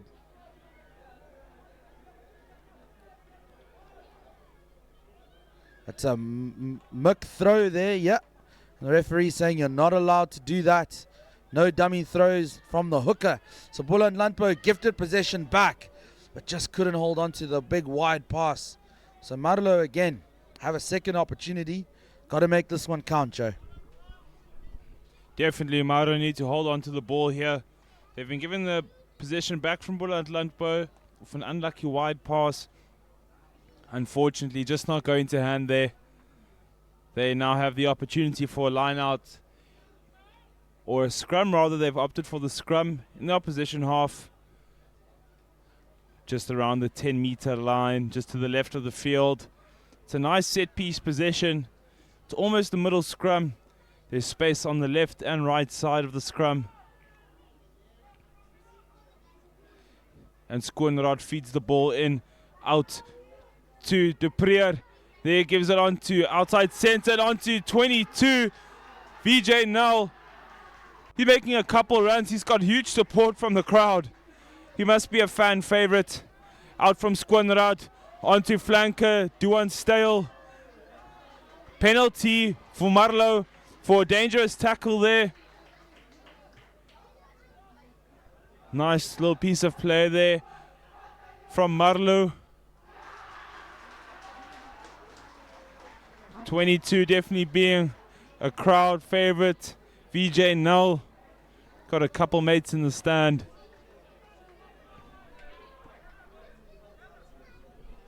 Marlow here with the input to the line out. Looks like we're setting for a 4-man line out of 4+1. Setting up in the front. Can Froling find his lock? Zak Bester just does actually a fantastic throw out to Skoenraad. Out to flanker. Duan Stale. Ball again for Skoenraad. Going the reverse side. Onto Jaco for Mark. Unfortunately not getting over the gain line there. Skoenraad digging for the ball. Trying to get it out. And ball finally coming out there to Kerwin Dupreer, who plays it on. Plays it on to Darren Bartman. Marlow unfortunately losing the ball there. Landbou have done well to turn it over. What can they do with the ball now? Left wing, Gian Badenhorst with the ball. Looks like Marlow have somehow found a way to get the ball back. Flanker Gerrit du Plessis out with the ball to Dupreer. And to Haman again. Unfortunately, he's lost the ball. Doesn't really look like anyone wants to hold on to the ball today. Both teams here struggling to hold on to possession. Ball out from Vermeulen onto 8th man Charles Cronier. Bit of a driving maul here it seems. Ball still available for Vermeulen. Out to inside center Jurian van Santen. Another phase available for Landbou. Now it's a penalty. Looks like the referee might take some action for this penalty.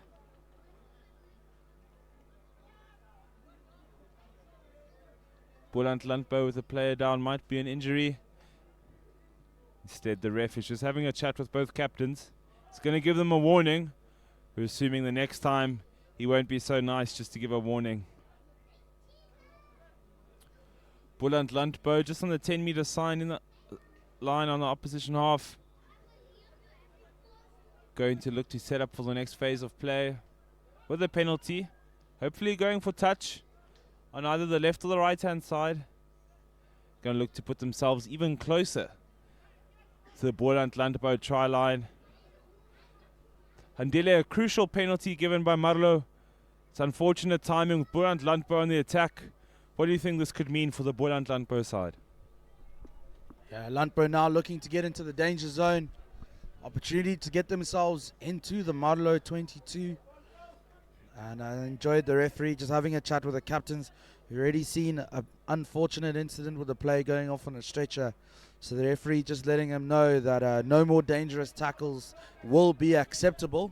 And yellow cards will be branded to anyone who doesn't follow those rules. So Landbou now looking dangerous. 10 meters out. Line out works well. And here they go trying to crash it forward. But Marlow dragging them backwards. That tackler needs to roll away. But Landbou managed to hold on to the ball. Big shoulder there. Marlow under huge amounts of pressure here. It's the try scorer, Jaco Vian. Does well to beat the first would-be tackler. Here they go now. Landbou, numbers out to the left. Great step inside by Evert Swanepoel. Swanepoel manages to hold on to the ball. Marlow driving Landbou back. But Landbou retaining possession. Can they get this try? There they go now. They have numbers out wide to the right. Do they need to use them? No, they don't. Swanepoel goes over, beats the two defenders in front of him, and does incredibly well to get his side's second try of the game. What a run. What a player. Definitely one to watch for the future. Evert Swanepoel. He'll be very, very happy with that try. And Boland Landbou will be very happy with the pressure they've applied. When we look here at the replay, Swanepoel running a strong line, beating the first, second, diving over one hand, and very pleased with his efforts. And his side will be pleased to have scored 2 tries now in this match, with a kick to follow. Can they add the extras?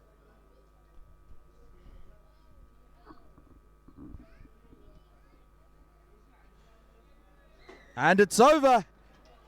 Great kick there. And BOLAND now lead by 14 points to 0. They've made MARLOW do a lot of defending in this first half. And you can see it by the scoreline that MARLOW just not being able to cope with the copious amount of tackles they've had to make. So Dupree now with a high hanging restart. Can they contest? They can't. So BOLAND now have the ball again and looking to spread it out wide. So difficult to stop this Landbou side with space. And he's got space on the outside. Good work here. Landbou straight back at that MARLOW 22 from the kickoff. They've done incredibly well here. That's Charles Crenier with a strong carry. Landbou now doing well. Bolstering run there by Skulk van Skulkwyk. Landbou, the pass going backwards, so they still have possession. They've got a man outside. It's Swanepoel, the try scorer. He gets his offload away. Landbou going again. Can they score? Yes, they can. That's 2 tries in quick succession by this Landbou side. And Joe, I've been mightily impressed by the work they put in here in these last 5 minutes. Definitely, Andile. If you keep knocking on the door, someone's got to answer. And try time has answered for Landbou. All the hard work paying off and getting the points on the board for Landbou. 27 minutes in.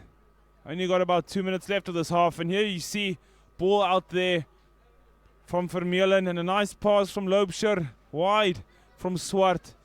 And the little offload there from Swanepoel, giving enough space for the players to play that outside channel. And a great leg drive. He's given plenty effort into that ball.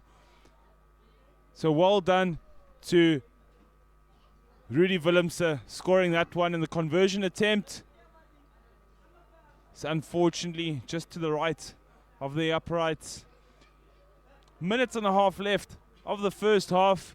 Landbou coming out on top of this half, showing a dominant display and not holding back. MARLOW still silent from them.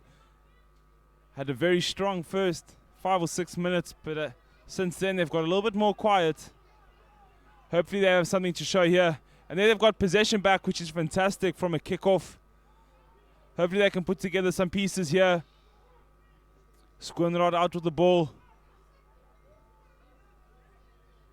Again out to Duprier. Gives it out to center. Haman. MARLOW needs to go forward here with the ball. Can't keep moving backwards. An attempt at a little chip. Doesn't work out. And MARLOW are giving the penalty just inside opposition half. They need to make use of this. 45 seconds left in this half. Hopefully they can string together a couple phases and put some points on the board. Looks like they're going for touch. And Kerwin Duprier has found touch inside his opposition 22. Next job for MARLOW is their line out to hopefully keep possession, put a couple phases together and put some points on the board.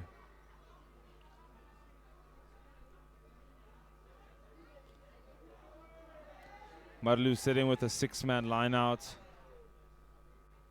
Up to jumper Duan Stale. It's a good throw from Hanu Freuling. Out from Skoenraad onto Flav Duprier to center. Nicolin Haman. Ferocious clean there from Alfonso Isaacs. Doing well at the breakdown. Good pass from Zak Bester going to Gerrit du Plessis. Trying to get those extra meters. Landbou almost getting the steal in. A little reverse play there to Duprier. And Haman there with another break through the line. Good clean there by Isaac, securing the ball. MARLOW need to hold on to this as best as they can. Zak Bester with another carry. He's had quite a couple carries this first half. Nice run there from Duan Stale, breaking the line, getting more meters. MARLOW looking much better with the ball now, looking after it well. It's another carry there from Zak Bester. And that's very unfortunate there to concede that penalty in opposition 22. They'll be disappointed with that after a good couple phases. That's really going to slow down their momentum. First half is finished in time. We'll see if LANDBOU is going to go for the line or if they're going to call it a half. Looks like LANDBOU want a bigger piece of this pie. They're going to continue playing on. Line out to LANDBOU in opposition half.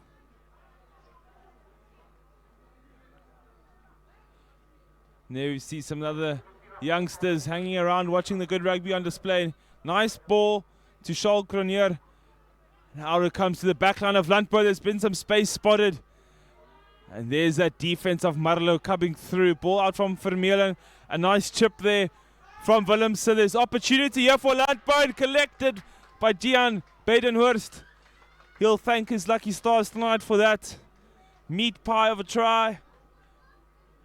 Well collected, is patient. Ball fell into his hands.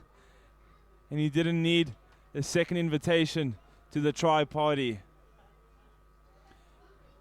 So here we see a good throw from Gustav Lobscher. Found his jumper well. Nice wide ball from LANDBOU. And lovely little chip over the top from Willemse. And ill collected from MARLOW, their fullback, Justin van Heerden, spilling the ball, giving Gian Badenhurst all the opportunity in the world to dot over for Boland LANDBOU. Their fourth try in the first half, and it looks like this first half has been run away with by Boland LANDBOU. Vermeulen with the conversion attempt right on the touchline. Unfortunately, just pushing it to the right. And it looks like that's going to be our first half. Boland LANDBOU being dominant.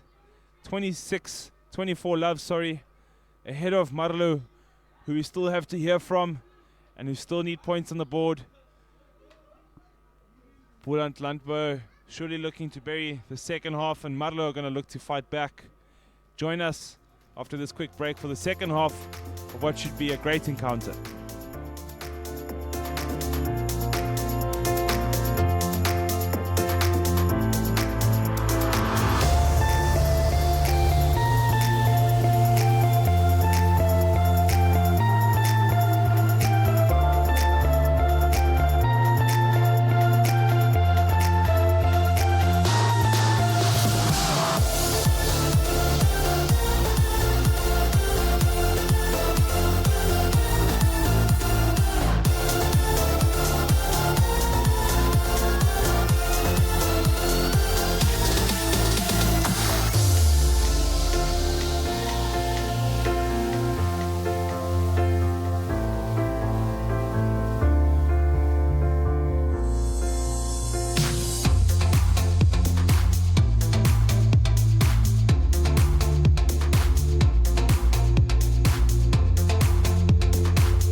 MARLOW, the load shedding gremlins coming back in, interrupting the opening minutes of the second half. But we're back here, School Sports Live, ready to bring you this action.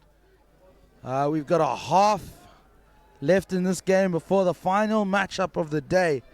And Boland LANDBOU took a commanding lead in the first half of this one, scoring 24 points to 0. And MARLOW yet to register or really trouble the scorers at all. And Boland LANDBOU will want to continue the good head of steam that they built up in the first half. So it's put in now by Vermeulen. And here LANDBOU goes. Swanepoel unable to hold on to the ball. So MARLOW now have possession on the 50. And they go through Skoenraad. Skoenraad finds the big man in front of him. Wagenaar. Here they go now, MARLOW. They got numbers out wide. Can they get the ball to him? Van Heerden. MARLOW with great support here in the stands. Skoenraad gets it out.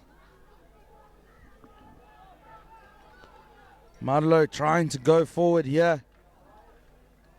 Dupré. They have the numbers out wide, but tackled. Good tackle there in the midfield by Yaku Vian. Referee saying from the side, penalty for Marlow. They're playing with the wind this time. So they have an opportunity now to really make use of the wind. Get the ball out as far as they can and get some territory here in the second half. You look into the stands, they're the Marlow supporters. They've been so lively here for their team away from home. And another wonderful kick. You can hear the crowd cheering. Really urging this Marlow side on.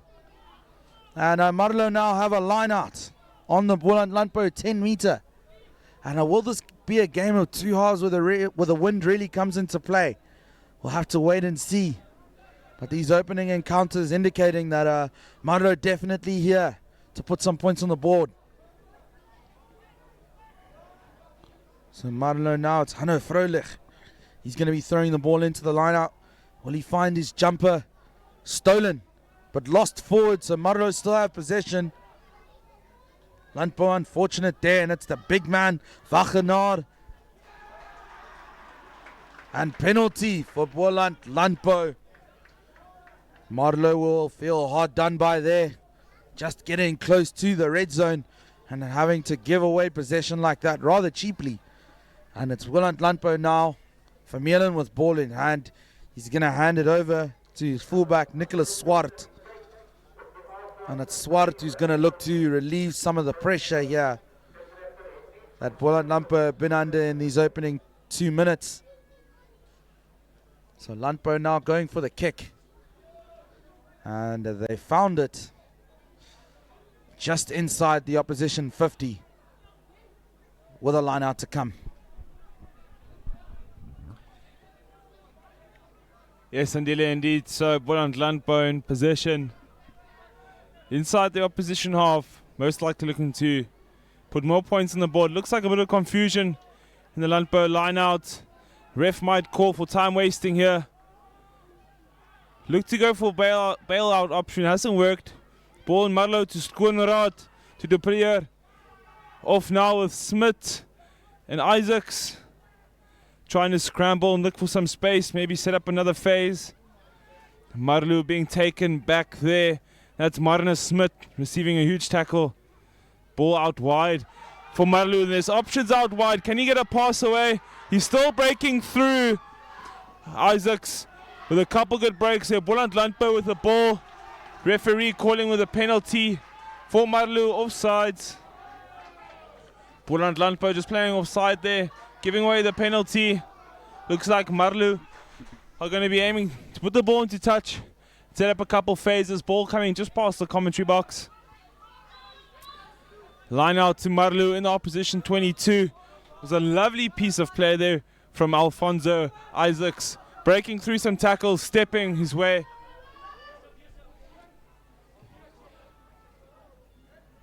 Referee just not happy with the tunnel here in the line out. Wants to make it a bit bigger. Marlow looks like it's a 6-man plus 1. Ball's gone straight up and a lovely little move there. Reminds us of the All Blacks move they've used a couple of times in the international tests. Ball out from Skoenraad to flanker. Duan Stale. Another phase here for Marlow. Hopefully they can put some points on the board. Ball out to hooker Hanno Froelich, and he's met with a huge confrontational hit. Ball out from Skoenraad to Dupré. Onto Haman, and he's lost the ball forward. Marlow will be disappointed to lose the ball there. Referee looks like he's going back for an earlier infringement. And it's a penalty to Marlow just on the 5-meter line for an offside Boland team. Marlow need to capitalize on this now. Looks like it's going to be a tap and go here in the corner. Skoenraad gives the ball up. Marlow need to have a big shove here. Take them all the way over the line. There we see Froelich with ball in hand. Nice pick and go here from the lock. Can he get the ball down? Looks like he's gotten it down from here in the commentary box. Marlow need to keep the ball here. Support from the crowd cheering. It looks like it's been dotted down. And it's the flanker Gerrit Du Plessis with a fantastic dot down. Marlow finally on the board. And flank Gerrit Du Plessis, or sorry, Duan Stale rather, getting points on the board for Marlow. Having the presence of mind to give that pick and go. Nice leg drive and dot the ball down. Giving Marlow their first 5 points of the game. And leaving quite a tricky conversion attempt for Justin Heerden. And here we see the replay. Lovely little phase there. It was a good fight on the try line. Marlow realizing ball hadn't been dotting down yet, needing the extra phase. And Duan Stale having the presence of mind to pick and go and score the try.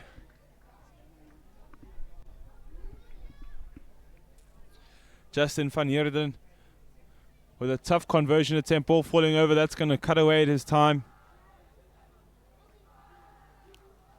He's going to want to get this kick just to lower the margin between BOLAND, LANDBOU and Marlow. He might need to go for a drop kick. Looks like he's still going to take the time for a conversion. He's going to have to hurry it up.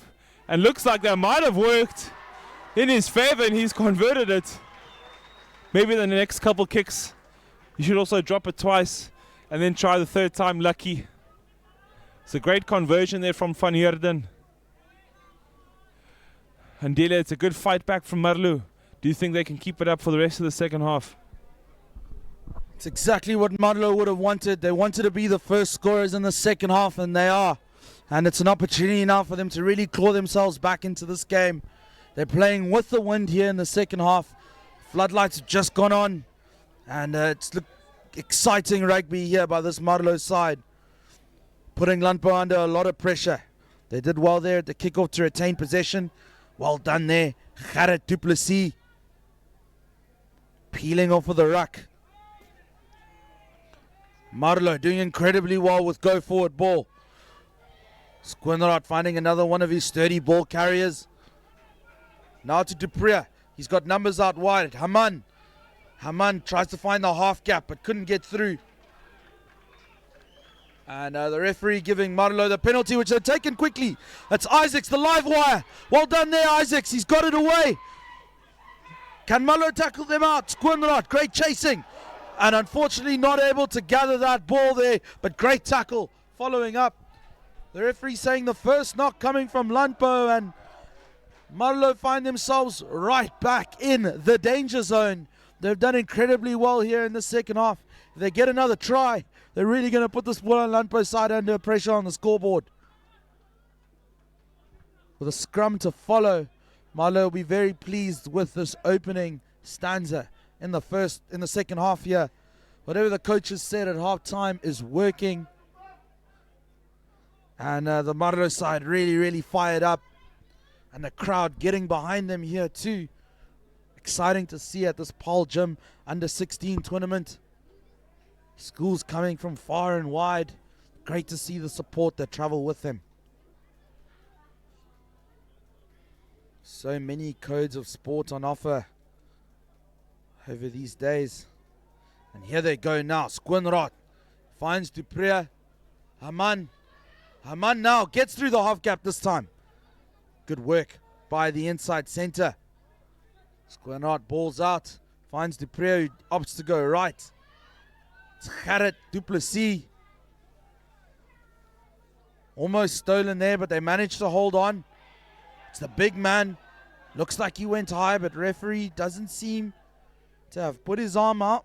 So Jaco van Mark will be aggrieved about that one, but they continue. Hanno Vrolich now. Looks like it's been stolen. It has. It's BOLAND LANDBOU now have possession. And here they go. Willemse gets it out. LANDBOU continue. Oh, that's definitely a high tackle there. This time for Mark, the one who's conceding it. And the referee not hesitating in bringing out the yellow card. And Marlow will be very disappointed with that. They're down to 14 men. And here LANDBOU go with the quick tap. Trying to catch Marlow sleeping. And LANDBOU with numbers out wide, but the ball just being left behind think he saw the pass and the space before he'd made it there, Joe. Yeah, getting a bit over eager there, Andile. It's unfortunate for them to knock that ball on just as they got MARLOW to 14 men. Would have been fantastic to see BOLAND LANDBOU take the ball out wide there for the opportunity. Beautiful scenes here in Paarl as the sun's busy setting on the backdrop of the mountains. And in commentary, Johan Zai and Andile Majola. I'm very blessed today to be with Andile Majola. It's not very often we hear partnered up. It's a lovely evening for rugby. We still have one more game after this. Boys High versus WATERKLOOF. But right now we have the LANDBOU versus MARLOW. A very interesting game here on the go. MARLOW down to 14 men after prop Jaco Vermaak being sent off.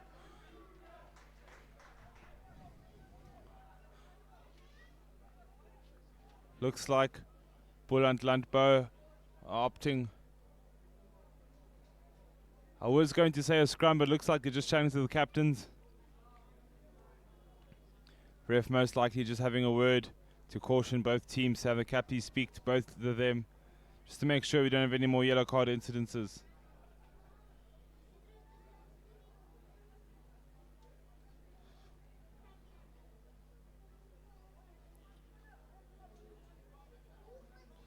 Teams calling in just to have a quick chat.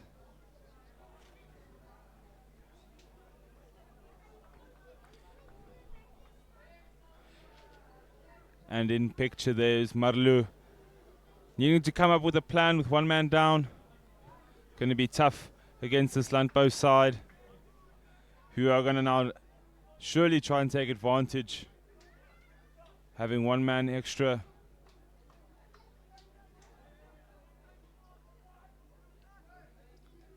There's some of our supporters out here in Paarl, coming to support family and friends, or just fans of rugby. They put in for BOLAND LANDBOU.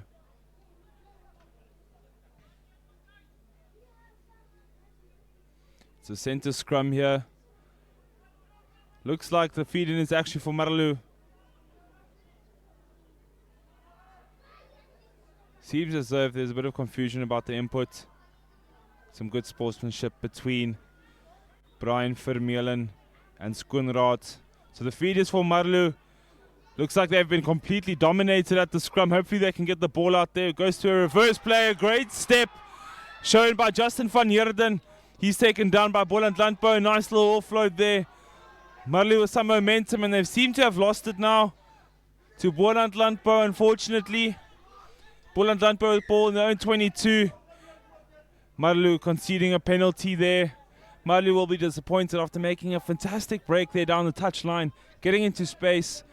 And now, unfortunately, losing that scoring opportunity by conceding a penalty that I'm sure they'll regard as silly. BOLAND LANDBOU busy deciding what to make of the penalty. Looks like they're going to opt for touch. It looked like it might not be out. Not finding touch this time. Ball going to Dupree. Wide to Aman. A nice big confrontation in the middle of the park between LANDBOU and MARLOW. Ball out again from Skoenraad. Off to Haman. Tries to offload it, but Zak Bester wasn't expecting the offload. Knocked back, says the ref. Skoenraad with a box kick. It hasn't gone very far, not too contestable. MARLOW have done well to come up and make their tackles. Looks like the referee will go back for an earlier infringement.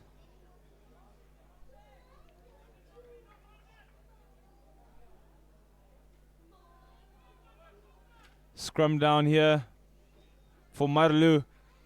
Andile, what do you think MARLOW can do with ball in hand? They're in their own half. Would you go for an exit or would you try to run it out? Just over halfway here in this matchup. Not a lot of time left on the clock.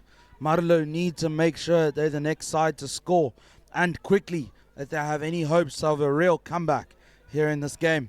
The LANDBOU scrum really strong, but MARLOW managed to hold on. Skoenraad finds Dupree. Dupree thinks he's found a gap. Being chased down hard.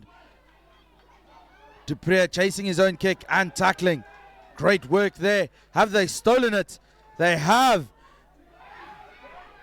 And some real infringement there at the ruck time. Hands being thrown. We don't like to see this at schoolboy level. Referee just separating the players there.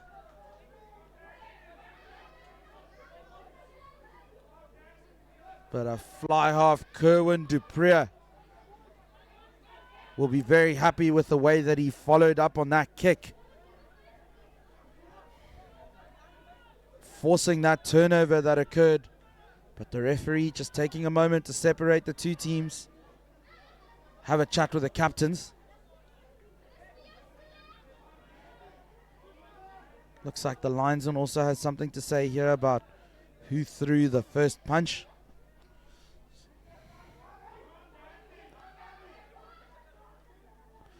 So the referee in deliberation now with the touch judge.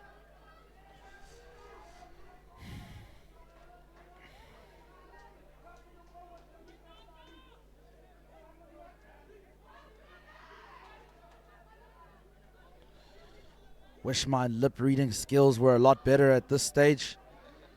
So I try to interpret what the referee is saying here.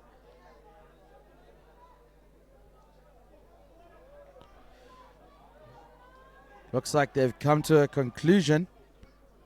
Referee calling in the captains. Looks like he's calling over a black player, so might have been LANDBOU here who infringed.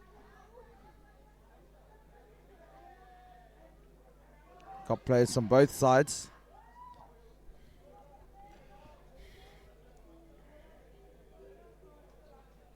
And this just after the referee spoke to both captains about discipline. So it'll be very interesting to see the decision that he makes here. He's gone to a red card for both players. And a yellow. Wow, what a decision.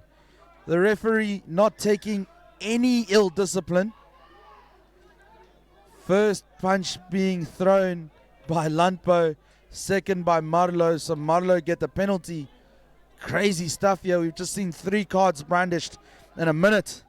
I'm not even sure how many players are on the field right now, but LANDBOU don't care. They're just storming forward through Dieter Moore. Gets it away. Well done, LANDBOU, carrying that momentum, but that pass is straying forward. Honestly, still taken aback by that referee's decision. He really has taken command of this game here, Joe. Definitely so. The referee might have got some new cards before this game and wanted to give them a try. Now he's showing all of them. The crowd's gotten all their money's worth today to see all of the referee's cards. I'm not even sure how many players are still left on the pitch. We could be playing 10s rugby soon at this rate. But the necessary action has been taken. Any punching like that is not taken lightly in schoolboy rugby. You have to stop it at this level before it gets up to the pros and deal with conflict like gentlemen. Maybe they can get a hug afterwards and be buddies. Fortunately, they won't be able to catch a beer after the game, but maybe a Powerade and have a chat. Marlow here with the feed into the ball. Skoenrad with ball in hand. Co-commentator Andile will find out numbers for us. Feed in for Marlow with the ball. Nice scrum from them. Ball out from Skoenrad onto De Preer. And Haman, he's cross-covered, tackled nicely by Boland LANDBOU 17, which is Dieter Moore. Penalty to Boland LANDBOU. That's going to lift their spirits. Quick tap and play from winger Gian Badenhorst. He's going to try and carry it. Nice big clean there from Dieter Moore. Pass there from center. Julian van Staten onto 8th man. Charles Cronier. Ball out again from winger Gian Badenhorst onto Lucid. Jaco Vihan, a great score. That's going to settle some of the disputes after that little scuffle. And Jaco Vihan going over for Boland LANDBOU, adding another score to their points, giving his team the extra 5. Marlow down with numbers, and Boland LANDBOU taking full advantage there. Showed great patience there, moved the ball nicely through their hands, and the show and go on the adjusting defender Did very well to see the defender turn his hips and took full advantage of that.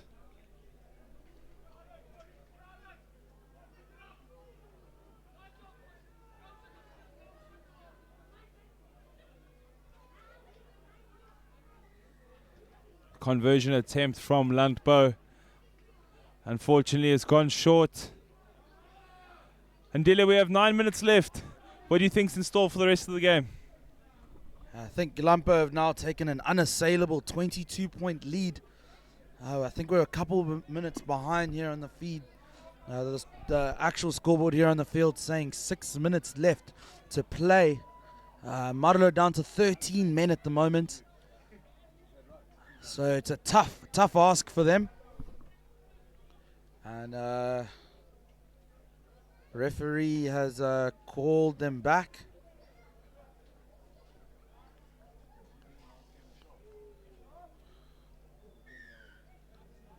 And the referee saying penalty for MARLOW on the 50. So instead of a kickoff now, they can just look to put the ball into touch. Earn themselves a line out. Is that kick going to go out? No. It's taken by Dieter Moore. And Dieter Moore puts in a big hit. Faga his shoulder, Dieter Moore, sending the defender backwards. And now LANDBOU trying to score again. Swanepoel just losing that ball forward. It's getting heated here on the field of play. But MARLOW, the victors there. And they'll take a scrum just outside of the LANDBOU 22. They'll be very pleased with that outcome.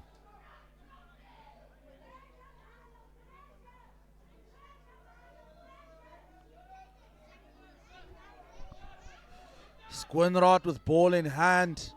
He's got to pray out on the right-hand side.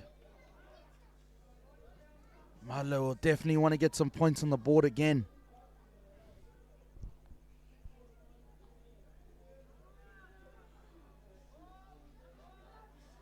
Strong scrum.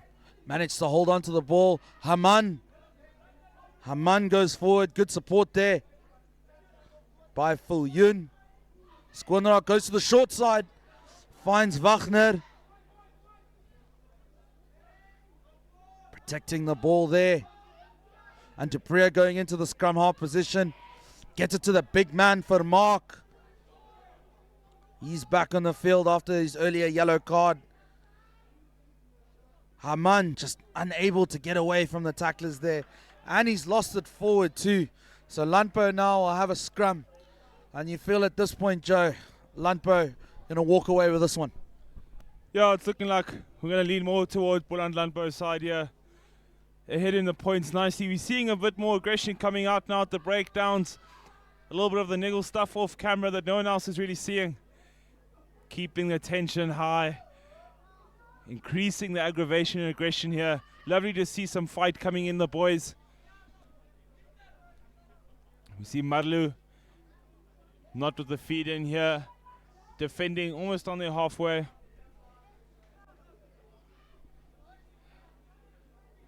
It's good to see a fight from the schoolboys. As long as it's clean and there's no punches involved, we're happy. Ball out there. There's some opportunity on the outside. Well fed. Holding on to the pass is fullback Nicholas Swart. Unfortunately losing the ball there out of touch. Looks like MARLOW will have the feed in here.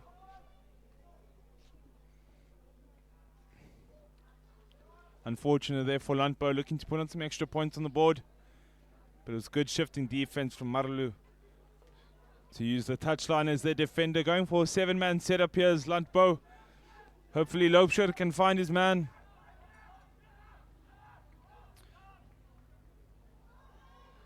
Oh, great ball there from MARLOW.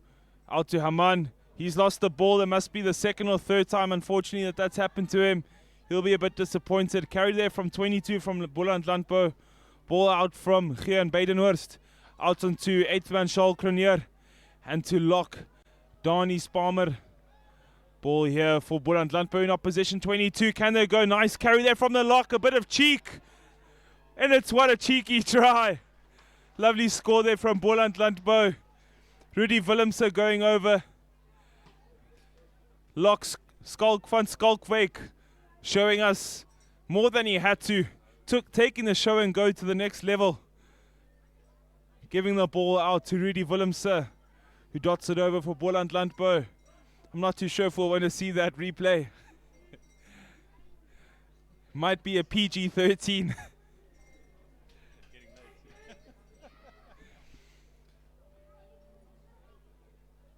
Leaving the conversion attempt for Nicholas Swart. BOLAND LANDBOU making the margin that much more difficult for MARLOW to catch up and close the gap between these two sides. It's been a heated contest here. Looks like BOLAND LANDBOU will walk away. Just going for the casual drop. Looks like it's going to come up short and to the left. 3.5 minutes remain. Andile, what do you think we could expect for the last couple minutes here in play? Final moments of play here. It's an unassailable 27-point lead that MARLOW currently have. Sorry, that BOLAND LANDBOU have. And MARLOW not coming back into this game anytime soon. And MARLOW now, they get possession from the kickoff. Dieter Moore unable to hold on to possession. And the fans of MARLOW, even though their side have been down for pretty much the entirety of this game, have not stopped cheering their side on. Great support by these MARLOW supporters. And they can take pride in the way that they've made their supporters happy here today. But this BOLAND LANDBOU side just too strong. Skoenraad now about to put the ball in. Strong scrum. Dupree steps inside. Met with a fierce tackle. Skoenraad goes to his right. Great play there by, that's Duan Stale. But it's been stolen by BOLAND LANDBOU. They've got the penalty. And it's a quick tap by Gian Badenhorst. Badenhorst gets it away to Gustav Loubser, fending off the would-be tacklers. Great hit in the middle of the park there. Charles Cronier. Badenhorst now again to Gustav Loubser. Loubser with another strong carry.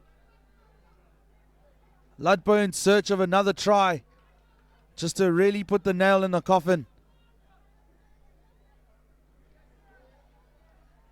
Badenhorst taking over the halfback role with a little chip over the top. It's chased well, and it looks like he's going to go in easily for another try for BOLAND LANDBOU.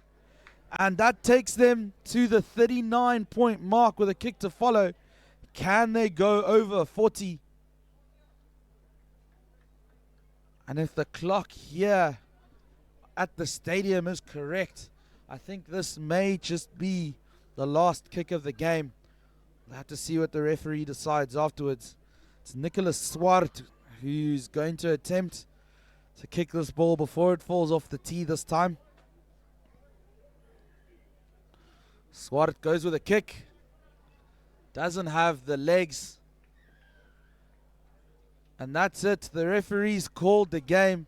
What a matchup by BOLAND LANDBOU against MARLOW. BOLAND LANDBOU walking away 39-7 victors against this MARLOW side. This match had everything. It featured the ref. It featured some cheeky play. Featured some wonderful tries. And a couple different color cards too. But ultimately Rugby won and BOLAND LANDBOU won the day. And we now go into the final matchup of the day. But from Johan and I, it's been a pleasure being with you today at this Paarl Gym Under-16 tournament. And we hope you enjoy the rest of the stream, ladies and gentlemen.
Goeienaand en welkom hier by die laaste wedstryd van dag 2 van die Paarl Gimnasium onder 16 toernooi. Wedstryd tussen Hoër Jongensskool Paarl en Waterkloof van Pretoria. Gaan 'n goeie wedstryd wees tussen hierdie twee spanne. Boys het die eerste wedstryd Saterdag teen MENLOPARK gewen 36-18 en Waterkloof het net verloor teen Vryheidsby 24-17. As kyk na die span van Boys van die spelers om na te kyk is nommer 5 Dante Burger wat hulle kaptein is. Hulle agste man Luca Ribbons, uitstekende speler. En dan ook in die agterlyn hou dop van nommer 13 Hakim Kunene en van nommer 15 Jared Rees.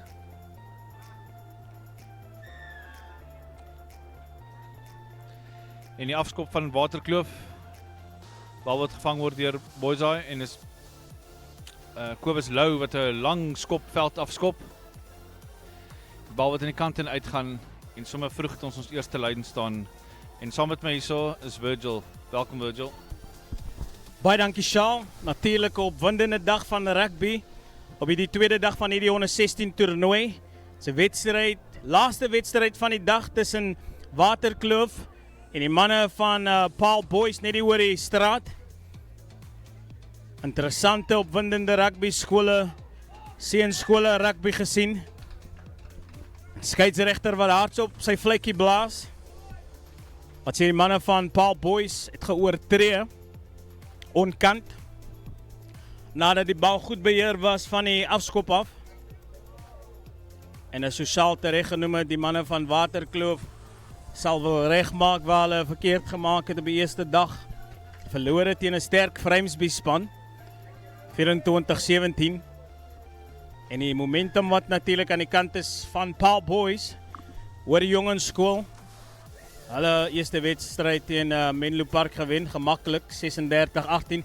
Maar daar sien ons dat die bal nie uitgeskop word nie. Bal wat mooi gevang word daar deur Luca Ribbons. Hy speel in die nommer 8 posisie. En nou sit die skrimskakel FC voorreë. Sy manne soek skeieregter wat sê Waterkloof onkant. En nou gaan hy 'n bietjie praat saam met die manne daar. Ongedissiplineerde spel vroeg in die wedstryd. En ek het 'n draai gemaak toe die manne opgewarm het. En die skeieregter het mooi saam met albei spanne gepraat en vir hulle gesê hy soek dissipline. En daar sien ons Ulrich Tromp word van die veld afgestuur omdat hy geoortree het. So onmiddellik is Waterkloof op die agtervoet en dis nie die begin wat hulle wou gehad het nie, Shaal. Nee, dis die laaste ding wat hulle wou gehad het in so 'n wedstryd teen Boys om vir die eerste paar minute sonder hulle slot te speel.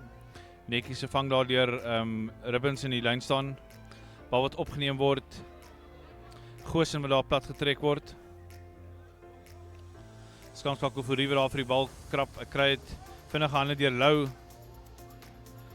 Bal wat uitgegee word aan een van die voorspelers daar. Vir Rugby wat die bal kry. Groot laagvat daarso deur die binnesenter. Vir Rugby wat die bal kry na Lou. Nog 'n keer die voorspelers bal mooi opsit.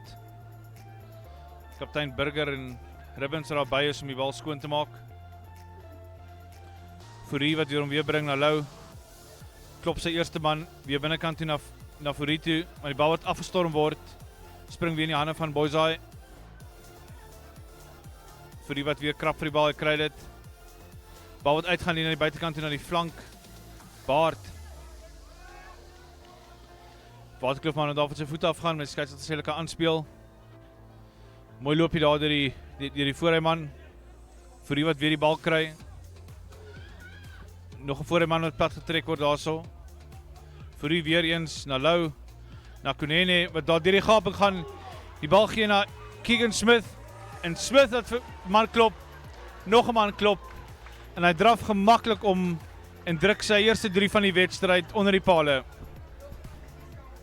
Shaal uitstekend gedoen, Kobus Lou baie beïndruk met hom vroeg in hierdie opening minute van die wedstryd, maar dit is die buitesender Hakim Kunene, hy sny mooi in die gat en hy stuur vir Keegan Smith weg, baie gevaarlik.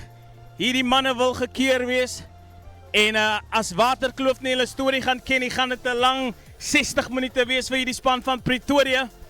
En is FC Fourie wat suksesvol is met die doelskop. En is Paarl Boys wat voorloop met 7 punte teenoor 0 weer op die kyk weer sien ons. Kobus Lou, hy gee die oorskiet aan, gee Konene, sien die gaping, hardloop in die spasie. En hy kry vir Keegan Smith aan die buitekant, wat maklik sy man klop en oordraf vir die eerste 3 van die wedstryd. Manne van Paarl Boys wat lus lyk vir hardloop. Onthou natuurlik die momentum is aan hulle kant, hulle eerste wedstryd gewen. En die stip wat spel hervat. Mooi is die balbemeester van die afskop af. Paarl Boys. Bal is beskikbaar vir Fourie. Een van sy voorspelers wat die bal mooi indraai, nou is dit weer Fourie. Kry vir een van die voorspelers. Verdedigingslinie van Waterkloof wat ongeorganiseerd is. Nou is dit weer Fourie. En as sy bal wat in niemands land beland. Skeiedsregter sê Waterkloof ontkant. Waterkloof sal baie ongelukkig wees met hulle begin sover sal. Ja, hele paar ongedwonge foute daar so gemaak deur Waterkloof. En gee vir Boys die geleentheid hierso om die spel verder in die veld af te skuif. Netjie skoppie daar deur Lou en soos jy het reg gesê het Virgil, lyk na 'n goeie generaal daar in die 10 posisie vir die manne van die Suiderparel.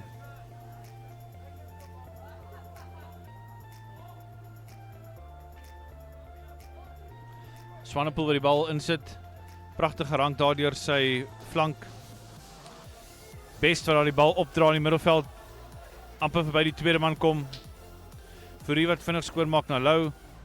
Na Konene. En pragtig in die lyn deur Jared Rees. Wat oorgee na Keegan Smith. En hy draf gemaklik om vir sy tweede 3. Sit die bal neer net langs die pale. En Paarl Boys het nie gekom hierso om gou die dag rustig af te rond nie. Hulle bedoel besigheid hierso, Virgil. Ja, Saal, dit voorspel groot probleme vir die manne van Pretoria. Baie opgewonde oor Keegan Smith. En dit is vir my mooi om te sien hoe Jared Rees in die lyn insny. Maar hoe goed is Kobus Lou nie? Hy vat die bal op na die lyn toe, trek die verdediging op hom en maak seker dat die ondersteuning in spasie ingesit word. En is FC Fourie wat suksesvol is met die doelskop en daar op die kyk weer sien ons Konene wat sterk inhardloop.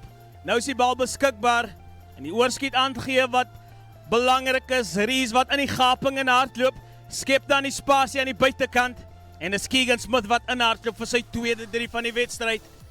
Manne van Waterkloof, hulle moet nog aan die bal raak. En spel wat hervat word deur nommer 10 mooi gerank is Namandi, sterk gehardloop. Sterk gehardloop deur die jong man. Verdediging van Waterkloof. En in die eerste 7 minute word omtrent beproef. Maar dit lyk of hulle die bal afgeneem het, tog nie is hy beskikbaar. Nou is dit Fourie Lou. Kry vir Konene wat insny, oorskiet aangee na Keegan Smith. Baie gevaarlik hier man om te klop en hy gee vir Jared Rees. Hy druk hulle derde 3. En hierdie hoor jong onskoolmanne is baie gevaarlik. Waterkloof wat nog moet wakker skrik. Hulle kort bietjie water. Maar dis net Paarl Boys in hierdie eerste 7 minute sal. Ja, is ongelooflike spel hierso deur Boys daai. Hulle gee nie vir die manne van Waterkloof 'n kans om in hierdie wedstryd te kom nie. En met buite agterspelers soos Keegan Smith en Jared Rees kan mens dan net nie dink dat daar nie nog sulke pragtige gaan wees vanaand nie. As jy weer kyk, Lou wat vir Konene vind pragtige oorgee aangee en Keegan Smith wat amper self daar gaan druk het, maar kry die bal weg na Rees toe wat oorval en die 5 punte bysit. Die skop van FC Fourie is ongelukkig nie suksesvol nie. Maar wat 'n wonderlike eerste 8 minute vir die manne van Boys daai. Telling het sommer vinnig uit te gaan het na 19 punte teenoor 0.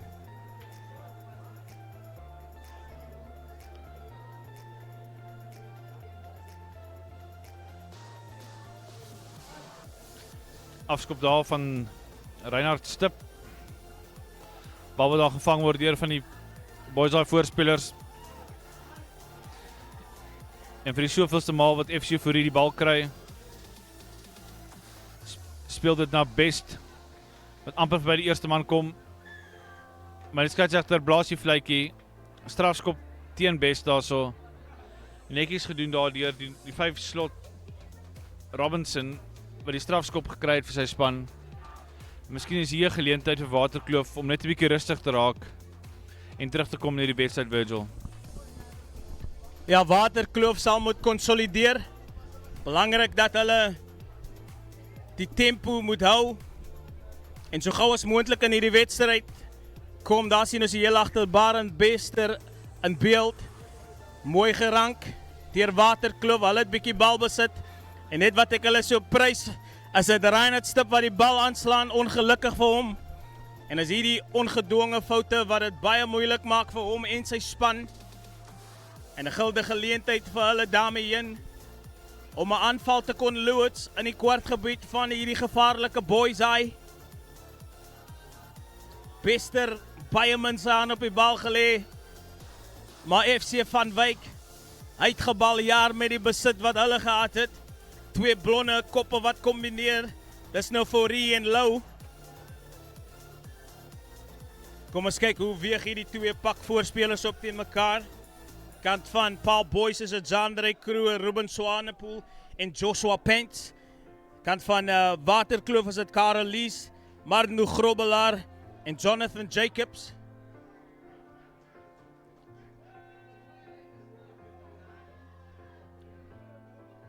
Nou sit Fourie, Lou, oorskiet aangee, hy so agter die rug. Maar dis Ries wat lus vir hardloop.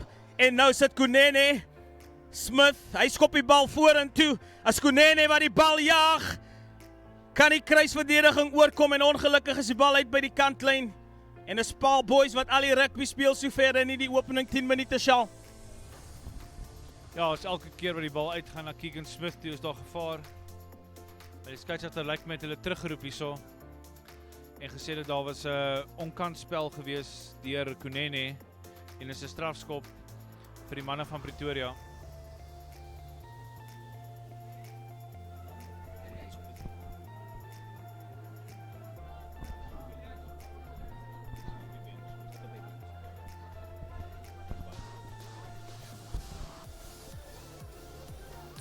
Goeie ingooi daar so, maar die bal word bemeester deur Boys Eye. Die skeieregter roep hulle terug en sê dat daar is vryskop toegeken aan Waterkloof. Kom ons kyk of die manne van Waterkloof nou vir die eerste keer in die eerste helfte 'n bietjie iets kan maak met 'n bietjie balbesit. Tikskoppie deur Bester en is kaptein Grobbelaar wat die bal opneem. Hy maak so 'n paar meters. Bester wat krap vir die bal en hy kry dit terug na Stip. Verby sy eerste man, amper verby die tweede een. Hy word grond toe gebring daar so deur Bester weer eens uit daar so na die 6 flank Becker. En die bal word opgeraap daardeur Boys Eye wat die bal deurskop. Hier's nog moeilikheid. Pragtig opgetel en die bal aangegee na Ethan Isaacs. En hy druk sy eerste 3 en Boys Eye se 4de 3 van die wedstryd. Pragtige spel deur Boys Eye. Elke geleentheid wat hulle kry, neem hulle. En ek weet nie waar Waterkloof die antwoorde gaan kry vir hierdie vrae nie, Virgil. Charles, dis 'n baie goeie vraag. Hulle sal baie diep moet delf daar op die kyk weer sien ons. Aanvanklik is dit die loskakel Stip wat mooi sy man gewen het, maar dan word die bal losgegooi en die bal word deurgeskop. En ongelukkig is daar niks dekverdediging nie en mooi word die bal opgeraap. En is Ethan Isaacs wat weggestuur word deur Neil Goosen. En hy man rond af onder die pale. En die 2 punte word bygevoeg. Ja, die span van Waterkloof sal baie diep moet delf. Baie diep moet delf. Hulle sal karakter moet wys. En kom ons kyk wat maak Bester. Hervat spel, maar hy het 10 meter getrek. Ja, skeieregter sê ja, best wat die bal mooi beheer van die afskop af. En nou sit die voorspelers wat die voordeellyn en die verdediging van Waterkloof toets Fourie. Hy is baie opgewonde in hierdie spelle. Maar strafskop aan die kant van Waterkloof. Die manne van Paarl Boys wat van hulle voete was of die bal vasgehou op die by die loskram. Waterkloof wat eenvoudig net die hulle hande op die bal kan kry nie. Indien hulle dit wel doen, as dit die hanteringsfoute wat inkruip en hulle natuurlik momentum verloor en wat hulle dan outomaties op die agtervoet plaas en Paarl boys wat daai foute uitbuit en dan punte aanteken sodra hulle in die 22 van Waterkloof kom. Nou word daar mooi gerank en dis Bester wat die bal uiteindelik vir sy agterlyn kan gee, maar die manne wat bietjie skuins hardloop en maak dit maklik vir die verdediging. Daar sien ons Bester onder groot druk en die bal wat verloor word in die kontaksituasie. En nou word daar rondgestoot, maar dis Waterkloof wat hulle self, die situasie vir hulle self bemoeilik, deurdat hulle nie konstruktief speel nie, en nie die spasie aanval nie, en daar sien ons hoe maklik is dit vir Paarl boys om verdedig teen hulle sal. Ja, hulle hard eenvoudig net heeltemal te skuins en te diep daarso. En met die spoed van die Paarl boys daai agterlyn druk hulle eenvoudig net vas. Groot druk hierso aan die linkerkant van die skram deur Jandrey Kreer hierso. Hy maak dit moeilik vir die vaskopkant hier van Waterkloof. Maar Bester sal weer die bal kan insit.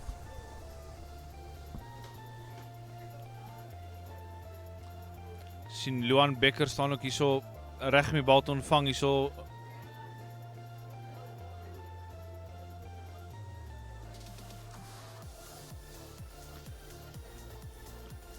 En Bester wil die bal gaan invoer. Sterk skram van boys daai. En bal wat losspat. Dink is Liam Leroux daarso wat op die man is.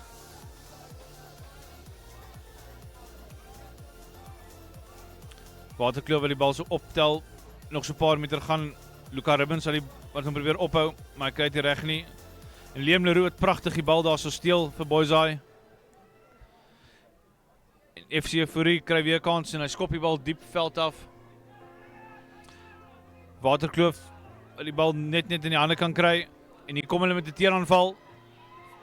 Maar Euphorie wat die eerste man neertrek. Kaptein Dante Burger wat amper die omgekeerde besit daar kry.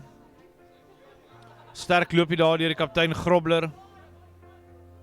En Bester wat sy agterlyn wegsit met stip. Deur die halwe gaping gaan maar plat getrek word deur Keegan Smith. Jammer. Bal wat losspat. Agste man Prinsloo wat die bal optel. En die hakker Swanepoel wat oor die bal is, maar hy kan nie sy hand op die bal kry nie. Stip weer eens. Sterk loopie daar deur van die voorspelers van Waterkloof.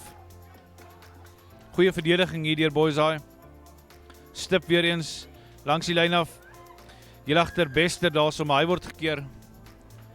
Maar die skeieregter roep ons terug.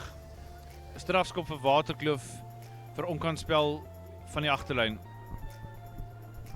Sal die verskil tussen die twee agterlyne is die manier van hoe die losskakel die bal na die lyn toe vat. En huidiglik is dit Reinhard Stip wat dit net baie maklik maak vir hoër jongenskool Paarl om teen hom te verdedig. En ek sal graag wil hê dat voor hulle die bal wyd vat, of wanneer hulle die bal wyd vat, dat hulle ten minste die verdediging op hulle trek en dan spasie skep vir die man aan die buitekant. Maar daar sien ons Marno Grobler, hy is suksesvol met sy lyn staan. En nou kom die bal uit aan Prinsloo. Sterk loopie wat hy het, maar goed word hy opgehou, tog stel hy die bal nou beskikbaar. Bester, hy gee die bal aan in niemandsland en die bal word opgetel deur Kobus Lou. Vorentoe geskop is dit Kunene. Hy tel die bal magnifiek op en druk sy span se 5-3. Paarl boys wat die foute uitbuit van Waterkloof. En ek weet nie wat deur die kop gegaan het van Bester nie. Hy gee die bal aan oor Reinhard Stip se kop en die bal val in niemandsland. En dis Kunene wat die bal oppik. Wat 'n opportunistiese 3 deur Paarl boys. En dit lyk tog of dit FC Euphorie nou gaan Paarl toe skop. Daar sien ons op die kyk weer. Bal wat in niemandsland val word opgepik deur Kobus Lou. Kunene wat deur hardloop. Hy tel die bal pragtig op en hy rondom af vir sy eerste 3 van hierdie wedstryd. En die span van Waterkloof, hulle sal baie hard met hulle self praat. Kyk wat maak FC Euphorie, met die linkervoet swaai hom deur, lyk na 'n pragtige skop, en hy's tussen die pale deur, hy voeg die 2 punte by, En is Paarl boys wat nou hulle stempel afdruk op hierdie wedstryd. FC Foyerie het 'n briljante wedstryd sover. Kombineer uitstekend met Kobus Lou. En saam hou hulle die verdediging van Waterkloof aan die raai.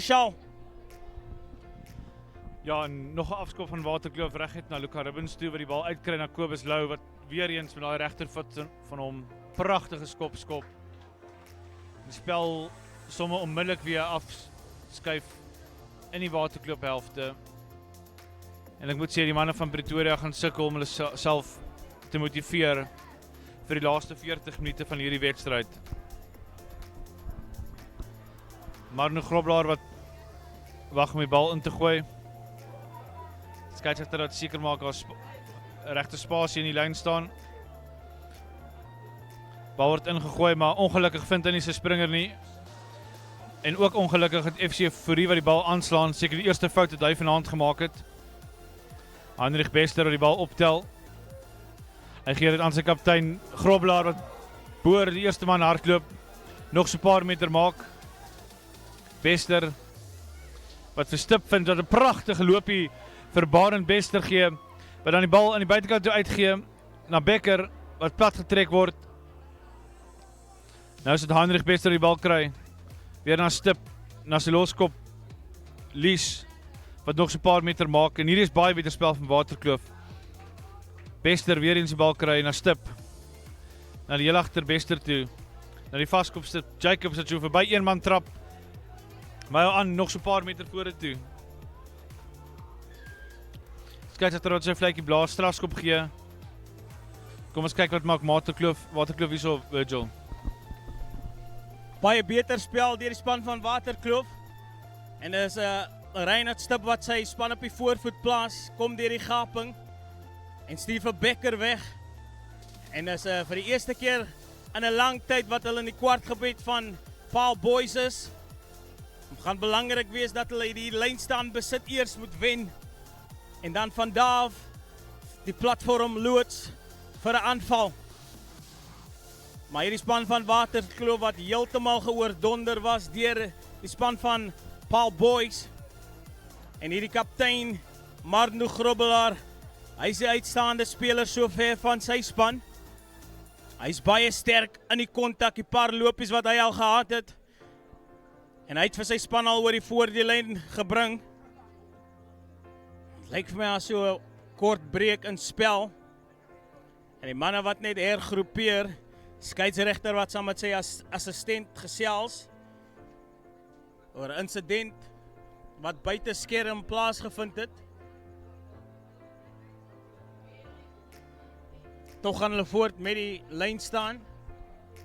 En as jakker Marno Grobbelaar kyk of hy sy springers gaan vind in die vorm van tromp. Bal wat oor die koppe gegooi word daar, nog 'n fout deur 'n Waterkloof. Hulle sal hulle self skop. Guldige geleentheid wat hulle weer eens mors. Nou is dit Paarl boys se Lou. Hy skop die bal mooi weg. Wat gaan hy maak? En uitstekend bring hy verligting. En hy verplaas die druk net so binnekant hulle halfgebied.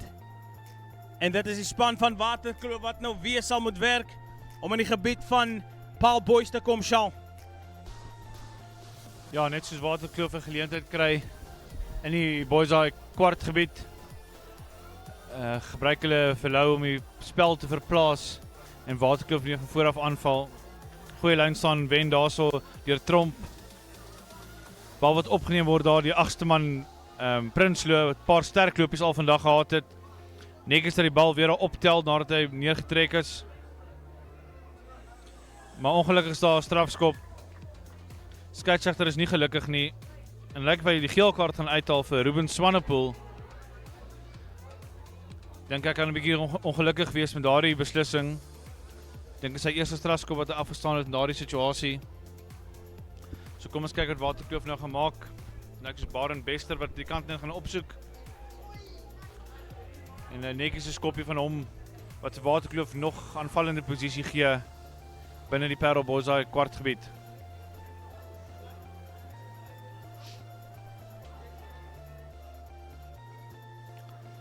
Grobler wat die lyn staan voer. Hy mis net vir Robinson. En dis Leroux wat so 'n paar meter vorentoe maak. FC Fury wat die bal op die linkervoet sit. Keegan Smith wat hom jaag. Die bal wat hop. En hy hop weer. En uiteindelik is Luka Ribbons wat die bal in die hande kry. Hy word grond toe gewerk. En Fury wat die bal skuif na Lou toe. Wat dit wyd vat. En Jared Rees daar verby een man kom. Vas in tweede man hardloop. Dis nommer 6 Becker daarso wat die bal probeer terugwen. En goeie spel daarso deur die flank. En nog 'n geleentheid vir Waterkloof om die kant in op te soek en 'n aanval te loods. Bester wat seker maak dat die bal word uitgeskop. Hy verplaas Smel in die kwartgebied van Hoër Jongenskool Paarl. En dis Grobbelaar wat hierdie keer sal wil seker maak, hy vind sy springers. Paar keer waar daar miskommunikasie was tussen hom en sy springers. Ons sal hoop dat hy hulle sal vind. Sal graag wil sien dat hulle op die telbord kom. Wat hy inderdaad doen, maar onder groot druk. En nou stuur hulle die losgemaal van Stapel. Maar dis Hoër Jongenskool wat mooi verdedig. Is dit Bester, stip, so vlak aangee na Becker en hy's baie sterk op die voete. Nou sit die ondersteuning wat bykom Bester na die kaptein toe Grobbelaar. Maar die verdediging van Paarl Boys wat hom mooi dop en nou sit stip, hy wys. Makunene hou hom mooi dop en weer Bester. En nou is daar gevaar aan die buitekant. Het lyk soos die nommer 5 Robertson. 'n Bal wat weer geplaas word. Dis 'n goeie stukkie spel deur die span van Waterkloof. Nou sit stip, hy val die lyn nou mooi aan. En daar's nou 'n bietjie dringendheid aan die kant van Waterkloof. Bester wat van rigting verander. En hy vind vir Van der Merwe. Nou word hy ingesny deur nommer 3 Jacobs. En die bal onder groot druk by die loskraam, maar tog lyk dit asof Paarl Boys die bal afgeneem het. Baie jammer, FC. Hy kry vir Lou. Die maak seker en bring verligting vir Paarl Boys. Waterkloof sal baie ongelukkig wees weer eens met hulle self. Ja, dit is soveelste maal wat hulle balbesit kry in Boysay se kwartgebied, maar hulle kan dit net nie in punte omskep nie. In die laaste 10 minute was dit seker net Waterkloof gewees in hierdie wedstryd. En Boysay wat eenvoudig net nie vir hulle kans gee om punte aan te teken nie. Gooi wat ongelukkig nie akkuraat is nie, maar Prinsloo wat optel. Hy maak so 'n paar meter en hy vorder nog steeds. Dis vir die wat hom aan die grond bring. Netjies die spel daar deur Prinsloo, maar hy verloor ongelukkig die bal. En Bester die bal nou verder vat. Nou sit die flank Baart het vorentoe bars. Hy maak so 'n paar meter, lyk nou 'n woelige flank daai. Vir die wat kyk wat hy moet doen. Hy vind vir Rees wat sy skoppie deursit. Bal word gevang word deur Bester. Wat hy kom verby Isaacs. Maar ongelukkig is sy skoppie direk uit. En geleentheid vir Paarl Boys om 'n aanval te loods hier van omtrent die halflyn af.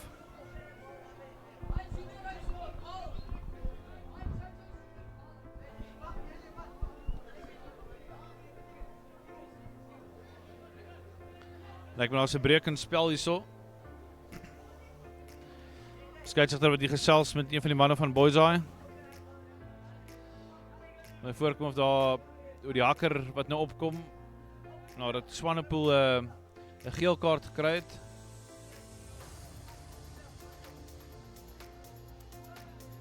En ek is een van die flanke wat ongelukkig vir 'n paar minute langs die kant in gaan moet sit. Terwyl Swanepoel se laaste paar minute in die koelkas wag. Ek is Eddie de Toey wat die bal gaan insit hierso.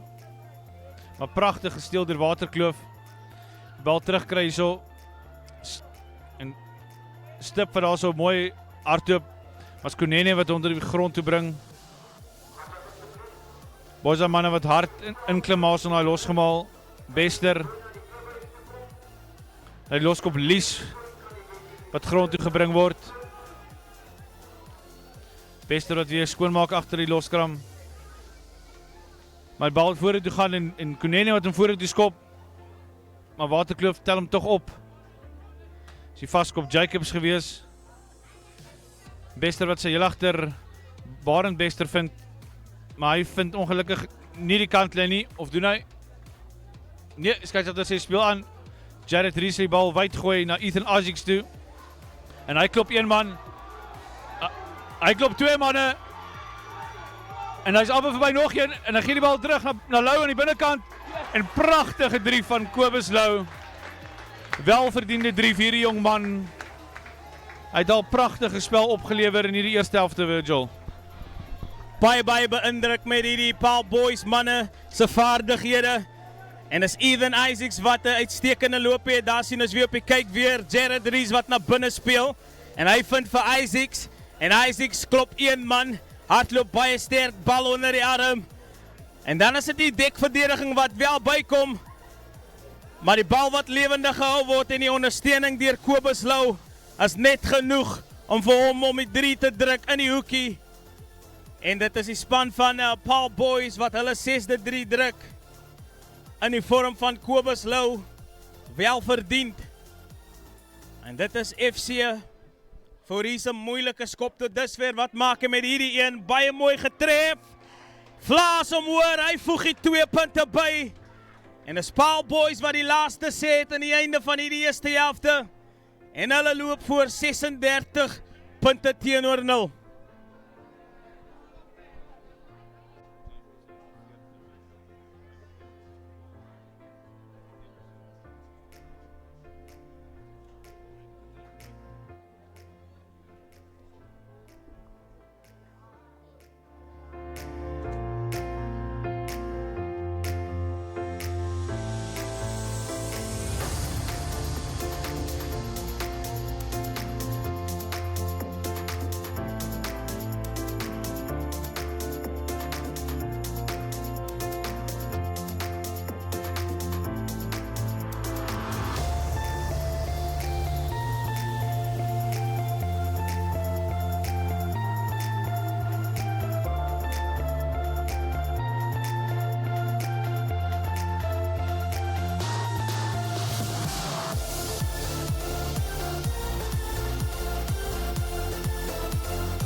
Baie welkom terug by die tweede helfte. Die wedstryd tussen Paarl Boys en Waterkloof. Paarl Boys wat die eerste helfte heeltemal gedomineer het. En dit kan ons ook dan sien op die telbord. En dis FC4E wat onmiddellik in die aksie geroep word. Maar Paarl Boys wat die bal verloor het in die proses en nou word daar deurgedryf. Deur Waterkloof. Skeiedsregter wat sê, nou moet julle dit gebruik manne, omdat julle die bal ingevat het. As dit die span van Paarl Boys wat kan ingooi in die skramming.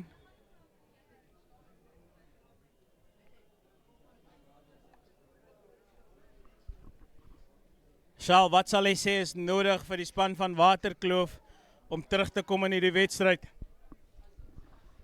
Ag, om eerlik te wees, dink ek dit gaan baie moeilik vir hulle wees. Hulle het 'n paar goeie oomblikke gehad, maar hierdie Boys span is so 'n goeie span. Ek dink Waterkloof gaan baie sukkel om terug te kom in die wedstryd. Groot skram daarso, maar hulle is meer as 'n meter en 'n half teruggedruk, so hier gaan Boys daar weer. FC4E kry vir Kobus Lou mooi die bal hanteer. Jared Ries die bal wegkry daarso en as 'n regtervleuel toe Keegan Smith wat so by een man kom en net so fop aangegee en so kapok springetjie daarso gee. En pragtige 3 deur Keegan Smith, sy derde 3 van die wedstryd. Ongelooflike spel hierso deur Boys Virgil. Die manne beïndruk ons met hulle spoed en met hulle vaardighede. En wat kan ons sê? Ons byvoeglike naamwoorde is besig om uit te hardloop. Keegan Smith briljant, ongelooflik briljant. Daar sien ons weer op die kyk weer. Bal wat 'n vryskop toegeken aan Paarl Boys. En hier kom die manne, FC. En dan is dit Lou baie beïndruk met sy verspreidingsvaardighede, so ook met Ries. En hierdie man, Keegan Smith, hy wys hakskene, sit voet in die hoek en sê vir hierdie wiele vat ek vir 'n draai. En dan vir Oulaas gee 'n bokspring. En hy druk sy derde 3 in hierdie wedstryd. Uitstekend gedoen, Keegan Smith.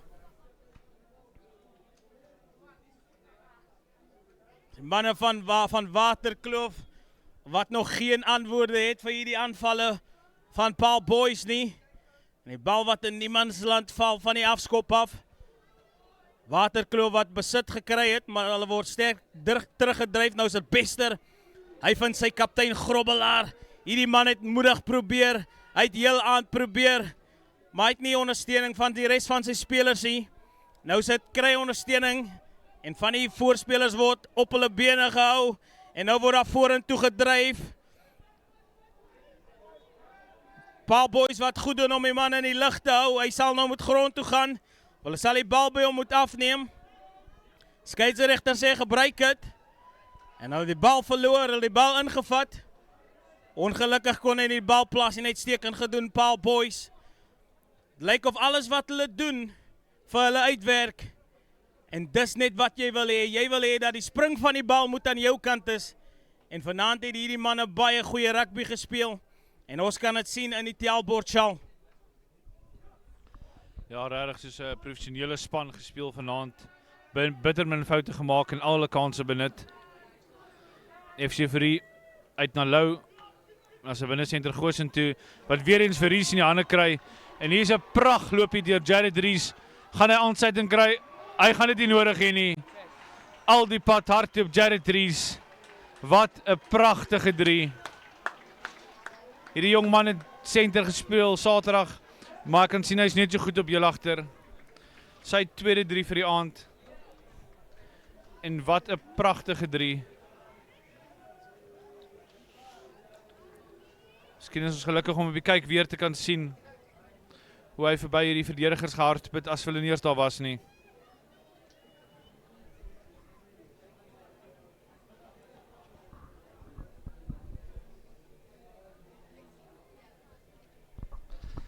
En vir voeg hy 2 punte by. En ek dink die telling skuif aanhou na 50 punte teenoor 0. Telbord hier by die stadion wys 55, wat ek nie 100% seker is korrek is nie.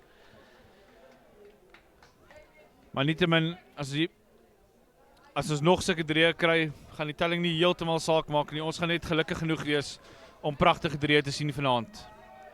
Afskop van Waterkloof. Niemand van Boys wat onder die bal kom nie, en Waterkloof wat wel die bal kry. So 'n paar meter vorentoe gaan tot op die kwartlyn. Bester wat hard werk vir die bal. Hy lê nou op sy knie daar so om die bal te kry. Kaptein Groblaar wat die bal kry, nog so 'n paar meter maak. Bester weer eens na stip. As 'n 7 flank Chris Smit. Stil aand gehad het sover. Bester weer eens na stip. Weer na kaptein Groblaar wat weer so 'n paar meter maak. Hierdie man het baie hard gewerk vanaand. Bester weer eens stip wat so skoppie deur sit.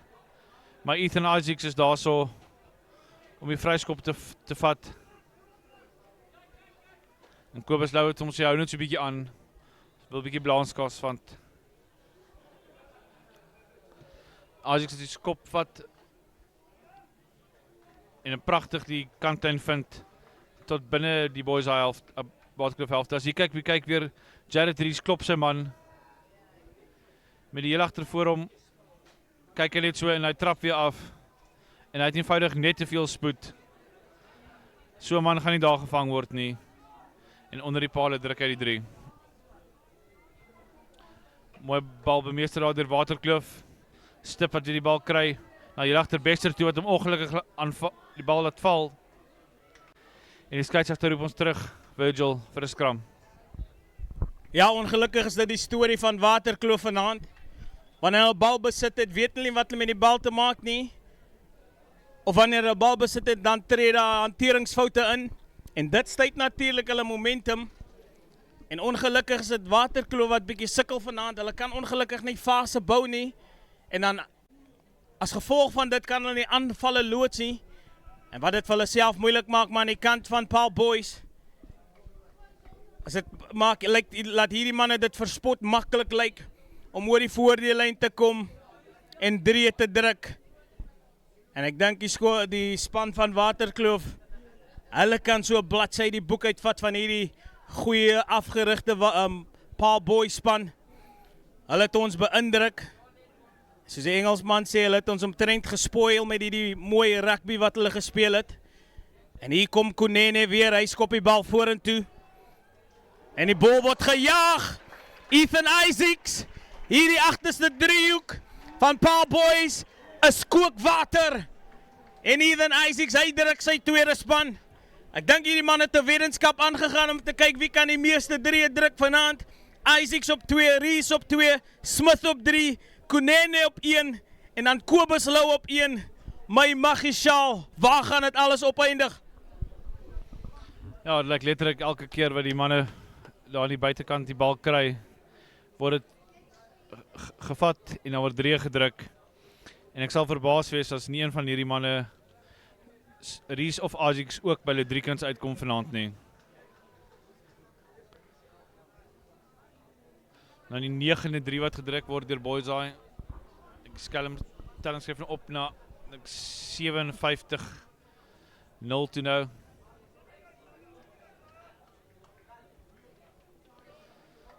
Kom ons kyk of die Waterkloof manne nog enigiets oor het in die tank. Afskop. Ongelukkige aanslaan daar deur Waterkloof.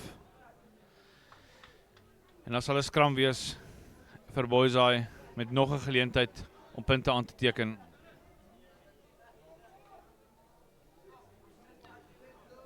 Ek sien hier's nou 'n plaasvervanger hierso aan die Boys Eye kant met Kompion van Ludwig wat inkom op 12 en Hakim Kunene wat terugskuif na die 15 posisie toe en Jared Rees wat 'n blaaskans kry.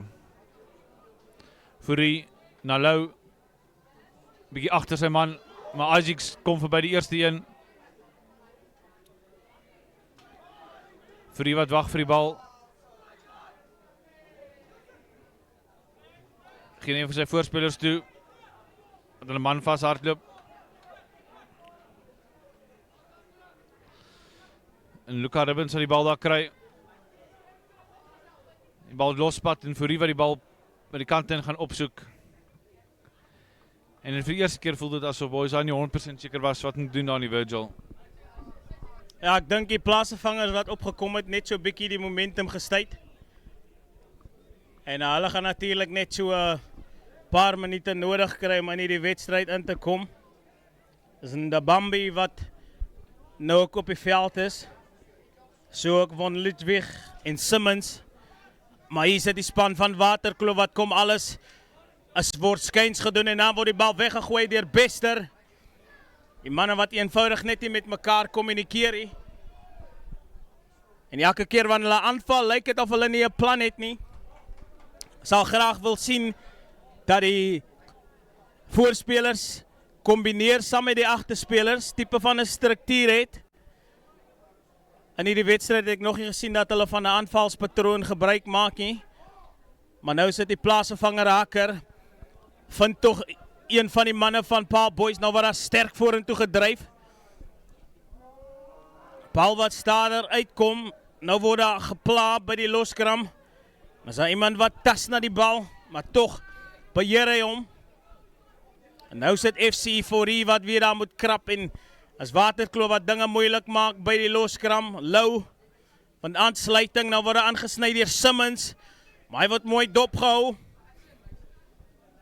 Gevaarlike manne, Forsie, as Kobus Lou wat in besit betrap word, maar wat sê die skeiedsregter? Strafskop, ontkant spel van Waterkloof. Waterkloof ongedisciplineerd by daai instansie. En het lyk soos Kobus Lou wat die kantlyn opgesoek het, dit gevind het en spel verplaas binne die halfgebied van Waterkloof. Hoërskool Waterkloof, Kloofie soos wat hulle bekend staan. Hulle het 'n baie swaar aand vanaand beleef. Dis Eddie de Toit wat op die veld is, lyn staan wat nie so seker is op hierdie oomblikie. Bal wat afgeneem word, nou kom hy uit aan die agterkant. Waterkloof wat die bal invat in kontak, maar hy word net eenvoudig teruggedryf. En nou moet hulle weer die bal plaas, is hy beskikbaar. Bester, kryf 'n kaptein, hierdie man het moedig probeer, ek haal my hoed af vir hom. Hy het net nie die nodige ondersteuning gekry van sy spanmaats af nie, nou sit Bester. Na Bester toe, Barend die heel agter, hy besluit om die bal vorentoe te skop, doelloos. Hy skop is net so goed soos die manne wat dit najaag. En nou sit Konene, hy sit die bal op die voet. En hy kry die kantlyn. Span van Waterkloof wat net so 'n bietjie, hulle het net nie 'n plan nie en as geen kreatiwiteit by hulle agterlyn nie, Shaal. Nee, hulle wil net nie in die gang kom nie en ook sulke skoppies soos daai wat hulle nie gaan help om enigstens vordering te maak nie. En kom ons kyk of kaptein Grobler wie een van sy springers kan vind hierso. Maar ongelukkig nie. Een van die boys, daai manne wat hier op die stormloopie kom. Bal wat mooi beskikbaar gestel word. En Ndabambi wat daar optel. Hy maak so 'n paar meter, maar ongelukkig verloor hy die bal vorentoe. Maar nee, skeiedsregter sê hulle kan aanspeel. En boys daar wat weer vorentoe beer, maak nog so 2-3 meter. Lyk Waterkloof die bal omgekeerde daarso. Bester na Barend Bester en hy probeer die kant in opsoek. Maar nee. Of inderdaad hy het ongelukkige fout daarso van die boys daar vleuel daarso. En vir 'n slag kry Waterkloof 'n bietjie bal besit binne die boys daar helfte van die veld.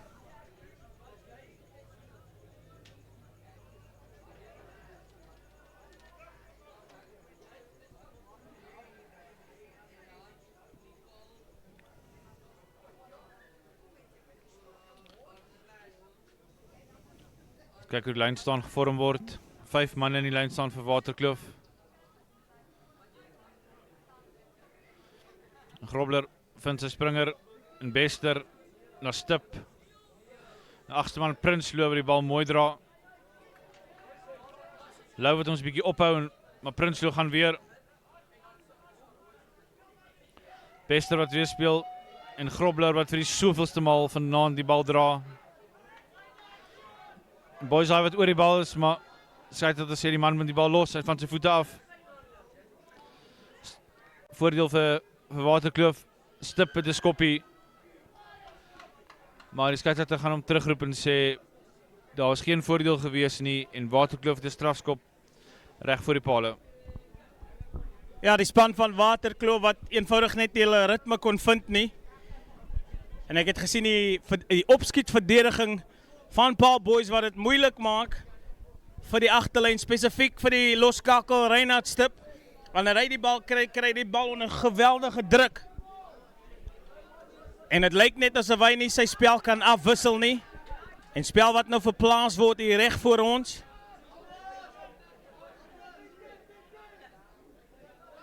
So ek sal graag wil sien dat Waterkloof voor 'n dag moet kom om daai opskietverdediging uit te oorlê en hier kom iets niets aan die gang by die lyn staan. Paarl boys wat dit nie verwag het nie, nou is dit Bester wat sukkel om die bal te kry en nou word gekompeteer op die loskram. Die bal wat opgetel word, maar die skeieregter sê onwettig gedoen meneer. Onwettig van die kant af. Dis die nommer 8 Dewan Prinsloo. Ongelukkig vir Waterkloof. Hulle het 'n bietjie gebiedsvoordeel nou geniet. Maar die foute wat inkruip en is Lou wat seker maak die bal is uit. Nie so ver veld gewen soos wat hy sou wou hê nie. En die bal net binne hulle kwartgebied.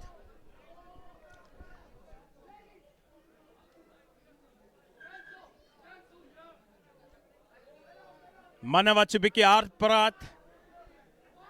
Skeieregter wat sê manne kom nou. Nou word daar mooi gerank deur Paarl boys. En hulle besluit om in 'n dryfmaal beweging te kom uit hulle kwartgebied uit. En hulle lyk verwoestend sover. Die manne van Waterkloof wat hulle nou uiteindelik stop. Skeieregter sê die bal is aangeslaan. Ongelukkig vir Paarl boys, gelukkig vir Waterkloof. Van die manne het veerveld gewen met die rolmaalbeweging sal. Ja, het is 'n pragtige rolmaalbeweging gewees deur boys daai. Bal netjies gevat daar deur Leroux in die lyn. Rolmaalbeweging baie mooi gevorm. En seker 10 meter gevorder daar voordat die bal aangeslaan het.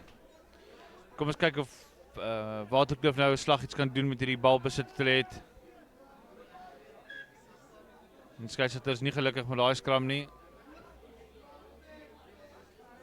En ons sal weer probeer.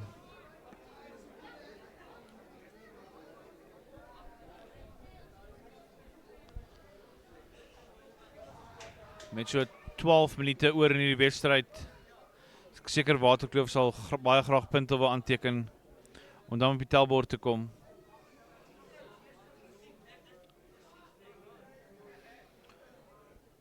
Kom ons kyk wat Bester kan doen hierso.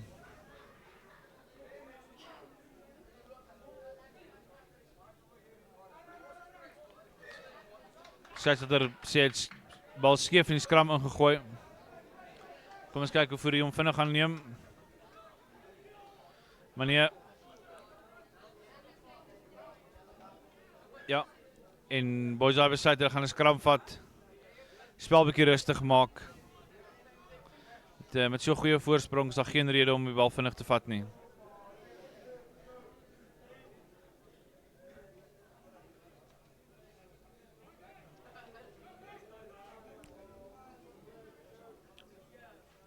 Vir wat die bal gaan insit in die skram. Goeie skram daar so deur boys daai. Na Lou. Na Von Ludwig wat ek kon kry. Dan van sy man aan die buitekant. Gaan hulle omkeer. Net so laat vat daar so dat hulle hom kry. Die bal word aangegee na Simmons. Maar ongelukkig sê die skeieregter die aangee was vorentoe gewees. Of nee, jammer. Was uit in die oorkant van die veld gewees. En Virgil die laaste 10 minute kan Waterkloof iets doen. Charles, ek dink ons albei ken die antwoord vir daai vraag. Ons het gesien wat hulle heel wedstryd gedoen het. En hierdie span van Waterkloof was onder groot druk geplaas. Sien ons hoe rank die nommer 4 slot. Tromp baie mooi. Barend Bester heel agter onder groot druk. Nou sit die plaasvervanger vleuel. Hy kry vir Kobus Lou of is dit FC vir die. En is Konene wat mooi hardloop, bal onder die arm. En hy kry die bal uit na die plaasvervanger vleuel. En is Konene! Hy kry die aangee na die binnekant toe. Rondaf sy tweede 3. Die kompetisie is aan, Shell. Die kompetisie is aan. En 'n briljante binne toe aangee. Ek dink is Neil Goosen. Hy hanteer die bal na binne toe en is Kunene rond 'n pracht 3 af. Hakim Kunene en hierdie span van Paarl boys. Hulle het vir Waterkloof omtrent laat weet ons is hier. Julle is in ons dorp en op die kyk weer sien ons. FC, hy sien die spasie aan die buitekant mooi aftrap deur Kunene. Klop die verdediging, sien vir Goosen aan die buitekant. Goosen wat goeie visie het, sien die spasie aan die binnekant. Kunene wat opvolg en hy word beloon met 'n pracht 3 en die doelskop is suksesvol. En dinge lyk al hoe erger vir Waterkloof Shal. Ja, dit lyk dat hulle geen antwoord het vir die manne van die Paarl nie. Dis amper asof wanneer boys daai wil 3 druk, dat hulle 3 kan druk. Sien nog 'n paaste Frank uit Waterkloof op die veld kom hierso. Hier agter Bester wat vervang word en Reinhard Stip wat weer gaan afskop. 'n Pragtige hangskop. Bal wat bietjie los op, FC Fury wat hom optel. En skeieregter wat hulle terugroep en sê is 'n hoogvat gewees. En Linda Bambi wat hom vinnig vat. En is Luca Ribbens wat die bal mooi dra. Of sorry, Von Ludwig, sorry. FC Fury speel na die steelkant toe. En hier is manne oor. Die plaastervanger vleuel wat binnekant toe trap. Verby nog een. Dit is amper as hulle 7's rugby speel hierso. Lou. Dink Jared Rees wat weer terug is op die veld daarso. Gaan die bal terugkom. En skeieregter wat sy vlekkie blaas en sê bal is op die grond gewees. Boys het vorentoe beweeg en sal skram wees vir Boys High. Net binne die Waterkloof helfte van die veld.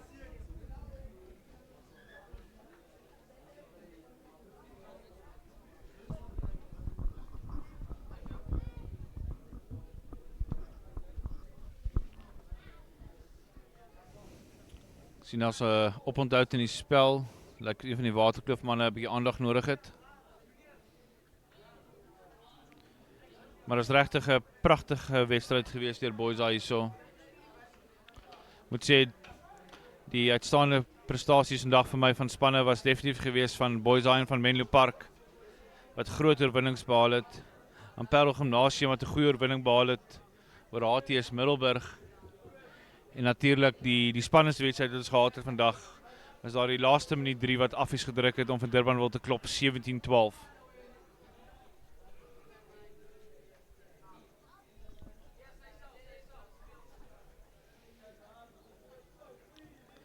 Gaan gewag daarso vir kaptein Groblaar om sy skoenvieter vas te maak en ons gaan verder.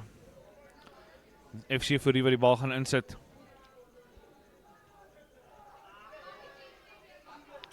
Goeie skram. Fury wat vir Von Ludwig vind. Simmons het daar nie ekstra man maak aan die oorkant, maar hy word neergetrek. Fury weer eens die bal terugbring. Von Ludwig raak deur die gaping is. Hy bly op sy voete. Nog steeds op sy voete. Bal wat terugkom aan die Boys High kant. Sterk hardloop daardeur die dink die reserve flank wat daar so gehardloop het. Dink BAART die bal daar teruggewen het. Bester die bal optel nou, so 'n paar meter vorder. Fury wat die bal weer terugbring. Ongelukkig wat die bal aangeslaan word daarso. En ons gaan 'n skram hê vir Waterkloof Virgil op hulle kwartgebied. 6 minute wat oorbly in hierdie wedstryd. En ek dink die span manne van Waterkloof sal nog net wil hê dat die wedstryd tot 'n einde moet kom. Kom ons kyk, wat kan Waterkloof doen van hierdie vaste faset af? Los heel agterbaar en Bester wat natuurlik vervang was. Sal graag wil sien wees in sy plek op. En dan die skrimskakel Bester. Dis nou Heinrich, hy het al heel aanmoedig probeer. Sy sterk skram deur Paarl boys. Skeieregter wat aandui die skram wat geswaai het. En hulle sal weer moet regmaak om te skram. Skram voordeel nog steeds met Waterkloof. Kloofies wat omtrent geboelie was vanaand. Die laaste wedstrijd van die tweede dag van die onder 16 toernooi. Met trots aangebied deur Paarl Gimnasium. En nou is dit Paarl boys wat gestraf word, die manne wat losgebreek het van die skram. Kom ons kyk wat maak Kloofies, gaan hulle die kantlyn opsoek of gaan hulle hardloop? Stap wat sê manne nee, kom ons gaan vir die kantlyn. En kom ons kyk of ons 'n aanval kan loods van daar af.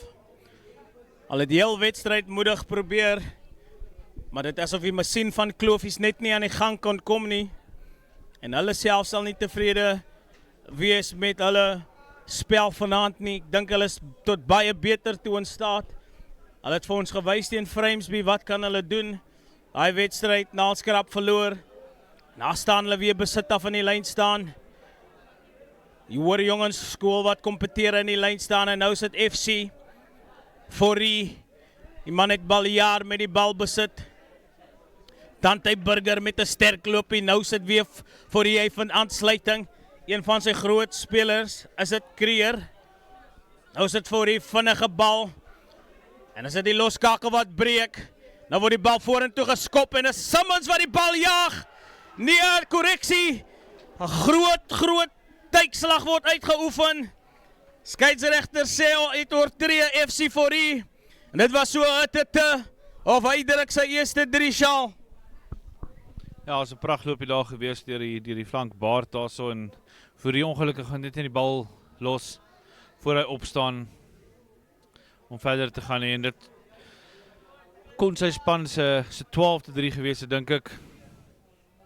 As jy kyk, mooi opgeraap daar deur BAART. Bal binnenkant toe gespeel na Forrie toe. Maar ja, hy is vastgehou daar, so hy kan ongelukkig nie opstaan en die bal verder speel nie. Die sekeringsmal daar, die spel daar van die Waterkloof seun wat die bal in die kop gooi van Forrie nie, maar nietemin, spel gaan aan met nog so 2,5 minute oor. Steekskoppie deur. Simmons wat die bal amper optel, maar nee, kan dit net nie bemeester nie. En Waterkloof wat nog 'n skram het, so 'n paar meter binne hulle eie kwartgebied.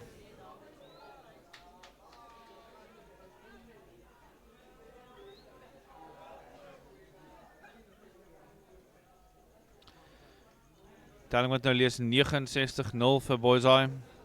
En ek dink hulle sal daarvan hou om nog so 1-3 deur te werk voor die einde van hierdie wedstryd. En ongelukkig raai skram wat nie suksesvol is nie.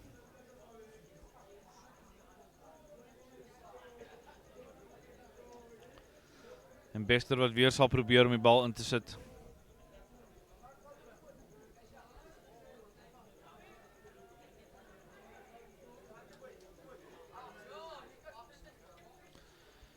Prinsloo wat optel, hy het ook baie hard probeer vanaand, paar keer mooi die bal gedra.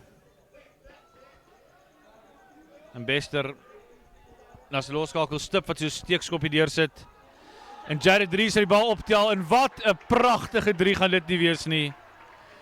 Die derde 3 vir Jared Dries en 'n welverdiende 3-kuns hierdie pragtige, talentvolle jong speler. Ongelooflike goeie spel daarso deur Dries. Waar die bal optel so styf teen die kant en as jy kyk. Stip in die skoppie. En Ries die bal kry net so rondom die kant en trippel daarso. En hy's regtig 'n baie mooi 3. Baie amper die bal het val daarso, maar hy tog reg kry met 3 te druk Virgil.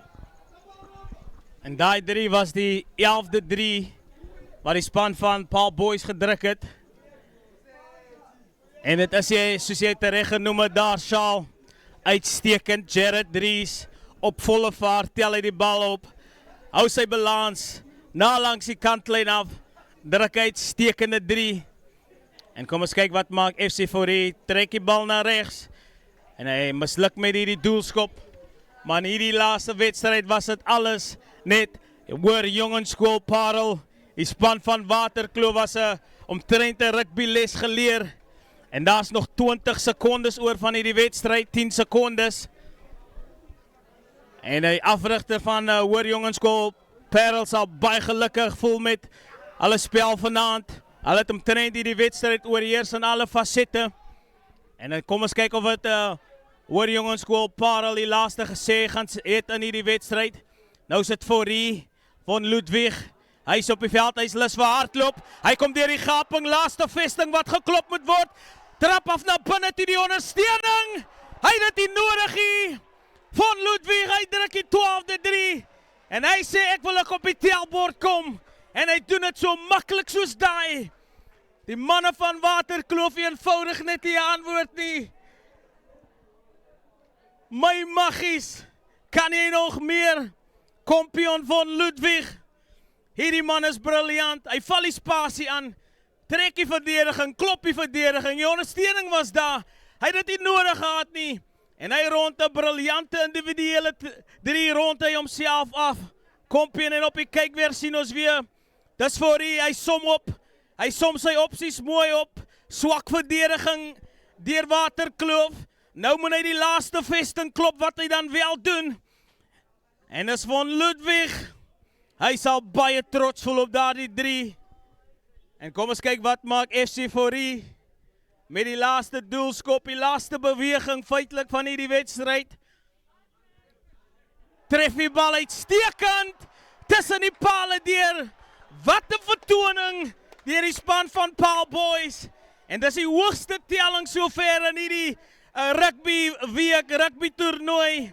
Die span van Paarl Boys, hulle ransel vir Waterkloof af met 81 punte teenoor 0. En baie dankie aan al ons kykers dat u vir ons, saam met ons hierdie toernooi meegemaak het. En ons sien weer vir julle Woensdag, vir die laaste dag van hierdie onder 16 toernooi. Voltyds, voltelling, 81 vir Paarl Boys en 0 vir Waterkloof.